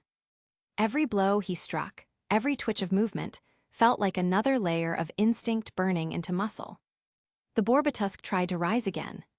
He kicked its hind leg out from under it, then drove his sword through the exposed gap in its side, straight into the core of its mass. The blade stopped halfway in, jammed between thick ribs. John grunted and twisted. The beast gave one final shudder. And then, like all the others before it, it broke apart. Ash and dark dust, fading into the black. John pulled his sword free, wiped the shadow-flecked residue off on his sleeve, and stood still for a moment, listening. The chime of the system resounded in his mind, putting a smile on his face. Nothing else spawned for now. He'd killed that dream creature quite fast after all. It was just him, the quietly undulating mist, and the buzz of power beneath his skin. He pulled up the system with a thought. Runes 26. "Not bad," John muttered, slipping his blade back into its sheath. Chapter 54, Research Part 1. His eyes snapped open to the familiar light of the morning sun shining into the house. The slow-moving shadows across the chipped plaster, the neighborly scratch of the couch fabric that met his skin as he adjusted his weight. He was back to reality. He exhaled and sat up slowly, rubbing his face with one hand. The creak of the springs under him followed like a delayed echo. The dream was once again over. There was neither a dramatic finale nor a problematic situation he faced, this time. Just a quiet grind. He had killed many Beowulfs. The last one had him waiting nearly an hour for the mist to cough it out. John had simply chosen to leave after that. He'd finally reached his goal, so it was fine. He leaned back, staring at the ceiling in silence, replaying the final minutes of that strange dimension. His dream self had grown strong, a lot stronger than he'd anticipated. He tried opening the system with a thought, just to be sure, only for nothing to happen. Right, that was the disappointing part. All of it, every bit of that impossible strength, was gone. He sighed, dragging a hand through his messy blonde hair. The difference between his real body and the one in the dream was stark. In the dream, his every movement was sharp, powerful, and precise. His muscles had obeyed like they were extensions of thought. In reality, he was just an average teen on a couch who'd slept too stiffly and was probably going to need a neck massage by noon. He flexed his fingers, frowning slightly. Nothing, no phantom strength or afterglow of strength, just a vague memory of power that no longer lived in his limbs. Still, he had accomplished what he set out to do, and more. Originally, he had only aimed to reach body stat 5 in the dream. A solid milestone. But after pushing past several more dream creatures, mostly Beowulfs that spawned slower and slower with each kill, he'd managed to hit 6. That last Beowulf had taken forever to appear. At least an hour of nothing but mist. No creatures or movements, just the soft, disconcerting quiet of that strange otherworld. He frowned, recalling how he had walked circles around the mist pool, trying to gauge if it was drying out, or losing energy, or simply slowing down for no reason. Maybe the dimension had a kind of limit to how many monsters it could conjure at once, but he did notice that the mist had grown into a darker shade, whatever that meant. In any case, John had decided it wasn't worth wasting more time on. Not when he could already feel the upper edge of his progress curve. The spawns were likely tied to some hidden mechanic, maybe linked to his current level or even the environment he was in. If there was one thing the dream dimension didn't give freely, it was consistency. Still a body stat of 6 in that space, it had felt incredible. His body felt more than just simply superhuman. He had tested it by punching through concrete with ease. He was even able to easily create makeshift handholds for himself by spearing his hands into the walls, onto its roof. His body had also grown strong enough and enduring enough to shrug off hits that would have broken bones before. That version of John would easily be able to take on 5 Beowulfs at once and walk away without a sweat. Barehanded. If only it meant something here. He rested his forearms on his knees, brow creased. Why didn't it transfer? What was the gap between the two selves? His theory, as loose and half-baked as it was, had something to do with astral projection. Maybe it was a fragment of his soul or mind that entered the dream realm, some extension of his spirit, like lucid dreaming on steroids. If that were true, it raised more questions than it answered. Did he even have a real body there, or was it some psychic construct? And if that dream self grew strong, did the strength exist anywhere in the waking world? Could it be tapped into later, transferred, condensed somehow? Or was he training a version of himself that would only exist while he slept? He wasn't sure. Another question for the occult society, I guess, John muttered, rubbing his temple. He'd meant it as a half-joke, but it didn't feel like one. The more time he spent in that space, the more he began to suspect that the occult society, strange and disorganized as they seemed, might actually have some answers. If anyone had theories about dreams, soul projections, or dimensions layered beneath perception, it would be them. Still, he had to tread carefully. He had to make sure that he worded himself properly, lest the same type of person or the organization that was after Raymond came after him too. He couldn't take any chances. Not yet, at least. John leaned back again and stared at the ceiling. He felt like he was standing on the shoreline of something massive. There was a sea of knowledge, power, and danger stretching in front of him, and he'd barely dipped his toes in. These dream spaces, these creatures of Grimm, the system in his mind, it was all interconnected somehow. He just didn't know how deep it went. But progress was still progress. Even if it didn't transfer, the knowledge did. The experience and the instincts, the tactical understanding of fights, the way his body should move. He could still train, still improve, even if the numbers didn't carry over. And eventually, maybe he'd find a way to bridge the two worlds. To take the power from the dream and bring it into the real. His current running theory was that ranking up might potentially improve that area. Hopefully, at least. He reached for his phone on the table and checked the time. It seemed that he had woken up quite early today. School wouldn't start for at least another 2 hours, which meant he had a lot of time. Enough time to get something done today. Neither his sister or his dad had woken up either. Maybe he'd go for a jog, or some light training with his sword again, just to see if any of that dream muscle memory carried over. Maybe, somehow, his real body could catch up to the one he built in that reality. The backyard was quiet in the soft morning light. The dew hadn't fully burned off the grass yet, and the coolness of the ground crept into John's shoes as he stepped into the backyard of behind the house. The wooden fence that lined the edges stood tall in the breeze, but the creaking slats that came from it sounded almost like breathing. A single crow cawed from somewhere atop a power line, then fell silent.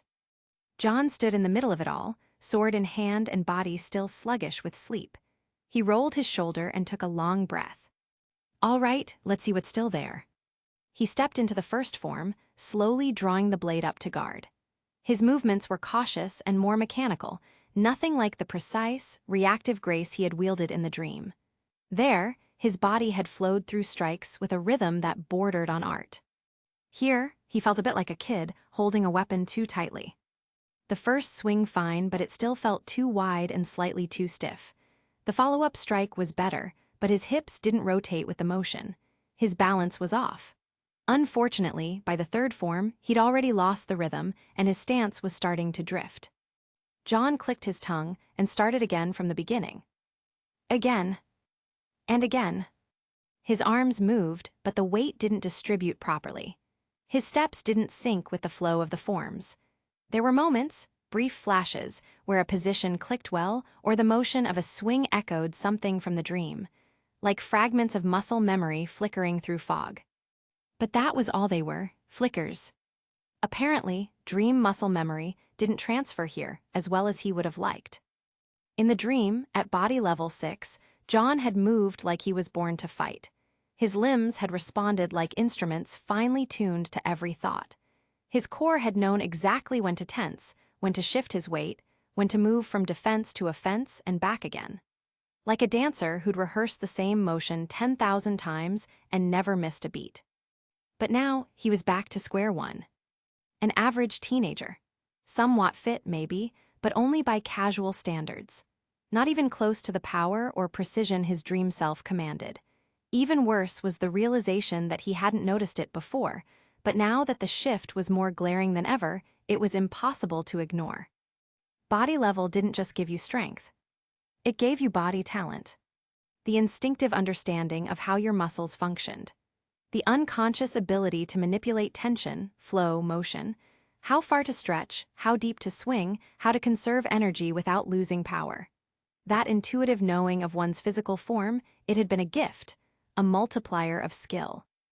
Now it was gone. All that remained were shadows and impressions of them. The memory of what it felt like to do it right, without the physical tools to do it again. Experience without talent, and vision without hands to use it. A cruel, almost mocking sensation. He exhaled hard and stepped again into the first form. His foot landed heavier than it should have.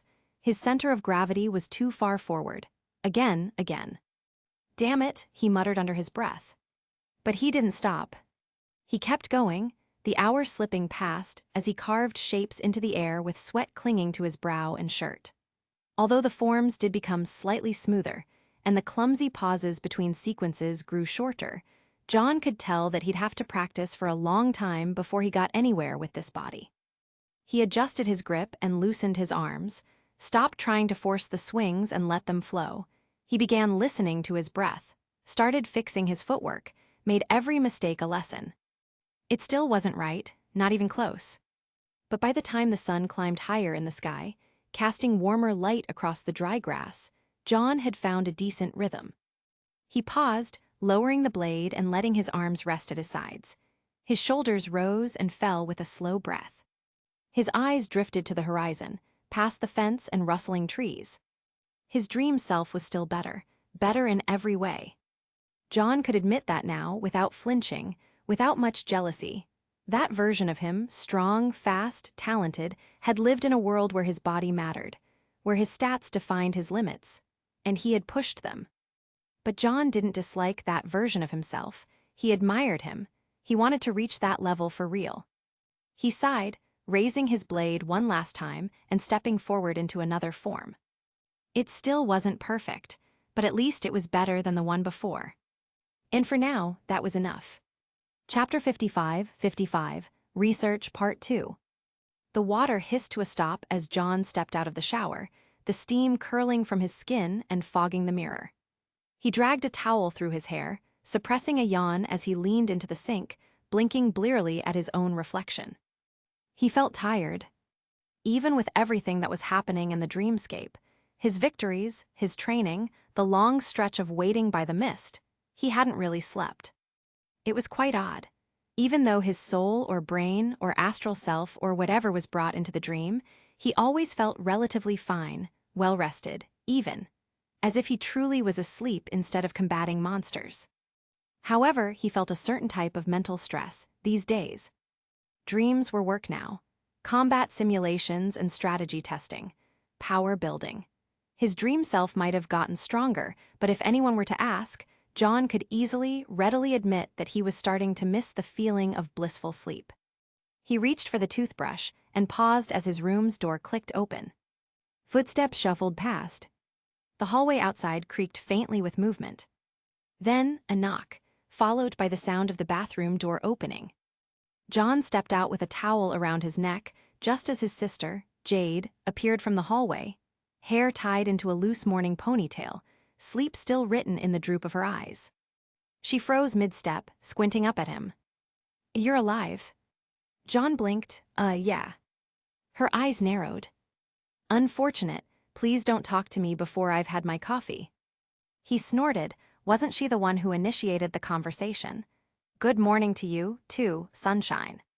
She grunted, brushing past him with a groggy shuffle and muttering something under her breath about noise at 7 in the morning and early riser cultists. The bathroom door closed behind her with a soft click. He stood there for a moment, staring at the closed door and smirking. Yep, that was Jade all right. She was never one to hide her grumpiness in the mornings. Always needed a solid 30 minutes of quiet and coffee before she even approximated a human being. Back when they were kids, John used to poke fun at her for it constantly. Now, it was a comforting, familiar feeling.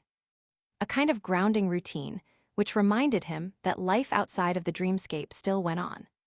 He moved back to his room to change, toweling off the last of the dampness from his skin as he threw on a casual shirt and pants.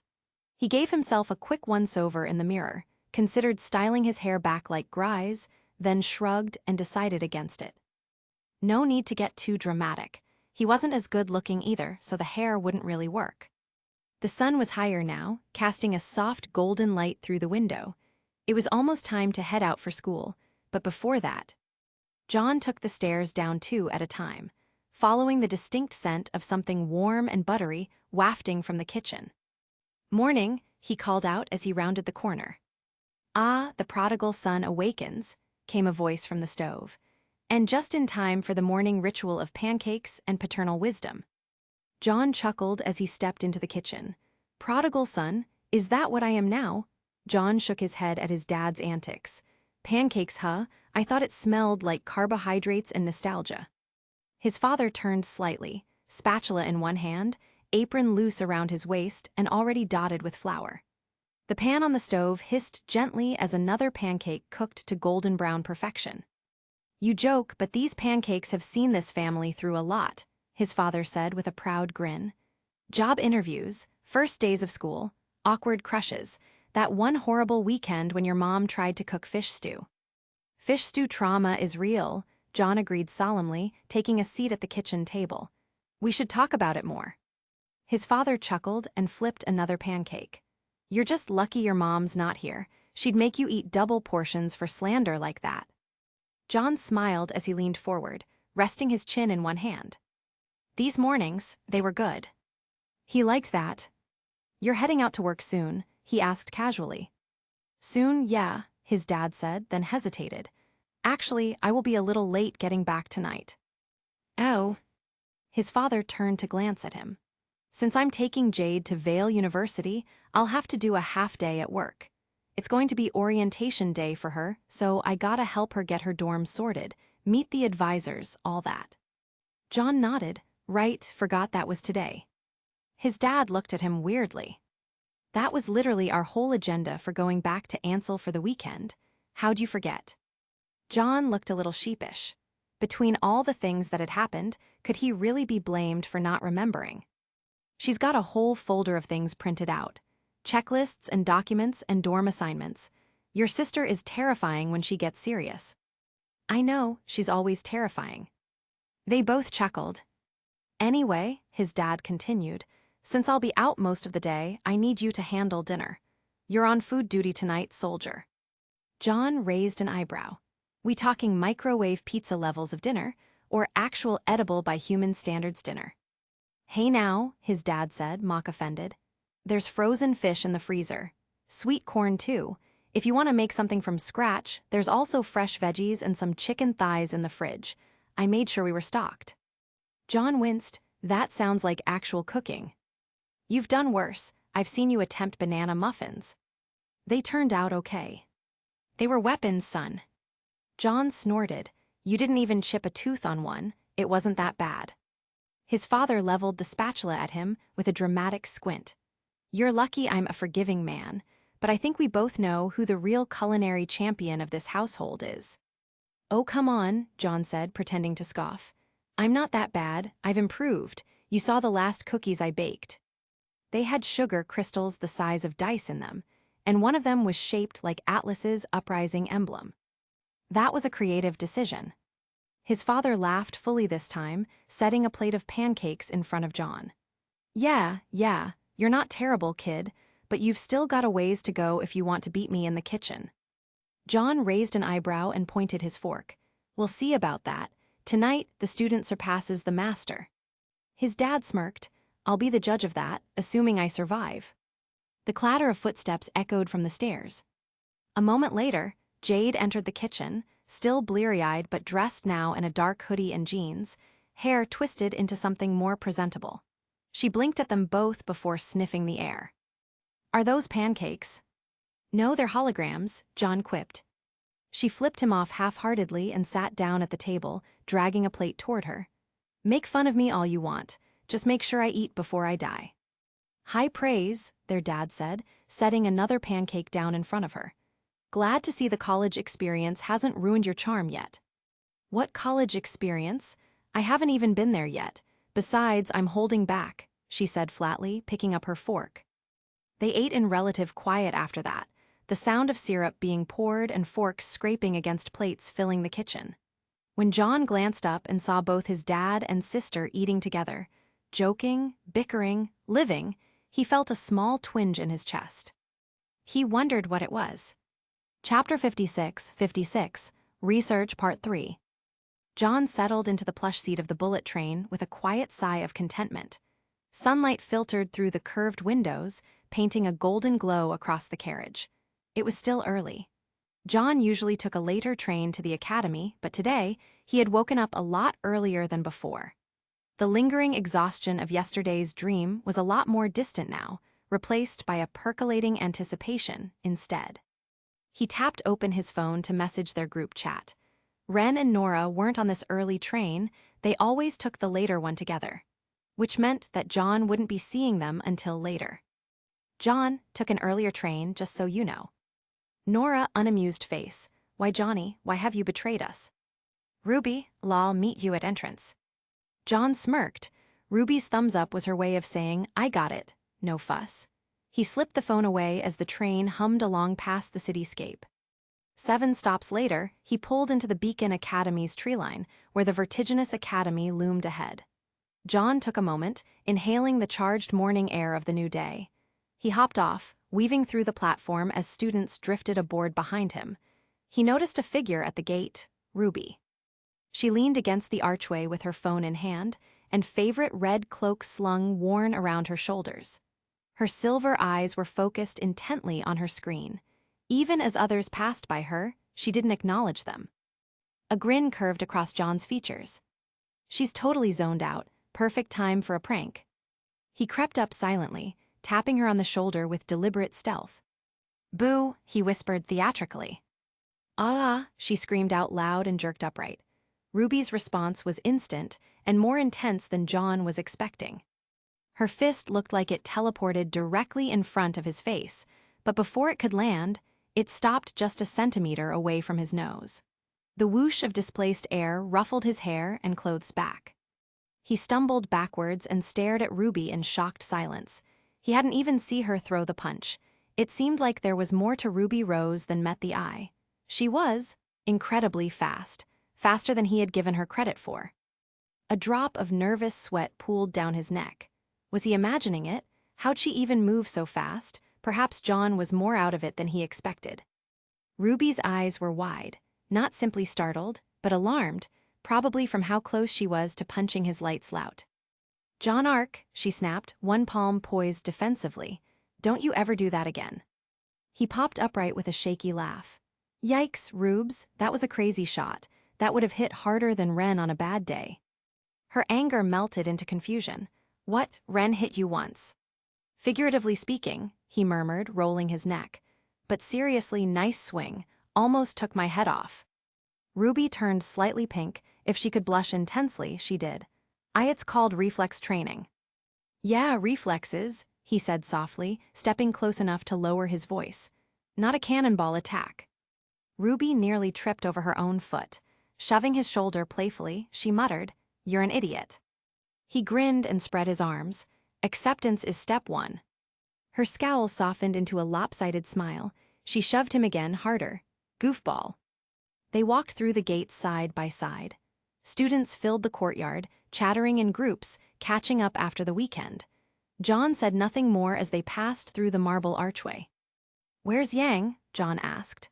Usually the bombastic blonde bombshell would be with her sister waiting at the gate. She wasn't here today. Oh, she's just talking to one of the professors about some extracurricular activities that she might be interested in doing. A few of her friends might be joining too. Inside the atrium, they walked toward the cafeteria. Rifted light from the tall windows showed dust motes drifting across the shelves lined with books and trophies. Ruby nudged him. "How was your weekend? You went back to Ansel, right?" He shuffled his feet uncomfortably, remembering the unfortunate things that had happened. "Yeah, it was fine. We picked up my sister Jade so she could get settled into the university dorms today." She seemed curious about his odd tone but didn't mention it. "Ooh, what's she studying?" "Psychology or something, no clue." She poked him in the ribs. "You didn't ask, goofball." "Hey, she probably explained it once or twice. Or 10 times, I just forget." "Right." They arrived in the cafeteria's warm glow. Ruby led him to the food counter, where stacks of cookies shimmered under heat lamps and straps of whipped cream topped bright milkshakes in every flavor imaginable. He made a show of plopping a milkshake and pair of cookies onto a tray. "Double chocolate." Ruby shot him an incredulous look. "You know that's my favorite." He shrugged. "Lucky for me." She rolled her eyes again, but didn't object. They took a spot by the window overlooking Beacon's courtyard. Between bites of cookies, they chatted. "So," she said, wiping a crumb from her lip, "what else did you do? You texted about the Sword Arts Club. You got a sword at home to practice with." "Yep, a long time ago, my dad was into blacksmithing. He made a couple of cool things, including this steel sword. He called it Crocea Mors. Supposedly, it's Latin for yellow death. Nothing about the weapon is yellow, though." She took a slow sip of her shake. "Yellow death? Ooh, that's pretty cool. Is it a long sword, greatsword, bastard sword, katana, tanto, or some other Eastern variant like a Xuanhuan or a Jian?" John stared at her for a moment. She blushed at his look, then hurriedly explained. I'm kind of a weapons nerd. All types of weapons, really. Not just the cold ones." "That's kinda cute."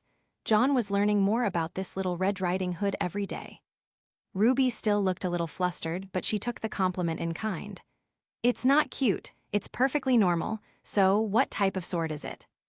John smiled and gestured the size of the weapon with his hands. "Long sword." Ruby nodded eagerly, pulling at her scarf.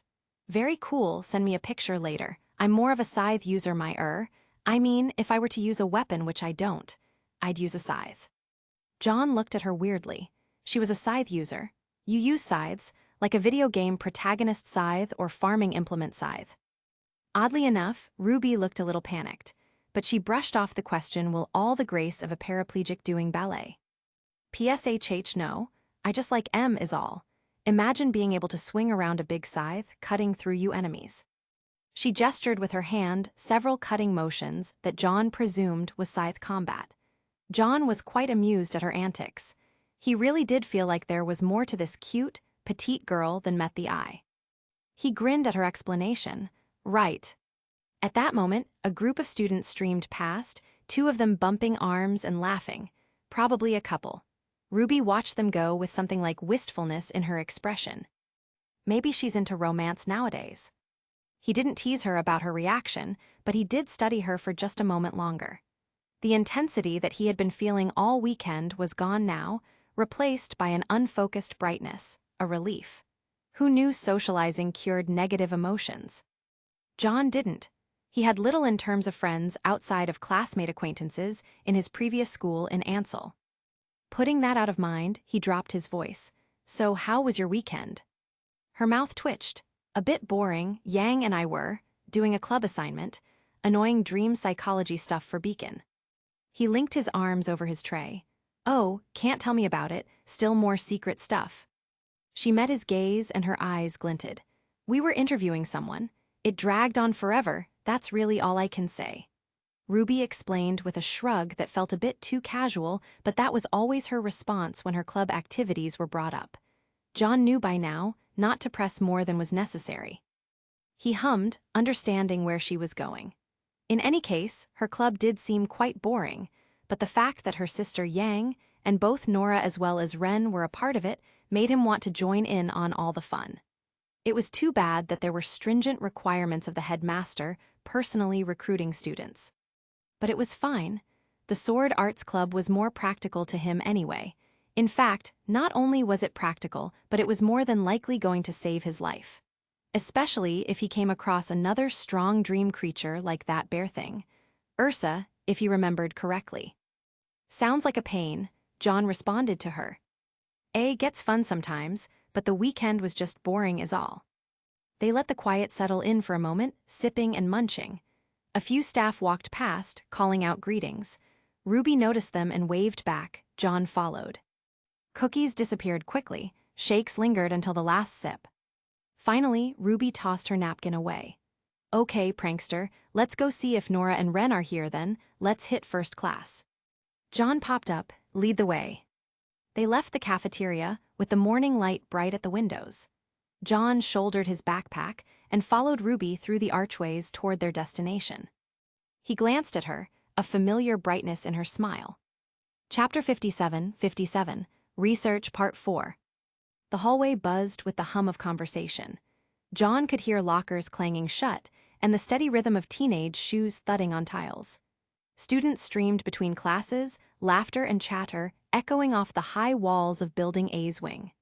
John, with Ruby at his side, made his way down the corridor, scanning the passing crowd for familiar faces. Hey, Johnny, a voice called out.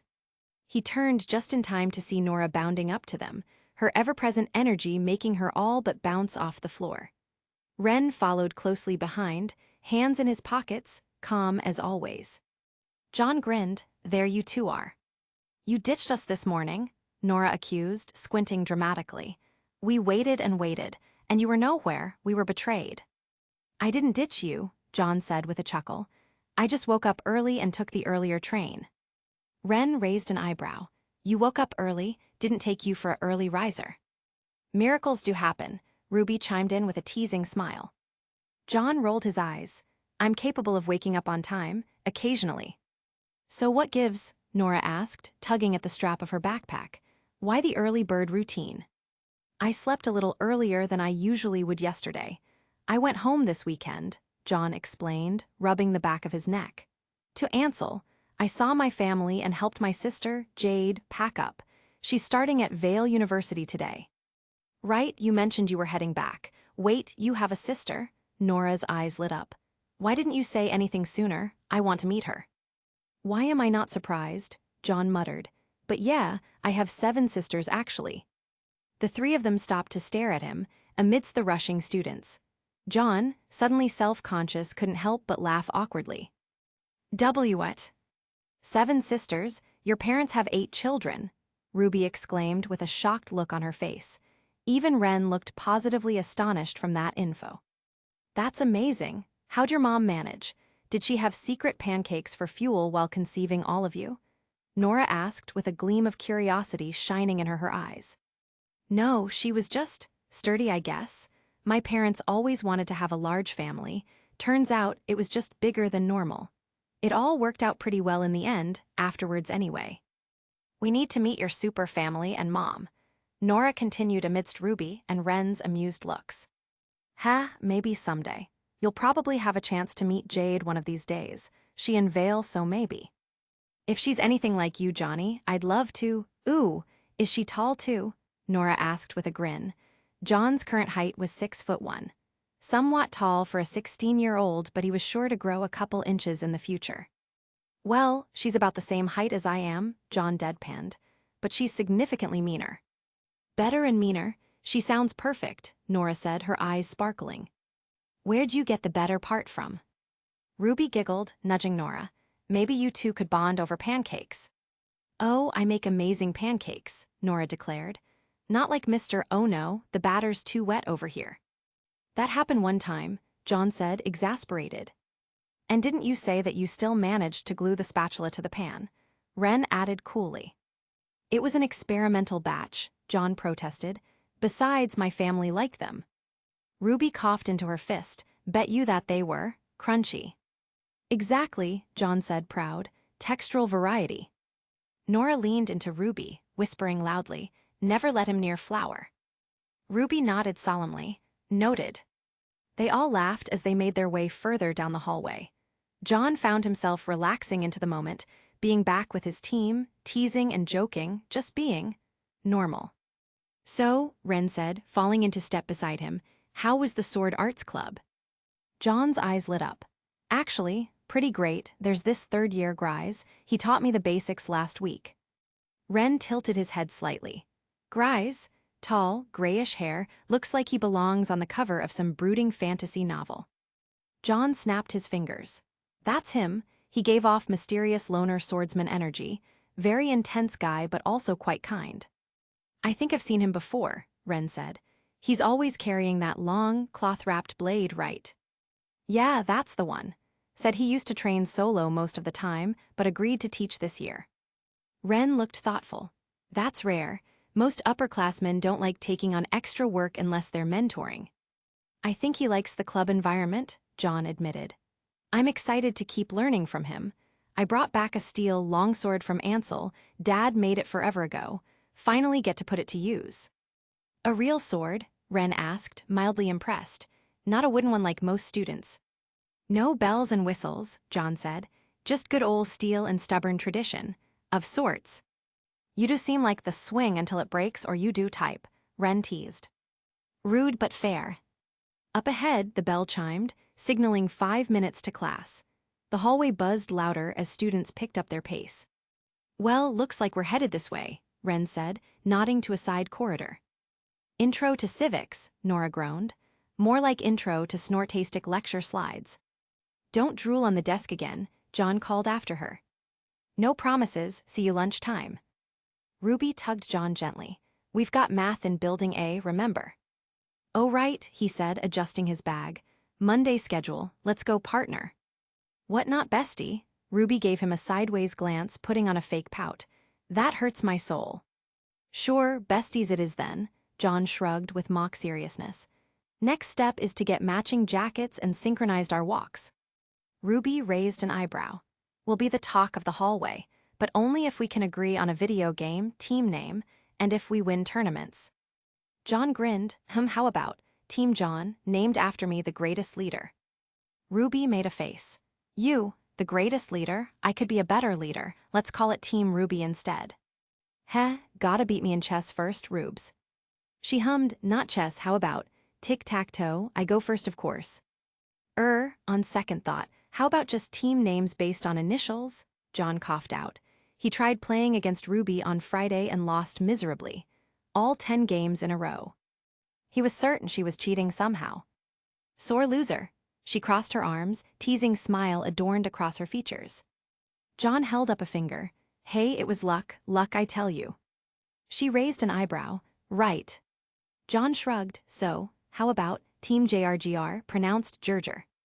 Ruby made a face. Gerger? That sounds like a vacuum cleaner giving up on life. Also, where'd the G come from? What about Team GRJR? Sounds like a bootleg software package. And, again, why's the G there? Isn't it supposed to be based on initials? John held up a finger. Okay, hear me out, Team Rung. She raised an eyebrow. You're literally just naming pieces of furniture now. They chuckled all the way down the corridor, weaving between groups of students bustling toward their next class. Behind them, Nora leaned closer to Ren with a mischievous grin. Think they know they're flirting. Ren blinked. Are they? I can't really tell. Nora nodded and cupped her hands like imaginary binoculars. I spy budding romance in the halls of Beacon Tilda. Ren gave her a long-suffering look. Please don't start singing again. Nora just wiggled her eyebrows. I'm composing a ballad. Ruby and John sittin' in a tree. Ren sighed. Let's let them survive algebra first. As they veered off toward their own class, Ruby and John reached the stairwell that led up to Building A. They took the steps 2 at a time, still grinning from their back and forth. So, John said, giving her a nudge, team name negotiations to be continued. Maybe, Ruby replied, mock stern, but only if you stop suggesting names that sound like IKEA furniture. No promises, Team Hernge. She snorted. Now you're just adding umlauts for no reason. They reached the 2nd floor and filtered into their math classroom. Rows of desks stretched toward a whiteboard littered with equations from the previous period. The teacher wasn't in yet, and the room buzzed with low chatter. John dropped his bag next to a middle-row desk. Ruby slid into the seat beside him, still smiling as she pulled out her notebook. You know, she said lightly, you're quite fun to hang around. High praise, John said, feigning a bow, from the Cookie Queen herself. Don't make me throw a protractor at you. He grinned, you wouldn't dare. She reached for one. Okay, besties, truce. They exchanged a smirk as the bell rang, signaling the start of class. The teacher swept into the room moments later, clapping her hands together and calling for silence. Still smiling faintly, John glanced sideways at Ruby. She was already scribbling in the margins of her notebook, what looked suspiciously like a scythe doodle. He shook his head with a silent smile and turned to his own notes. And even as the math lesson began and the formulas filled the board, the hallway echoes, the teasing, and the warm rhythm of their banter still lingered in the back of his mind. Chapter 58, Research Part 5. Math was first. John slid into his seat next to Ruby and a boy who barely looked up from his calculator. Beacon's math classroom was bathed in white fluorescent light, and the faint squeak of dry erase markers was already echoing across the room as the professor jotted down equations at breakneck pace. But John was ready. John could probably no longer be considered the new kid. He now blended in with the quiet rhythm of classroom life. He pulled out his workbook, flipped to the assigned page, and began scribbling down formulas. Although he did have odd thoughts that he was mixing up the formulas, perhaps John should have studied a little more. The thought passed away quickly into the recess of his mind. His notes from the past few days were already helping bridge the gap, and fortunately, he didn't feel like he was treading water. The professor called on him once, midway through the lesson, right after making a corny joke about variables being shy letters, curious to see if he was adjusting well. John answered confidently enough, and his voice didn't crack. He counted it as a win, even though he got the answer wrong. In any case, math passed by faster than expected. Then came physics. And physics, well, let's just say that it hit a lot harder. The classroom was bigger and more open, with tall glass windows letting sunlight in. Beacon's science department took pride in its tech, and there was always something blinking or beeping in the background, oscilloscopes, electric coils, and even a miniature wind tunnel in the back corner. John's desk buzzed with low anxiety as he stared at the vector diagrams on the board. Is this some kind of advanced art?" he whispered to Ruby, who was sitting beside him again. Ruby didn't answer right away. She simply slid her notebook across the table, covered in crisp, well-organized diagrams, color-coded with red and silver gel pens. Her handwriting was immaculate. "You're lucky I like you," she whispered with a wink. John blushed slightly at her phrasing, but only grinned in response and mouthed thank you. She smirked back and tapped the edge of her page like a threat. Keep up. The physics professor was quite interesting, but had an odd enthusiasm for Newton that bordered on romantic. He gave Ruby a look when she cracked a soft joke about John's future grades. Physics still made his brain ache a little, but with Ruby's notes and the professor's patient explanations, it didn't feel impossible. By the time the bell rang for lunch, he was ready to eat, and maybe sleep.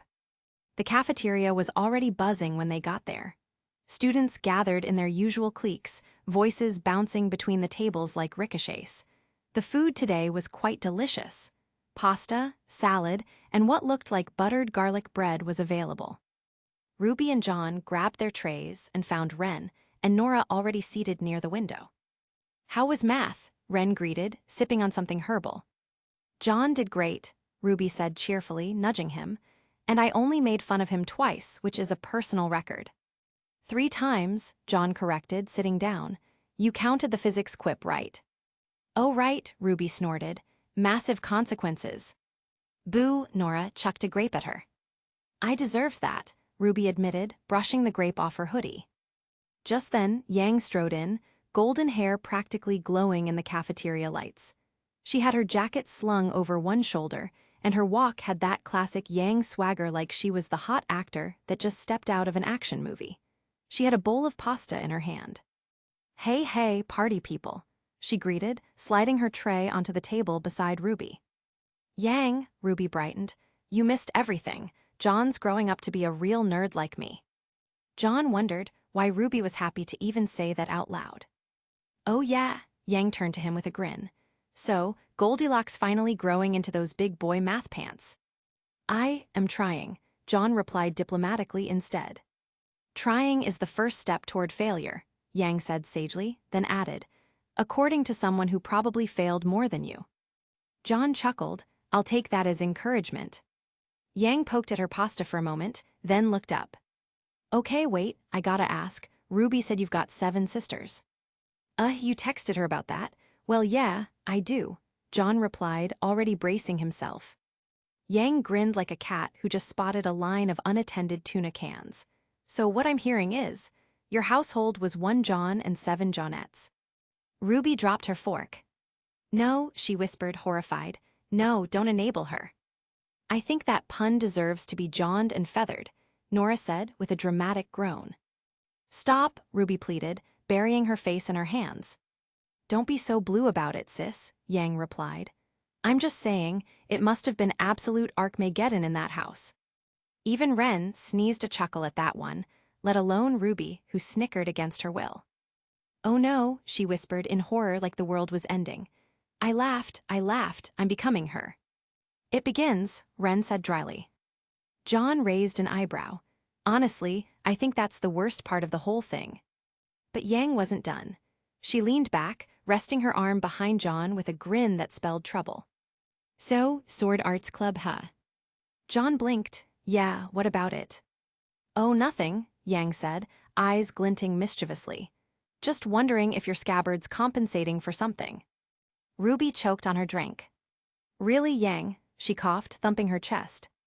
Nora whooped like she'd just seen someone fall down the stairs. "Oh, burn." John, now the color of a tomato, stammered. I'll have you know, my sword is very well balanced." Yang drawled. "Nice grip, good. Length." He pointed at her accusingly. "Okay, you're the one who made it weird. I was talking about metallurgy." "Sure you were, Casanova." Yang leaned in, grinning ear to ear. "Bet it's a longsword, 2-hander. Needs both hands to wield properly, huh?" What?" John flailed, flustered. Ren sipped his drink without looking up. "Technique matters more than size." That really didn't help. "Well then," John exclaimed, faux annoyed, puffing his chest like he was rallying a charge. "Next time, I guess I'll have to show you." Yang blinked. Her smirk faltered a tad bit. It was a rare sight. John saw a hint of red creeping up her own neck at his words. "Why you want to show me your—" "My actual sword, Yang," he blurted, hands up like he was under arrest. The table exploded. Even Ren's usual stoic mask cracked wide open into an actual laugh. "Careful, John," Nora said between gasps. "You flash that thing around too much and you'll get arrested for unsheathing in public." "I hate all of you," John muttered, hiding behind his hands. Yang patted his shoulder as if consoling a wounded soldier. "Don't worry, Johnny boy, happens to the best of us. It's not even, you know what? I'm gonna go become a monk, a swordless monk." "You'd still find a way to embarrass yourself with a butter knife," Ruby giggled. Eventually, the laughter died down, and trays were pushed aside just as the afternoon bell rang. Ruby stretched and stood, English next. "Yeah," John mumbled, still red in the ears. The two of them started to leave, John giving a stiff little wave over his shoulder. "See you guys after class." "Don't forget to polish your sword," Yang called helpfully. Seriously, shut up about the sword. He groaned, half laughing as Ruby tugged him away by the sleeve. Nora leaned back and sighed. You know, I'm really gonna miss him when he spontaneously combusts from embarrassment. Or when someone actually sees his sword, Ren added dryly. Either way, Yang said, I'm bringing popcorn. Outside the cafeteria, the hallway was cooler and quiet. Ruby smiled as they walked side by side, their shoes tapping in time. You good? She asked. Barely survived lunch, John muttered. I need some solid armor next time. You did pretty well, she said, for someone who got yonged. He smiled, a little proud despite everything. You totally snickered. I'll deny it in court. They reached the hallway split. They exited the cafeteria side by side, the hallway buzzing with students switching classes. Next up, English, Ruby said, adjusting her bag over her shoulder. John groaned softly. Hopefully no more dramatic monologues. I still haven't recovered from the teacher reciting that weird poem like a sports announcer. Was that supposed to be Hamlet? I couldn't even tell. Ruby smirked. Hey, to bean or not to bean is a valid artistic interpretation. He gave her a look. If I wanted puns about beans, I'd have asked Yang for her opinion. She gasped, please don't. Next thing we know, she'll make some pun about phasalis and phalluses. Don't tempt me, but maybe just to see the look on your face. Ruby bumped her shoulder into his. You're lucky I'm walking with you. Most people would pay for this kind of literary insight. John grinned, and yet here I am, free tutoring and comedy, a worth-it price if I do say so myself. Don't get used to it, she said, trying to look serious, but the smile tugging at her mouth ruined the act. They reached the English hallway, blending into the stream of students. The sound of their footsteps echoed in tandem, casual and easy, as they disappeared down the corridor, heading to their next class together. Chapter 59, Research Part 6. The rest of the school day passed in a comfortable blur. English was calm, nothing too dramatic. The class had moved on to modern poetry, which meant fewer these and thous, and instead, more confusing analogies about rain being a metaphor for depression. John's contribution of emotional precipitation didn't impress the teacher much, but Ruby, genius that she was a natural, effortlessly dissecting stanzas while doodling grim reapers with flower crowns in the margins of her notebook. Art was even more laid back. They were tasked with painting something from memory. John tried to paint his sword, Crocea Moors, but it ended up looking like a confused rectangle with anxiety issues. Ruby said it had emotional texture, which was nice of her, but even she had to admit it looked closer to a breadstick than a sword. Next time, he was just going to stick to scenery instead. By the end of the period, the two were in good spirits. They walked out of Building D together, chatting about their next weekend plans and whether soup counted as a beverage. John argued for it, and Ruby against. In the end, they simply settled for agreeing to disagreeing. As they neared the school courtyard, Ren and Nora were already waiting near the trees with their bags slung over their shoulders. Nora waved so hard her arm blurred and seemed to generate a small wind. There you guys are, she called. You missed Ren's mini-philosophy rant. It was about socks. It was about tea, not socks, Ren insisted with the quiet frustration of a man used to being misquoted. John blinked. Socks. It's a whole thing, Red explained. Our class has been arguing about the ship of Theseus but with laundry. I went on a tangent about tea leaves. Right. The four of them gathered under the fading afternoon light. John asked Ruby where Yang was, and she explained that Yang was hanging out with her other school friends. John nodded in understanding. Yang was a social butterfly and flitted about in many different groups. It was simply her personal charm, after all.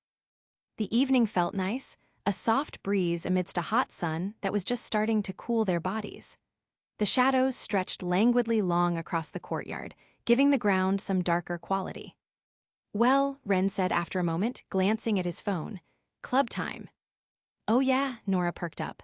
Yeah, we got to go RWBYs. John tilted his head. Already, huh? Yeah, I suppose I should probably head to the Sword Arts Club too. Yep, good call, see you tomorrow, Ren offered. You bet, John smiled and waved. Bye John, Ruby chimed in. We should hang out in Vale soon too. John gave a thumbs up. Sounds good, text me later. After a round of goodbyes, John waved them off as they walked toward the administration wing. He watched them disappear around the corner, chatting and laughing. Then he turned and began his own quiet walk to Building A, Room 319. The Occult Research Society. Even saying it in his head sounded ominous. The sun filtered through the high windows as he passed along the main corridor, his footsteps echoing softly on the tiled floor. Occasionally, a janitor or student passed him, but otherwise the hallway was growing steadily emptier.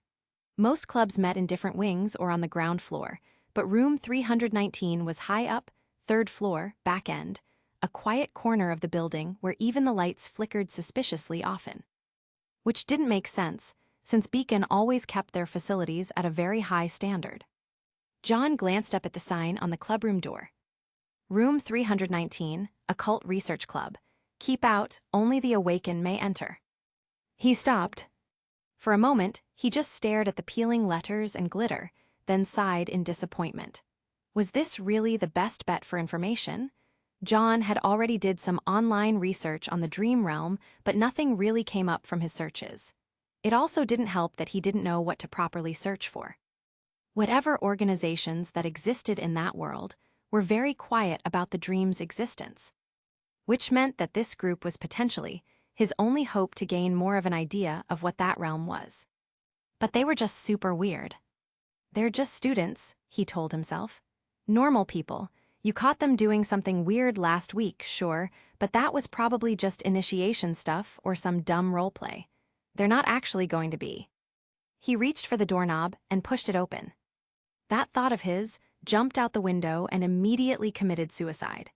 Because the second the door cracked open, John was hit with a wall of incense smoke and soft chanting.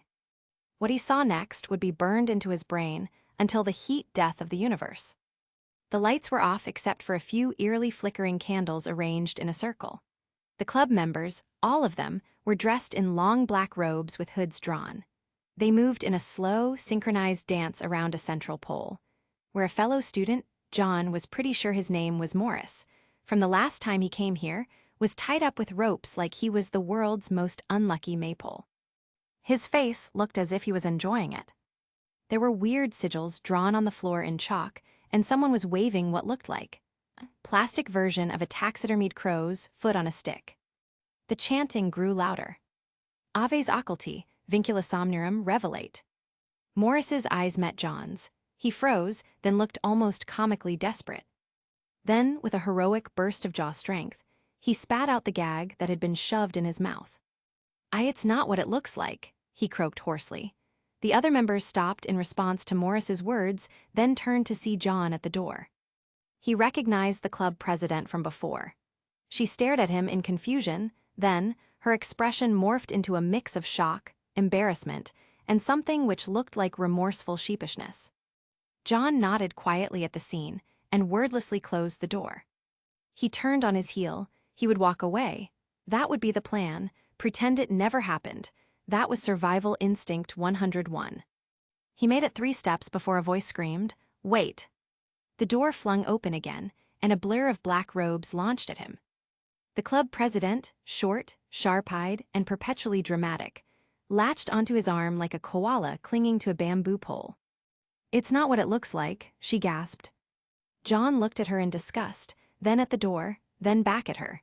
He tried to shake her off his arm like she was a piece of dog muck. "You're all dressed like Satan's improv group? Leave me alone." She winced but then released his arm only to glamp onto his leg. "No, wait. Okay, fair, but it's not a sacrifice if the person volunteers." What? No, I don't care. You're not fooling me this time." John screamed, still trying to shake her off. Morris asked to be part of the binding of thoughtform experiment. We're trying to summon a minor archetype entity from the Jungian subconscious. Jungi what? Whatever, I don't care. You tied him to a pole. For ritual accuracy, it's symbolic. You gagged him. It was for the vibes. Why is there a pole in the middle of the room? It was on sale, from the dance club. Look, you're focusing on the wrong things. Am I really? They stared at each other in silence, John's expression somewhere between exasperation and annoyance. Then Morris's voice rang out faintly from inside the room. "Honestly, I'm kinda into it." John twitched. The president cleared her throat. Wait, I promise, we're not evil. Please don't report us to the student council. Why would I report you? John asked, deadpan, still futilely trying to shake her off his leg. I'd have to explain this. Then, will you join us? We saved a robe for you. I'm not joining, and I'm definitely not putting on a robe. It's even got your name stitched on the sleeve. I am absolutely not. Wait, how do you even know my name? We might have checked the attendance list. You're very punctual. John sighed, deeply, from his soul. He stared up at the ceiling, as if seeking divine intervention, then down at the pleading president still attached to his leg like a barnacle. Well, he said, I was planning to have a normal week, but I guess that ship has sailed now. So, is that a yes? John paused. No, but I have some information that I want you guys to help me find.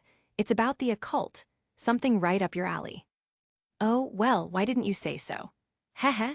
She let go of his leg and slowly dragged him back into the room, pulling his arm with a disgusting laugh. That's not comforting. But he let her pull him back toward the room. Chapter 60, Research Part 7. John sat stiffly in a wooden chair, legs tense and hands clasped in his lap like a polite hostage. The chalk-drawn summoning circle was now being cleaned up, and the windows once closed were now opened. The other club members, still in full cultist cosplay mode, had also begun untying Morris from the pole in the middle of the room. Morris groaned dramatically. Careful, that's expensive enchanted rope. You're gonna mess up the fibers. Didn't you find this on eBay for 10? Another member asked him. No. John didn't have the energy to react. He just stared ahead, unimpressed. He'd been here before, after all. The last time was Friday afternoon, his first visit to room 319. Back then, he'd thought maybe, just maybe, the Occult Research Society would be a group of nerdy students debating conspiracy theories and swapping supernatural trivia. He believed that they were possibly able to help him in regards to information about that magical place. The dream, the nightmare realm, whatever it was called. Surely, that fell under the term occult, didn't it? Instead, he'd walked in on a seance, full on ritualistic summoning. And now, on Monday, he'd walked in on the mid-sacrifice practice. He was already regretting his decision to come back. The girl responsible for this chaos stepped in front of him, brushing some incense ash off her robe with all the grace of a stage magician about to reveal her final trick. I never got to formally introduce myself last time, she said with a smile. I'm Mocha Fior, second year, founder and president of the Occult Research Society, master of mysteries, scourge of skeptics, seeker of truth and a hunter of mystery, and a totally normal high school girl, promise. She did a dramatic pose, one hand in the air and another covering her face with her fingers splayed out. She then bowed so low that her hood nearly fell off. Perhaps this girl would have been more at home at the drama club. Right, John said flatly. Mocha. I'm glad you remembered to come back, she beamed. That means you're invested. Not sure if invested is the word. More like out of options, John muttered to himself, then addressed her. You were going to sacrifice a person. For research. You gagged him. For the atmosphere.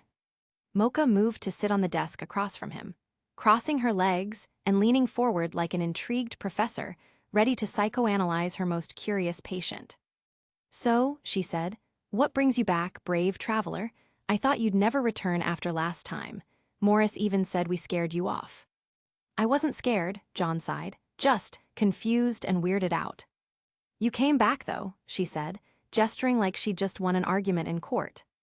Unfortunately, I have questions, John sighed once again, glancing at the weird scribbles still decorating the floor. About runes, magic runes. Mocha perked up instantly. Now that's a topic.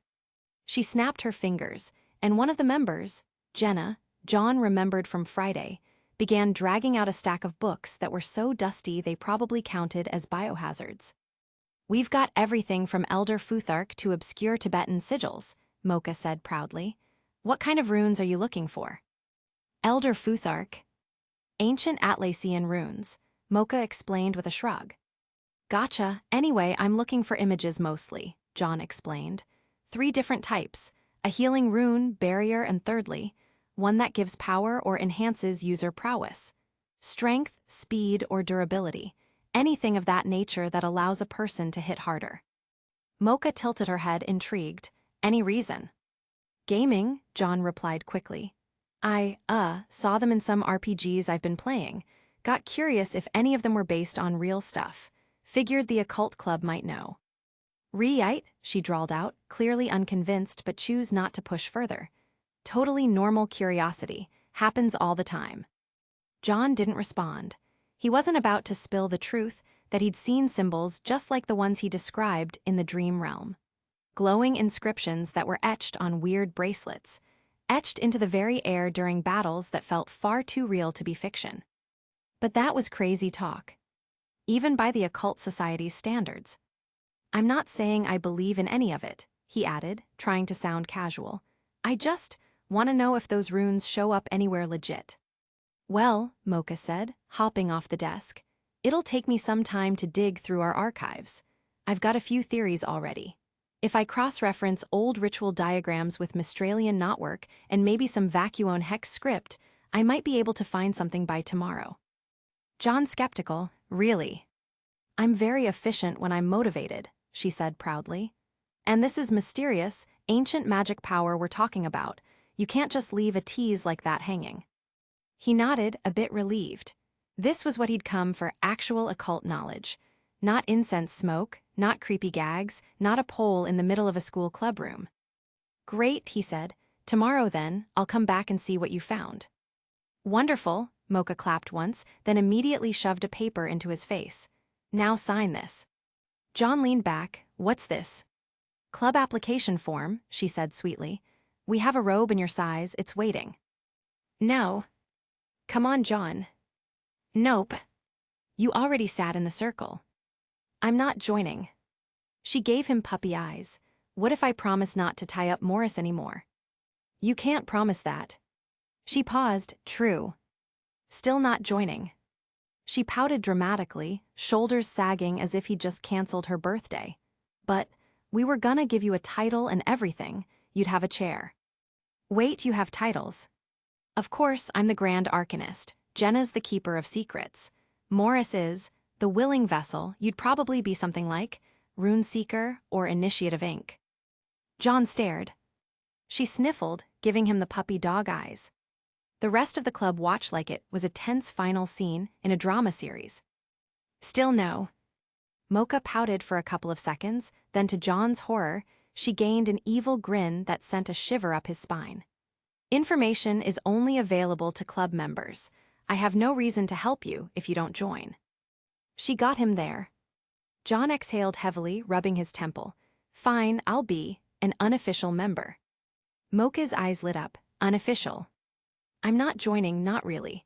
I'll just stop by now and then, that's it. Mocha launched forward and latched onto his leg again. That's all I ever wanted. The other members burst into gentle applause. Morris, now free and blissfully sipping from a very suspicious cup of tea, raised it in a toast. To our favorite almost initiate. John groaned. I'm leaving before you all try to knight me with a cursed ladle. He stood, brushing chalk dust off his pants. Mocha handed him a black-covered rune notebook. For your research, she said. Don't open the last page, it might be haunted. Might. There was a nosebleed incident, she added cryptically. John took the notebook like it was made of live wires. Tomorrow, Mocha said, waving at him, I'll have what you need. John nodded and turned to leave, heart already racing from how late he was. The Sword Arts Club had probably already started warm-ups. As he hurried down the stairs, away from the candles, robes, and unhinged enthusiasm, he shook his head. The Occult Research Society was absolutely, undeniably unhinged. But if they could point him towards the answers he needed, real runes and real power, or at the very least, have something in terms of information on it, they'd be worth the headache. Probably. Maybe. He really hoped Morris wasn't into being tied up every week. On the way to the Sword Arts Club, John felt curious. He opened the notebook that Mocha had given him. He flipped through the pages filled with weird diagrams of runes and the like before hesitating at the last page. Would it really cause a nosebleed? John had to admit that he was intrigued. Slowly, almost hesitantly, he flipped to the last page and was greeted with a detailed drawing of furry porn. Chapter 61, Research Part 8. The hallway outside the clubroom echoed with the muffled rhythm of wooden swords striking against practice pads and the low murmur of focused conversation. As John stepped into the wide training room designated for the Sword Arts Club, he found several students already paired up, running through basic sword drills. The clatter of wooden blades and barked corrections from peers filled the air with purpose and discipline.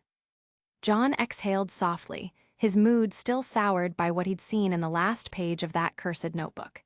He wasn't even sure what species it was supposed to be, and frankly, he didn't want to know. His eyes scanned the room for Grise and found him quickly. The third year was off in one corner, leading a small group of students in a lesson on sword form transitions. Grise demonstrated a series of precise, almost dance-like steps, his wooden practice blade gliding in a seamless arc that made it all look effortless. John approached but didn't speak. He stood off to the side, hands in his pockets, quietly observing as Grise guided the students with a calm, authoritative tone. The man's movements were beautifully rhythmic, deliberate and economical, graceful, even. John found himself studying him, not just for technique but presence. It was a kind of grace he'd only ever seen from his dreams. A few minutes passed. Eventually, Grise noticed him. "All right," he told his students. "Run those drills 3 more times. I'll be back in a bit." The students nodded and turned back to their repetitions. Grise wiped his hands on a towel slung over his shoulder and walked over to John, his expression softening into something halfway between amusement and concern. "You look like someone just kicked your dog," Grise remarked, arching a brow. "Bad day." John shook his head, a shiver running across his spine. "I really don't want to talk about it." Grise studied him for a beat, still amused. "Fair enough." John appreciated Grise's response, acknowledgement without pressure. "So," Grise continued, "coming to try us out again?" "Yeah," John replied. "I think I want to join, I mean officially." Grise's expression lifted. "Glad to hear that." "There's just one thing," John added. "I also joined the Occult Research Society." Grise tilted his head curiously. "Really? I didn't even know we had an Occult Research Society. I always thought those only existed in fiction. Are the members some weird detectives that try to solve supernatural crimes and whatnot?" John scratched the back of his neck. "I don't think so." Grise smirked slightly, arms folding. "Well, as long they don't call themselves Mystery Incorporated, all is well, I suppose. Wait, they're not a cult, are they?" "They said they weren't, but I don't know if I believe them." Grise chuckled, shaking his head. "You've got an interesting life already, Ark. But don't worry about joining multiple clubs. Beacon doesn't limit how many a student can be part of. As long as your grades don't suffer, you can join as many as you want." John blinked in surprise. "Really? That's actually kind of amazing." "Welcome to Beacon," Grise said, before disappearing toward a cabinet near the wall. He returned shortly with a clipboard, a pen, and a blank registration form. "Sign here, print clearly." John took the pen and began filling it out. Name, year, and prior experience. It was all straightforward enough. After a minute, he handed it back. Grise glanced over it and gave a satisfied nod. "Great. Do you have spare workout clothes?" "Yeah, in my bag," John said. "Didn't get to change before coming here, but I've got them." "Go change," Grise said, nodding toward the locker rooms. "We'll run through your basics." Minutes later, John returned in a simple training shirt and Beacon-issued sweats, holding a wooden practice longsword. Grise waited in the center of the mat, barefoot, his workout shirt sleeves rolled up to his elbows. They began with simple drills, standard stances, grip corrections, breathing techniques, and movement patterns. Grise took his time with John, observing every misstep and offering corrections in that same calm, patient tone.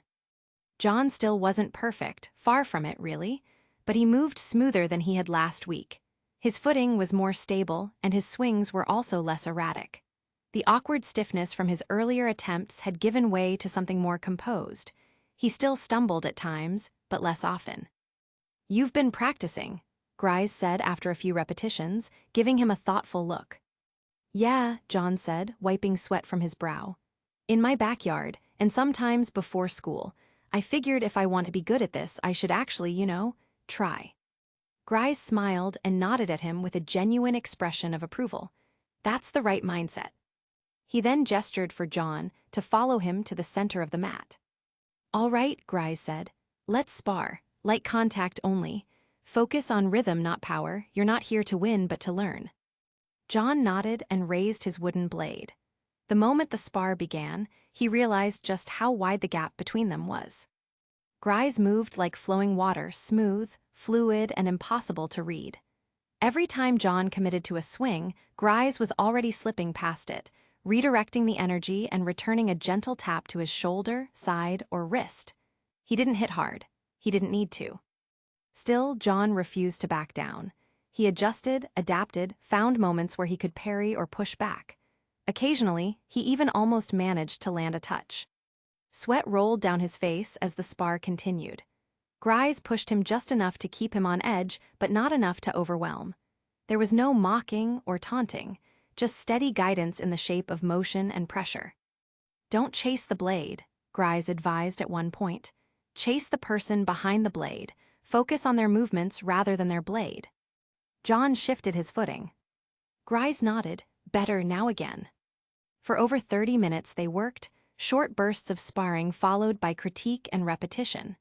John could feel the burn in his arms and calves, the sting of sweat dripping into his eyes, the ache in muscles that weren't used to this kind of effort. But he also felt something else. Clarity. The focus that cleared away the stress of classes, the awkward tension from the occult club, and the madness of Dream Realm. It also helped John to focus on something else, rather than weird runes and things best not mentioned on school grounds. This made sense. A blade, stance, and a movement. A purpose. By the end of the session, John was winded and soaked in sweat, but he was grinning. Grice clapped a hand on his shoulder. Not bad, you're improving, you've got a lot of potential. Who knows, maybe one day you could even make me go all out. John panted, nodding with a tired smile, though there was a wiry look on his face at Grice's last statement. Thanks, I think I really enjoyed that. Good, Grice said. That's the point, we train to sharpen ourselves, both physically and mentally. John nodded. That rang true, far more than anything else did. Same time tomorrow, Grice asked. Yeah, John said, I'll be here. He gathered his things and headed for the showers, the faint soreness in his body oddly satisfying. John thought back to his swordplay today, his progress. The memories of the two men in the dream fighting each other danced in his head. He could almost see their attacks occurring in slow motion. Their power was overwhelming. John wanted to feel that level of power. He craved it like an addict would to a drug. He sighed, brushing away the thoughts. It wouldn't do him any good to fantasize. There was only one path forwards. A step at a time. Chapter 62, Caught Part 1. The hum of the bullet train lulled John into a rare moment of quiet. Outside the window, the world raced by in streaks of gold and blue, the late evening sun bouncing off buildings and treetops alike. Beacon's campus had disappeared behind him nearly 10 minutes ago, swallowed by the curve of the city rail line. Now, John sat tucked into a corner seat, head leaning lightly against the glass, earbuds in with music playing. Today had been productive. Maybe even successful. He'd trained and he'd improved. Grice had even complimented him, and not in that generic good effort, buddy kind of way, but with something that felt nice and earned. That alone was enough to keep a small ember of pride burning in his chest, however faint it was. Swordplay had always been one of those distant dreams he admired more than pursued, but today he felt like he was getting closer to that distant dream. The other half of his day had been far less grounded. The Occult Research Society, Room 319, was quickly becoming something of a personal soap opera, complete with robed maniacs and volunteer sacrifices. He still wasn't sure what kind of academic oversight allowed that club to exist, but apparently at Beacon, eccentricity was part of the culture. Or perhaps they were unaware. Still, they were now looking into something important for him, runes, magical ones at that. Even if the whole thing felt more like a LARP group who'd read too much Lovecraft, Mocha Fior had seemed genuinely enthusiastic about researching the symbols John had described. Enthusiastic enough to promise results by tomorrow. And if not, well, he supposed it didn't really matter. He'd already done his own digging and came up short, so he wasn't expecting much. The train hissed to a gentle stop at his station. John stepped off and made his way out onto the platform, the evening air cooler than it had been earlier in the day. The walk home was only about 10 minutes, past a few rows of townhouses and a local bakery just closing up shop near the station. A few cyclists passed him on the path, and one kid zoomed by on a skateboard while blaring loud music from a speaker clipped to their bag. John rubbed his eyes and trudged on to his house. His dad wasn't home, which wasn't surprising. He'd mentioned heading into Vale proper to help get Jade moved into her dorm at the university. So a quiet house to myself today, nice. Inside, the stillness was immediate and peaceful. John set his bag down by the door and swapped his shoes for house slippers, then headed upstairs to change. He slipped into a loose white t-shirt and joggers, then padded back down to the living room, where the evening light filtered in through the curtains and cast soft shadows across the couch. He grabbed the notebook Mocha had loaned him, the grimoire, she'd called it, with no sense of irony, and sat down with it. It was thicker than it looked, the black cover stiff and rough to the touch. There were odd little doodles on the back in silver pen, moons, triangles, a weird goat with wings, and John did his best to ignore them. He opened to the first page, flipping past the bizarrely friendly warning that read, "For the record, if you awaken a spirit, please befriend it. Hostility will not be tolerated. XOXO Mocha."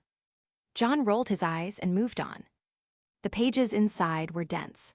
Runes of every shape and origin filled the book, most of them hand-drawn alongside little annotations in messy cursive. Some looked like Norse runes, with sharp edges and geometric symmetry. Others were far older and wilder, chaotic lines that twisted in impossible geometry or spiraled like living things. John leaned forward and started searching. What he was looking for was specific. In the dream realm, he had seen 5 distinct runes so far. The first 3 belonged to Raymond, inlaid onto the man's wristband, glowing with ethereal energy when activated. One had healed John's wounds, one had summoned a barrier, and the third had pulsed Raymond with strength, enhancing his body's ability, which had allowed him to launch John a fair distance away. The other 2 came from the masked man, his enemy. One was metallic, almost technological in appearance. That rune had transformed the masked man's spear into some kind of cannon, capable of launching devastating bullets that were the size of John's entire torso. And the last rune. It was different, weird. It had pulsed with a sickly red hue and had appeared floating in the air just after John had tried to exit the dream realm. That one had blocked him, trapped him. It wasn't like the others. There was a wrongness to it, somehow that was simply hard to put into words. John shivered at the memory. He flipped through the notebook slowly now, scanning every page, studying the symbols Mocha had drawn or pasted in. Occasionally, there were scribbled notes beside the runes. Possible summoning sigil. See correspondence from Marilyn in Vacuo. Likely nonsense, this one showed up in a mobile game. Luck-based symbol, tied to fortune states, investigate further. He turned a page and saw another rune. This one was a pasted picture. It was a very artistic-looking rune, had many squiggly line and shapes.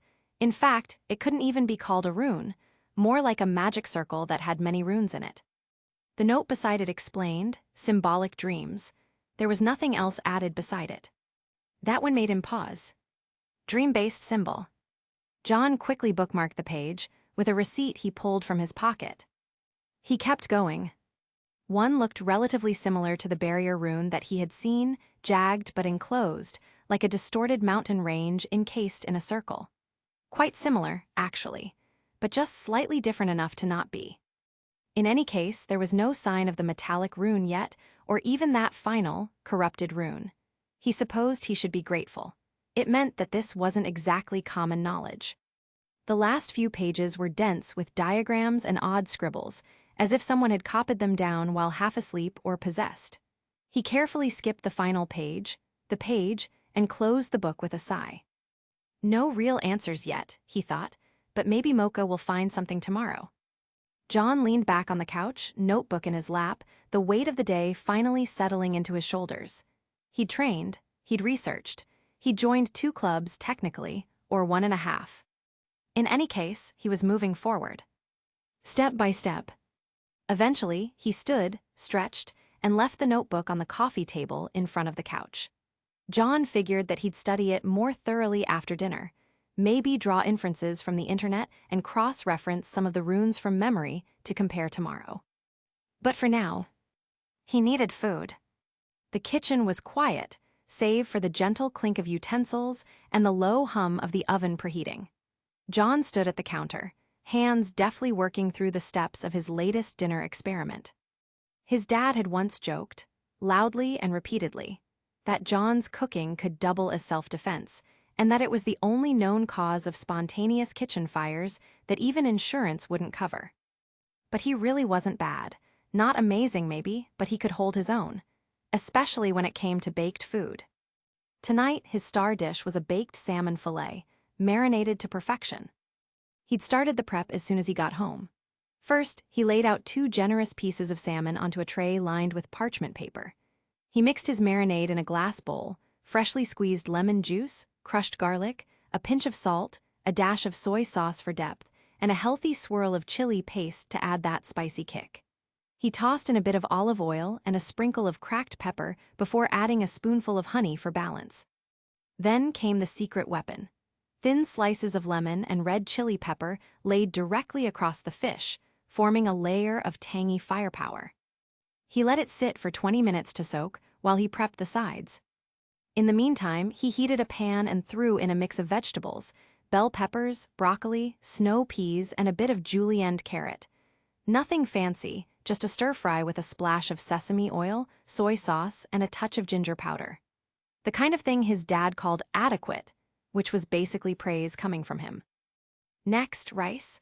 A pot of jasmine rice was boiling gently on the stove, filling the kitchen with a clean, fragrant aroma that calmed John more than he cared to admit. Something about cooking reminded him of his mom. Maybe that's why he didn't mind doing it. Once the salmon had soaked up its spicy lemony bath, he slid the tray into the oven and set the timer. 20 minutes at 400 degrees F. By the time everything was ready, rice fluffed, stir-fry steaming, and the salmon glistening like it had just been brushed with molten gold. It was already a little past 7:00 p.m. The sun had dipped low, casting long shadows across the floor. And right on cue, John heard the jingle of keys and the front door swinging open. "Oh, wayward son of mine, I'm back." John peeked out from the kitchen. "Hey, Dad, Jade's all settled in." "Yep," his dad nodded, stepping in and closing the door behind him. "She's officially moved in, already acting like she's lived there for a year, didn't even look back when I said goodbye."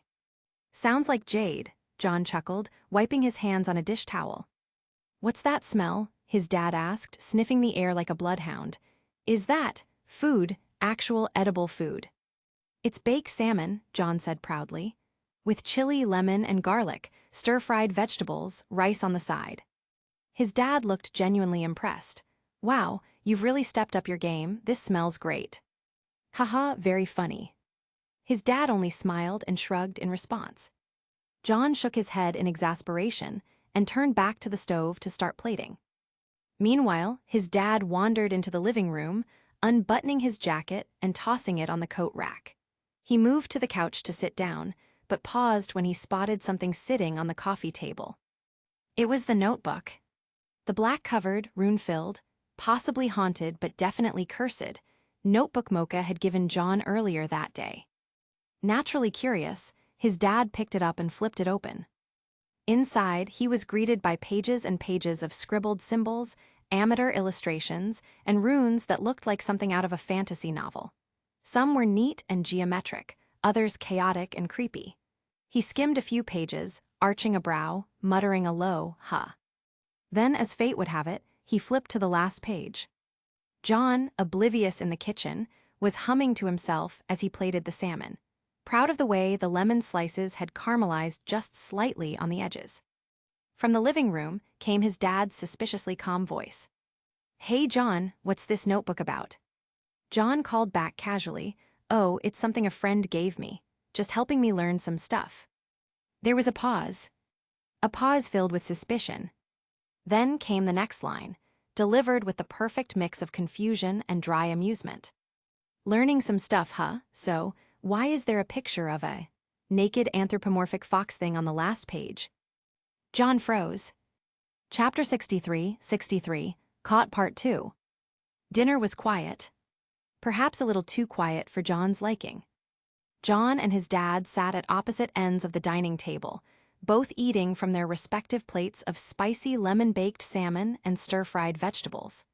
The food was good, really good, actually, but the atmosphere was poisoned by the lingering memory of that page in the notebook.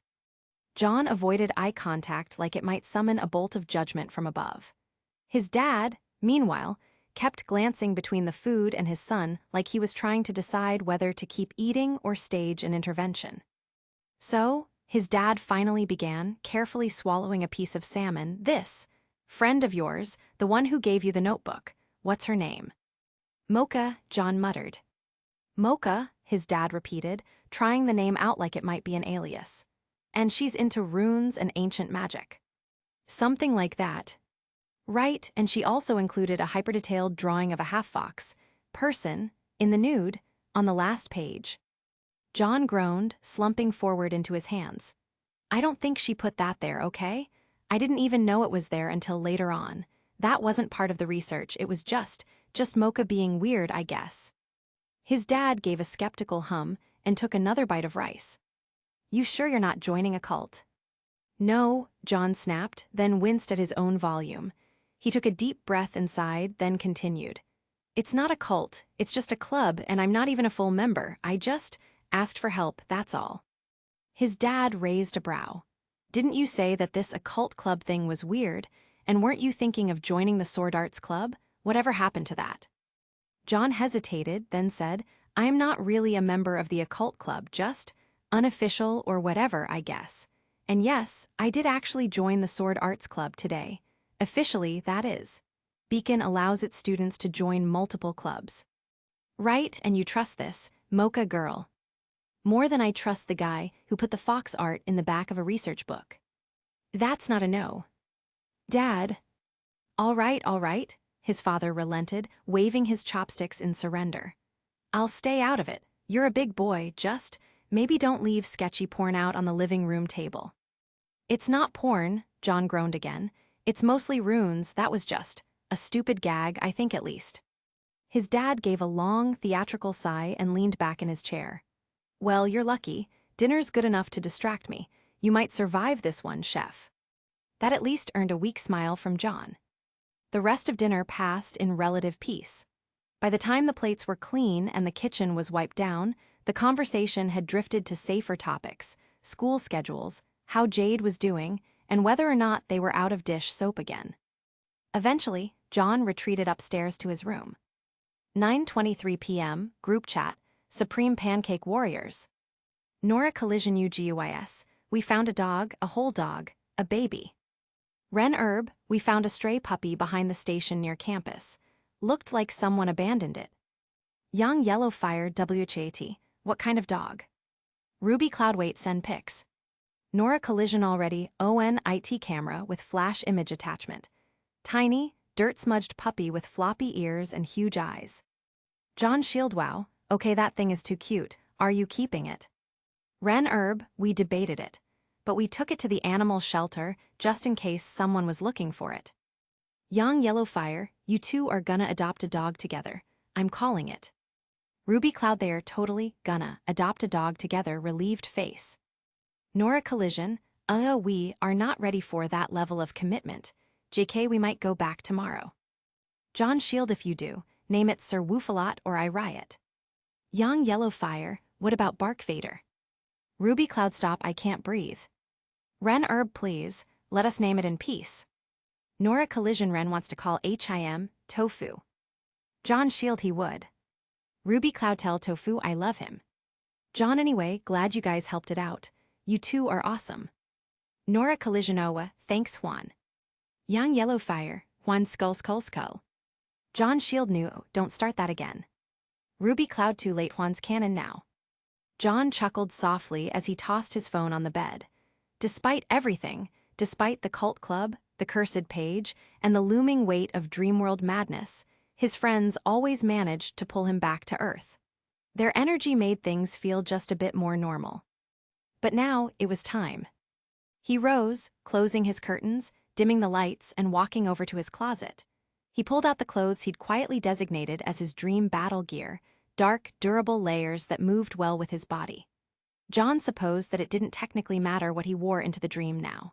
His body stat was very high that small scrapes and bruises didn't even register anymore whenever he rolled across hard or sharp things.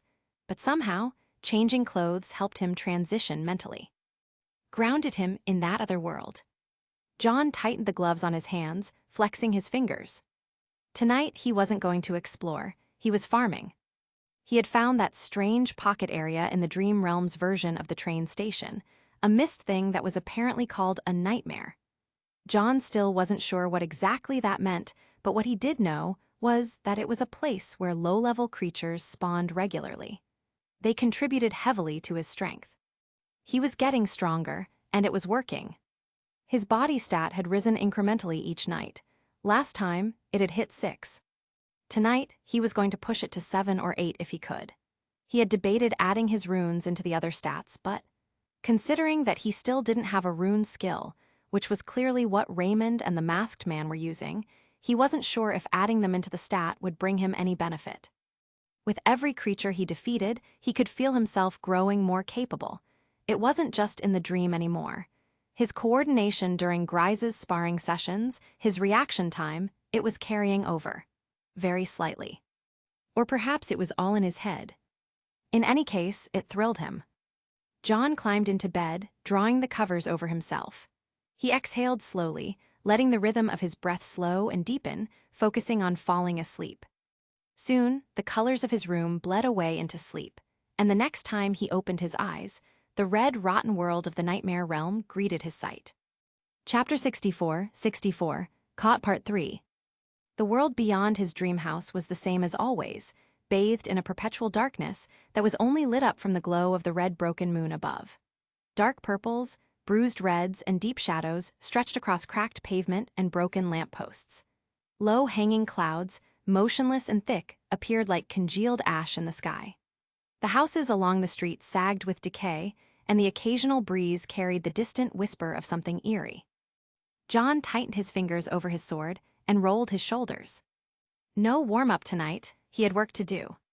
His goal was the abandoned bullet train station where the mist pocket was, that was apparently dubbed Nightmare.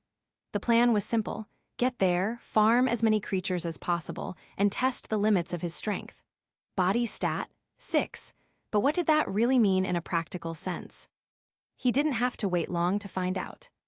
A rusted old sedan sat half-rusted in the debris up the road, its tires deflated, the front bumper caved in.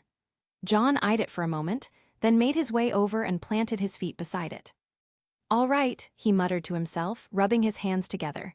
"Let's see what you've got now." He pressed his palms against the back of the car and pushed. At Body 3, he'd already felt the incredible difference. His strikes had become faster, more stable. His legs could spring him forward with the speed of a trained sprinter. His grip could crush cheap plastic and bend steel bars under strain. But Body 6, that was something else entirely.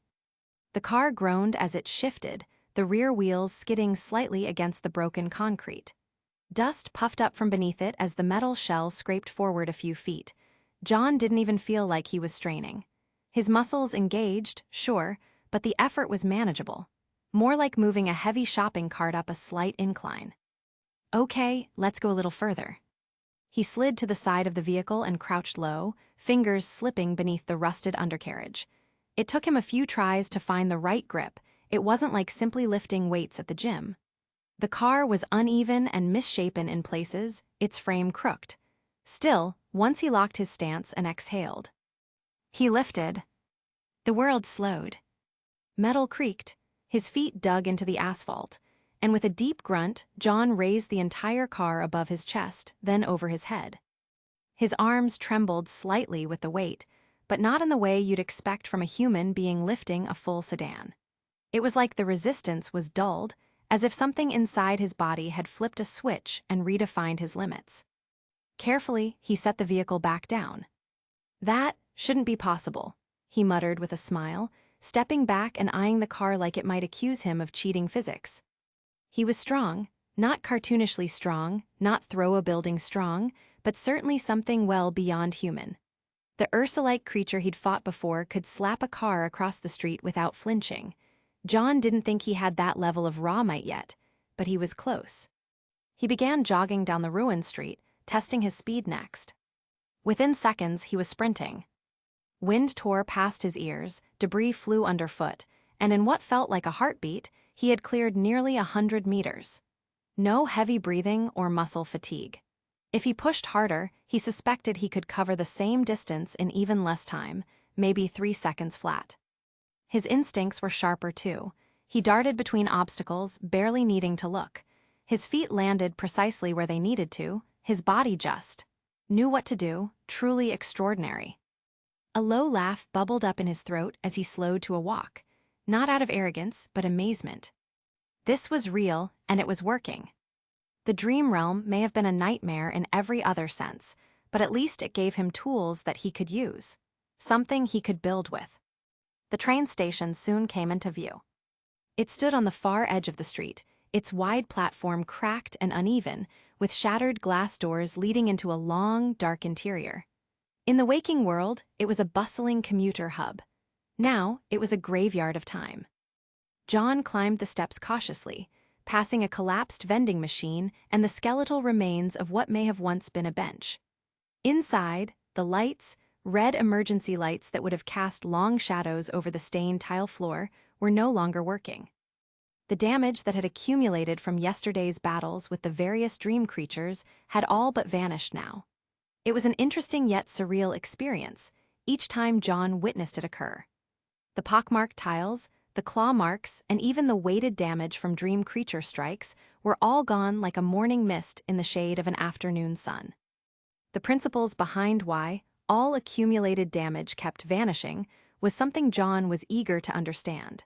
But for now, he had to settle for strength gain instead.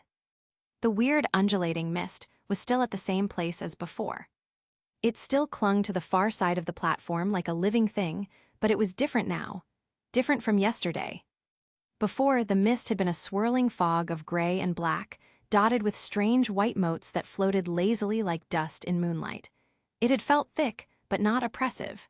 Dangerous, but not suffocating. Now it was darker, almost oily. Like the fog had been steeped in blacker tar. The edges were thicker, heavier, and the lights inside it weren't white anymore. They pulsed a deep red, flickering like dying coals. The entire thing still writhed subtly, like something alive was breathing just beneath the surface. John's grip on his practice sword tightened. This was still the same nightmare mist thing, or at least he thought it was, but something had changed. Either it had grown, or there was another reason. John didn't know. But this was why he came. No backing out. He exhaled and stepped toward the threshold of the mist, shoes clicking softly against the ruined tile. He could already feel a weird temperature drop, his breath turning slightly visible in the stale air. The ringing silence felt oddly oppressive. For minutes, nothing had happened. No swirling of shadowy shapes within, no whisper of movement, no sign of creatures prowling. Only the occasional ripple disturbed the surface of the nightmare fog, like something trying to emerge, but getting stuck just short of breaking through. It was eerie. Every now and then, the mist would bulge outward in odd, rhythmic pulses, like a muscle twitching beneath skin. John remained alert, feet shifting slightly, ready for anything, but still nothing came. Strange, almost, disappointing, really. His original plan had been simple: grind for stats, farm dream creatures, push his body stat as high as it could go tonight. But this felt like a lull, like the world itself was holding its breath.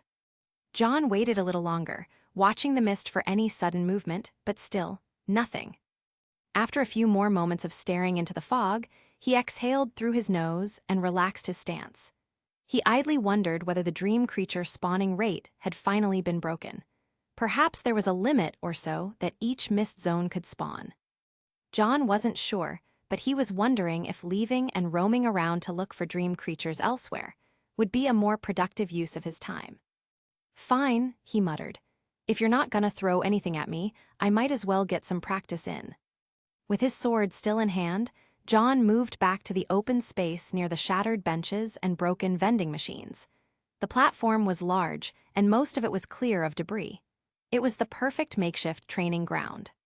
He ran through basic drills first, stance transitions, forward lunges, slashing arcs, and guard positions.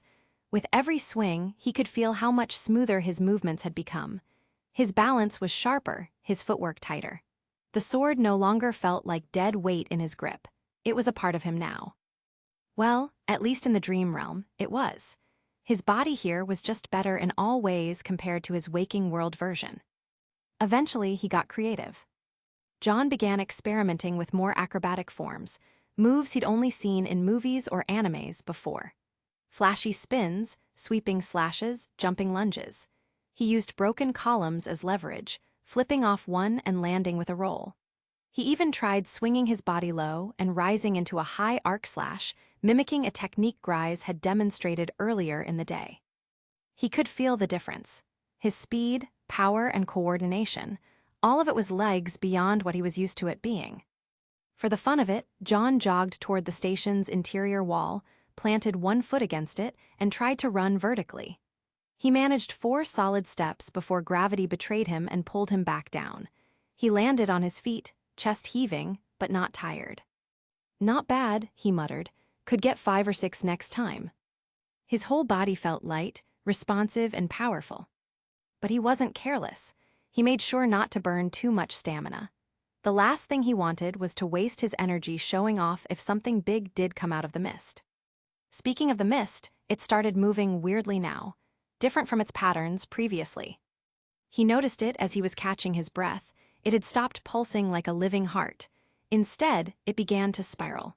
Not violently, but slowly, like a whirlpool gathering strength. The motes within it blinked out one by one, and the dark, oily surface turned still for a brief, horrifying second. John froze. His body, without thinking, shifted into a defensive stance. Instinct screaming. Something was coming, and John had a feeling that wasn't like the other creatures he'd fought before. The center of the spiral burst open. A geyser of thick, black sludge erupted outward, splashing across the cracked tiles. John immediately backpedaled to avoid being drenched, holding his sword at the ready. The mass of sludge hit the ground with a bone-shaking squelch. It was an enormous amount, easily the volume of an entire delivery truck. It changed quickly as he watched. It heaved and pulsed as it began to take shape. Appendages formed, long, spiked, and angular. A gleaming black carapace adorned with white bone plating surfaced from beneath the sludge like metal plates snapping into place. Pincer-like claws, massive and serrated, tore free from the muck with sickening cracks.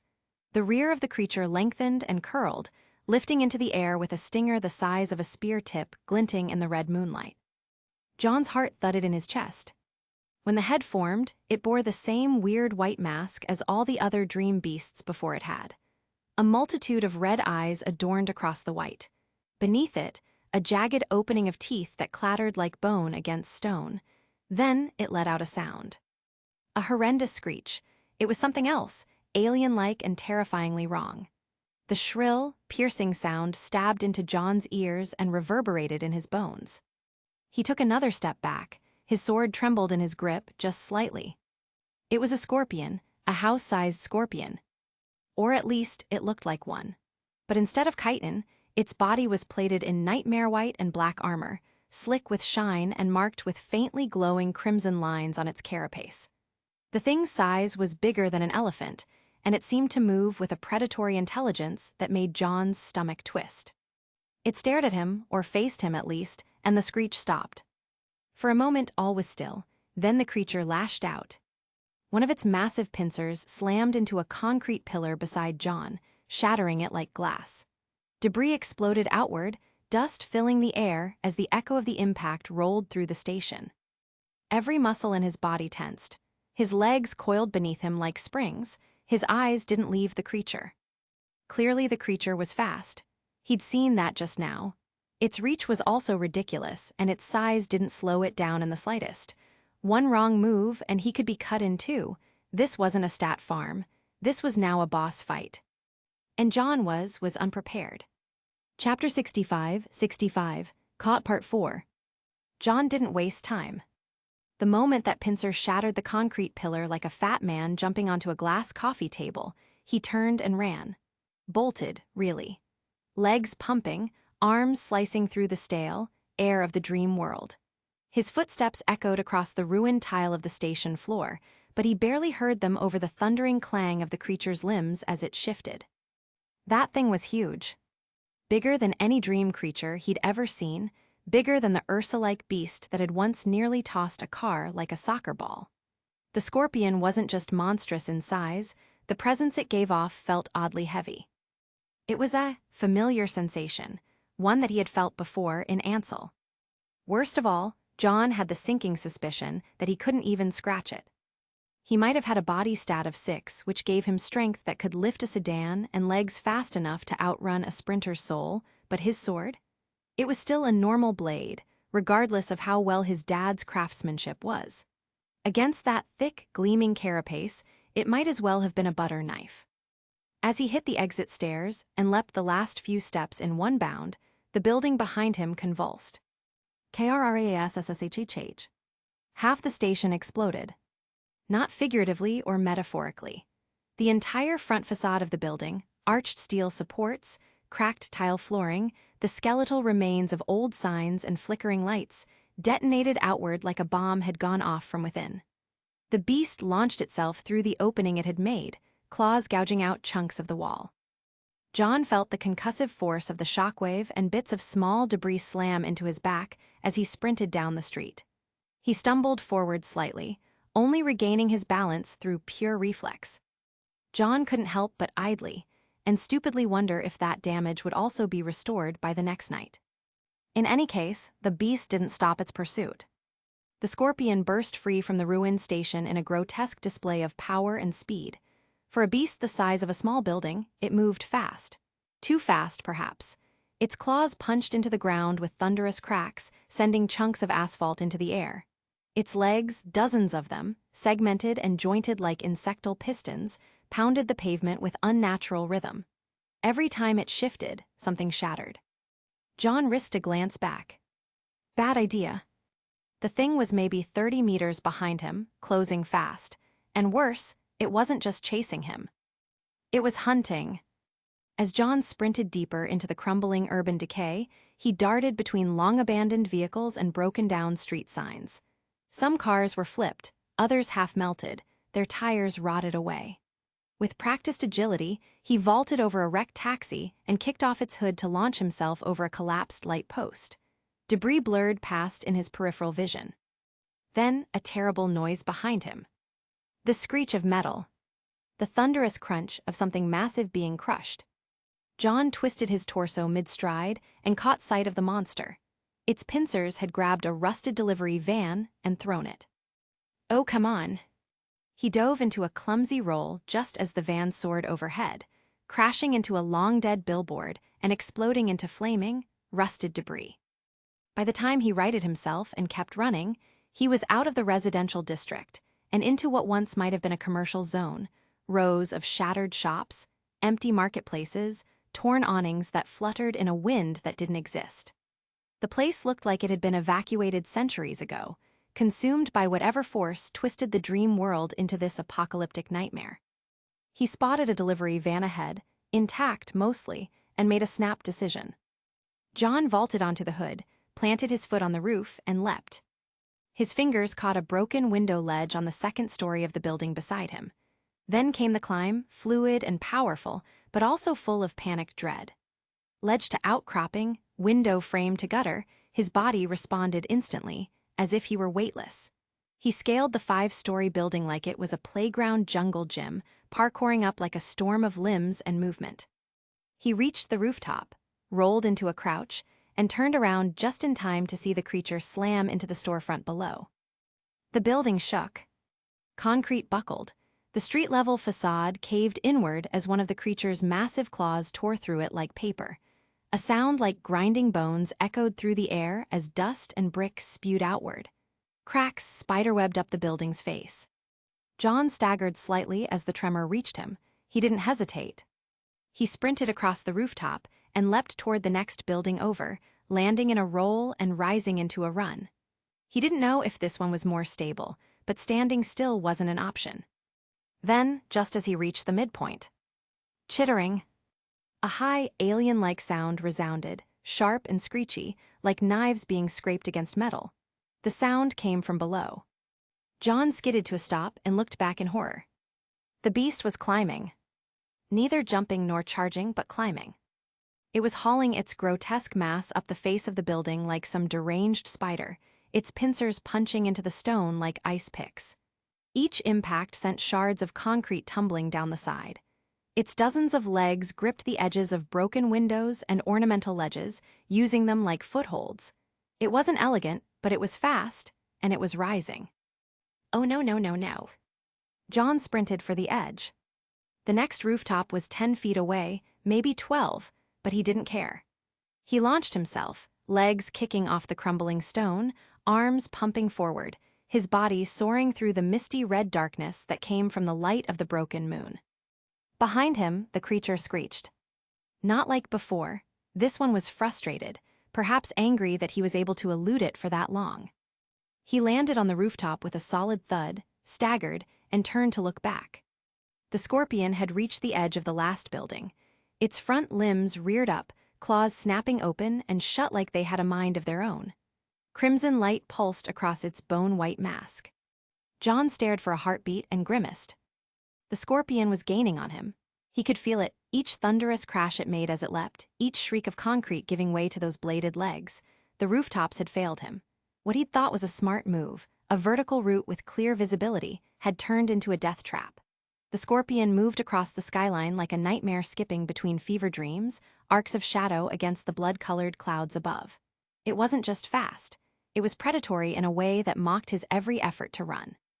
John cursed aloud, his voice swallowed by the unnatural sounds it was making and the distant echo of crashing rubble behind him. No choice, he had to get off the roofs. He couldn't go back to his neighborhood, not again. Not like with the Beowulfs. That had nearly ended in disaster when they had waited in the area for him to reappear. If this scorpion also stayed in the area of his neighborhood, then the next time he entered the dream he would have to escape from it all over again. He couldn't risk that. Worse still, he hadn't seen a single lesser dream creature nearby, no easy exit.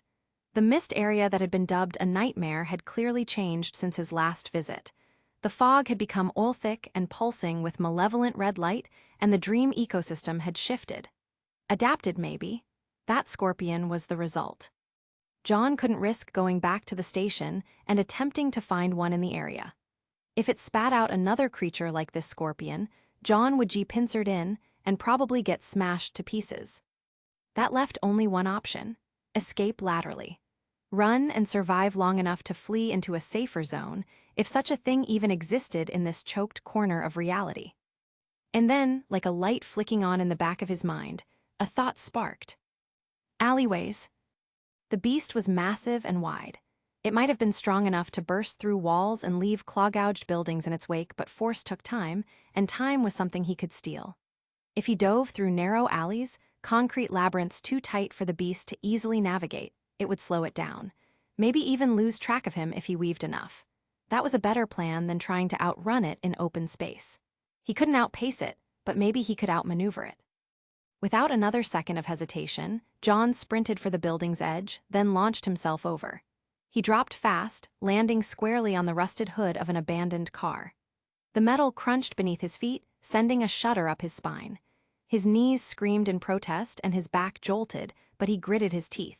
He could take it. Body 6 wasn't just a simple number, it was improvement given numerical status. And pain was a signal, not a stopper. He shot forward across the cracked road, barely catching his breath before diving towards the narrow alley between two leaning buildings. The heavy sound of the beast crashing down behind him reverberated through the street like thunder. Then suddenly, gunfire interrupted it. rapid and repeating, ringing off the walls like a drumline of steel. Vast. Too fast for his eyes to follow. A streak of silver, or was it blue, launched toward the creature midair. It latched onto the scorpion's stinger and opened fire. Muzzle flashes flared in staccato bursts, lighting up the beast's carapace. The shots were pinpoint accurate, striking the joint where tail met stinger. The scorpion screeched, convulsing in agony as ichor sprayed from the wound. Its tail thrashed, spasming uselessly. The blur flipped away with fluid grace and landed cleanly. The now-detached stinger fell beside it with a wet, meaty thud. Before John could even process that. Boom! A second figure crashed down from above, not as fast but heavier, deliberate. The ground erupted beneath the impact. The shockwave blasted outward, tearing up the street and sending debris flying in every direction. John had only enough time to gasp before the pressure slammed into him like a freight train. He was flung back, limbs loose, crashing into the alley wall hard enough to rattle his teeth.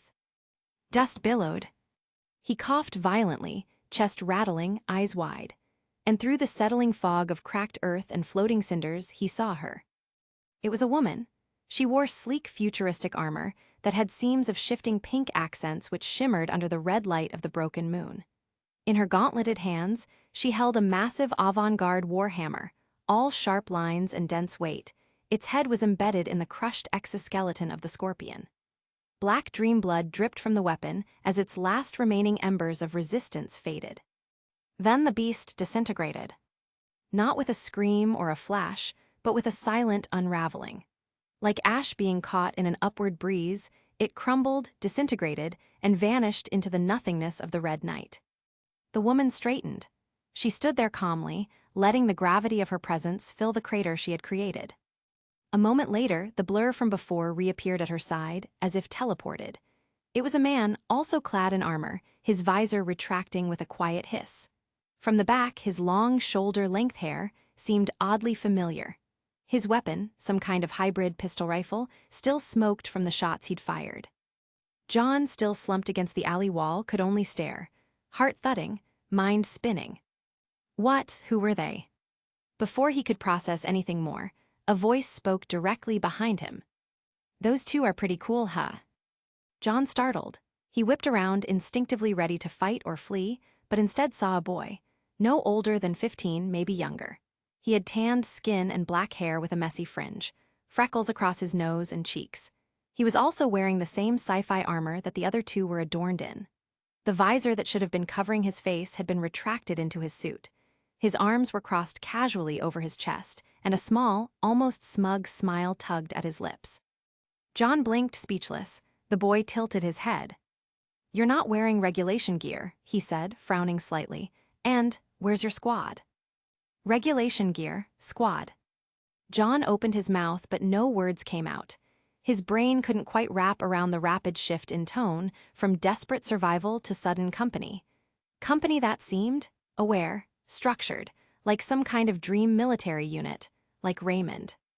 But before he could stammer a reply, movement pulled his attention back to the crater. The two armored figures were walking toward him now, their visors down.